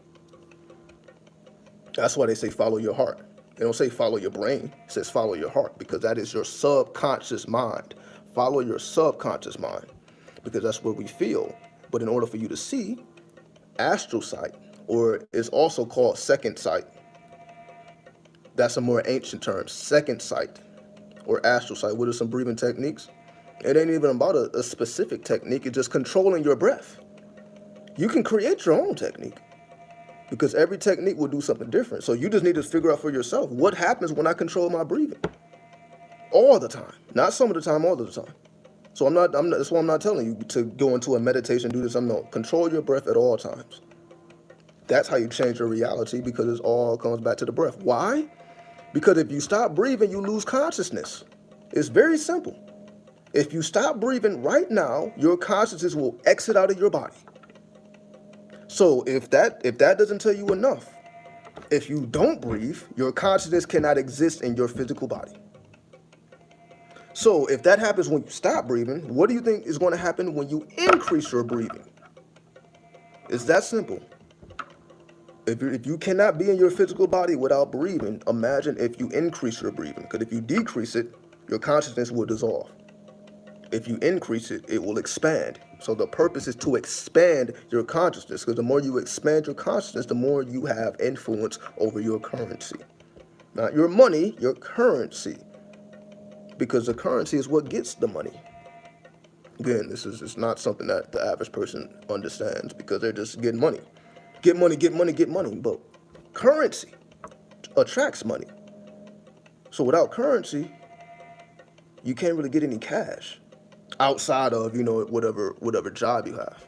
But we're talking about for yourself, outside of anyone else's help. You need currency. You being able to do for yourself, you need currency. Because the currency is what gets you the money. The currency is what gets you the physical resources. If you want physical resources, you have to build the currency, which comes from breath work. Because if it's all a hologram anyway, why would it be hard to attract anything? If this is all an illusion, a holographic universe, why is it hard to attract holographic shit? Why is that hard? It's holographic. Currency attracts the hologram. The hologram is controlled by currency. I see a swirling green astral energy that swirls at the third eye. You have any idea what that may be? Second sight? You have some inkling, some inklings of your second sight. You just have to advance it and expand it. That's all. So anything weird, you got people who see ghosts, you got people who hear things that ain't physical. All this is inklings from the astral body. It's for us to expand those inklings of the astral body because we are dominated by the physical body. Again, if most people are not dreaming at all, that means they're not astral traveling. That means they're just strictly physical. They don't even acknowledge the astral body. So when you actually acknowledge the astral body, that's when magical things begin to happen because you acknowledge magic. If you want magic to happen, you must acknowledge the magic. As they say, you got to believe, right? But you're going beyond belief. You are acknowledging and putting in the work. You gotta put in the work in. It's all about remembrance. It's astral body dynamics. But again, that's Eastern. We don't talk about the astral body in the West because we don't even acknowledge energy. We don't even acknowledge Qi or Qigong, Pranayama. You can't go nowhere and learn about this shit. Not here in the West, you got to go to the East. So that's why, like, when I'm talking about the astral body, it's like, it's not something that you can even learn about here. Where there's no school to go to learn about the astral body. You either got to read the scholarship or you got to go to the East. But this astral body, the purpose is to get more in tune with your astral currency. There we go. It's a word I invented. I know ain't nobody else said that before. Astral currency. You want anything physical, you need astral currency. That is a currency you need to make the transfer or the transaction. Every physical thing has a price, right? If every physical thing has a price, you don't have to directly pay that price. That's not how it works. Because you have things like deals. You have the black market. Okay, well, if I go to the main market, this costs X amount. If I get it from the black market, it costs less. It costs even less if I get somebody to give it to me directly. Right? So you can either get it from the store, from the black market, or get it from somebody directly. Either one, it takes astral currency. Right? So I'm going to expand on that, actually. So this just came to me in a moment, astral currency. And who's talking about astral currency, right? Some Eastern shit. Let's see what we got. So get your astral currency up, and then everything makes sense. Everything makes sense. If things don't make sense, it's because the astral currency is you don't have enough astral currency. You need to get more. Now, take your mind off the money, put it on the currency. That's the only thing. Because people have no problem getting that cash. No problem getting that cash. They know how to get their job. They know how to put that uniform on. You know what I mean? They know how to perform all that. There's no problem to do any of this shit. But it's when you're talking about currency, it's like, what the fuck is going on? Got the money shit mastered. Mastered. But when it comes to this astral dynamics, it ain't happening, right? Because you gotta have a whole different way of thinking, which is a more ancient way of thinking, because that's how we thought in ancient times. How do I know? Because pyramids wasn't built with hard labor. We know that. We know that. The reason why the pyramids is such a mystery because it wasn't built with labor. We unfortunately exchange our real currency for fake currency. But you don't have to do it. That's the devil's civilization. But we're talking about the real civilization. So you don't have to fall victim to that. Is that going on? Yes. But do you have to be a victim of that? Absolutely not. That's why I'm here. Right? That's why you're here.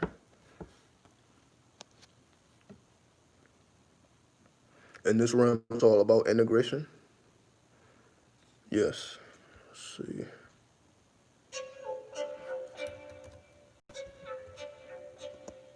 Yes, you must integrate all of your chakras.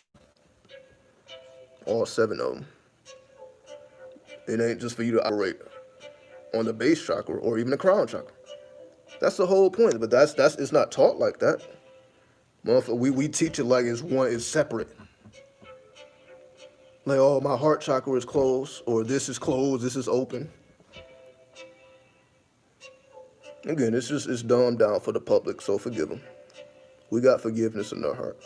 So I'm like, this ain't to which war. We got forgiveness in there. We understand people are using God to deceive. That's why we come in the name of the devil. And this is what it is. And we don't even have to say the devil. We can just say Lucifer. We ain't even got to say the devil. Just Lucifer. Where is the book of Lucifer? The book of Lucifer is within here. That's where the book of Lucifer is. The word of God is physical. You can find that shit anywhere. Anywhere you can find that shit. But the words of Lucifer ain't physical. That's what it's called. That's what's called the unwritten laws. It's always been unwritten laws. Especially in the streets. It's just unwritten. You don't have to fucking read this shit. It's just known. That's what happens, right? Here is the street dictionary. Memorize this. That's not how it goes. Do what thou wilt. Is that the whole quote? That's just the quote that they want to quote. What's the whole quote? That's not the whole quote. What's the whole? Do what thou wilt. What? What's after that? What's after that? Because if you read what line, what verse is that from the book of the law? Do what thou wilt. Where is that in the book of the law? It's there. I'm not saying it's not, but where is it? Because if you find out, you need to quote the whole thing, quote the whole line, so that you have a full understanding of what that's talking about. Applying astral dynamics truly helped me understand vibration and self-knowledge. After all, the rest is natural. There you go. It's very simple. Once you get into that mindset of currency versus money. So the more you start thinking about currency, the less you start thinking about money, and the less that becomes an issue or a problem. Just ask yourself, how fucking much time is spent thinking about money, the making of the money, where it's going. Like, it's dominating people's minds. It dominates people's minds. When you no longer allow it to dominate your mind, it is what it is, you know. You're still going? Absolutely. I don't know. I do my best to show and prove. I do my best to show and prove. Like, yo, I can talk all fucking day and night. I don't get, this doesn't tire me out. This gives me more energy. Speaking about this real ass shit, this empowers me. This gives me more energy. If I'm not speaking, I'm probably doing something else that ain't giving me that much energy. I could talk about this forever. Because this is what matters to me. This is what illuminates me. This real shit. This is what illuminates me, not the fake shit. That's why I fall asleep talking about some fake shit. So, but it's a show. Like, oh, is this a real person that just read a bunch of books? Or is this a practitioner? Is it a scholar or is it a practitioner?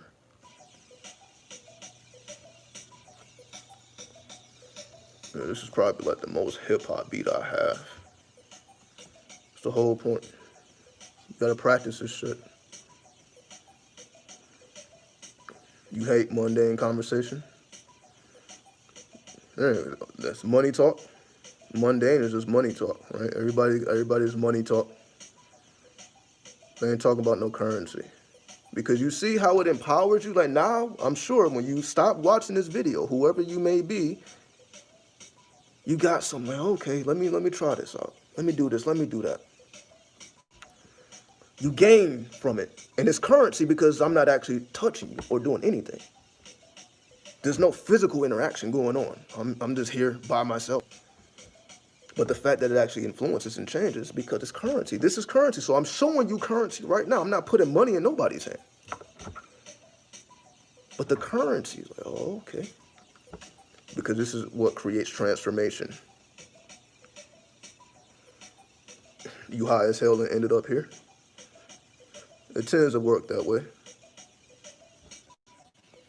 Your scholar versus practitioner argument is valid. That's why I am the practitioner. I didn't care to be a scholar. That's why, you know, I'm not just recommending a bunch of books because I don't do a bunch of reading. I have. But I know that ain't the end all be all. I got to put this into action. But I have to do more than that. I have to know how it works. Otherwise, I couldn't talk about it. If I didn't understand the system, how can I talk about it? But the system is infinite. That's why every time I come on here, I'm talking about it from a different angle. I'm not saying the same thing over and over again. I'm coming at it from a different angle because I'm continuing to learn. Okay, I didn't know about that. Okay, that's connected to that. It's always new components added to the system. We can always add new components. We don't have to take anything away. We just add more components, add more understanding to what we already know. To it's personalized. When you personalize it, then you can't forget it. Right? I couldn't forget this if I tried. I couldn't be normal. You know what? Maybe I just need to be a Christian, worshiping angels and shit. Well, I guess Christians don't worship angels. They worship Jesus. I think that's Catholic. Well, let me be Catholic and worship saints. Well, you know what they do. Couldn't do it. Again, it's like this is what I mean by the street. This is what the streets do to you. I don't know. I think this is what the streets do to you. Like you're just so embedded it with reality, you can't see nothing else. That's my experience. When I traverse the streets, you're just faced with reality. You can't pretend, oh, I'm not here. You're seeing everything that you don't want to see, you see it. It's right in your face. You see what the world actually produces, how the world doesn't give a fuck. Like if you end up in these predicaments and situations that they'll just let you die off. I've seen it. I walk past dead bodies and it's just there. Somebody just, this homeless person just died. Everybody walking right past. It's like, no, this motherfucker just died. But this is reality. The police come, scoop them up, or the ambulance truck, scoop them up, burn the body, and it is what it is. So that's what I mean. Like when you traverse the streets, then he's like you are faced with something you can't ignore. Again, I know. Like when you have to sleep in the cold, can you ignore the cold? Or when, in my situation, when you're in the desert, when soon as it hit 9 a.m., if you stand still in the sun, you sweating. So you get, even if you sleep, it's gonna wake your ass up. You're getting woken up by the sun because you're gonna wake up and sweat. It's not something that like, let me pretend like this is not happening. But again, it's hard to do that if you are placed in that situation unwillingly.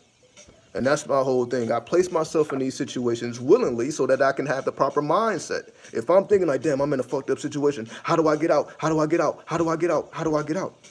If that's what I'm thinking because I was placed in it or I lost my job and shit happened, if it was happening like that, I wouldn't be in the proper mindset to gather the information to actually conduct the experiments because I'm trying to get out of a fucked up situation in my mind, if that's how it happened. But because it did not happen that way, I place myself in these situations so that I can have the proper mindset to learn. So whatever I'm going through, I'm taking it through the spiritual mindset because this is why I'm here. So then when things happen, it's like you can it's easier to cope and deal with it because like, it ain't about escaping. It's not about getting out. It's about how long can you stay down. But that's street lingo, right? Stay down for your crown, 10 toes down. Street lingo, right? It ain't telling you to get up. Say stay down till you come up. Stay down till you come up. That's a street lingo, right? What does that mean, though? Meaning you're not trying to get out of a fucked up situation necessarily because you have to understand the system. If you don't understand the system, how can you get out of the system that you don't understand? We didn't understand the system coming into the game, but you learn the system as you progress. You learn the system. Again, every street character isn't dealing drugs. Everybody in the streets isn't doing negative shit. But that's what most people are familiar with. So when I say the streets, people are thinking about, the bad characters in the streets that's doing craziness. But that's not the only people in the streets, because there's motherfuckers like me in the streets. Imagine that. Imagine that, right? Imagine there's motherfuckers like me studying and shit, putting in work. Don't have nothing, they ain't doing nothing to nobody, but working with that currency, right? So yeah, if you take away the street activity, then I probably would be completely different. Because again, this is from what I've seen and I observed. That's why I can talk forever. It's just based off of experience. Do I smoke weed at this point? Of course I smoke weed. But is it like Did I smoke like I did before? No. Like after I traversed the desert, because you guys seen me in the desert already. I think like recently is what, last month? I was just in the desert last month. And you know, I wasn't smoking or doing any of that because I'm like, this is not. I didn't want to smoke in that environment because I'm like, if I smoke, it's gonna make me fall asleep, and I'm not gonna be aware of my surroundings. That was mine. I'm like, yo, if I smoke, it's gonna make you feel pleasant sensations, right? It's gonna make you want to just relax. I'm like, I'm not trying to relax right now. That's not the purpose. The purpose is to gain, not to lose. I'm here to gain, not lose anything. So that perspective, I'm like, yeah, it was no need for that. But the whole purpose of me smoking in the first place is not, I don't smoke for the same reason other people smoke. See, that's the difference. I smoke and I interact with the spirits. So I never smoke without intention. I never do that. Never do that. That's why I don't smoke with people. I don't be smoking with motherfuckers. I'm like, you motherfuckers just rolled that up and just lit it up? Like, I don't want that shit. I'm always putting some type of spell work on my shit. I'm chanting, I'm invoking or evoking some type of spirit every time I do that. Because I know when you smoke, you're going into your subconscious mind. Me knowing that, I'm like, okay, if I'm going into my subconscious mind, I need to have some type of plan here. Because I'm not just about to smoke and watch fucking cartoons or some shit. That's what I said. I'm documenting. I have to document. All right? I have to document. All right? So I got to smoke and I got to document. Scribe. This is what the scribes do. You scribing. Right? You ain't just doing it for no reason because you want to feel good. Because what is that going to do for you, right? Because once you don't feel good no more, now you need more weed or whatever you use. Because that's, for the average person, it only gives them like a little short euphoria. And once it's gone, then they seeking it more. They want it more. So once the smoke is gone, they need more. They need more. They need more. They need more. So it just becomes a cycle, right? Because it's nothing attached to it. However, if everything you do, let's see, if you're putting in work behind it, that work don't stop. So you see, I didn't take a puff of anything. I haven't smoked at all today. But you see, the energy is the same. My energy is not lower. I'm coming with the same energy. I actually don't like smoking because it slows me down. If I'm gonna live stream or if I'm gonna do something like this, smoking is not gonna help that. But I've done it before. I've shown you guys. I smoke right in front of you guys, and you can see the difference. So I demonstrated that already. I think the last time I did that, I was working with a law. I channeled a law right on camera. And I started speaking some crazy shit, right? So if I'm not doing that, then it ain't no point of doing it. Let's see. Just want to show you guys some notes. Let's see, what can I show you? So again, it's a note. This is what I do. This is a deity. I work with deity, so I put the name of the deity up there. It's the name of the deity. I put the date, and I scribe. And this is my natal chart. So I wrote my natal chart all out. So this is what I do. And if I'm not physically scribing, I have my phone. I have like 800 notes on my phone. Because I may not always have access to a notebook, but I'm probably at my phone, so I'm always typing on the phone. Or typing on the laptop, whatever it is. I'm always scribing. Because it's always currency traveling through me. So especially when you smoke, the currency is going even faster. So I'm like, I gotta keep up with it. Why? Because I'm not going to be in this state forever. This is a temporary run. This is temporary. So while I'm in this temporary state, like when you're sober, that's like a permanent state. Like when you're sober, it's permanent. So when you're high, it's a temporary state. So when you're in this temporary state, I want to channel the currency and document it so I can understand what I'm dealing with. This is how I understand spirits. If I want to understand a spirit, smoke, invocation, and again, even if I don't smoke, all you need is invocation or evocation to invoke a spirit or to evoke a spirit so that you can discover the nature of a spirit. That's how I learn, because again, I'm not taking no one else's word. Just like with the 72 Goetia, you got descriptions of what they are and how they look and what they do. But when I work with the 72 Goetia, I didn't look at any of that. I'm not looking at what someone else said or what somebody else wrote. I don't. How do I know that if that's true? Because when I work with these spirits, I have a different experience. I have a completely different experience.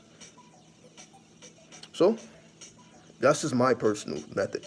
I'm always working with spirits. That's why I'm always channeling things. I'm always producing some type of reality of the spirits in some form or some fashion. This is what I do all of the time, every day. I don't take a day off. Every day I'm working with a spirit of some sort. So this has been going on for years. And that's why I say, I've worked with spirits from all around the world, because I've been doing this for years. And of course, when you gather all of that information and you put it into one science, this is what produced all the things that I know now. It's not just from book knowledge. It's spiritual knowledge. Knowledge that we already dug into ourselves and we're just remembering what it is. I'm just remembering the work I put in past life. And I continue the past life in this life so that karmic debt is fulfilled. And then you move on to the next mission.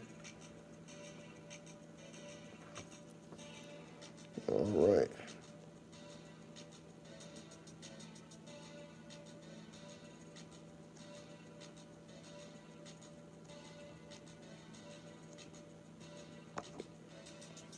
So how long have we been on here? I wouldn't be able to tell you. How long have I been live? It just says 400 minutes. How long is that? I don't know how long that is.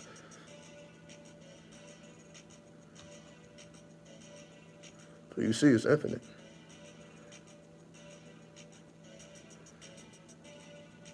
Oh, I'm thinking, what spirit am I working with now?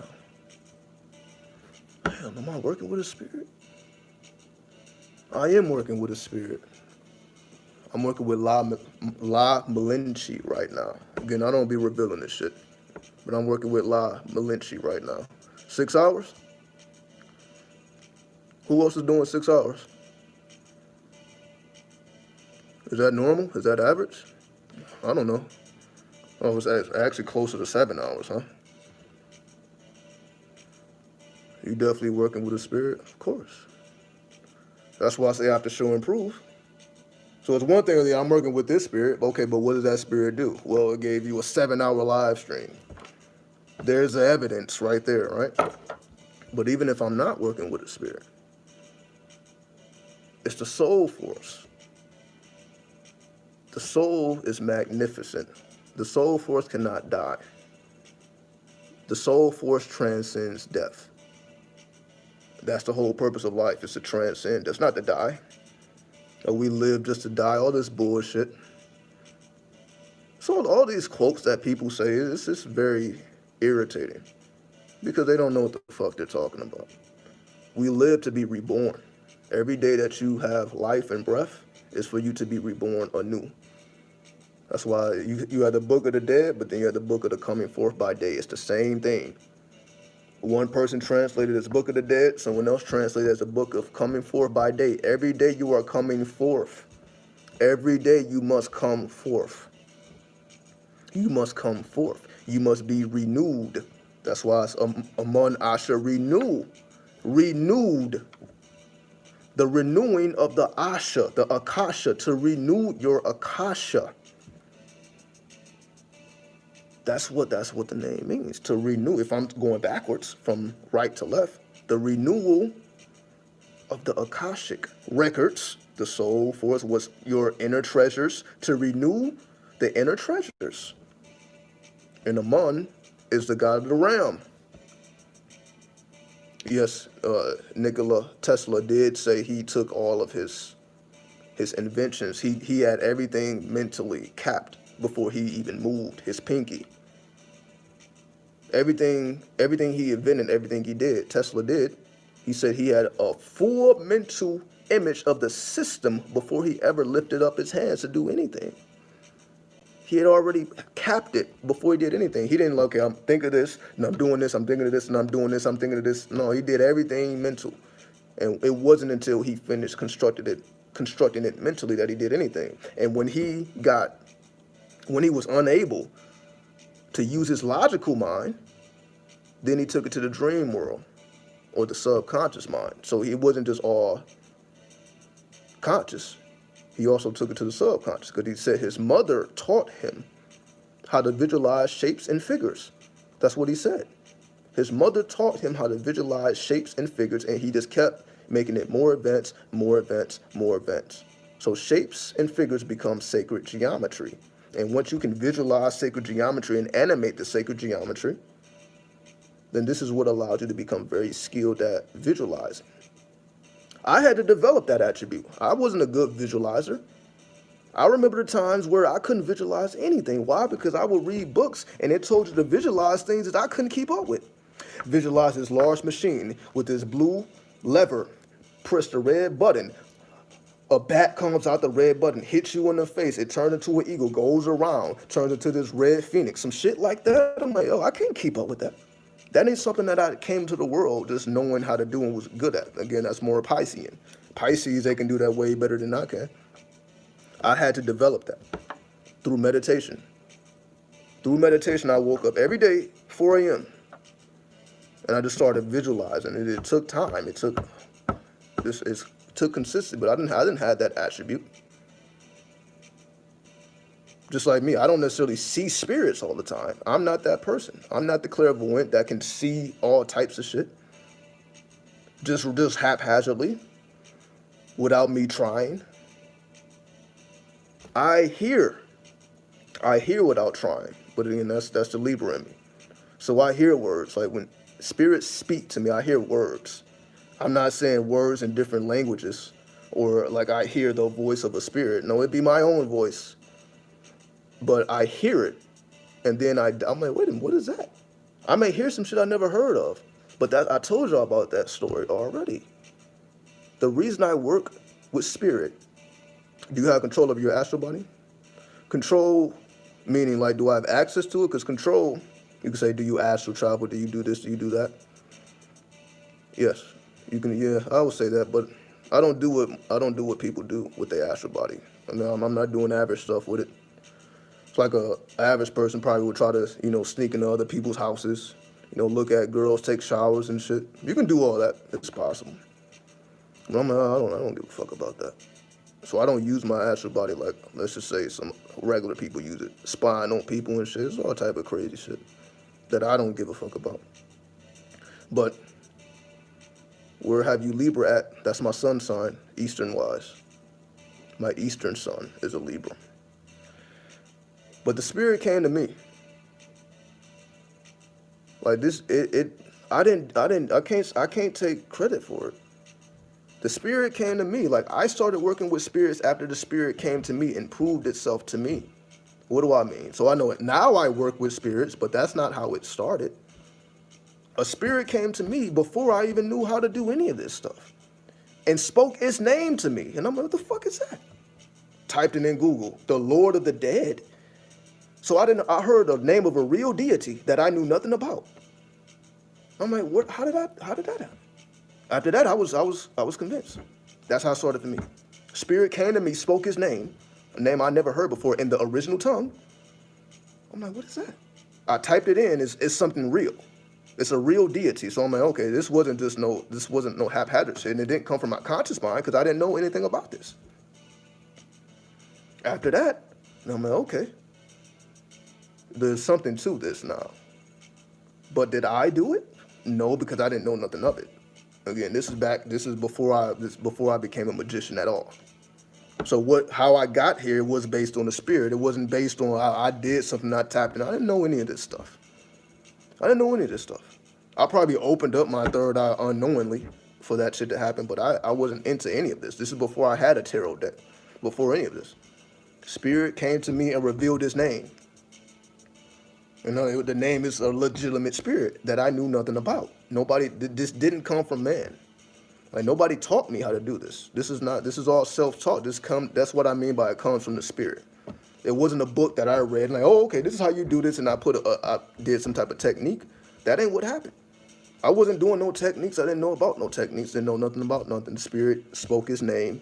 It was a real spirit, and it's just been on and popping since then. So that's why I do what I do. So this is based on my own experience. The spirit came to me. Now, for someone else, it may be different. They may be more clairvoyant. They can see spirits. Did I see a being in front of me? No. But did I hear the name? Yes. And that's why I'm like, okay, so the spirit speaks to me more so with words, not necessarily with visuals. But that's just how I work. For someone else, they may see more with visuals. They may have a different sense, clairaudient. They may be, I guess I'm clairaudient. Maybe that's what it is. I'm more clairaudient than clairvoyant. But then you have clairsentience, where people can smell things that are not nowhere around. But these are all the clairs.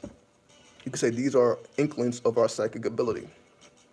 So did I do any clairaudient work in order to activate that? No, I didn't know what clairaudience is or was at that time. I didn't know what that was. So I couldn't have been putting in no work if I didn't even know what it was. So that's what I mean. It must have came from the soul. It must have came from something I have done previously in a previous lifetime, because I didn't do any of that in this lifetime. So that's just how it happened to me. For someone else, it would be different. One of your clairs are going to be activated. I feel one of our clairs are already activated. It's not until we have experiences that we know which one it is. So that's just how it happened to me. So I got here working with these spirits and all that because the spirit came to me. I didn't just wake up one day and just decide to do this. That's not how it happened for me. I didn't care to make a YouTube channel because what the fuck was I going to talk about? Again, I didn't grow up like this. I wasn't a child doing this shit. For some people, they were. Some people been fucking with the tarot since they was a kid. It wasn't me. So the spirit came to me as a grown-ass man. I was in my 20s. So you say I didn't get spiritual until I was like 18. I didn't start meditating until I was 18. I know there's people nowadays who've been on this shit since they was young, but that wasn't me. I didn't get serious till I was 18. And even then, I wasn't that serious. I didn't get really, really serious till like 21. When that experience happened, right? Then I started fucking with the tarot and all that. So I didn't start fucking with the tarot till I was over 20 years old. So this ain't something that I imagined myself to be here, and I've been thinking about this shit since a child, and I just wanted to be a YouTube star. Like, none of this is in my periphery at all. I was just a regular kid doing computer shit, right? I was just Photoshop. I was already into Photoshop. So I'm like, oh, everything I do now, I've been doing. So, you know, with YouTube, you got to make thumbnails and shit. You gotta use all these apps and all that to do all this crazy shit. I'm like, I already been doing this, but I didn't think I would be doing this as a career. I didn't have that in my mind. And that's what I mean when the spirit came to me, and that's when everything changed. And I'm sure that's how it happens for a lot of people. It's an experience. You are changed by an experience, not a book you read. It's something that happened to you, something that you see, a dream that you had. That's what allows you to go deeper into yourself. Let's see what else I got. And again, I know questions have been asked. Let's see where we at.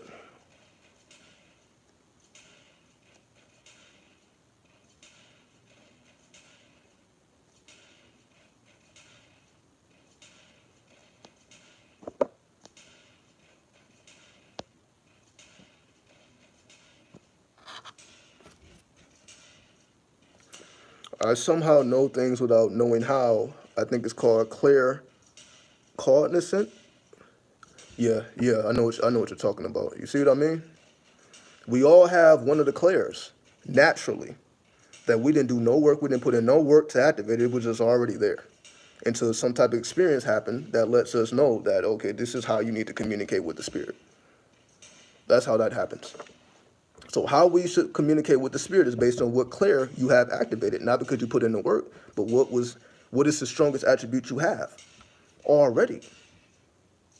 So from that perspective, that's how you work with spirit, because you are utilizing your psychic power or your psychic ability or your psychic sense that you already had activated from a past life. So the work may have been put in a past life, and you just have little inklings of it. Then you build up that inkling, and it happens a lot faster than somebody who did not have that past life karma. So your past life karma could be the reason why you are spiritual in the first place, and how you were able to get spiritual as quick as you was, or as quick as you did. Whereas someone else, they just have a hard time grasping this stuff, because this may be their first time around. But it was some of us who grasped this very easy. There's a lot of people that grasp this very easily. Then there's a lot of people that don't. This is like a foreign language to them. So, have you tried to heal people of physical disease?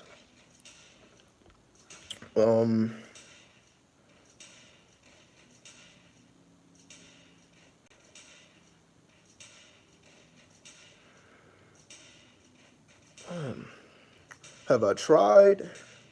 I wouldn't say I have. Can I do it? I know I can. And I say that because physically, so I've been talking about all this spiritual stuff. Physically, I would say my healing comes from my hands. Physically. Like, physically, I'm like, what is it called? Massage therapy. I'm very good at that naturally. I know that just like I can put people to sleep with my hands naturally. I didn't take a course for it. None of that.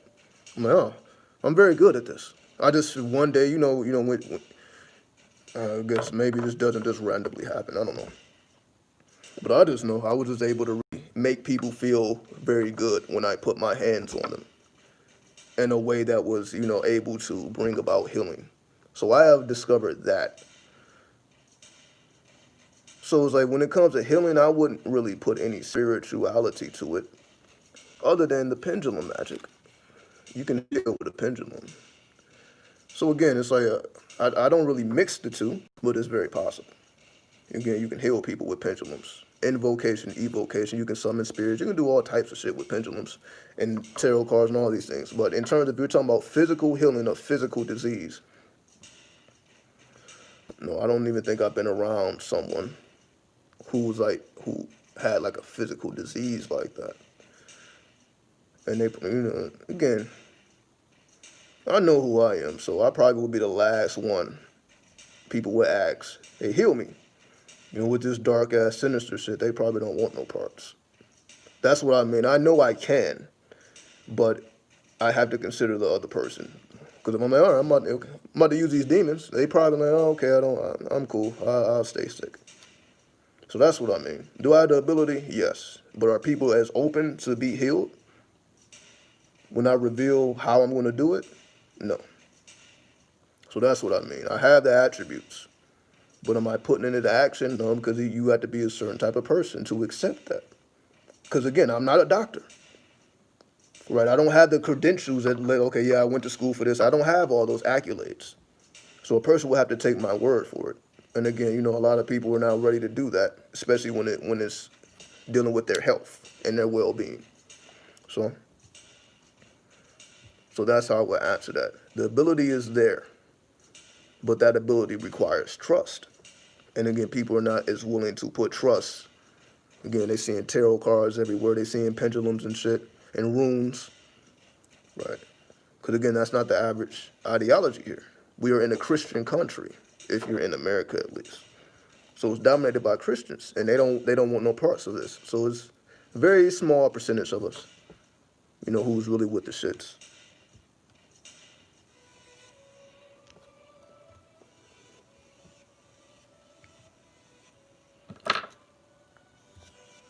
Fucking full work day, right? Put in a full work day in this motherfucker. It's 4:20 minutes. Happy 4:20. I'm not talking about weed either. It's just for those who know. I'm not talking about weed. 420 means something completely different.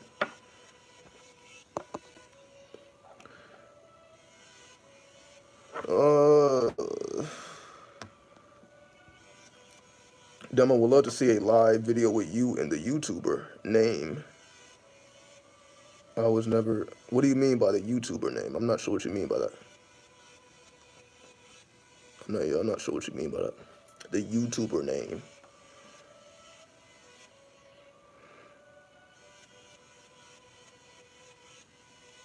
So, give me 1 second here. I will be right back. 1 second. 1 second.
All right. So what else we got to do now? Y'all let me know. Again, excuse the nipples.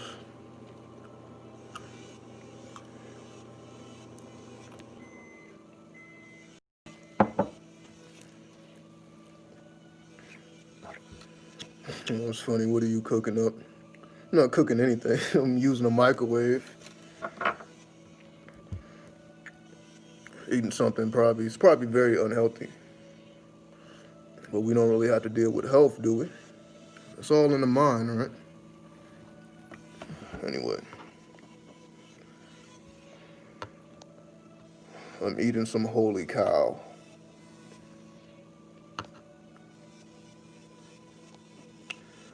It is a guy on YouTube. Name I was never here. I would love to see you guys do a live video. I was never here. That's crazy.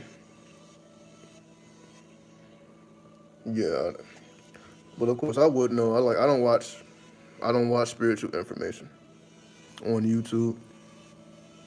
because the type of shit that I study, it ain't on YouTube, right? So it's like I don't be watching YouTube videos because it ain't on there. Like the book of the law, shit like that. It ain't no really breaking down like the shit that I'm into. So it's like I can't find it on YouTube. So I got to do it all myself.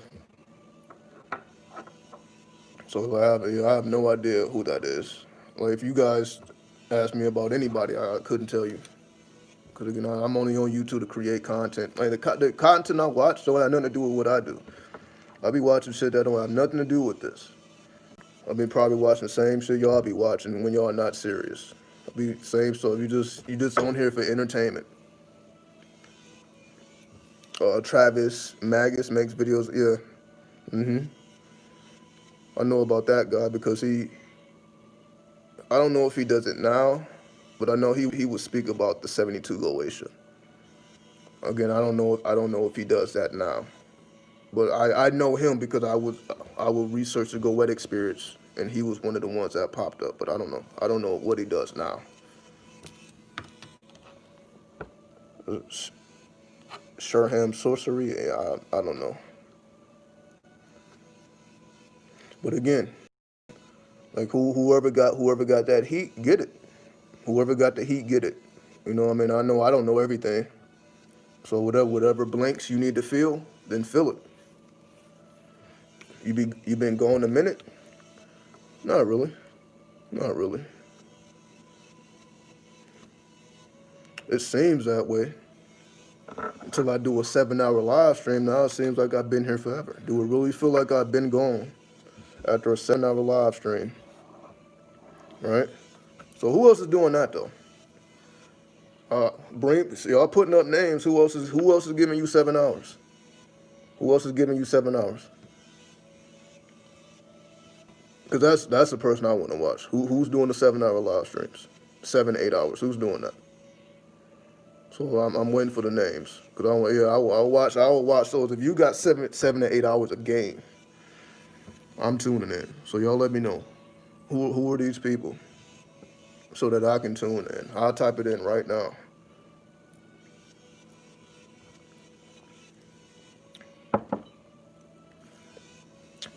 Panic Dick 9 hours. Well, yeah, we know about them. I'm talking about not no of this class. Yeah, we know about brother Panic been around. So I'm not speaking about the elders. Yeah, I know Bobby Hemmett and Panic. I know that. I know that. The only person I can think of is Bobby Hemmett, but that's all. Yeah. So that's what I mean. Like I'm not talking about the elders. Yeah, I know they're the only other person I've seen that was consistently doing 6, 7 hours was Bobby. So even with Panic, Panic come in and drop out, at his leisure, as he should. But that's like, to me, like that's from the same class, because Bobby taught Panic, right? So Bobby was Panic's teacher, so that's like coming from the same bloodline, or so. Other than that, then I guess somebody mentioned Brother Sanchez, but I believe he is a flat earther, if I'm not mistaken. I believe he is a flat earther. So I don't know if I want to listen to 7 hours of flat earth. I don't know about that one. Asira Star Goddess. So that's I haven't seen a 7-hour live stream from her. Maybe let me just look this shit up, all right? Because you guys putting these names. Let's see.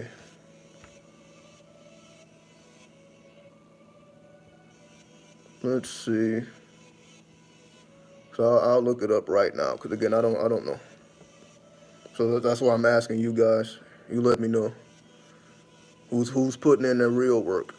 Because I'm not gonna ask anybody else. Who's putting in the real work? And if they put it in, then it is what it is. All respect is due. So that's why much respect to Bobby, much respect to Panic. Because those were the people I was watching before I was even doing anything. It was really like Panic came to me after Maybe I shouldn't say that. Like something to say, like, oh, don't say that. Okay. Maybe I shouldn't say that. Uh, it's not only Earth info. Well, I think he's talking about brother Sanchez. Yeah, that's correct. That's correct. So when I say he's a flat earther, that doesn't. I'm not saying that that's all he talks about. I'm just saying that that's the perspective that he talks about, or that's the perspective that he's coming from. He's coming from the perspective of a flat earther. So that's what I mean by he's a flat earther. So anything he talks about is from the perspective of a flat earther. The Rogue Titan.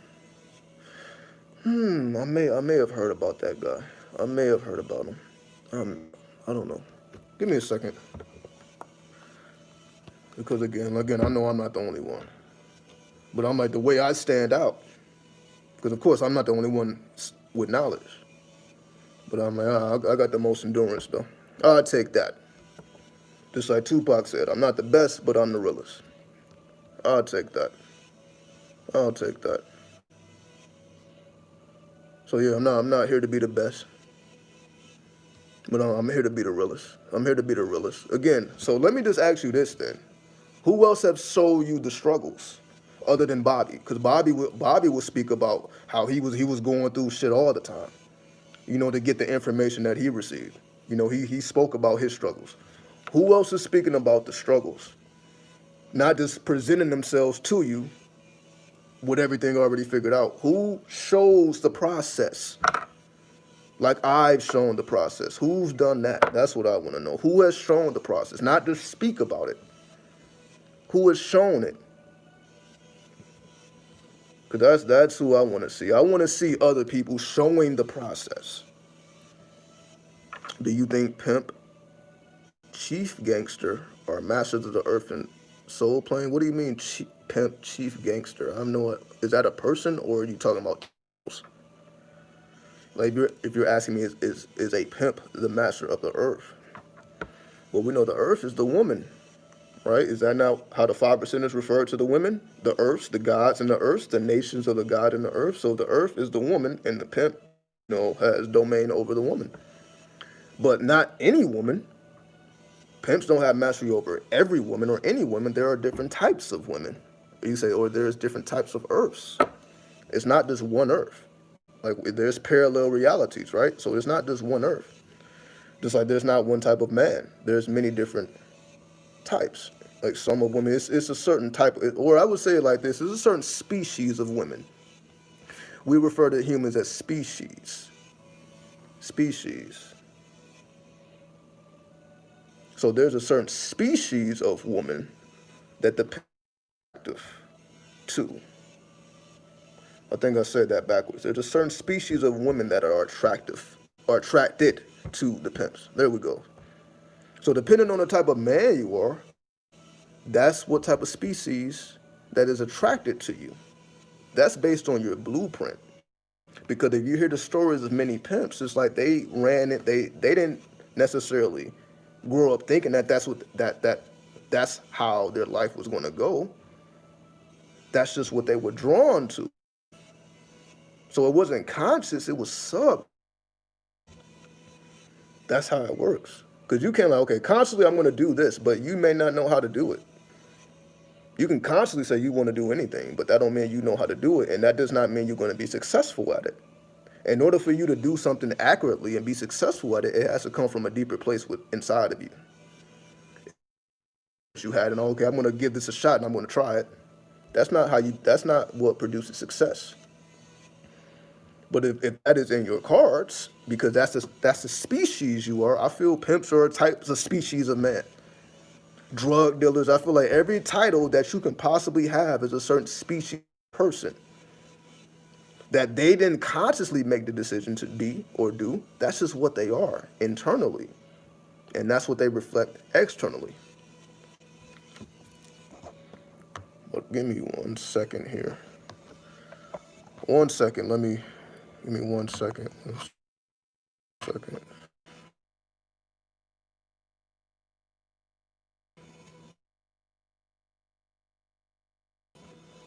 No, I need. Just gonna go.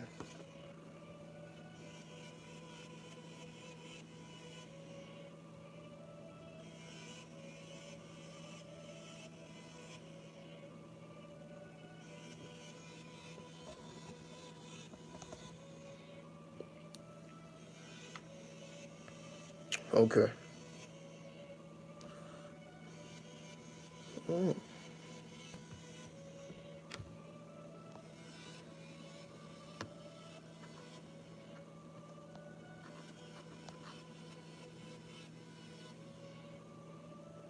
I appreciate that, morbid clown.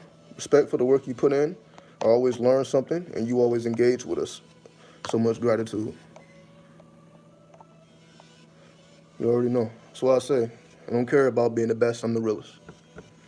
That's just the perspective I come from, right? So I'm gonna make sure I engage, right? So people who leave a comment, I'm liking all of it. I reply to you. Engaging. It is what it is. Why? Because I'm not above anybody. I don't need to look like I'm all the way up here and you're down there. There's no need to look at the situation like that because that's not the case at all. We all are from the same soul consciousness. If you resonate with what I say, that means there's a similarity in your soul, not necessarily your consciousness. I'm sure that everyone has their own thinking mechanisms, but the soul doesn't change. So when you speak to the part of people that don't change, and that's what we call truth, because truth doesn't change. What is true may change, like facts may be disproven eventually, but the truth remains the same. And because the truth remains the same, it doesn't matter. Like we can read a book from ancient times, and it still have an effect on us because it's the truth. That's why people still resonate with the holy books. That's why people resonate with the holy books. The truth is timeless.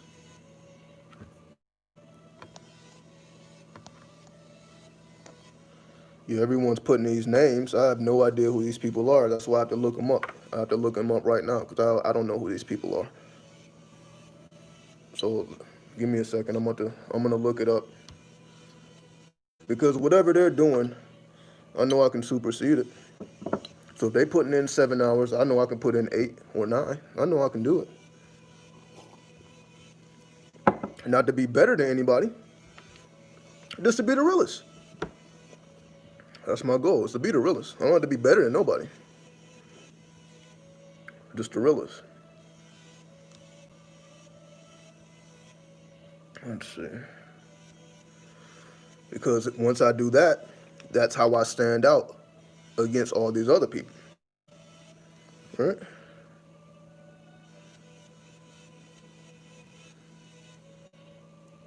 So is it wine? That's funny. No, it's just Coke. Coca-Cola. Yeah, it's just soda. It's just soda. I know I got food in there, but it would be kind of rude just to eat in front of you. So I'm not gonna do it. I'm just gonna be just smashing in front of. I'm not gonna do it. I'm not gonna do it. But give me 1 second. I'm typing in YouTube right now. Let me see who these people are. Let me see how many hours they putting in. Let's see. But I watch ASMR. Like if you guys want to know, like I watch ASMR more than anything else. That's what I mean. Like I don't even watch content within my genre. I watch ASMR. So if you like, I'm subscribed to more ASMR channels than any other channel because I feel like that's what I resonate with more than anything is ASMR because it's so intimate. It's so again, I know everybody doesn't understand it, everybody doesn't get it, but that's why I like this shit because it ain't for everybody. Everybody ain't don't get triggered by ASMR, so it's like some exclusive shit. I like that. And everyone who gets it, they said they've been getting it since they was a child, which I feel. Like I will always get like a tingly sensation in my teeth if a certain sound is produced, like a broom. If you sweep a broom Oh, I can, if I just think about the sound, I can feel it in my teeth now. I'm like, oh yeah, I get it. So anyway, let me type these names in so I can see. Because again, they spitting heat, and I'll listen.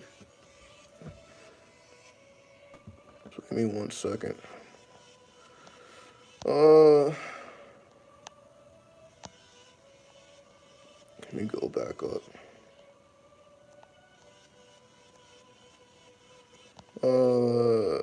So I see. What was the first one? The first one was Brother Sanchez.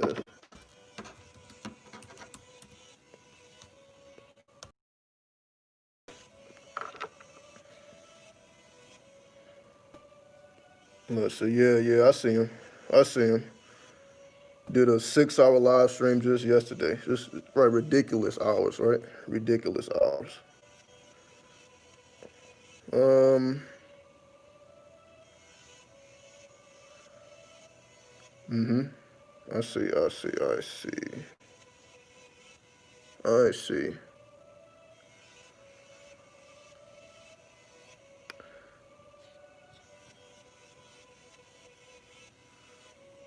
Um. I see. Yeah, I get it. Cause he be doing like debating and shit, right? I get it. I get it. I see. I see. I see. I see.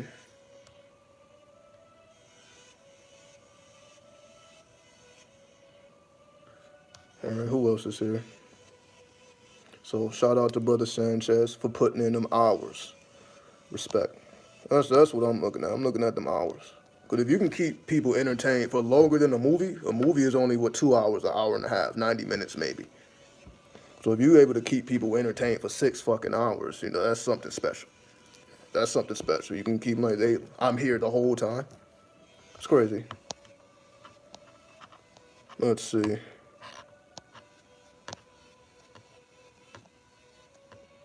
And again, I'm just asking because I don't watch these people. But if they got something to say, then I'm gonna definitely tune in. And who better to ask than the people who watch, right? Star Goddess, Asira Star Goddess. Looking for them hours. And again, I'm not gonna do this too long. Just maybe a few minutes. Because we can get back to the game in just a second. I just want to see who's putting in those hours. Who's putting in these hours? Yeah, I see the Star Goddess. As long as I see it's 3 hours and 20 minutes. 3 hours. Okay, 4 hours. 4 hours.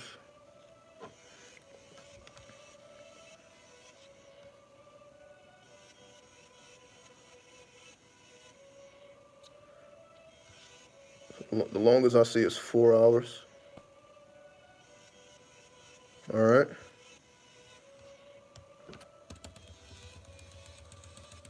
But I think the longest I did was like 8 hours, right?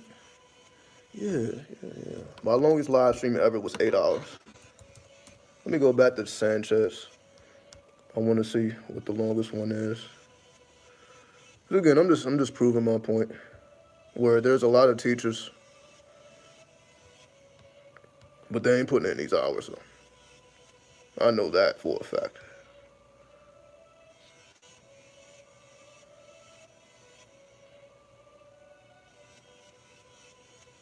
All right, let's continue.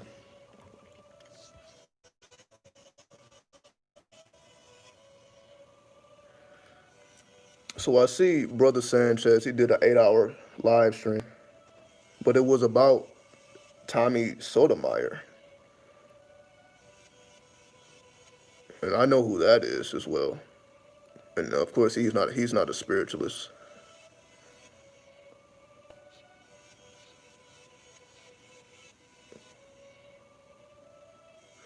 So it seems like the longer live streams are not really based on spirituality.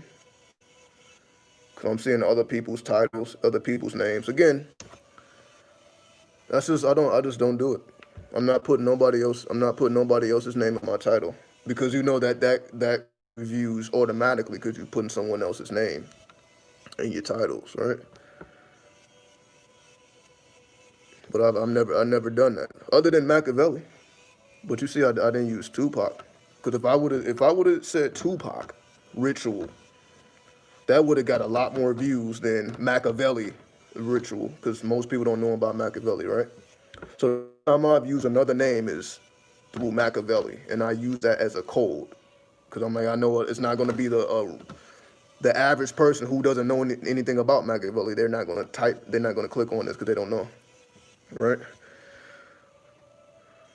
But I only use it because I actually interacted with him. I don't know if I ever told you guys that. It was right after I did that video, Machiavelli Magic. I think I did 3 parts or maybe 2 parts. I did 2 or 3 parts. I did 3 parts. I did 3 parts. I know I did 3 parts to the Machiavelli Magic.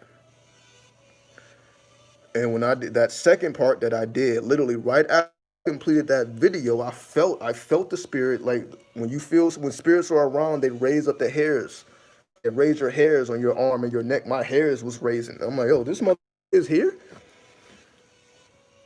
But again, when I was traversing the desert, because he died in Las Vegas, right? He died. So his spirit is here. When I went to the place where he was shot, I heard the spirit like, welcome to Death Valley. That shit was bold as fuck. Welcome to Death Valley as I stand on the intersection that he got shot. Welcome to Death Valley. I'm like, what the fuck does that mean? I'm like, oh, shit. I'm like, oh, I see where I am. Death Valley, okay. But that's the energy of the desert. Desert is ruled by Set. The desert is where Setians reign. So I'm like, oh, that's why he transcended in Las Vegas. Even though he was all about LA, he came from New York. But he transcended in Las Vegas in the desert with the Setians. Right? This is just how I look at him. I'm like, oh, he transcended with the Setians, with the warrior spirits, because Las Vegas is a desert about warrior spirits.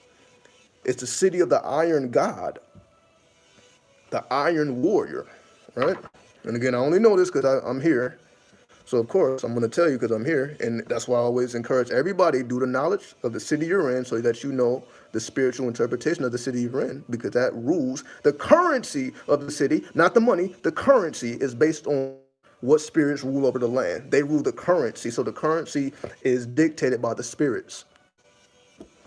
That's why I emphasize that. Right? And I only knew this because the spirits came to me when I was in the cities. That's the only reason I speak about that, because that's what happened to me. I can only speak about what happened to me.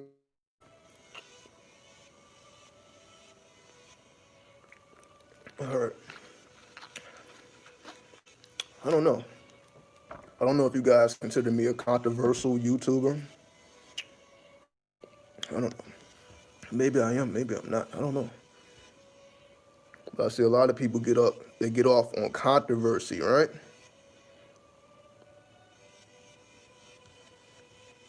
Because I'm looking at Brother Sanchez's page. I see Trump's image 5 times. I see the image 5 times. Let me show you motherfuckers. How can I do this? Maybe I don't need it. I should just do it this way. I should just do it this way. I know you motherfuckers can see this shit. See that? So this is the page. Trump, Trump, Trump, Trump, Trump. Right? You know you guarantee views if you put Trump. Let me put Trump as a image on my video. You know how many views that's gonna get? You know how many views that's gonna get? And when I look at it, that's what's generating those views. So that's what I mean by controversy, right? You make a video criticizing Trump, people want to hear that because they got so much hate in their heart for him already, right? But again, I'm not going to pick apart anybody's channel. I'm just looking at what makes it work. Because as a YouTuber, right, I'm not just viewing videos like everyone else. Like I'm looking at the system. Like, okay, what type of audience do they attract?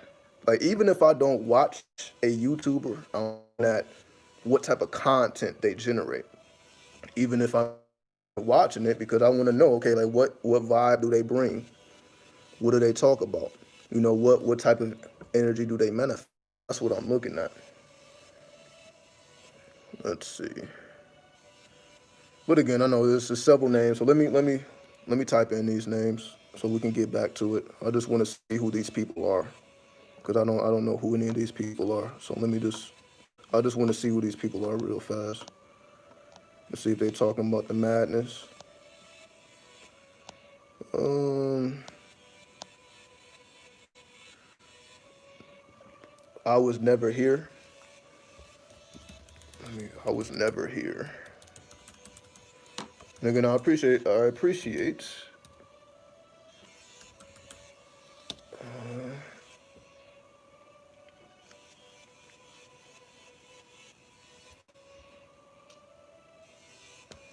Okay, I see this guy. I was never here. I see him. I see him. I see him. I see him. Oh, I see he's pretty new. He's been around 5 months. I see him. I see him. Or maybe he's been around longer and his channel got deleted and he restarted. I don't know. I don't know. But I see him. I see him. Uh, so again, I just want to become familiar. I see him. Do you want to summon the great serpent? I see it. So I like this because I don't see no controversial titles and I don't see no controversial images. I respect it. Where you getting off on your own energy. You get off on your own energy. I respect it. I respect it. So I was never respect generating your own energy. I respect that. I respect it. Let's see who else.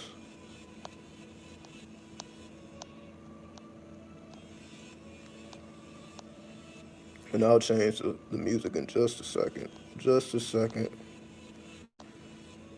Oh, Ryan Cooper and Saving Boomer. Let's see.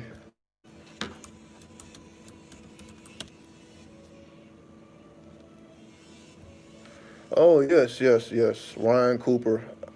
I watched a couple of his videos before in the past when he was speaking about his astral travels. So yes, I've watched a couple of his videos before. Again, I don't know if he still speaks about that. So let me actually see. I don't know if he still talks about that stuff. I see he's talking about angel numbers and soulmates and DMT. But yeah, I remember this guy because he used to talk about his astral travels. No, not astral travel. He did a dry fast. That's the video because I was researching about dry fasting, and his videos was one of the videos that popped up. I think he did, I don't know, maybe a week, 6 days or 7 days of dry fasting or something like that. So when I was doing my dry fasting, I was doing research to see if anyone else did it. So his videos was one of the videos that popped up when I was reading about dry fasting. So I do remember this guy. And I'm not seeing no controversial shit on this channel either, so nothing but respect. I'm not seeing no bullshit. All right.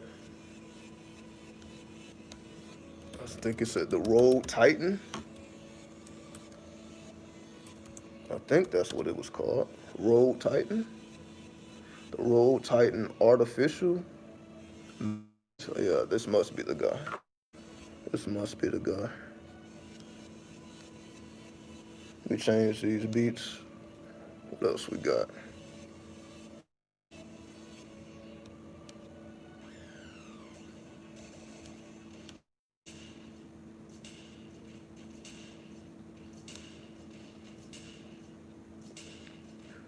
Um. Okay, I see him. I see him. Again, just give me a few minutes. Then I'm not gonna take too much time doing this. I just want to see who these guys are. You guys are putting these titles in here. All right, this guy. So far, the only person I've seen with these 8-hour live streams was Brother Sanchez. And again, respect to all these people. Again, I don't, no negative energy, no diss, none of that. Because again, I know everybody has their own perspective. Everybody has freedom of speech, so they're going to say what they're going to say, whether we or not. So it ain't about that. I'm just looking at them hours. I'm looking at them hours. Because if I'm the only one doing it, not the only one, but the one, Thunder Wizard, yeah, that came up too. All right.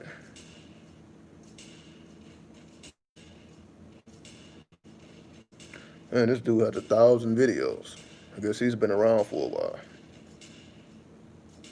He's been around 1,000 videos. God damn. I guess that's about how many videos I have. He probably has more videos than me though. I'm sure. Okay, he's talking about shamanism, runes, Buddhism. So I guess he's I'm saying more shamanism than anything. Um,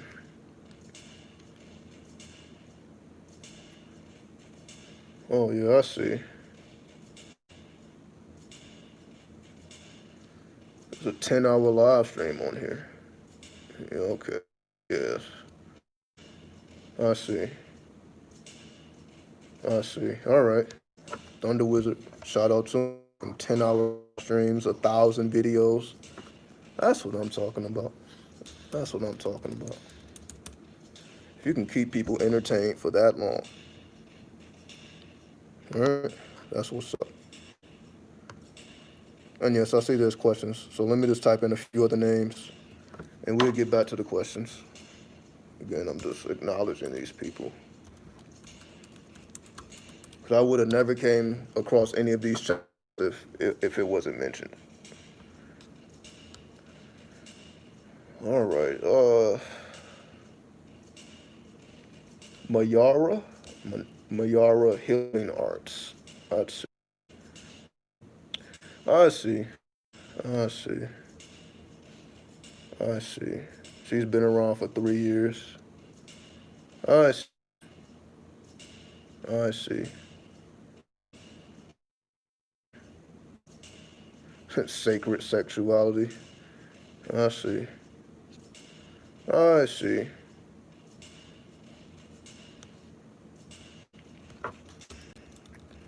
I see. All right.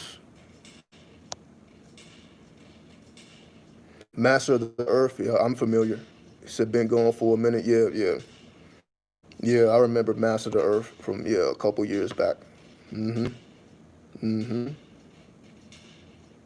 What it mean when you keep running into the same person without ever speaking to them? Maybe it's telling you to speak. That's how I look at it. If you keep saying the same motherfucker, are they acknowledging you or you just acknowledging them? See, that's the difference. Do you see them or are they seeing you? Are they acknowledging you like, damn, this motherfucker? Keep seeing this person. Or is it you acknowledging them? Or are they acknowledging you or you acknowledging them? Because that makes a difference. Because if you guys are acknowledging each other, then maybe some conversation should be sparked and you shouldn't wait on them to do it. Don't wait on them to bring up a conversation. You need to, all right, I'll keep seeing you. Like, do you work around here? Like, why do I keep running into you? And it could be pure coincidence. There are no coincidences, right? So there's always a reason. There's always a deeper reason.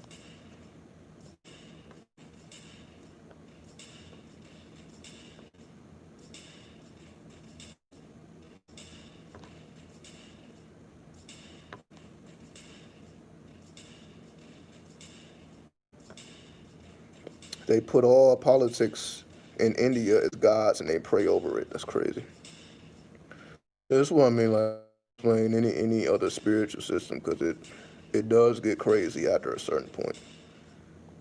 Is viral marketing the real virus? Are you talking about a computer virus? Talking about viral marketing, or are you talking about physical marketing? But again, marketing is marketing. Every day we see shit in our face that don't mean nothing. You know, we see the billboard, all this number, if this happened and that and that. That's an abundance. Awaken the brave.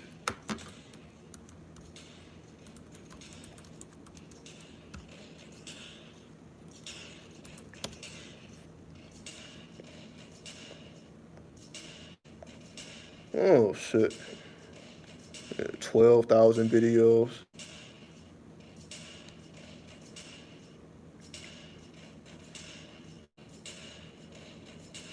Okay, yeah, I see he be taking off his shirt too. I see it. Be shirt off. I see. So he's always in the woods. Um. Okay, I see. I see. What else we got? Let's see. Any.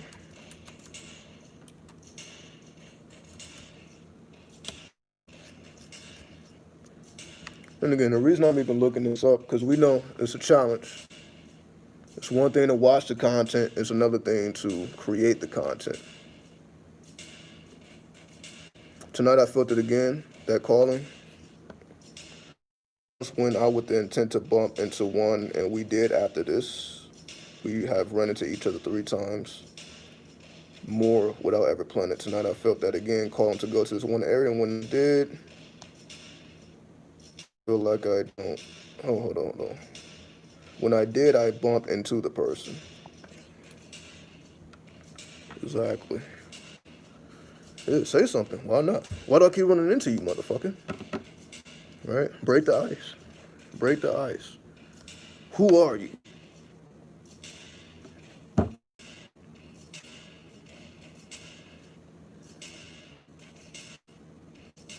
They seem aggressive. That's funny. Ani. I see Ani Asaru. Ani Asaru.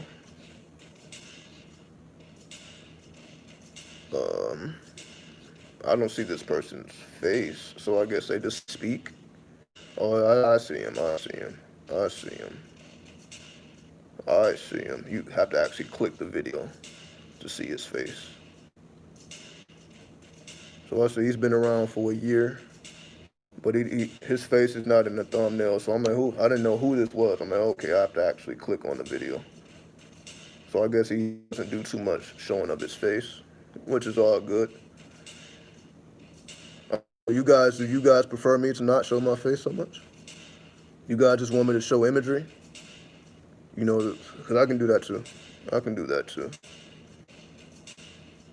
You guys just let me know what medium works the best. Because yeah, we can get it in. So again, shout out to everybody. Again, I'm just looking up everybody real quick. Right, yeah, Infinite Waters. I don't know if he still goes by Infinite Waters, but yeah. And yeah, it's more lighthearted. Yeah, definitely. Again, it's all about the audience you're trying to draw to you. So that's why I'm looking at when people's content, that's telling me what type of audience that they're trying to attract. So that's what I'm looking at it for. I'm like, okay, what type of audience are they going for? Because I think I haven't seen no madness yet. I think I haven't seen no darkness yet. Like everyone I looked up, everybody's typing in. You know, yeah, it's more lighthearted. I ain't seeing nothing about no demons. Let's see. Well, again, which is good because that's why I'm here, right? Supposed to give the angle that no one else is talking about, right? So it's good. It's good. It's good. Let's see.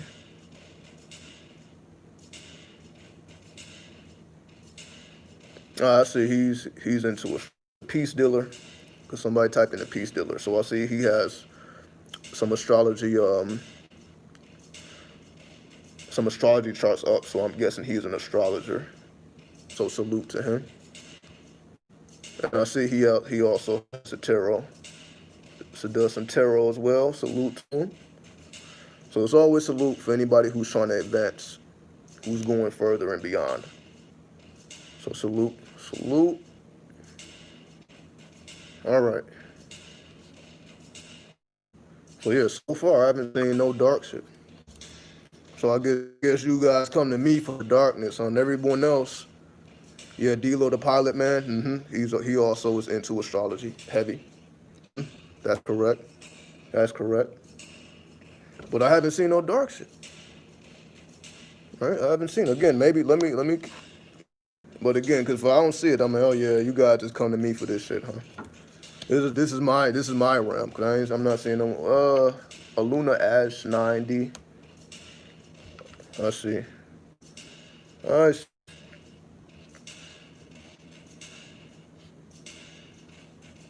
So yeah, air signs, fire signs. So I see more astrology here. Divine masculine, divine feminine, twin souls. Okay. I see some tarot cards. Does some tarot reading. I see. I see. I see. Okay. Who else we got? Spiritual soul. Yeah, darkness. I'm saying I'm not seeing it nowhere else. I'm not seeing it nowhere else. Spiritual soul. Is that somebody? Yeah, it is. It is. Spiritual soul. I see. I see. Uh,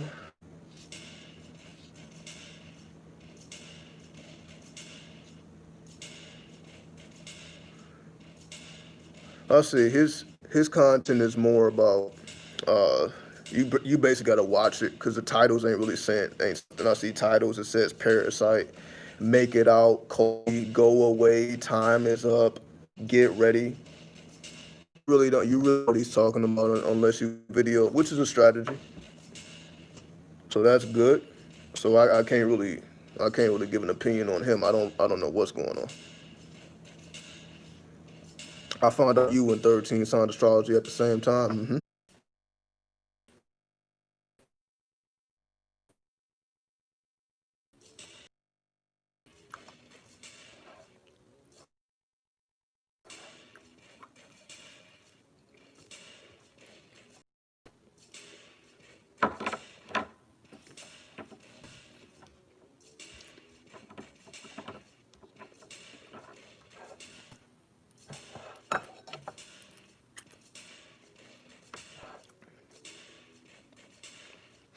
I said I wouldn't eat in front of y'all with the phone overheated, so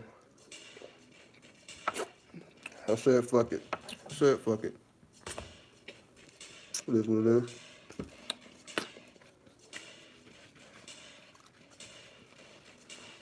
All right, enough of that.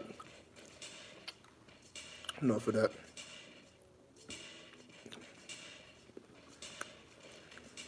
All right, that's funny. Mukbang.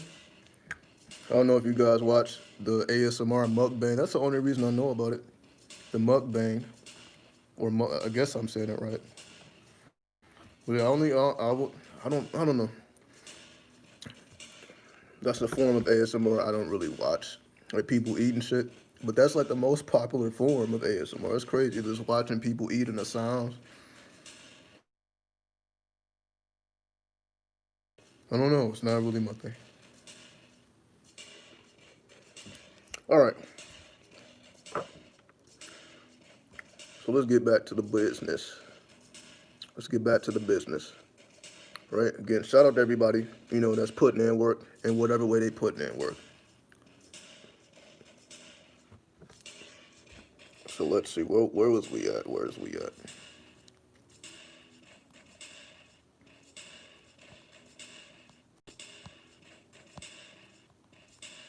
Let's see.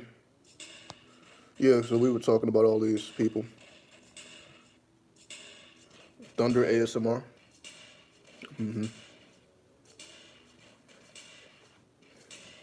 Yeah, I still got ASMR videos, but I didn't even release yet. Cause they be taking time to perfect them.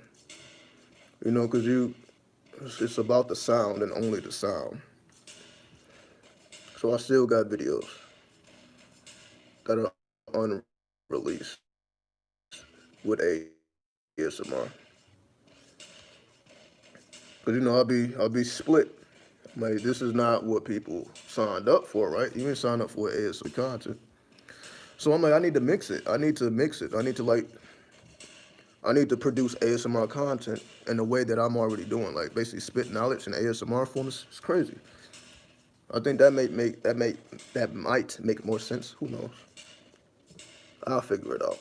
But ASMR is a real big part of what I do. I listen to it every day in some form or fashion, either my own stuff or somebody else's stuff. But yeah, I was just not gonna load.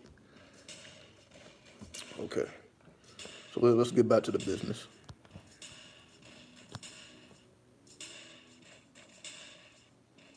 Were you the one talking about drinking blood and urine? Probably. Probably so. Sound like some shit I would say. It sound like it. Yeah, the Eternal Black Flame 666. Yeah, I'm actually subscribed to that guy because yeah.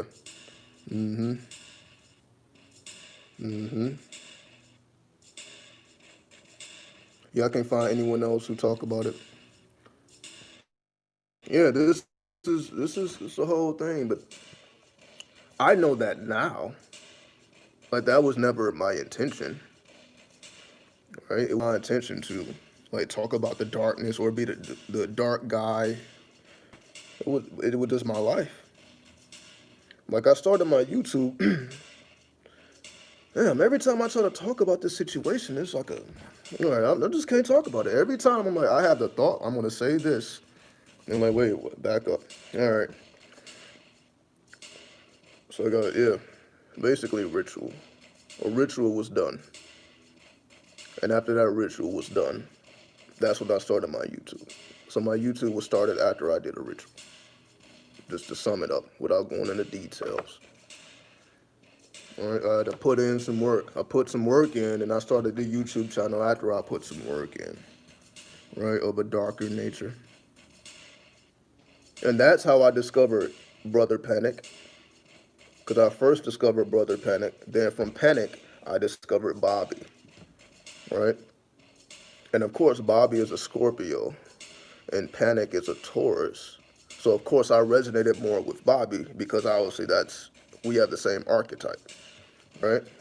But then Panic was, the one who was still producing content at the time. So I'm talking about 2013. So I'm talking about 2013. So Panic was still active and putting out content. So that's why, of course, he's going to pop up first. And Bobby wasn't producing content at that time. I believe it's the last time Bobby Hemmett did anything. He was doing it over the phone after he had not after. I think he only did one interview after he had his stroke. He only did one call after that. But before that, I think his last videos were not even videos because he was starting to talk over the phone, like with the blog talk and things of that nature. But by the time I started my YouTube, he had already, slowed down on that. So Bobby wasn't putting out any content at that time. But Brother Panic was at that time. So I got into Brother Panic. Then I believe Ra Imhotep or 13 Signs Astrology was mentioned. And yes, that I've been watching him for a long time. A long time. I found your manifestation video. You were the first person that said move from the top chakra down. I know. I'm probably still the only one who says that. So that's the whole thing. It was an innovative video. Because I'm like, yo, that don't make any sense. Going from the spine upward. Well, that's just too obvious. That's too obvious. What about if you go from the crown down? To me, it just made more sense. As above, so below. It ain't as below, so above. As above, so below. Below is second. But again, it's because most people who talk about the chakras and the Eastern mysticism, because that's all Eastern mysticism, most people, they don't have the same body of knowledge I have. So they couldn't come to that conclusion. Because I didn't come to that conclusion studying a bunch of Eastern mysticism. That's not how it happened. Because again, I was showing tarot cards and all that, so I approached it from a different perspective because that was my background. So I was able to come to an understanding. I know everyone else is just following suit. Whatever they learn, they're just regurgitating. I had no desire to do that. Well, I'm going to read it in the book, and I'm just going to produce it on a YouTube video. Coronavirus means crown virus, the virus of the crown. Maybe so. It's also a star constellation. You know, of course I would know that. The astrologer, of course I would know. I went to a lecture to see Prentick in Aline Bay, which led me to Bobby Hemmett too. Exactly.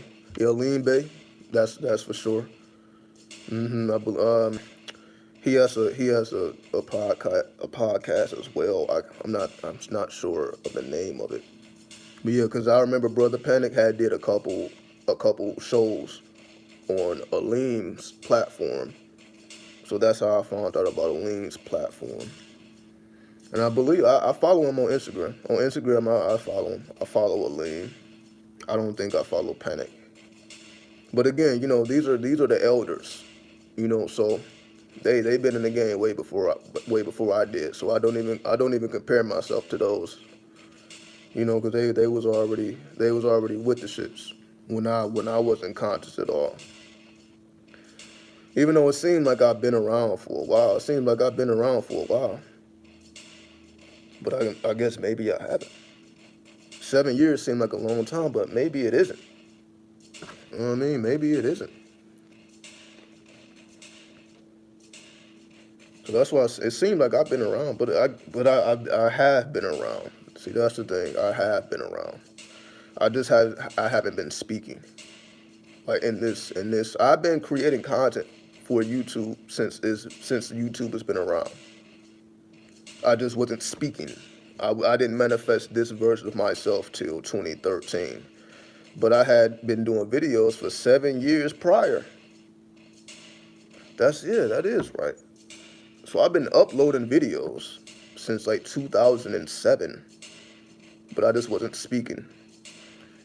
In the opinion on Young Pharaoh, well, I wouldn't say he speaks about spiritual knowledge.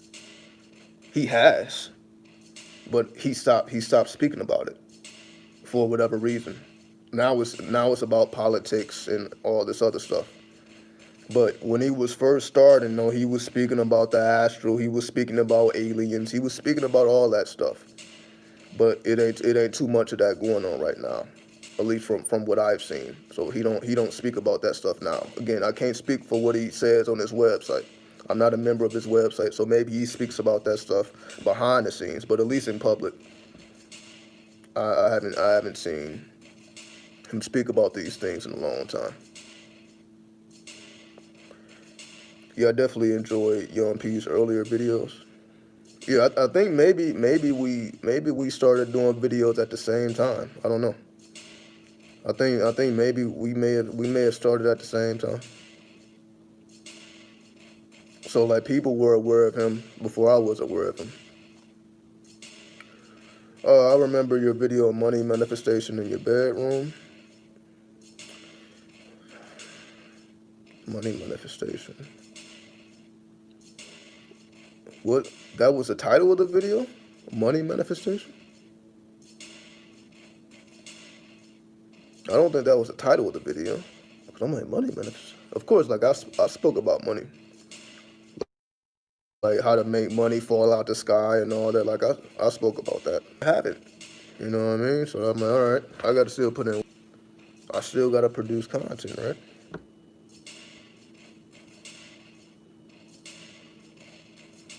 No, but you talked about that. Yeah, yeah. I'm not sure what video you're talking about. But yeah, so even though I've been around, that's what none of that matters because I still gotta put because I so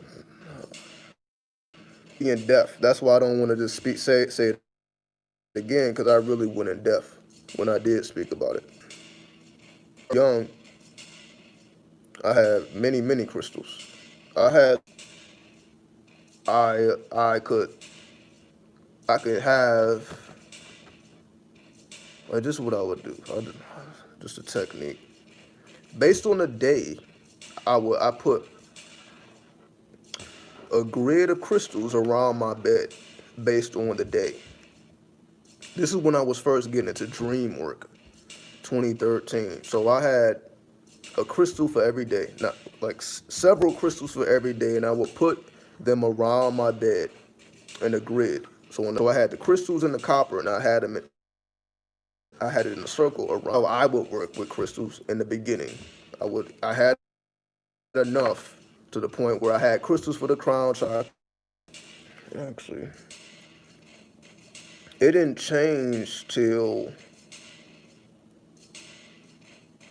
because I'm trying to think. Um, crystals stopped being a thing for me.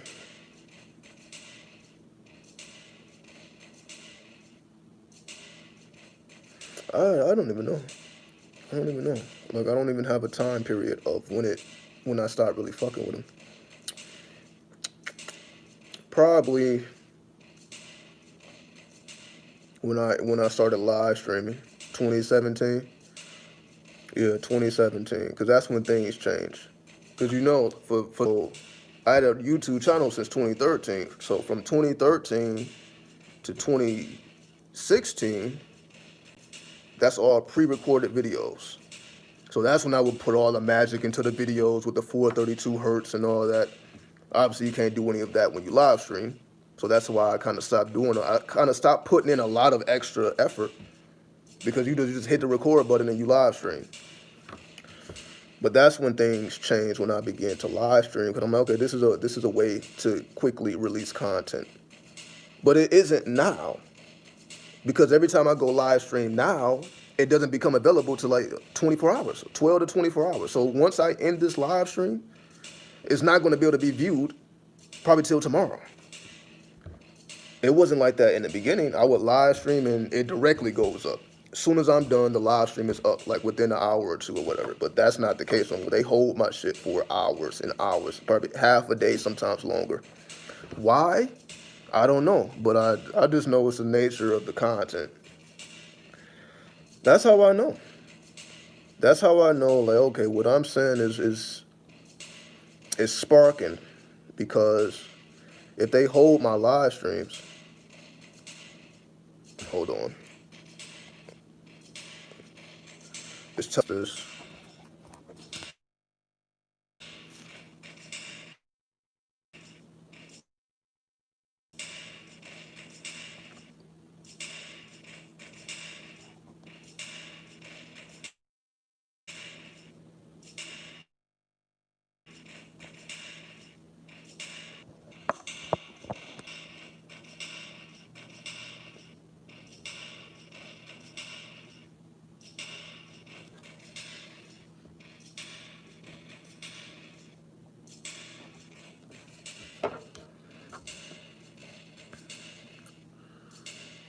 It may be better now.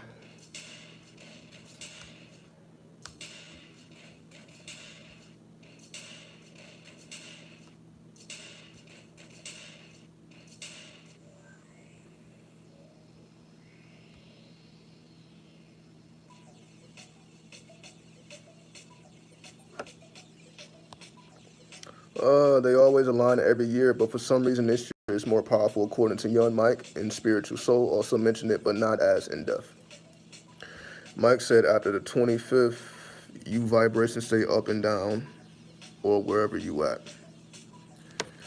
Yeah, because everyone has their own interpretation, of what it means.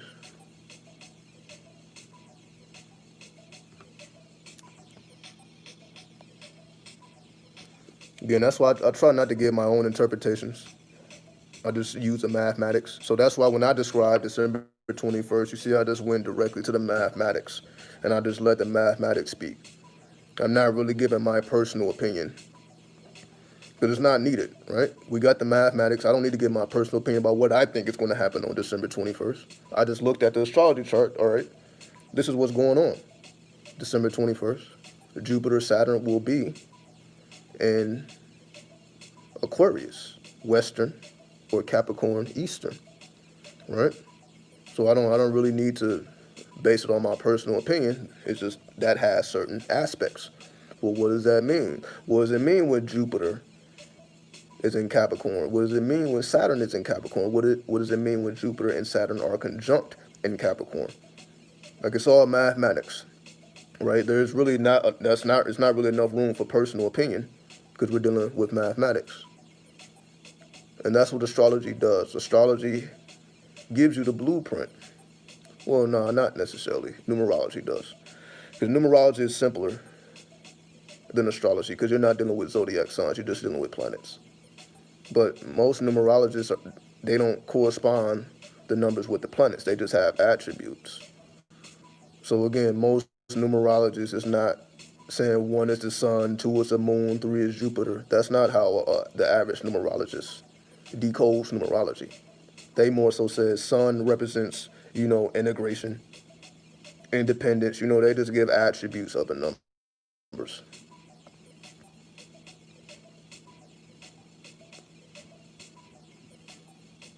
But again, I don't know, my mind, again, this is just because I came from the 93 frequency. That's just what it is. I say what makes me different than anyone else is because I came from the 93 frequency, right? That's the only difference. I say if how I would define myself versus anyone else that produces content on YouTube is because I came from the 93 currency. And again, well, what is 93? It's the Lima. I don't think no one else practices the Lima. Like everyone you mentioned, every name that was typed in there, none of them are practitioners of the Lima. Why? Because none of their content speaks about any of that stuff. Right? So I'm like, oh, it's just me, huh? I'm the lone wolf. And I've been a lone wolf, and I will forever be the lone wolf because it ain't gonna be. Again, people mention Crowley, but they don't know Crowley, right?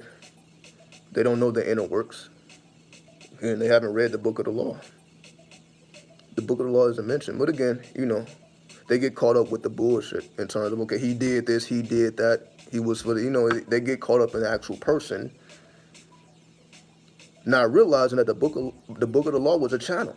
It don't have nothing to do with Crowley. So even if you disagree with the way he lived his life, that has nothing to do with the Book of the Law, because the Book of the Law ain't telling you to do none of that, of what he did, but it kind of does, though. But what he did was based on the Book of the Law, so it came from something greater than him, which he acknowledged. So that's how I approach it. I'm like, okay, the Lima comes from Awas. The Lima does not come from Aleister Crowley.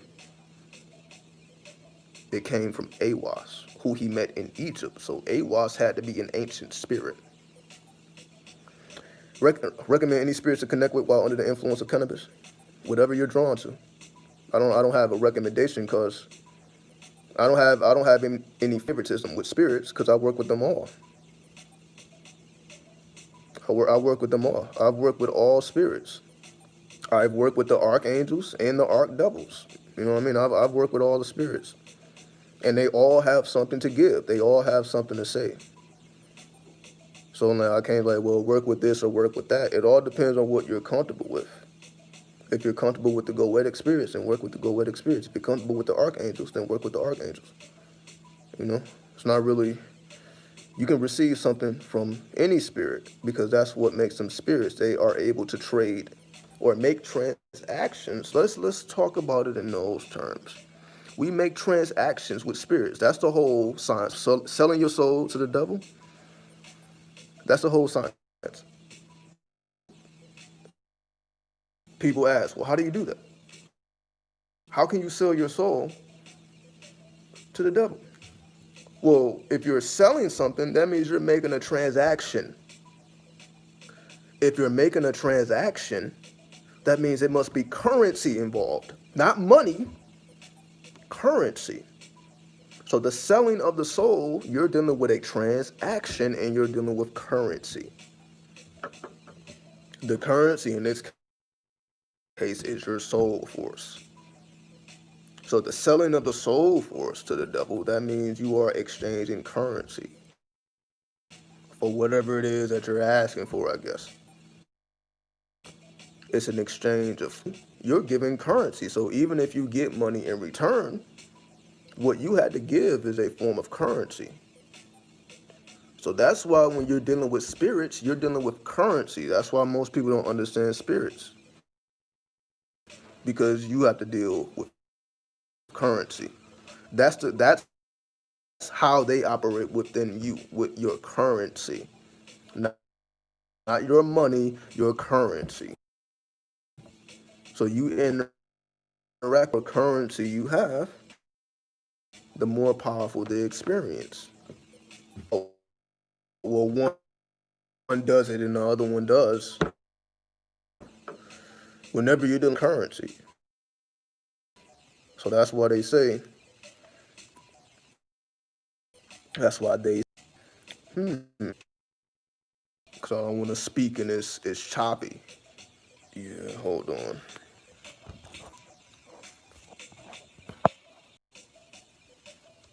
Cause I think it was getting a little choppy. Can you get Ethernet? What do you mean?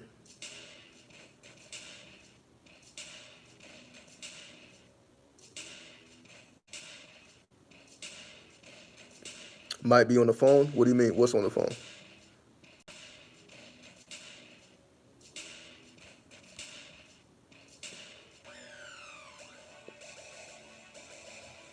But I never seen that shit before.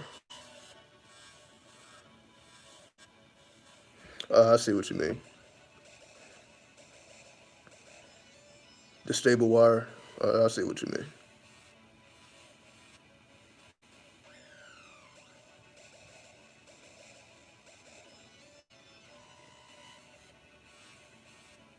Yeah, usually I don't have any issues. But who knows, right? Who knows? But you see, yeah, I'm sure it's my phone because the phone has been over. It is what it is. It is what it is.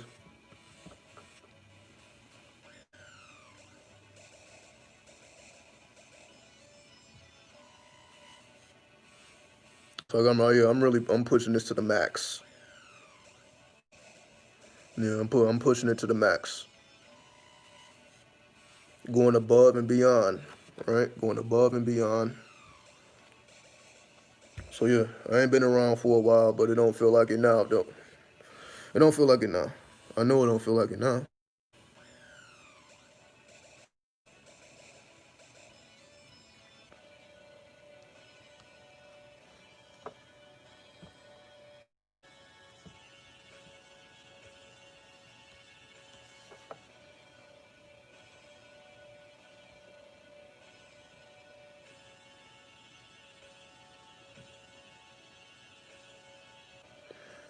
The world record is 24 hours live streaming.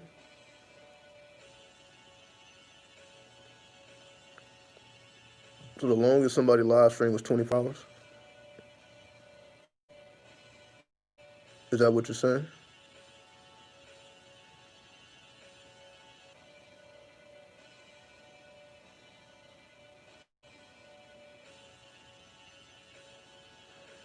Yeah, I haven't. I mean, I could. Again, I don't know. Things like that just doesn't disturb me because again, things like this give me energy. This doesn't take away my energy. There are many gamers who just sit and play games. Yeah, yeah, yeah.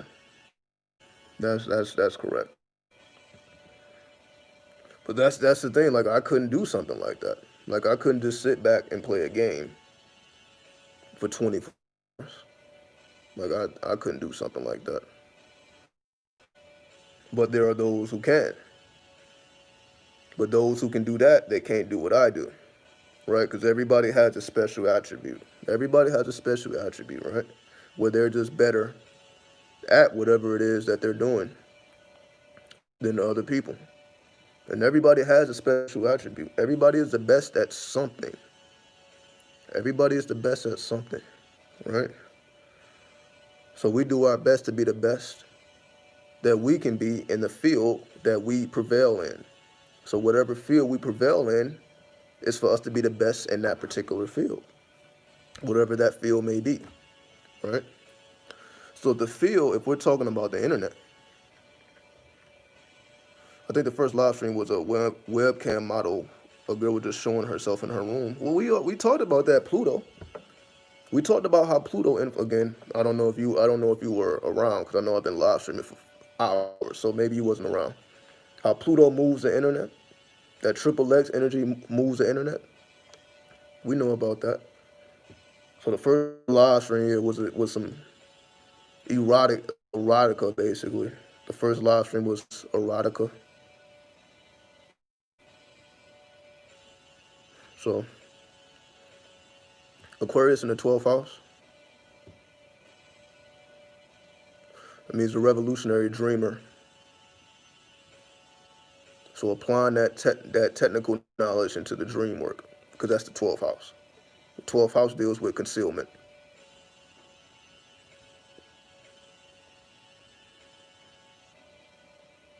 Spoke what I couldn't express. Triple X spoke what I couldn't express. Because your Aquarius is in the 12th house. The 12th house is dealing with concealment. So it ain't for you to express, it's for you to go into the dreams and to have that experience, because that's what the 12th house represents. The 12th house ain't dealing with speaking. It's dealing with dreaming and karma and devotion and spirituality.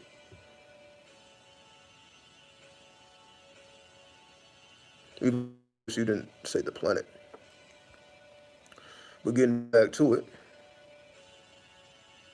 let's see.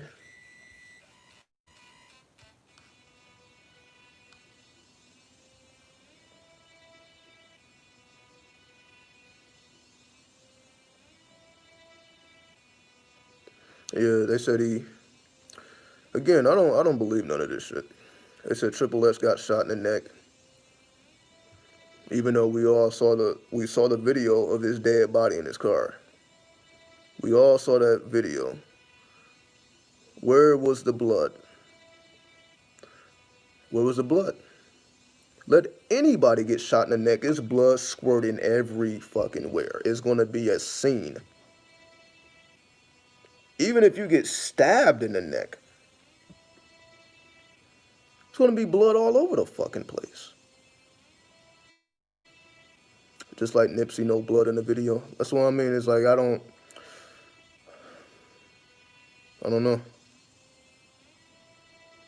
So it's like, even though it's like people want to see video of everything, but how do you see a video of a dead body with no blood? And you got shot and died. It was a tranquil dart. That's crazy. But who knows? I don't know. All I know is when I saw that video of his dead body, I didn't see any blood. I didn't see a mess. That car still looked as clean as he'd stepped into it. They killed him in the hospital, but they say he was dead on scene.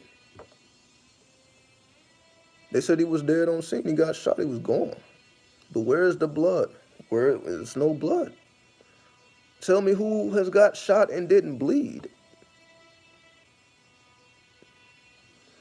If I ever going to die or be a sacrifice, I hope I helped at least 5 million kids. The only reason he even said anything like that, to be a sacrifice, we know that comes from the blood sacrifice. So,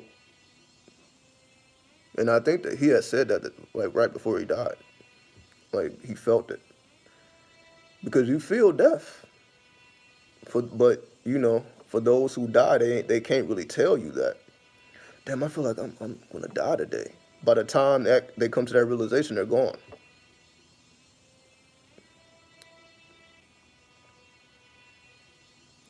And again, I don't want to speak too much on that because I guess it's technically conspiracy theory. I just know what I saw.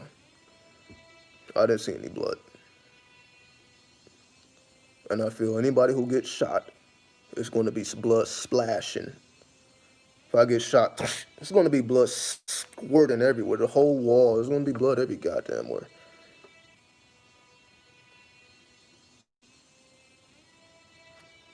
I don't have a planet in the 10th house. Does that mean something when there isn't a planet in the house? That means you got to focus on the house cusp. So, of course, it's only 10 planets. It's 12 houses. So it's going to always be houses with no planets. So even if you had a planet in each house, it's still going to be houses empty. But you have to study the house cusp because the house cusp gives you the theme of the house. So there's always a zodiac sign on that house cusp, even if there's no planets. But that's just how I particularly, crazy.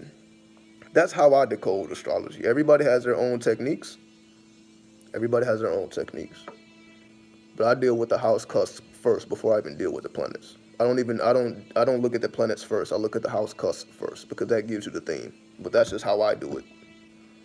So I'm always, because again, you're going to get the full spectrum from the house cusp.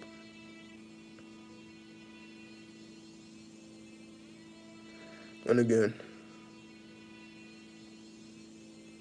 the AK is still talking about Triple X. Again, I did a video when he died. I remember the day. I think I did a video that same day. I did a video. I spoke about it more in depth that day. I don't remember all the details, but I remember I spoke about it that same day, or at least the day after. So I did speak about it because I remember where I was. I remember I was at the library.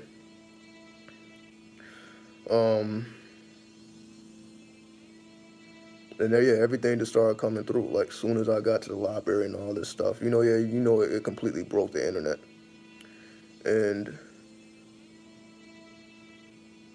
But yeah, I think I did a video that same day. I'm sure I did. I did a video that same day or around that time. And I spoke more about it at that time. I don't think I said that, though. Again, I just remember. I didn't see no blood. I don't know. Who knows what really happened? Just because something is on camera don't mean it's real. Who knows? But again, I don't want to disrespect the family. I don't want to disrespect anyone who actually knew him. And like, yo, he's still alive. I don't want to go in that direction. So that's why I don't really speak about it. That's why I don't really speak about other people and blood sacrifices, the Illuminati. That's because again, it's people who take that shit personal. So that's why I try to keep my channel as impersonal as possible, other than myself. But there's gonna always be people with an opinion and who feel some type of way when you're speaking about people that they love. So I try not to go in that direction. But that's just my personal opinion. But rest in peace to him nonetheless. Rest in peace to him. But again, it's a strange world because everything is not what it seems. Everything is not what it seems. And that's for sure. We can go all the way back to the Tupac death. You know how much conspiracy was around when he died? I think that's what started it. Well, actually, the first conspiracy theory started with JFK. But in terms of rappers, it started with Pac. Like, of course, I'm sure it was rappers that died before Pac, but just the way that happened. Again, there was no keys in a Mercedes. No, I don't think, it was a BMW. There were no keys in the BMW of his last photo. It still makes no sense to me. They said his last photo, they said was taken like 5 minutes before he got shot but how? There were no keys. So how did a person take a photo of a car stopped with no keys in the ignition? So it sure wasn't no keys. Yeah, it's clearly in the picture. You can look it up. It's clearly no keys in that ignition. So how was that the last photo? How was that the last photo? It doesn't make any sense. Then, with the autopsy, said it was, the tattoos are not in the right place and shit. It's like, it's just, to me, that's where it all started, where we started questioning, like, everybody's death because of how messy JFK death was. JFK death was real messy. Then Pac death was real messy. It was like, wait a minute, this is it's not clear cut. It wasn't just no gang shit. Oh, he hit Orlando, and they got retaliation, and that's the end all be all. It's not that simple. It's not that simple. Marilyn Monroe, exactly. Like it's so many deaths. We can name so many people. That is like, wait, that even Jimi Hendrix. You can go all the way back to Jimi Hendrix. Said he just died in his bed. He OD'd. They said Jimi Hendrix OD'd with his girl in the room. Exactly. Bruce Lee got shot on set. How? How do you kill a real man with a fake gun? How was there even real bullets on the scene? Like, again, y'all putting out names because we know how deep this shit goes. We know how deep it goes. But at the same time, when you are a part of that world, they can do things to you that they can't do to other people because you took the oath. And that's just the reality of it. That's the reality of it. If you take the oath and you violate the oath, then they're going to violate you because you took the oath and you violated it. Now, those same rules does not apply to a regular civilian because you never took an oath. So, yes, the list is infinite. Just like, they always putting men in dresses, black men in dresses and all that. That came from Bobby Hemmett. He was the first to let that be known. Then Dave Chappelle spoke about it because they tried to put him in a dress. And he wasn't going for that. So it's so many things. There's so many things that don't make any sense, but we are expected to believe it and take it on face value. But this is where it all comes from. It's like there can never be a perfect cover-up. The spirit will not allow it. That's what the public will never understand. And maybe the elites don't understand that shit either. There can never be a perfect cover-up. It can never be just perfect. Because there's always a signature when death occurs. I know. Because I've seen. And I've been in haunted rooms. That just make your solar plexus go cold. I don't know if people feel that. Like when spirits or like powerful spirits are around, your solar plexus goes cold. I'm like, God damn, well, like, why's my solar plexus? I've never felt that before. Until I came here to the desert in Las Vegas. Where you just feel a coldness in your spine. What is that?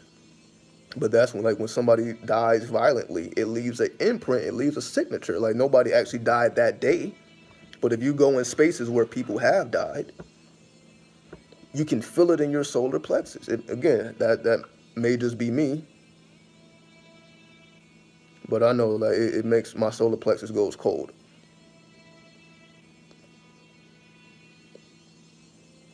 Exactly. Whitney Houston and her daughter dying the same way. And they just put it on because, she was doing drugs. Same thing with the daughter. They was around bad people. But there's always more. Again,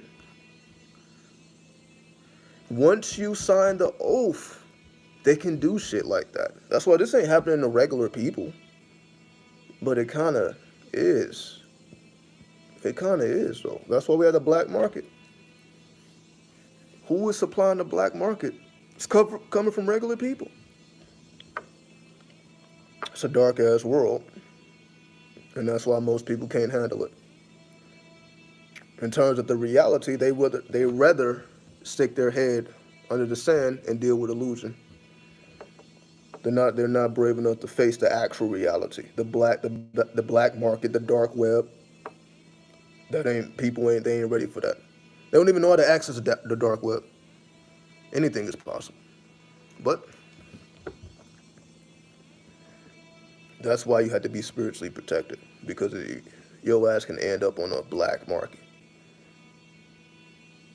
And you think it's some regular shit going on. They killing motherfuckers in the hospital. Hospitals are cemeteries. It's a lot of death that occurs in hospitals that shouldn't happen, or they keep you alive longer than you should be kept alive. That's how they do it. It's like they can take your life. They can cause you to die. So that's why a lot of people are afraid of hospitals.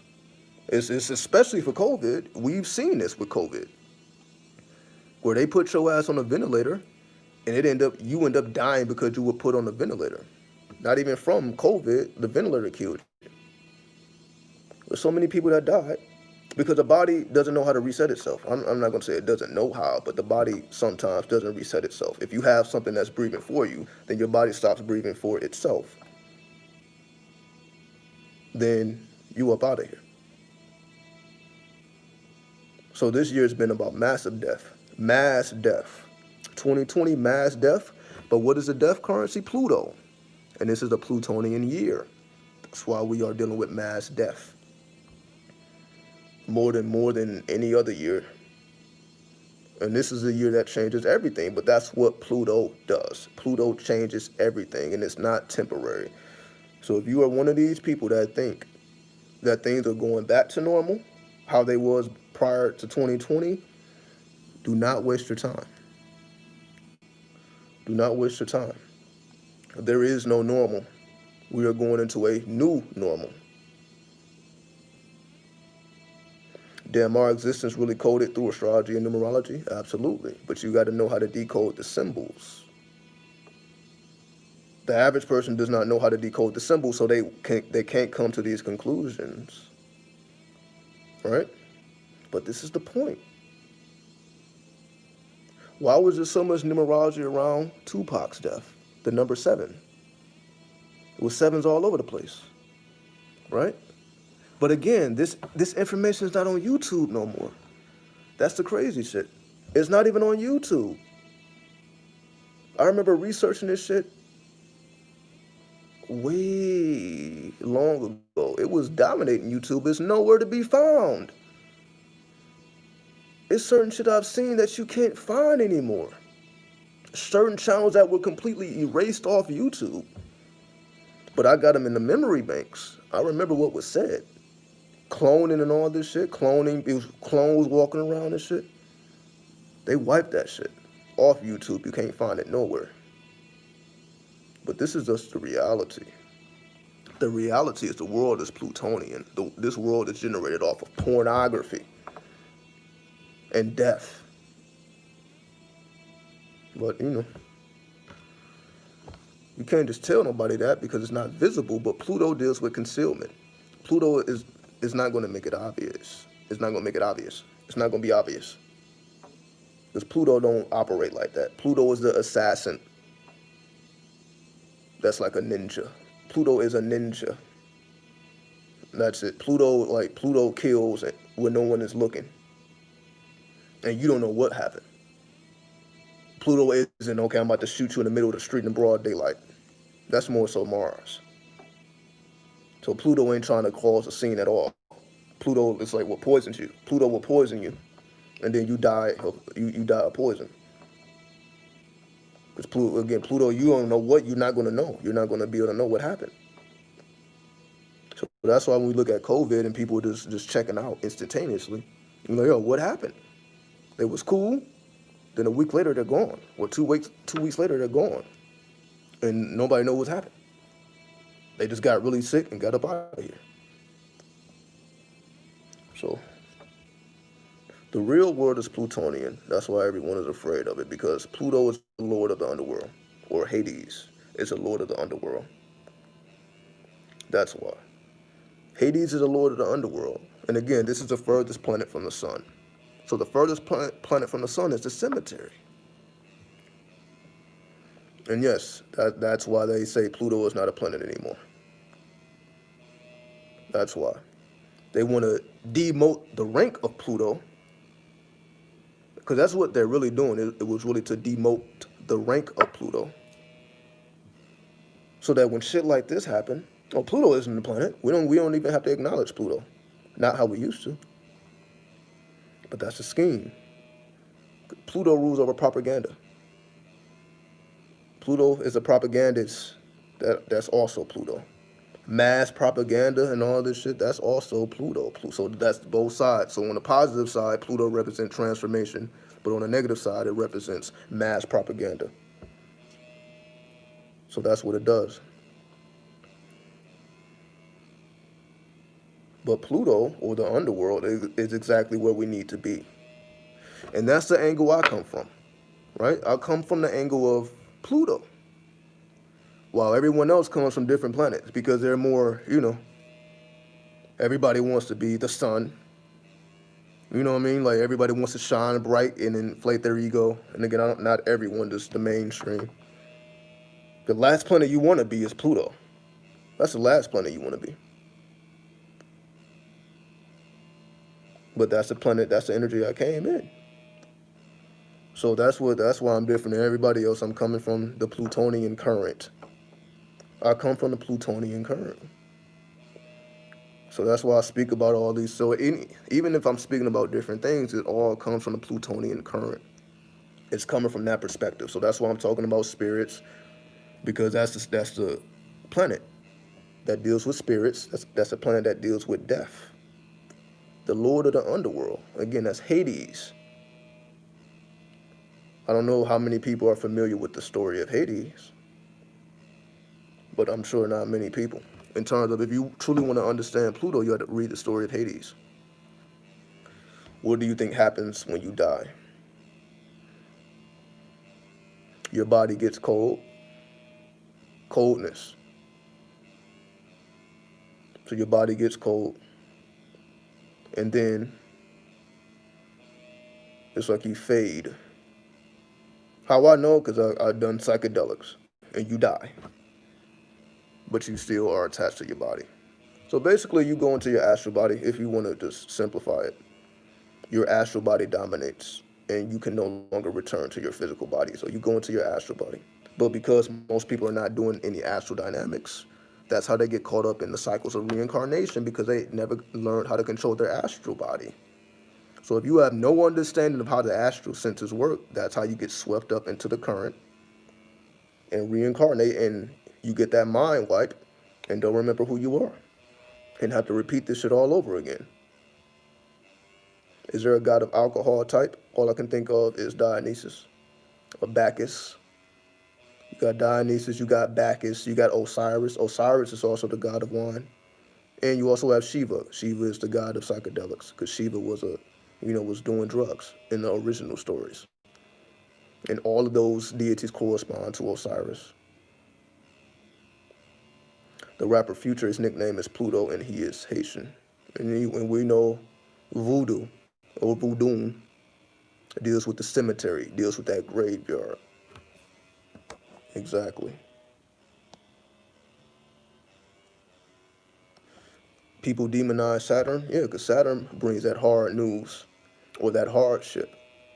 But Saturn matures you. So if you're not trying to be mature, you're going to hate Saturn. Saturn forces you to mature yourself. Right? And yeah, and little Uzi Vert, Lucifer, all that. But again,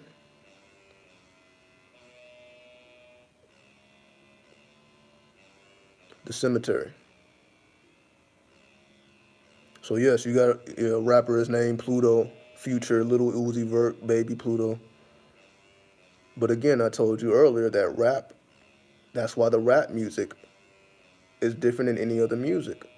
And this is also why rappers get killed. Not killed, kilt. That's funny. Rappers don't get killed, they get kilt. K-I-L-T. They don't get killed, they get killed. Because they're dealing with the death currency. They're dealing with that Pluto energy. And it's an energy that is hard to contain. Kilt like a little skirt? No, like kilt like voodoo. No, y'all think I'm talking about no, I'm not talking about no Scottish. Kilt is like when you kilt a.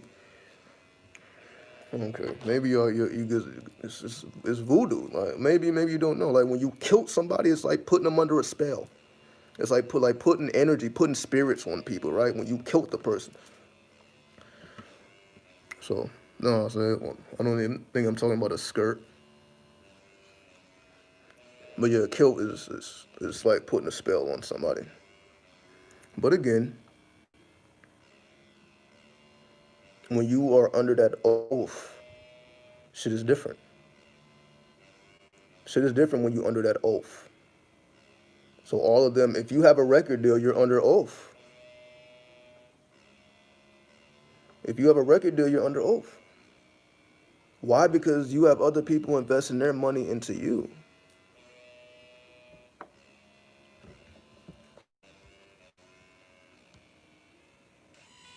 So yes, let's see, where do I want to go with it? So yes, that's why hip hop is so dangerous, because motherfuckers is getting killed up.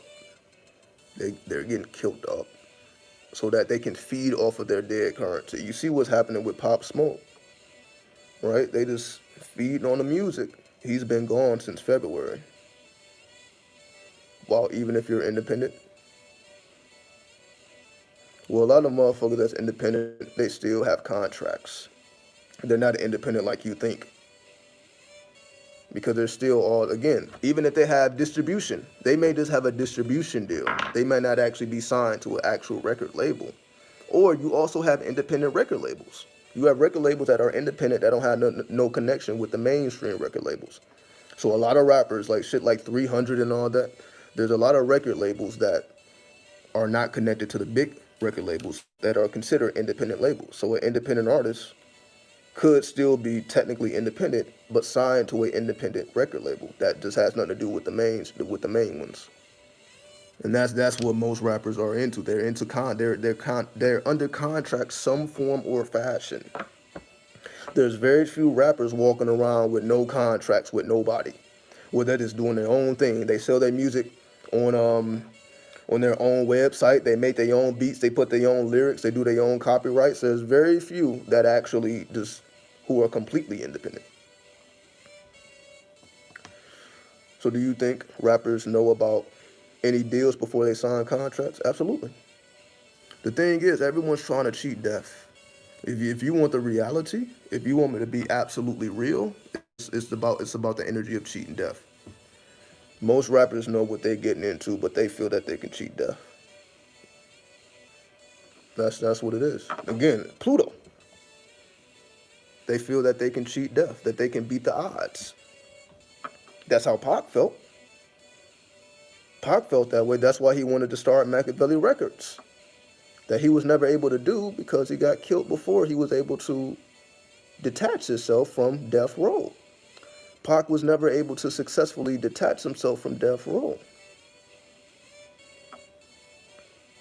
But again, he had signed that contract when he was in jail, and that's what got him out of jail. Again, that's when he became Machiavelli. He became Machiavelli in jail. Tupac went to jail as Tupac. He came out as Machiavelli. So, and yes, that's the whole, he walked into his death. That's a part of it. Being able to pick the time that you die. That's advanced. You can pick the time to die. But again, that's just something that most people, they don't want to deal with the energy of death at all. So when you say, oh, you actually can pick your time of death, yeah, you can. But that's something that most people, we don't want nothing to do with that. We don't want nothing to do with that. And they've been saying that shit where they say like the lyrics of the rappers is why they die, because they speaking this gangster shit. You know what I mean? And it's all in their music. They speaking gangster rhymes. And of course, when you speak these things, you draw those energies into existence. Somebody wants to test your gangster if you're talking about gangster shit, right? So that's always been the excuse where, you're speaking your own death into existence. That's always been a thing. There's people who have that ideology. However, I don't necessarily agree with that. I don't agree with that. Why? Because if your death is predestined, how can you speak anything? However, I don't necessarily agree with that either. I don't think destiny is set in stone. I don't think we have an appointed time. I don't think so. But that's just my opinion.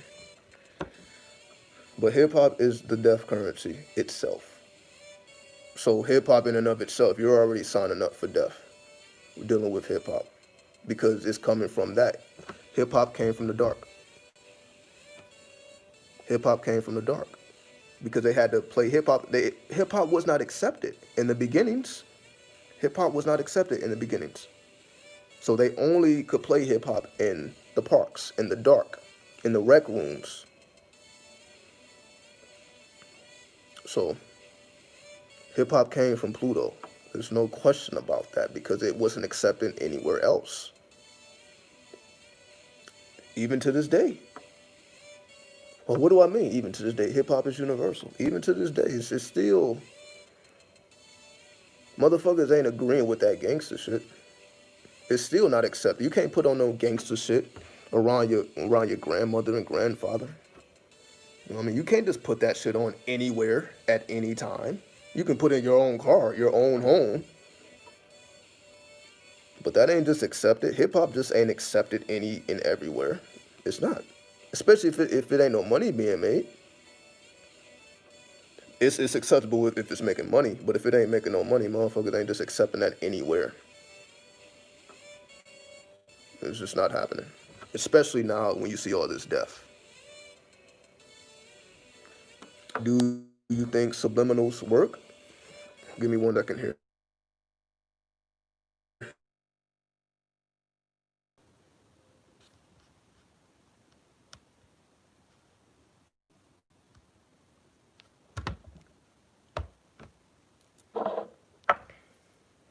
All right. How much time do you commit to meditation? All you need is 20 minutes. 20 minutes before bed, 20 minutes after you wake up. So less than an hour a day. It don't take that much time. The time you need is breathing. Breath work you should be practicing all the time. Don't just have your breathing on automatic. Do I think subliminals work? Absolutely. But we get up out of here. We get up out of here. I'll definitely be speaking to y'all again soon. Gave y'all these 8 hours. So hopefully, that made up the lost time. So email me, ash@ashrenew.com. Visit the website, ashrenew.com. And I'll be back. All right. Horned up, all right? We stay horned up.